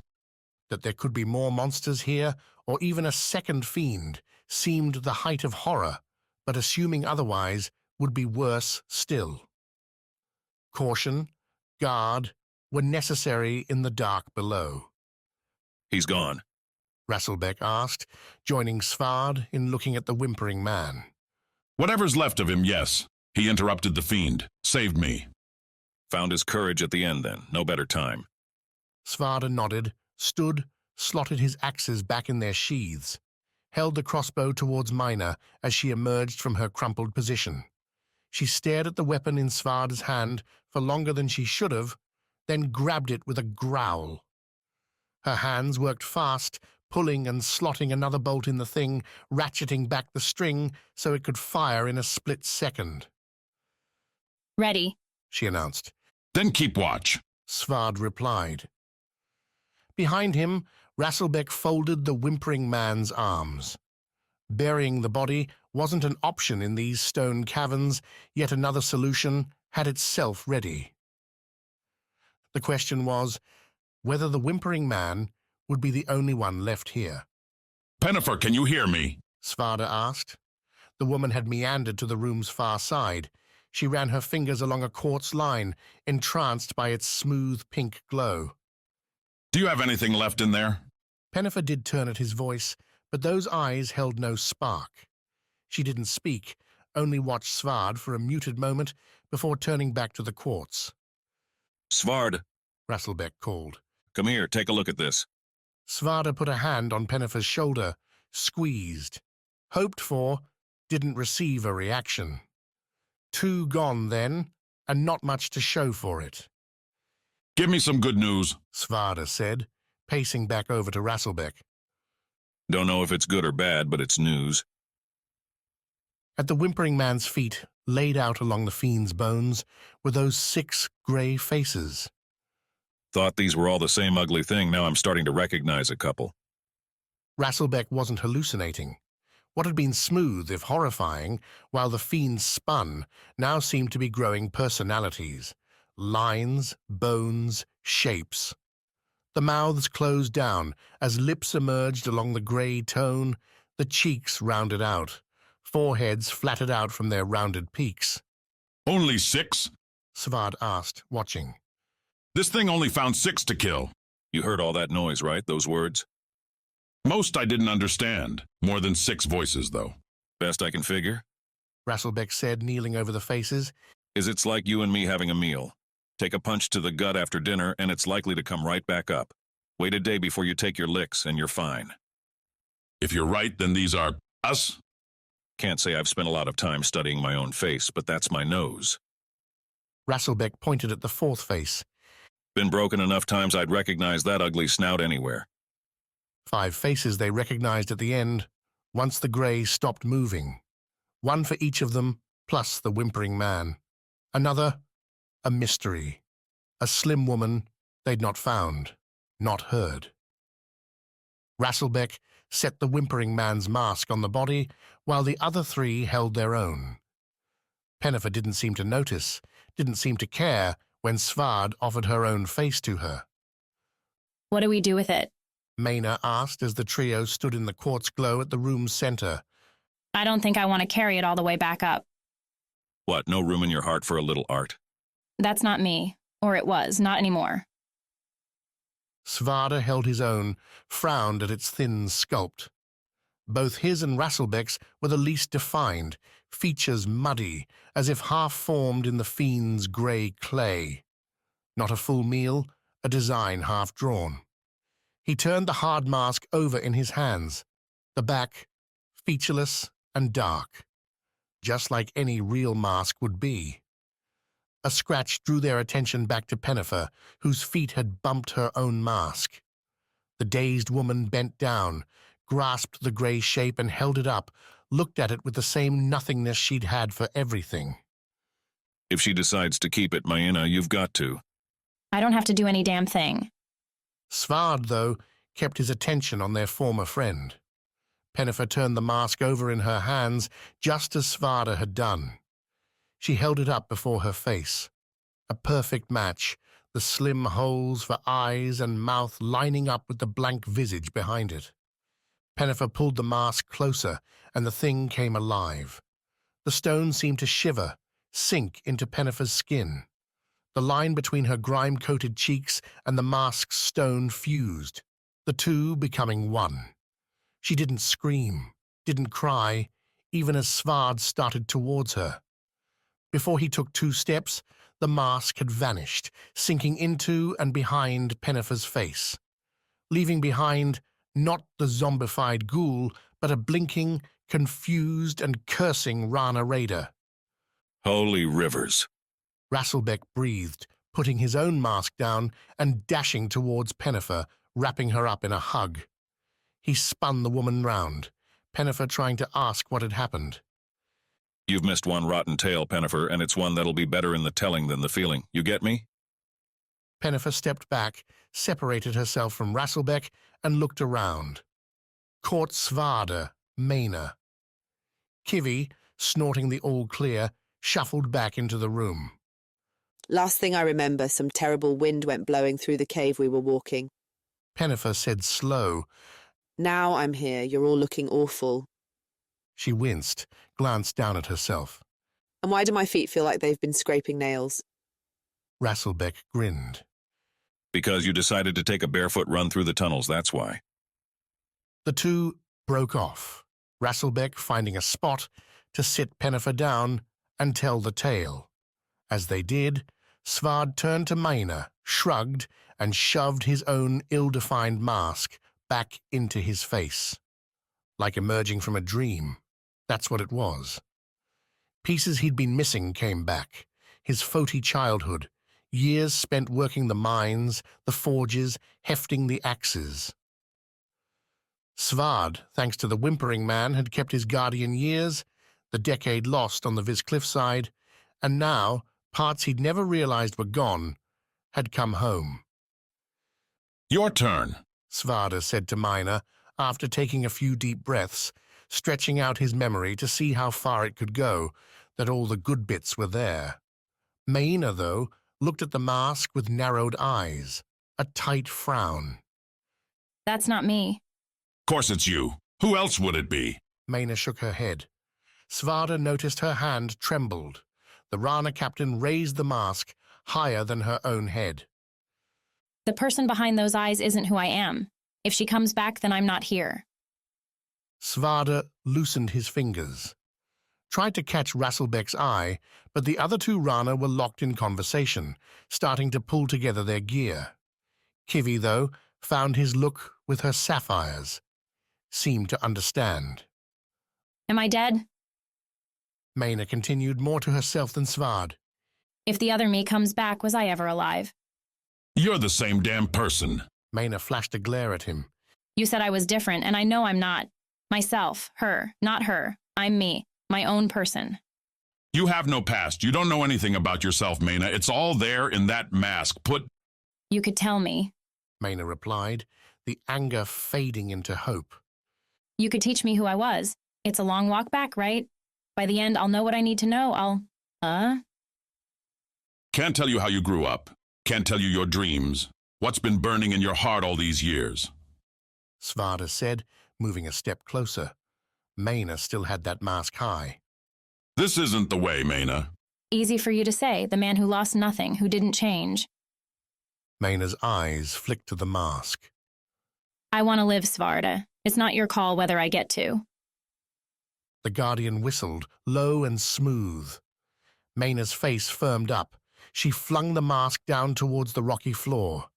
Kivi, cutting behind the Rana captain, launched herself ahead, rolling in the air. The mask hit her claws, the ferret's softest spot on her belly. Sparks shot up as the rock lizard's back ran across the stone, but the mask seemed safe. Mena, not so. Svarde closed while the Rana captain stared in shock at the ferret's save. He wrapped Mena in a tight grip, clamping the Rana's 2 arms to her sides and lifting her off the rock. She tried kicking, but Svarde ignored the weak hits to his thighs, his knees.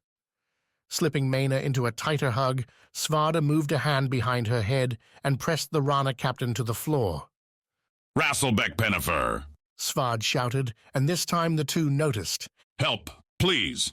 Help me. Mena tried as the other two drew near. Pennifer made to do so, looking like she was about to kick Svarde in the face before Rasselbeck stopped her.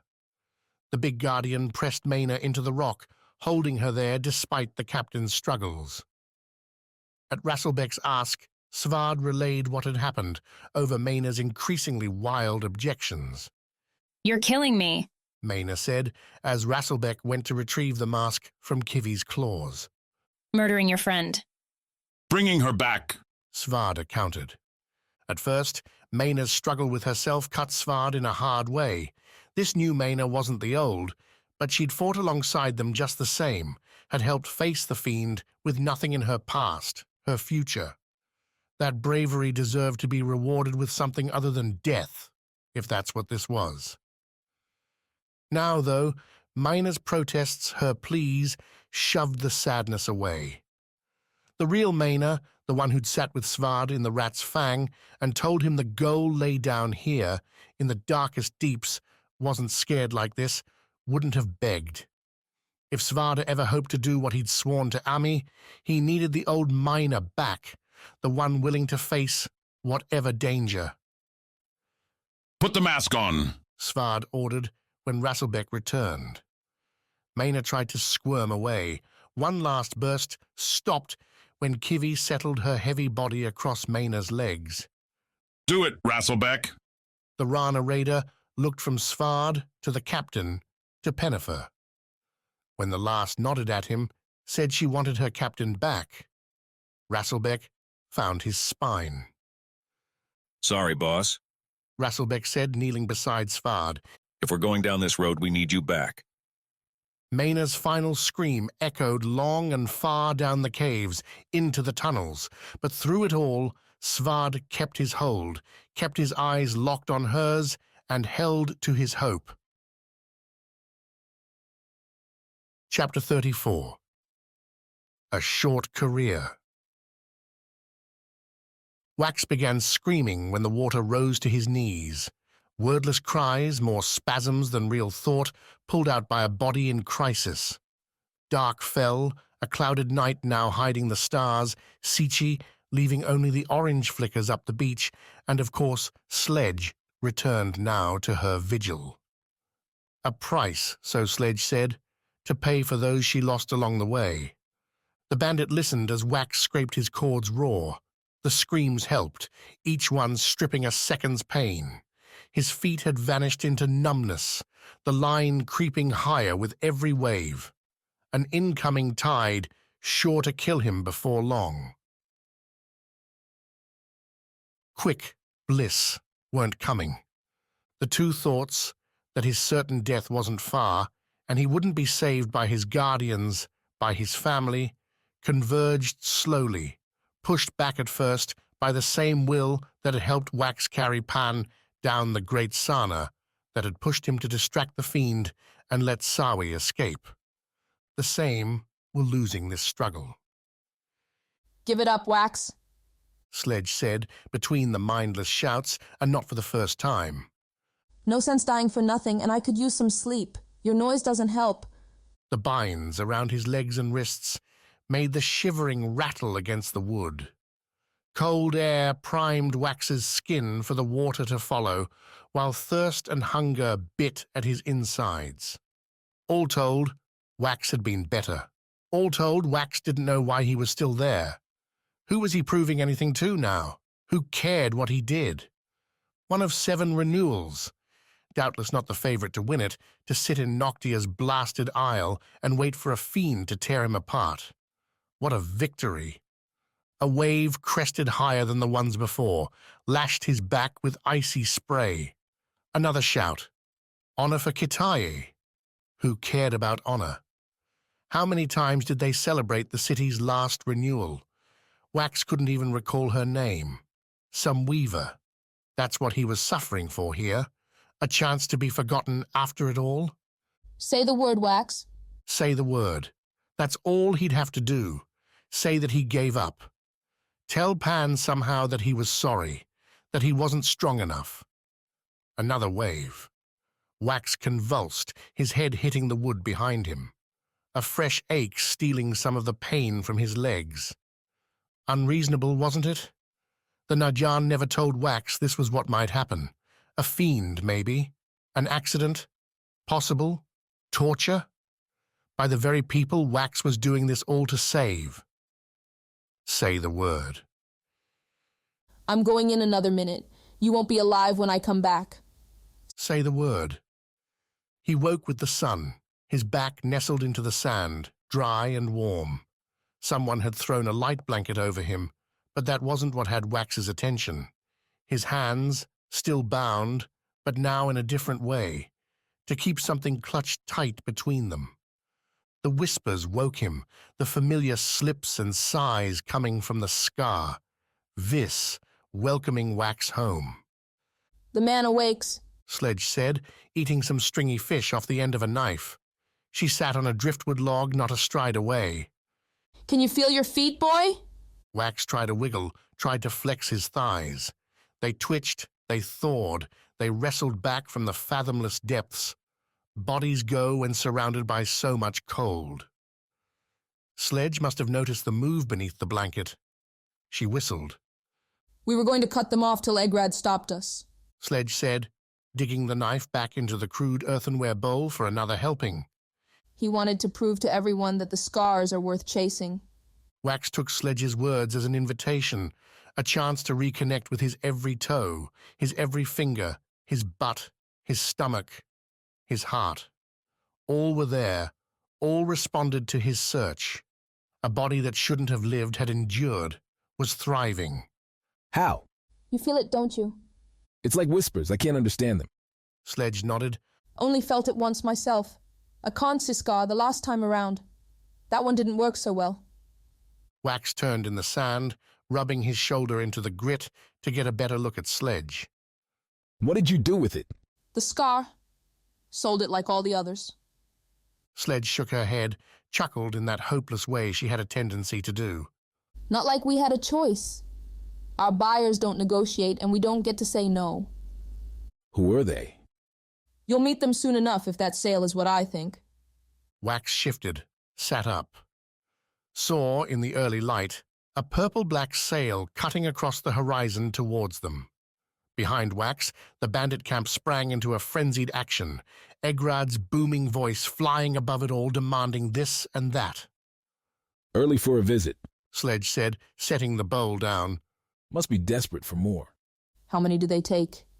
Wax tucked away Sledge's comment about the scars, speaking for later, a curiosity to follow up on when he had more time.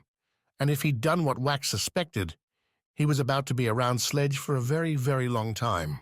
He'd escape back to Viz at some point, obviously, but when that would be, when Wax could attempt a solo crossing through the wastes, back to Smythe, and afford passage home.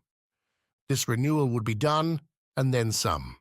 The Nyan sloop neared by the time Egrad joined Sledge and Wax on the beach. Unlike the night before, Egrad had on full Foti leathers with 2 short swords on his waist. The sun-bleached helm pushed his bushy eyebrows down, covering his pupils in shadow, making it seem to Wax as if the bandit leader had no eyes at all, just fuzzy holes. Cut it loose, Egrad said to Sledge. He's well enough. Seems to be. Sledge took the order, grabbed Wax's wrist, and with a single clean stroke, sent her mealtime knife slicing through the narrow strands holding Wax's wrists together. Wax caught the scar in his freed hands, held it close, and threw Egrad a glare as the latter man held forth a hand. Reneging on your oath already, boy?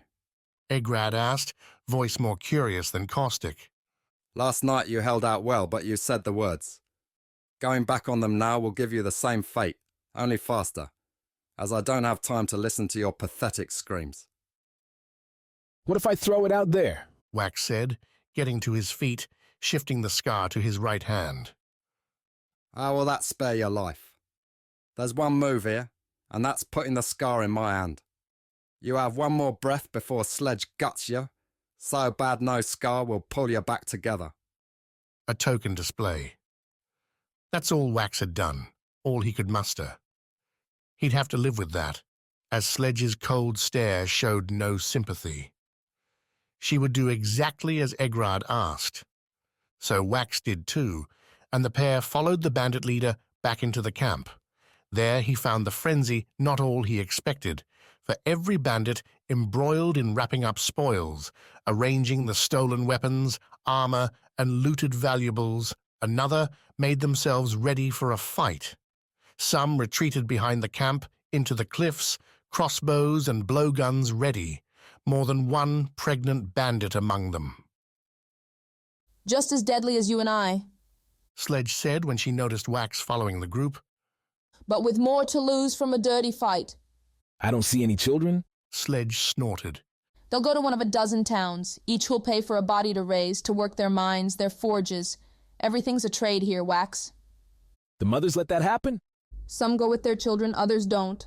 Sledge gave Wax a shove into Egrad's tent. Stripped down, the dwelling seemed meager. You and I get to wait here while Egrad does the talking. Looks like you're expecting more than just a talk. Anyone trusting the Najan to do just what they say is asking to get cheated. When Wax pressed for more details, Sledge snapped at him to stay quiet. A soft rumble came up the beach as the sloop hit the shore, a rumble followed by surprised shouts, curses, and a sound Wax hadn't heard before. The clicks and clacks as crossbows let loose their quarrels. Wax, sitting on combed sand, started up only for Sledge to push him back to the ground.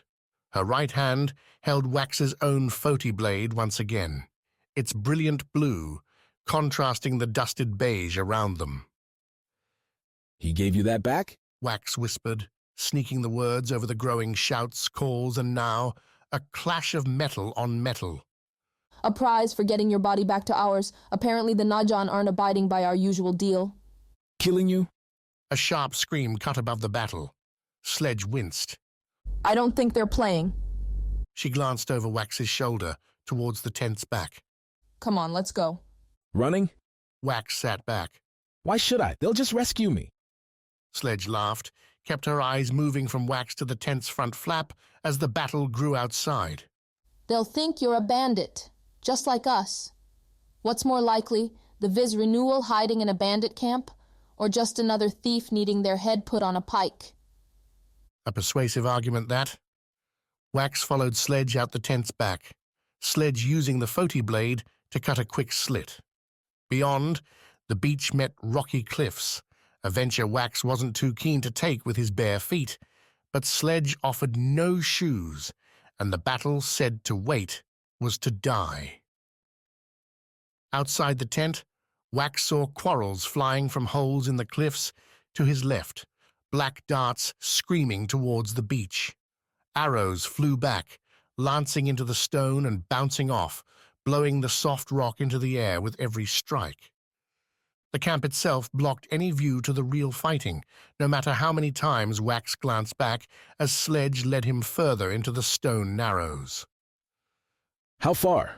Wax asked as Sledge kept moving, the bandit ignoring options to travel left, reinforce her friends. Far enough. The Nyan won't waste the time to chase us all down. We'll be scattered, they'll get their damned prizes, and they'll be off. You don't think you'll win? Sledge stopped, the high grey stone around them, muffling the battle's noise, giving it a distance that allowed for full breaths, for a moment's thought. Egrid spent years dealing with the Nyan. He's soft. We're all soft now. If these Nyan press their attack, and it sure seems they mean to, we'll be carved up. But... Sledge whipped around, pointed a finger at Wax, at herself. We're not fighters, you and me. Not like them. Thieves, adventurers maybe. But the Nyan are warriors, armed and ready to do what their circle commands. You fight them, you lose. It's why all the Isles suffer their arrogance. Before Wax could come up with a reply, Sledge had herself reversed again, putting more steps between them and the beach. Steps between herself and Wax. Sledge might be right.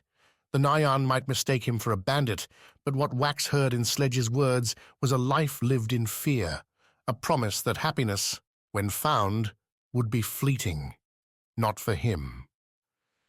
Give me my sword, Wax said. Sledge stiffened, turned around, and pointed Wax's own blue blade back at him. You'll get away with your life. That's more than you deserve. Who are you to judge? Sledge advanced, her pallor grey. Distant clashes, cries, curses bounced off the rock around them. You're nothing but a boy. You don't know desperation. I know you're feeling it right now. Wax went right, sidestepping up the ridge stones, staying just beyond Sledge's reach. The fighting's getting closer. They're looking for me, and they won't stop. They will if they find your body.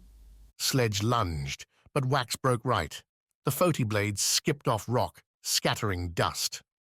Sledge cursed, followed Wax, saw he stood now between her and the trail away. I can dance for a long time, Wax said, refusing to let a smile come to his face. The blade. That's what he wanted. Sledge, enraged, might not give it to him. You don't have these seconds. Give me the blade and you have a chance. Sledge ran at him, a charge befitting a battle cry, but she kept her mouth shut, teeth clenched. Wax feinted left before slipping his feet on the sandy ground and jumping back. Sledge swung, wild. The blade cut where Wax should have been. Instead, he remained, as ever, in Sledge's way. As she recovered, Wax scooped up sand, threw it in Sledge's face. The grains spattered her eyes, her mouth. She swore again, brushed away the dirt.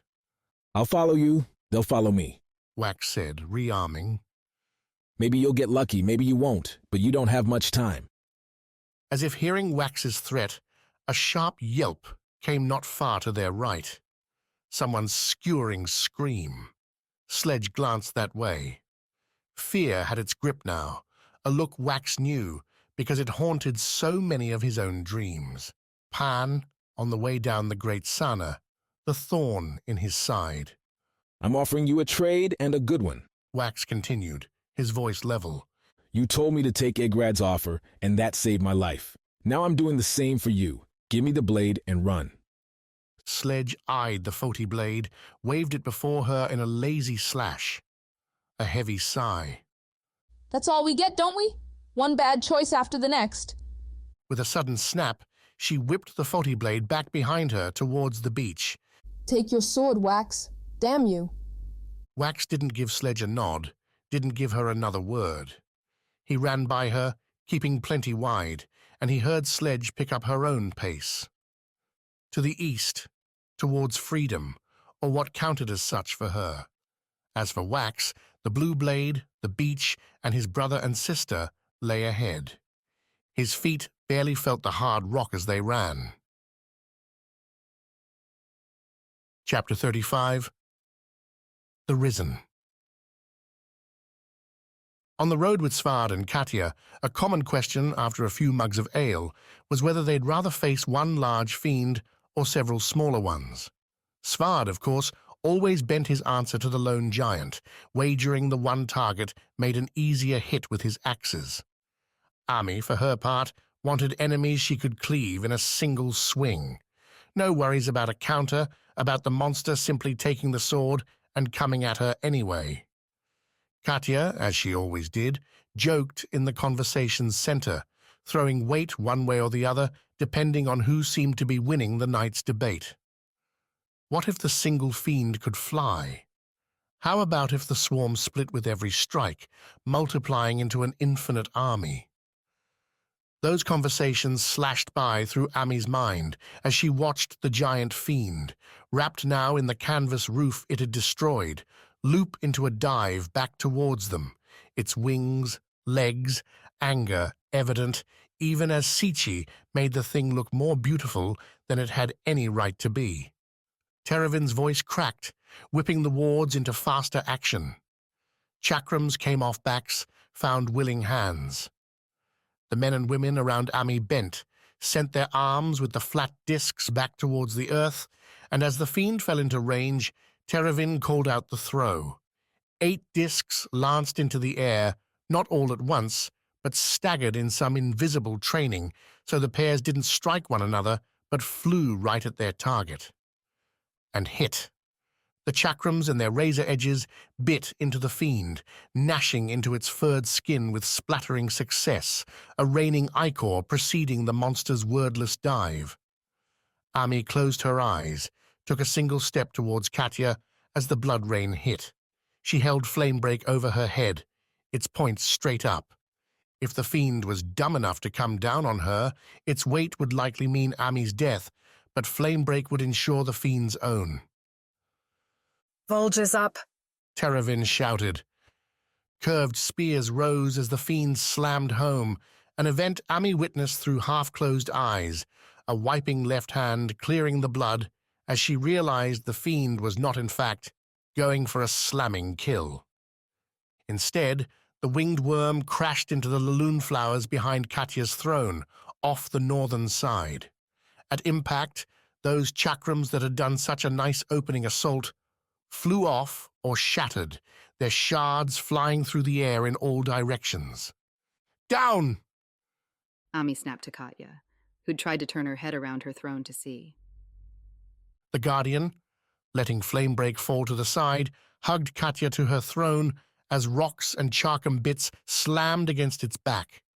Cries ran out as unlucky wards had their armor battered, their vulnerabilities pierced. charge, wounded, retreat. To her left, Ami noticed the shield warden pushing another ward up the path, the climb that had taken the ward back to the tunnel, the guard station, and Noctia proper. Reinforcements, or more likely, witnesses to the dead, left after the fight. 6 wards remained up, Teravin included, and they all brandished their vulges in a straight-on charge towards the fiend. The worm, for its part, struggled with its new home on the ground, writhing to rid itself of the last chakram bits. Any beauty the thing once held vanished now between laloon stems, dirt, and bleeding lines, drawn by the attacks and the aegis before them. What are you waiting for? Katya asked as the wards rushed by. Not waiting, Ami said, standing, holding Flamebreak again in her hands. You're my objective. If the fiend gets by them, I have to protect you. You could save their lives. In a melee like the one developing, where the worm lashed its head and tail at the approaching wards, driving some back, taking some light stabs in equal measure. The thrashing threw up more rocks too, a messy chaos. Celine's crew know what they're doing. Ami said, hoping that was indeed the case. I'd get in the way. The wards did, at least, match up to Ami's words. Celine continued calling out orders, formations, strikes, and the wards kept their composure, darting in when the worm's flailing rippled up the creature's long body to take deeper stabs, more devastating strikes.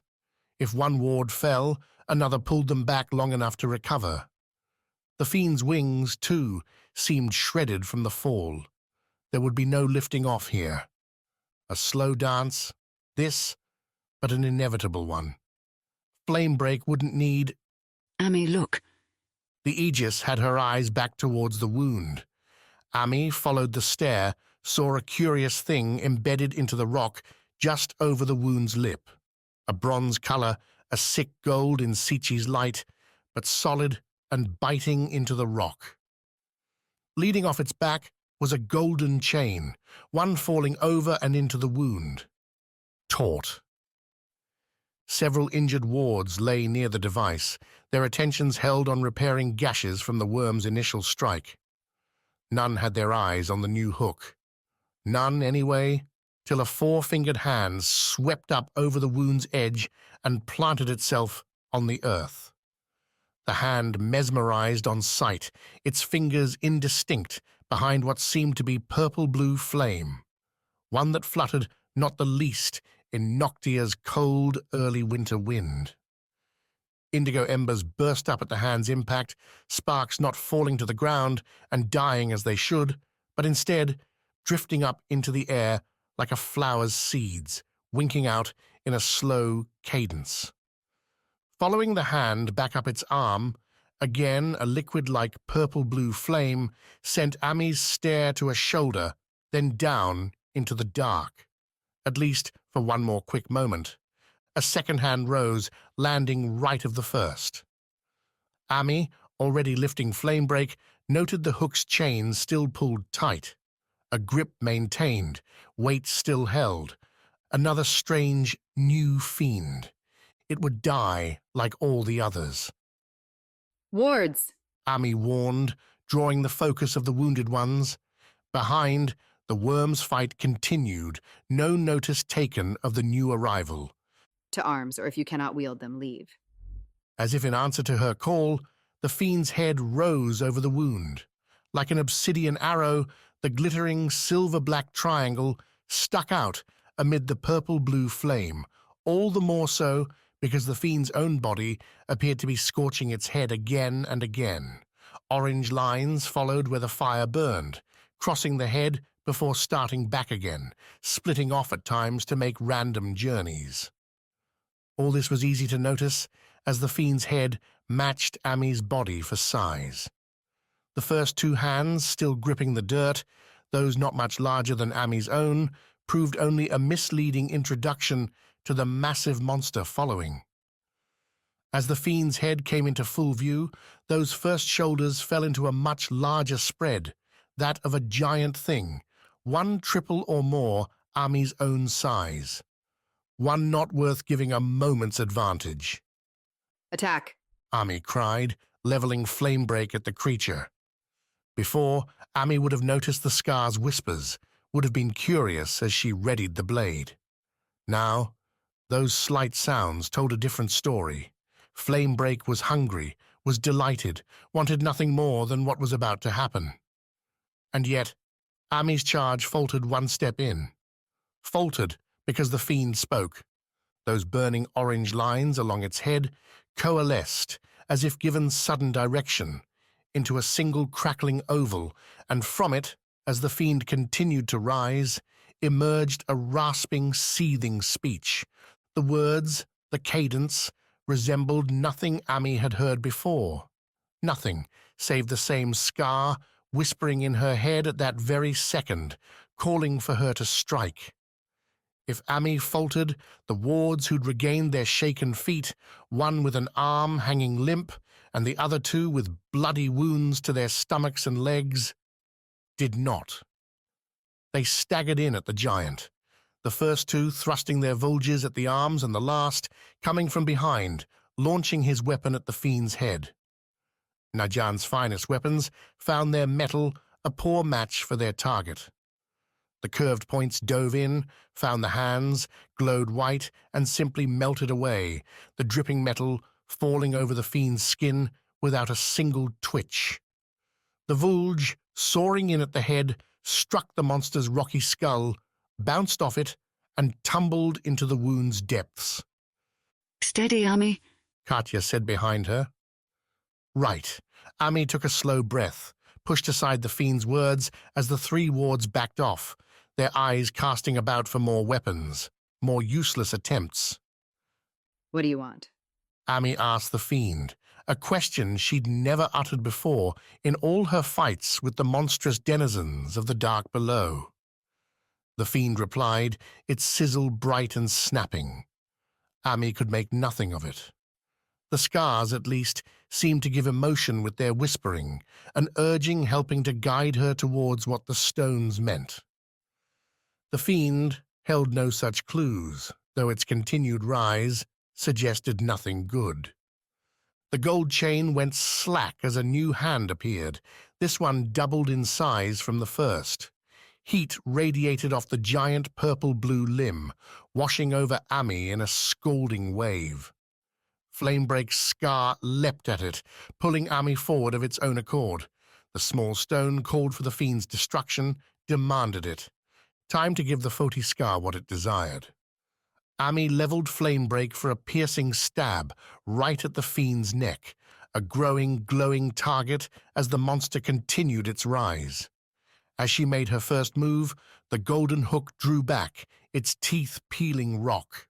It sank into the wound, then rose again with the fiend's fourth arm, its second giant hand holding the long chain's end, revealing the weapon to have not one, but 4 great golden hooks. The fiend whipped the arm behind its head, drawing the hooks up into the open air. Beautiful in a way, soaring above the molten, burning thing, a race under the glittering stars to see who would die first. Ami took another long stride, kicking off with her left into the final push. Her nose caught a whiff, her hair catching fire as the heat around her burned bright, sucked the air dry of anything else save blue-purple flame. The scar guided her strike even as Ami's eyes found the falling hooks, each and all racing towards her, the fiend sending in what should be a devastating kill. A flash, a vulge, flying perfect over Ami's right shoulder. The curved spear struck the snapping chain, the Najan quality proving itself here even if it failed against the fire. The vulge dug deep into the large link, breaking its hold and sending the 4 hooks wide into a harmless crash far to Ami's right. You're clear. Teravin's shout snuck in between the scar's roar. Flamebreak drove home, and Ami screamed as her skin tasted the fiend's fire. Above it all, filling her mind and running over her will, directing Ami to push ever forward, was the scar. And Ami listened, for there was no other choice. Chapter 36. The Rescue. The Lyra had shown Bliss how to handle fiends, how to dash through the jungle unseen and unheard, how to master the night and conquer the day. Deshiva and the other hunters taught Bliss how to track, to live off the land, to fight with what she could find. Neither showed her what it meant to go to war. The Nyan streamed off the sloop, ready in their thin ranks to face the motley bandit resistance. Bliss, Quick, and Tawny watched from the sloop, the Najan leader bidding them stay while she cleaned up the rabble. The bandits, for their part, came out expecting something different. Their leader, Bliss figured such because the man not only led the bandits, but carried a swagger with his steps, went down the sand with his arms out wide, no weapons drawn. 2 bandits followed, each with ragged chests in their arms. Spoils? A bribe? She said things were changing. Quick added when the offering became obvious. Not so easy to bribe as the last. Tawny said, her lower lip suffering a nervous bite. Worried? Bliss signed to the bandit. This isn't looking good. Tawny replied, then shrugged. Good thing I've never met these people, or maybe I'd care more. Don't think she won't hold you responsible. Once Wax is back with us, you'll own up for your actions just like your friends. Tawny usually had a snappy comeback for Quick, but now she just kept silent, continuing chewing her lip. Nervous, but then Tawny had every right to be. Gained a home only to watch it now, be torn out away? Bliss wasn't sure how she'd react to that, only to know she wouldn't let it happen without a fight. which was, with Pavard's whistle, what the beach turned into.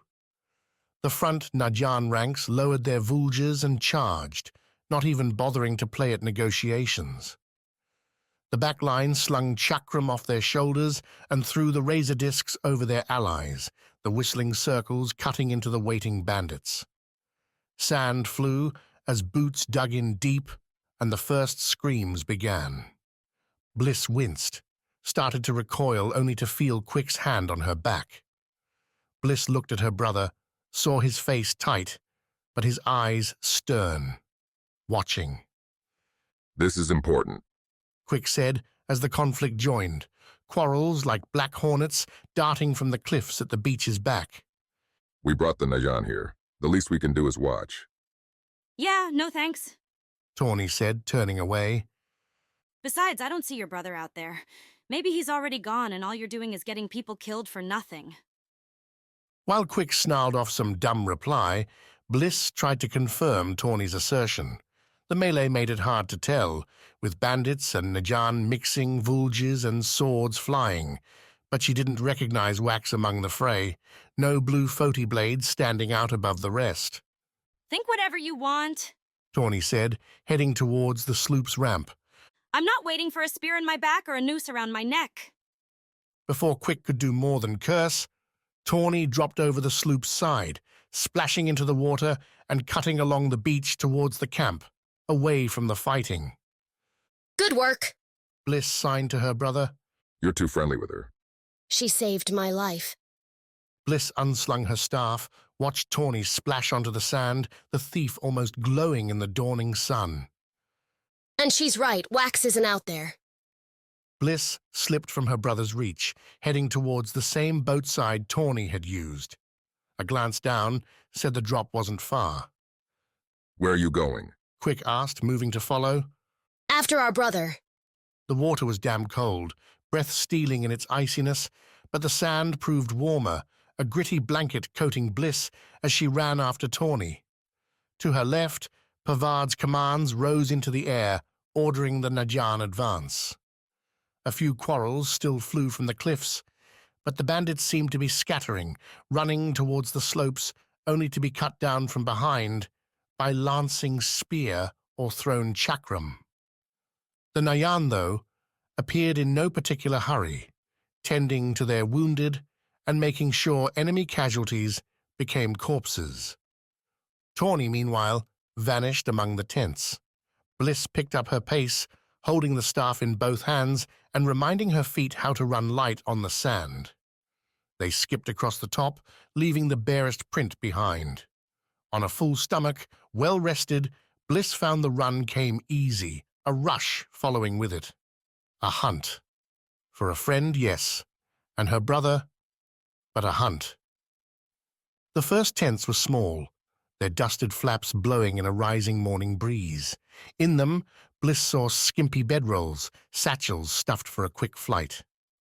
Ones who'd gone to the beach then, and who wouldn't be making it back. Beyond them, Bliss found more leveled ground. Fire pits, racks for weapons and tools mostly barren. Breakfast scent lingered on the air, dirty iron pans holding charred fish, while earthen bowls owned leftover fruits from beachside trees and bushes, the few worthwhile plants on the isle that Bliss had seen. "Sister," came a voice unexpected and delighted. Wax came around the largest tent at the camp's back, hands free and smile wide. Bliss matched it, the hunt's rush turning quick to victory's elation. Here he was, her renewal, and looking healthy on top. No bad wounds, even freshly washed. She didn't drop her staff to give Wax a tight hug, but he lifted Bliss up all the same, laughing, until another wounded one's scream cut through the air. We brought them, Bliss signed as they both glanced through the camp towards the fighting. The Nayan came to rescue you. "I'll take it." Wax sighed, though the grimace said his feelings weren't guilt-free. "That's your ship, then?" It is. "Then let's go." Bliss, though, didn't move after Wax, and her brother turned, the question obvious. I need to find someone. "Who?" The answer to that question died with a sputtering, triumphant growl from Wax's far side. Bursting through a tent with his swords waving, blood streaming from several wounds, came the bandit leader. Dirt clung to his beard, his face, but the man's wild eyes rolled clear as they found Wax. "My ticket out," the man said, frothy red spittle flecking as he spoke. "A renewal for my life. A fair trade, wouldn't you say?" Wax backed up a step, enough space for Bliss to round him, her staff at the ready.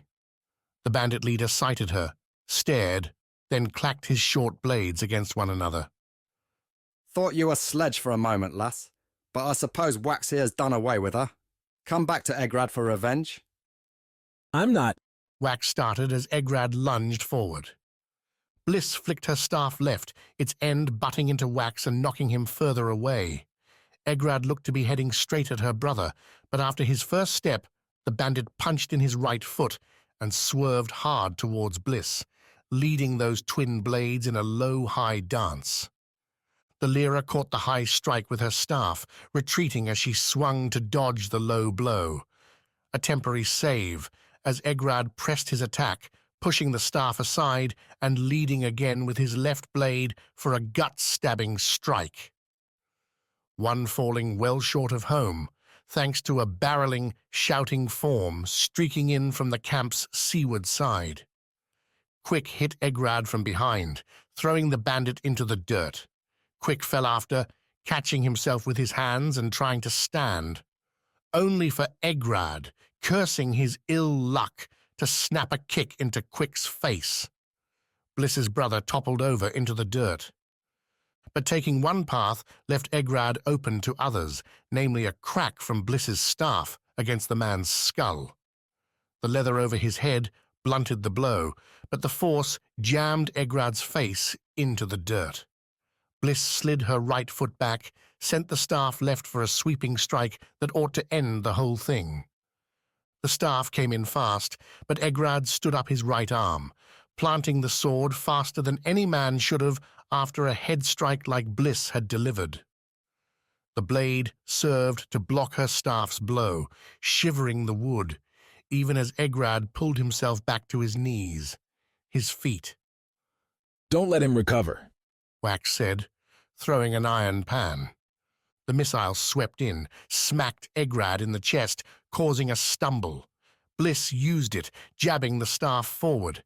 Egrad's left hand swept down, deflected the blow so it only struck his thigh, a hit still hard enough to bend, maybe break bone. Egrad grimaced, spat out another fiery curse, but didn't fall. What stamina the man had. Bliss pulled the staff back, readied her guard as Egrad pushed forward again, only for the bandit leader to stop, pivot, and stab. Quick, coming again from behind, took the sudden strike in his chest on the right side. In a flash, the sword went in, went out, and the Viz hunter dropped to the dirt. Wax called out his brother's name. Bliss used the opening. Going too low this time, with Egrad's swords whirling back expecting a chest-level strike, Bliss hooked the bandit's ankles, upended him again into the sand. This time, Bliss slid her grip as the staff went up, reversing the swing and sending the metal end right into Egrad's head. The crack echoed loud, above the continuing fray to the north, and the bandit leader fell still. "Quick!" Wax shouted again, sprinting past Bliss to his brother. Bliss moved more slowly, kicking away both swords from Egrad's hands before joining Wax at Quick's side. The wound spread its sign into the sand, an oozing red, delayed only by Quick's fingers. Wax already had his shirt torn, replacing Quick's hand as Bliss arrived with the wadded cloth. The cut, though, was deep, dangerous enough. "Did the Najan bring a healer, a doctor?" Wax asked, as Bliss cast around for anything that might serve. "I don't know," Bliss signed. "They didn't talk to us much." Is it bad? Quick asked, his voice already so weak, stretched. It felt deep. "I've seen worse." Wax snapped, then made another loud call for help. A call that would, Bliss figured, go unanswered as long as the Nayan had their own to deal with. Bliss, we've got to move him. Get him back to the boat. You take his shoulders, I'll take the feet. Bliss stood, while Wax scrambled near Quick's head. The staff went in its shoulder sling, and Bliss bent down, gripped her brother's ankles. Ready? Wax asked, looking at her.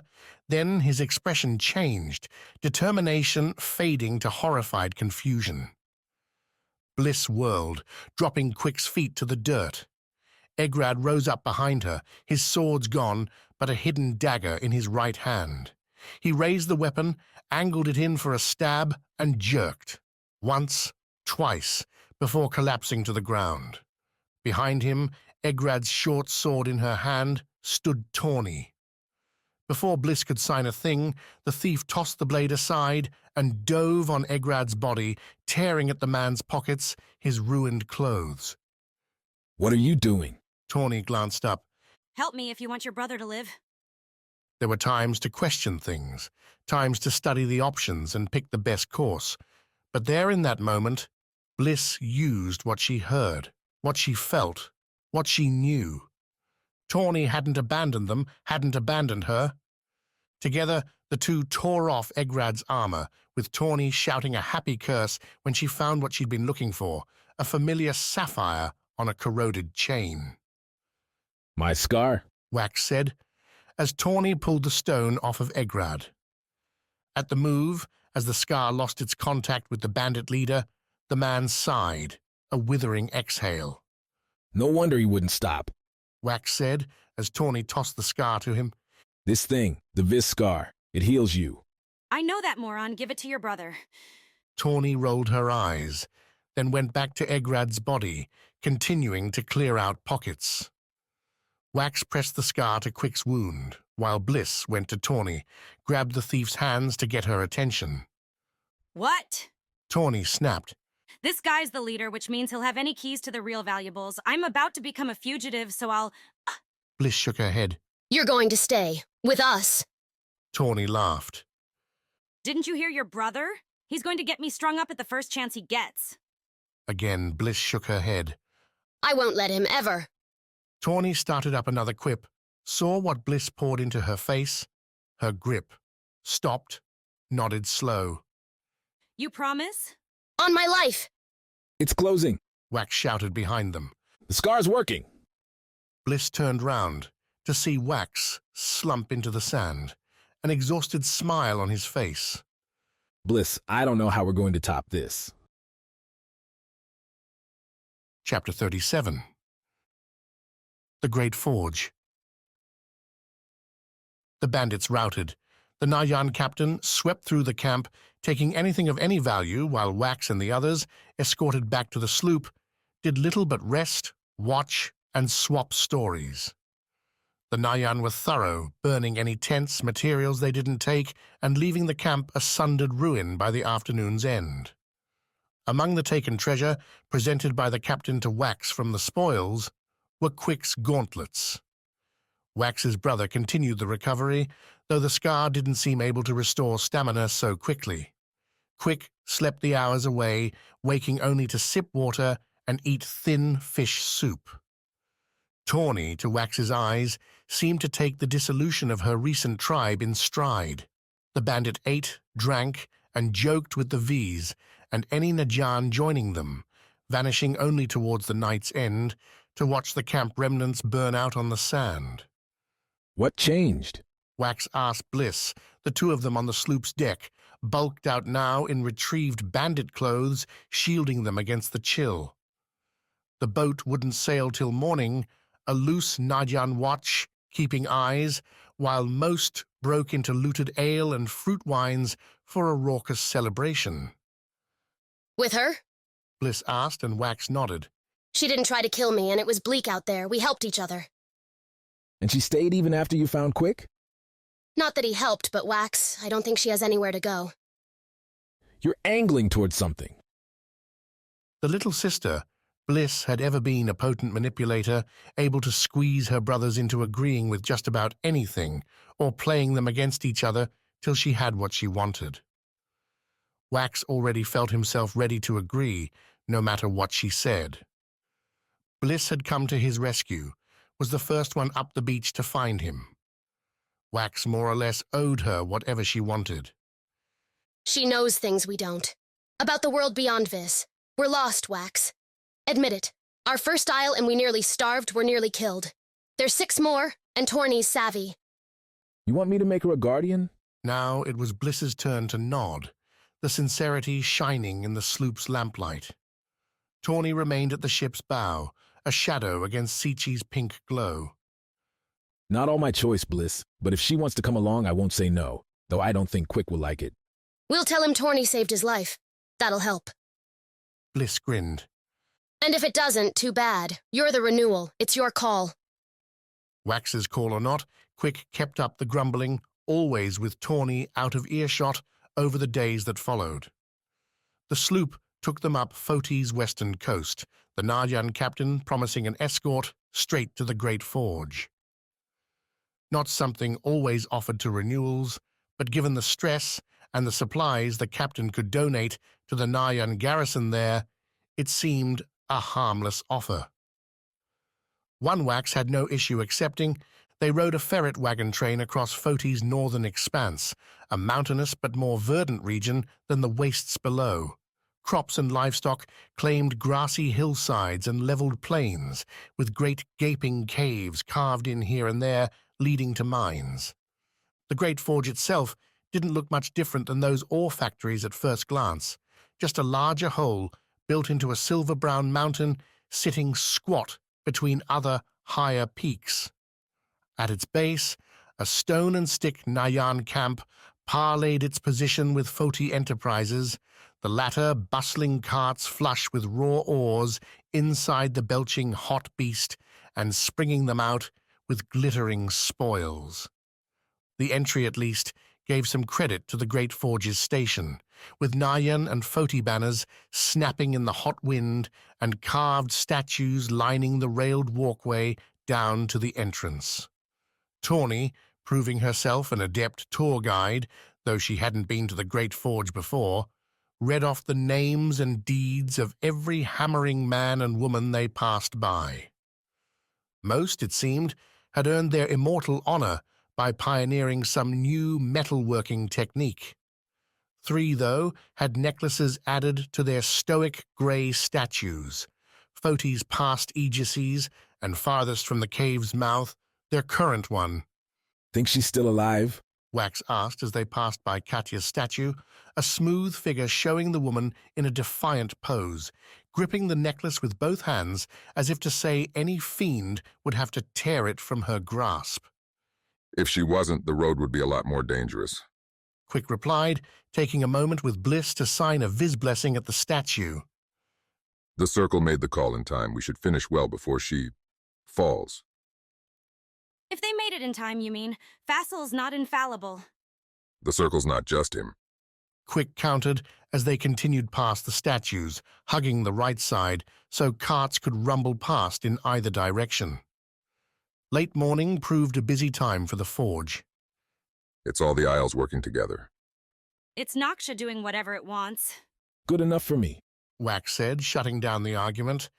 I get some good food, some warm blankets, and a sweet trip all around the Isles. I'll take it. Torny looked like she was about to add on to that, but Bliss threw an elbow into her side, and the bandit settled for an eye roll instead. The Naryan guard, waiting at the forge's entry, bade them to turn right, down the narrow bridge, rather than following the carts to the main smelting, hammering stations. What you're looking for is in the heart, the guard said, face and armor coated in black dust. Don't stay down there long. Why's that? Torny asked, to Quick's sigh. We all going to catch on fire or something? The Naryan slipped the slightest smile. The last thing I need today is to scrape your ashes into a bin. Well, that's ominous. After what we've faced, it can't be any worse. That statement found itself tested not long after, as the group, following the Naryan's guidance, found themselves walking along a narrow precipice overlooking a churning lava lake. In between the vast bubbles, pops and hisses, far-off hammering sounds rang throughout, a strange contrast between industry and natural fury.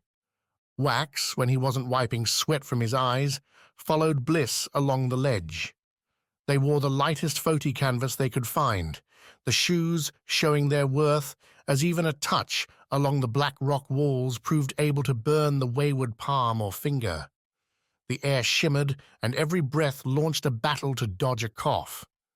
They all resorted to Bliss's signs as a way to save breath, a move that, to Quick's smirking pleasure, cut Tawny off from much of the conversation.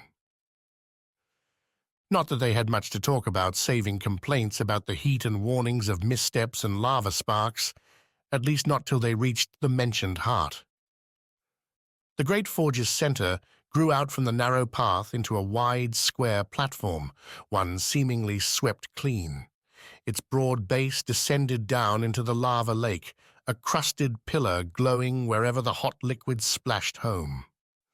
On its far side sat a stone growth, a bulbous thing larger than the wagon the group had rode here in, and covered with glittering veins of gold, copper, silver, and more. Those veins ran down the shape and into the floor, spreading out all along the platform, intersecting here and there before ending at the group's feet.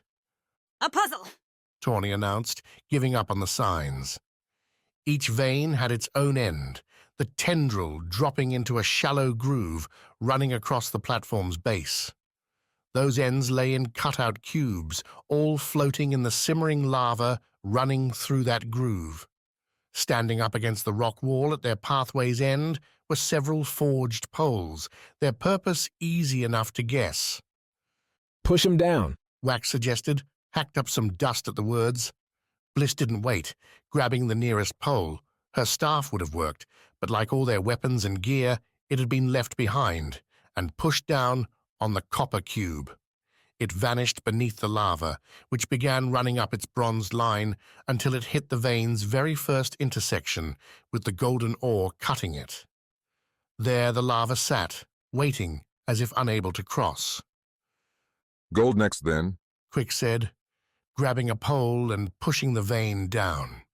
Again, the lava ran down the gold vein, crossing the intersection with the copper before halting at.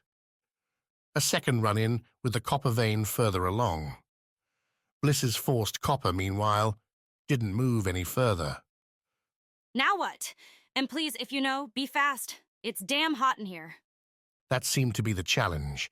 Solve the puzzle before the heat, the dust, the sheer intensity boiled you alive. To solve a puzzle, you've got to know the rules. Bliss, pick it up, see if it resets. Bliss lifted her pole off the copper cube, and the stone floated free from the lava in the groove. The lava that had already traveled down the vein, though, sat still, glowing orange, hot, and waiting. Quick, now you. The gold did much the same when Quick released it, save the lava dried out, cooling the gold vein back up until just past the intersection with the copper. Beyond it, between both copper touches, the gold remained covered by lava. Where it didn't, the gold turned black, coated now in fast-cooling lava rock. And the copper used its free path, the lava, left by Bliss's push, streaking ahead to flow past the intersection with the gold till it was trapped by an encounter with the silver. "Think we have our answer," Wax said, to the sweaty agreement of the others. Knowing how the puzzle worked and solving it were two different things, but 4 melting minds worked better than Wax's alone, the group passing poles and ideas back and forth to get the lava along the veins and the platform. When each reached the stone mound at the end, the lava wrapped its chosen vein. At the puzzle's finish, then, orange lines shone across the grey rock before racing through some hidden hole inside. With a crackle and snap, Wax heard the sounds clear as he and the others made their way across the platform, stepping over the dried but still hot lava lines. The mound's center rose up. There, nestled beneath its stone cap, lay a glistening set of 7 Foti scars. Tawny whistled as Wax reached the mound. Beneath the scars sat a small lava pool, one made by their puzzle-solving. Think I can touch it? Wax asked the trio. Think if you don't, we're all going to fry. For once, I agree with the bandit. Just in case, Wax took his left hand and put it on the Viz scar, back again in its place on his neck. The scar's whispers grew, and the forge's heat seemed less oppressive, his breath coming easier. A dangerous addiction the scar could be. But when Wax reached to grab his second, his fingers leading slow, he found the deep blue gem just as warm, and no warmer than the Viz scar had been when he'd grabbed it atop the Great Sana not so long ago. Wax pulled out the scar, turned, and showed it to the group. Very impressive. Bliss signed. Now can we get out of here? For once, nobody argued with that. Chapter 38. Surface Pressure. The trudge back to the surface took longer than the way down. Tired feet, dwindling rations, and sheer emotional toll wore on Svarde and the others. Maina didn't snap back to her prior self quick, instead lingering in silence much of the way, at war within her own mind. Rasselbeck and Pennifer kept each other's counsel, while Kivy scouted ahead and kept them on the right path home. All of which left Svarde to his own thoughts and those bent towards the fiend and its stolen memories. The whimpering man and what they meant. The Guardian had been to all 7 isles, had heard their dialects, drank their ales, and experienced their cultures. None spoke the tongues he'd heard from the fiend. A chance Svarde might have tossed up to an ancient capture who knew how long the fiend had survived in the depths, save for the whimpering man. Without memory or much of a mind, the whimpering man didn't offer many clues, but in that absence he gave the most important one. The man's pallid appearance, slack skin, easy fit within the underground's tight tunnels, and scant light suggested he hadn't been a rogue with enough luck to dive deep and get himself trapped. That there were secrets in the dark below wasn't a surprise to anyone. That those secrets might include a people hiding beneath the surface? A question for Noctia, perhaps. The circle and the history books. As for his quest to slay the fiend's heart, stop the spawning down in the deepest holes. Svarde felt his axes weighing on his back, the blisters on his feet, the dry scratch as his throat waited for water that wouldn't come. The raid hadn't been enough. A small party wouldn't achieve what Svarde wanted. No, he'd need to convince the Isles. Get, if not an army, then something closer to it. A steady supply chain, forays and forces willing to push deeper and claim the territory taken. Not an expedition, then, but a war. Will you get to agree to it?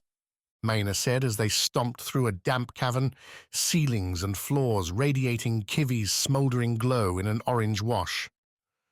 Rana, Kansei, and Went have standing armies, but they have them to fight each other, not to work together. Like every damn thing, Noctia will have to lead. Maina laughed, a sharp cut, more bitter since before the fiend. Now there's an impossibility. You said they wouldn't even help with this. Now you want to arrange something better? I'll use the mask. The grey plate sat in his satchel, carefully nestled between scrounged cloth scraps. Its features matched the whimpering man, and Svarde could only hope inside waited enough revelations to push Noctia to action. You don't even know if it'll work on someone else, Maina said, her voice dropping as she looked away. And whomever you get to wear it will die if it does. Noctia has its prisoners. They'll give one up for the... Maina winced. Cold, even for you. The old you wouldn't have hesitated. Maina sniffed, fell into silence as they left the cavern, returned to the long single file as the passage narrowed. Once more, up and up and up, catching a breeze for a moment, a mysterious stench in another. Had he become cold, unfeeling in his single-minded pursuit? Bitter, with Katya so far beyond any reach? Didn't Svarde have that excuse? Didn't all who'd seen their once so promising dreams fade to shadows have a reason to damn their empathy? Later, in what Rasselbeck declared would be their last break before the surface, the group gamely munching on dried mushrooms and mushy geeherd moss, all of them lean, stomachs rumbling in a lurching backdrop, Maina told Svarde she'd go back. All the way down. Maina said, taking out her saber and polishing it, though fiends hadn't chased them on the return journey. I feel I owe it to her. The other you? She fought for me even though she didn't know who I was. What would happen to her when I came back? I have to honor that. Even if I can't convince Noctia to give me 1,000 Nayan soldiers. Even if you can't convince them to give you breakfast. Svarde chuckled. I've had it. The better eggs are down at the water's edge. More grease, more flavor. Then what do we have to lose? The answer came at the daylight, the first afternoon they'd seen in weeks, making its grey-gold entrance at the cave's grand exit. The rock gave way to dirt. The air forfeited its damp ends. And for once, Svarde took a whole breath without a cough, without wondering if some creature would dart from the darkness and snatch it from him. Kivi, their fearless leader, stopped at the exit, the ferrite's sapphire eyes turning back to Svarde with a warning snort. Guess we ought to be careful, Rasselbeck said, catching Kivi's meaning. Going back to the surface means human problems.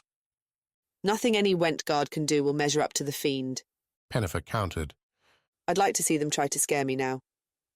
Keep your arms sheathed nonetheless. What a stupid thing it would be to come all this way only to take a bolt to the chest. We've not stolen a thing, hurt a soul on this isle. Svarde wasn't sure he'd have the strength at this point to charge out, axes drawn anyway. Lack of food, water, had his limbs trudging more from desperate habit than conscious choice. If the Went wanted a fight, the least they could do would be to give him a few days' rest, a proper meal, or 3 first. Lead on, Kivi, Svarde said, but the ferret stayed still, claws clamped to the cave's last end. Fine, I'll go then. Kivi's wisdom proved true. As Svarde walked onto the blustery land, the Went outpost showed its newfound popularity. Went archers, those rock-armored soldiers holding heavy crossbows, ringed the returners. Spacing them, bigger brutes with their Went gauntlets and heavy shields stood ready to advance. At their center, stone armor painted over with an icy white coat, stood a Went warlord, clad in thick, short furs and bearing the 4-pointed beard demanded of every male Went with any power. Seeing Svarde, the man growled out a single word. The crossbows, already loaded, snapped to tight attention. That many bolts ought to have set off a panic in Svarde, but a dull numbness spread instead, a fatal acceptance.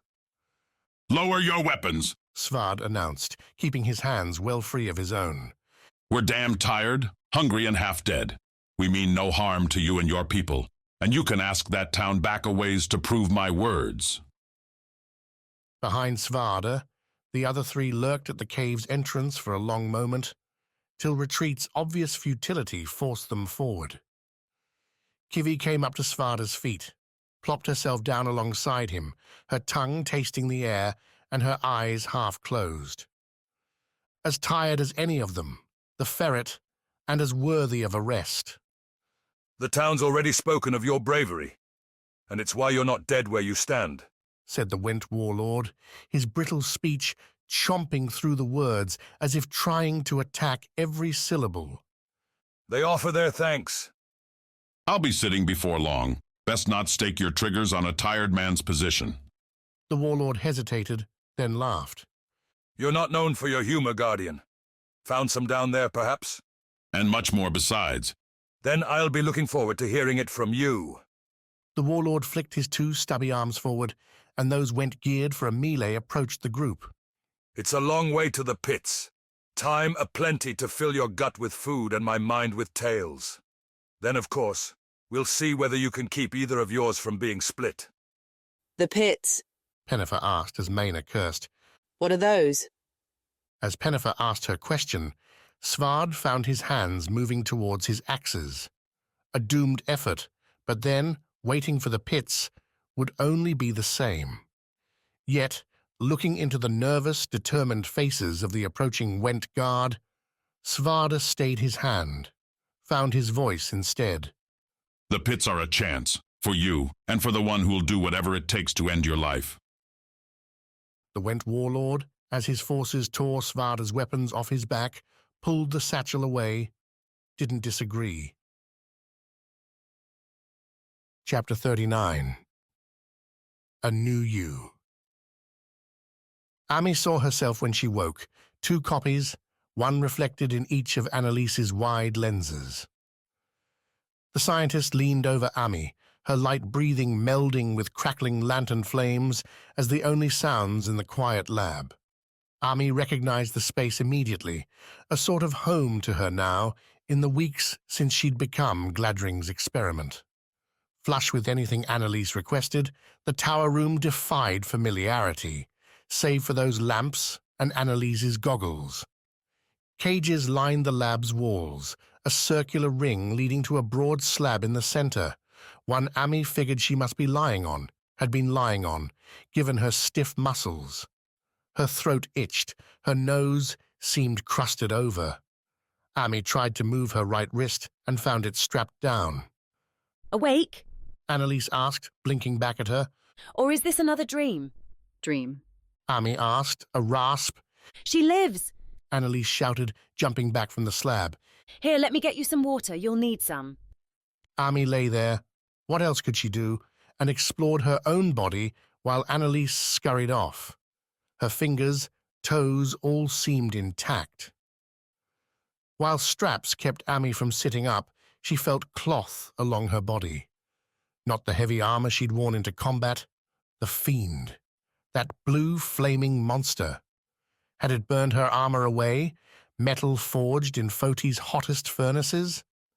Worse, the fiend hadn't just been a fiery beast, it used a tool, a weapon, not something Ami had ever seen before. Claws, teeth, battering bones, fiends could have all those. Tools, real intelligence were left to the humans, the children of the 7 gods. If that was no longer true, then... Here, drink up, Annalise said, tilting a cup towards Ami's mouth. After a too small sip, Annalise pulled it away. Sorry, it's been a couple days. Don't want to overwhelm you. I've got the guards fetching some food. Several days. What? She's safe, Ami. Don't worry. Noctia reinforced the wards after the fight. Guess you provided them the evidence they needed. Annalise gave Ami another sip, nodding as she did so. That's always the issue with politicians, isn't it? Need to slap them in the face sometimes to get them to notice. As Ami embraced the water, she continued her mental tour of her body. She seemed to hear all right, to smell and taste. Her eyes saw much the way they had, and yet things didn't seem right. A tightness gripped her, and a feeling she wasn't alone, a feeling boosted by Annalise's wandering eyes. Is it dead? Is what dead? Annalise tilted her head, gears spinning. Oh, you're still talking about the fight, the fiend. Terevin said it fell back down into the wound. Nobody knows, but it hasn't come back. Another water pour. Good thing, too. Not sure anyone could have done what you did. Ami coughed. I stabbed it with a sword. Not just any sword. You're too modest. And speaking frankly, you could stand to be less so. You're representing us now, remember? The scars, Gladring, our tower. What are you saying? I'm saying your sword did the damage. Flamebreak, imbued with a Foti scar, felled the monster. That's the line we need to get behind. Ami shuddered. Or tried. The straps kept the motion unsatisfying. I'm not playing politics. Look, I don't like it either, but it's the dance we need to keep playing with the toys. Annalise bit her lip, her eyes flipping skyward for a moment before shrugging and bringing them back to Amy's own. Besides, you don't have a choice now. A latent fear spiked. Amy's heart sped up. The dry throat returned. She knew it, of course. The heat had been so intense, the burning everywhere. What happened to me, Annalise? Pursing her lips into a sad, yet somehow still fascinated smile, Annalise set the pitcher down and reached to Ami's face, her left cheek, the side that had been closest to the fiend in the attack. Ami felt the pressure, but not the skin, the texture. Instead, only cold came through. You should have died there. Annalise said, her telltale curiosity leeching back. Everyone said you lit up like a fresh candle. The fiend fell and Flamebreak fell with it. My sword's gone? Well, no. We know where it is, at the wound's bottom. Annalise. Right, anyway, you were lucky. Some ward had come sprinting back, yelling about a bad fiend attack. Gladring told me to grab our gear and come running. Ami closed her eyes, tried to remember. Lying there, on fire. Nothing came. Way too late, of course. Gladring didn't get his show, but we found you, and hey, he let me save your life. Ami listened, growing more and more numb as Annalise described, popping a Viz scar from her own necklace, how she'd pressed it into Ami's hands and ordered her carried back to the tower, how the life-saving stone hadn't been enough. Minor wounds, it's a miracle. You're back and good to go in a few hours. More serious ones, it takes days, and even then there's some damage left the scars don't seem to touch. Annalise frowned. I don't know if that's the scar, though, or that we don't know how to use it. What did you do, Annalise? Just tell me. You want to skip to the end? Please. Not the answer Annalise wanted, but she sighed, scratched her nose, looked about, as if hoping someone else would spring from the ether to deliver what Ami already decided was bad news. Every time I tried to take the scar away, you started dying. Something deep inside you must have been damaged. And your face, that side anyway, it was all scarred over. So I came up with a solution. Untie me. Right, though I'd be careful. Don't know how the rest of you's doing after all. Annalise undid the straps one by one, and after each, Ami tested her limbs again, found them responsive, eager even to get going. It took a deep breath, another drink from Annalise's pitcher, to bring Ami's healthy hands to her face. The right side felt as it always had, a little dry maybe, but skin, warm, healthy. The left? It's the best Gladring could find, and I crafted it personally. Annalise said, though Ami noticed she'd put a meter between herself and the slab. You won't notice it. Much. Annalise tried a half-cocked smile. And hey, no fiend's getting a claw through that. Ami's hand went up, found Annalise's work, traced its contours around her left cheek, up to her ear, and down nearly to Ami's chin, ending at the turn of her neck, the edge of her eye. Cold, smooth, hard. What is it? The finest gold in all the 7 Isles. A new voice boomed from above. Gladring, followed by a food-bearing guard, made his way down the twisting stair into the lab. It cost a fortune. I gave up more than 1 scar for your life. Annalise let Gladring take her place, the scientist rushing over to a side table decked with notebooks, her charcoal pencil scratching away. Why? Ami asked. You're too valuable to die. And now, with that set in where everyone can see, you're my greatest asset. Ami found the inset there in her cheek, the scar's warmth nestled into her. The whispers coming through, answering why she hadn't felt alone in her own mind.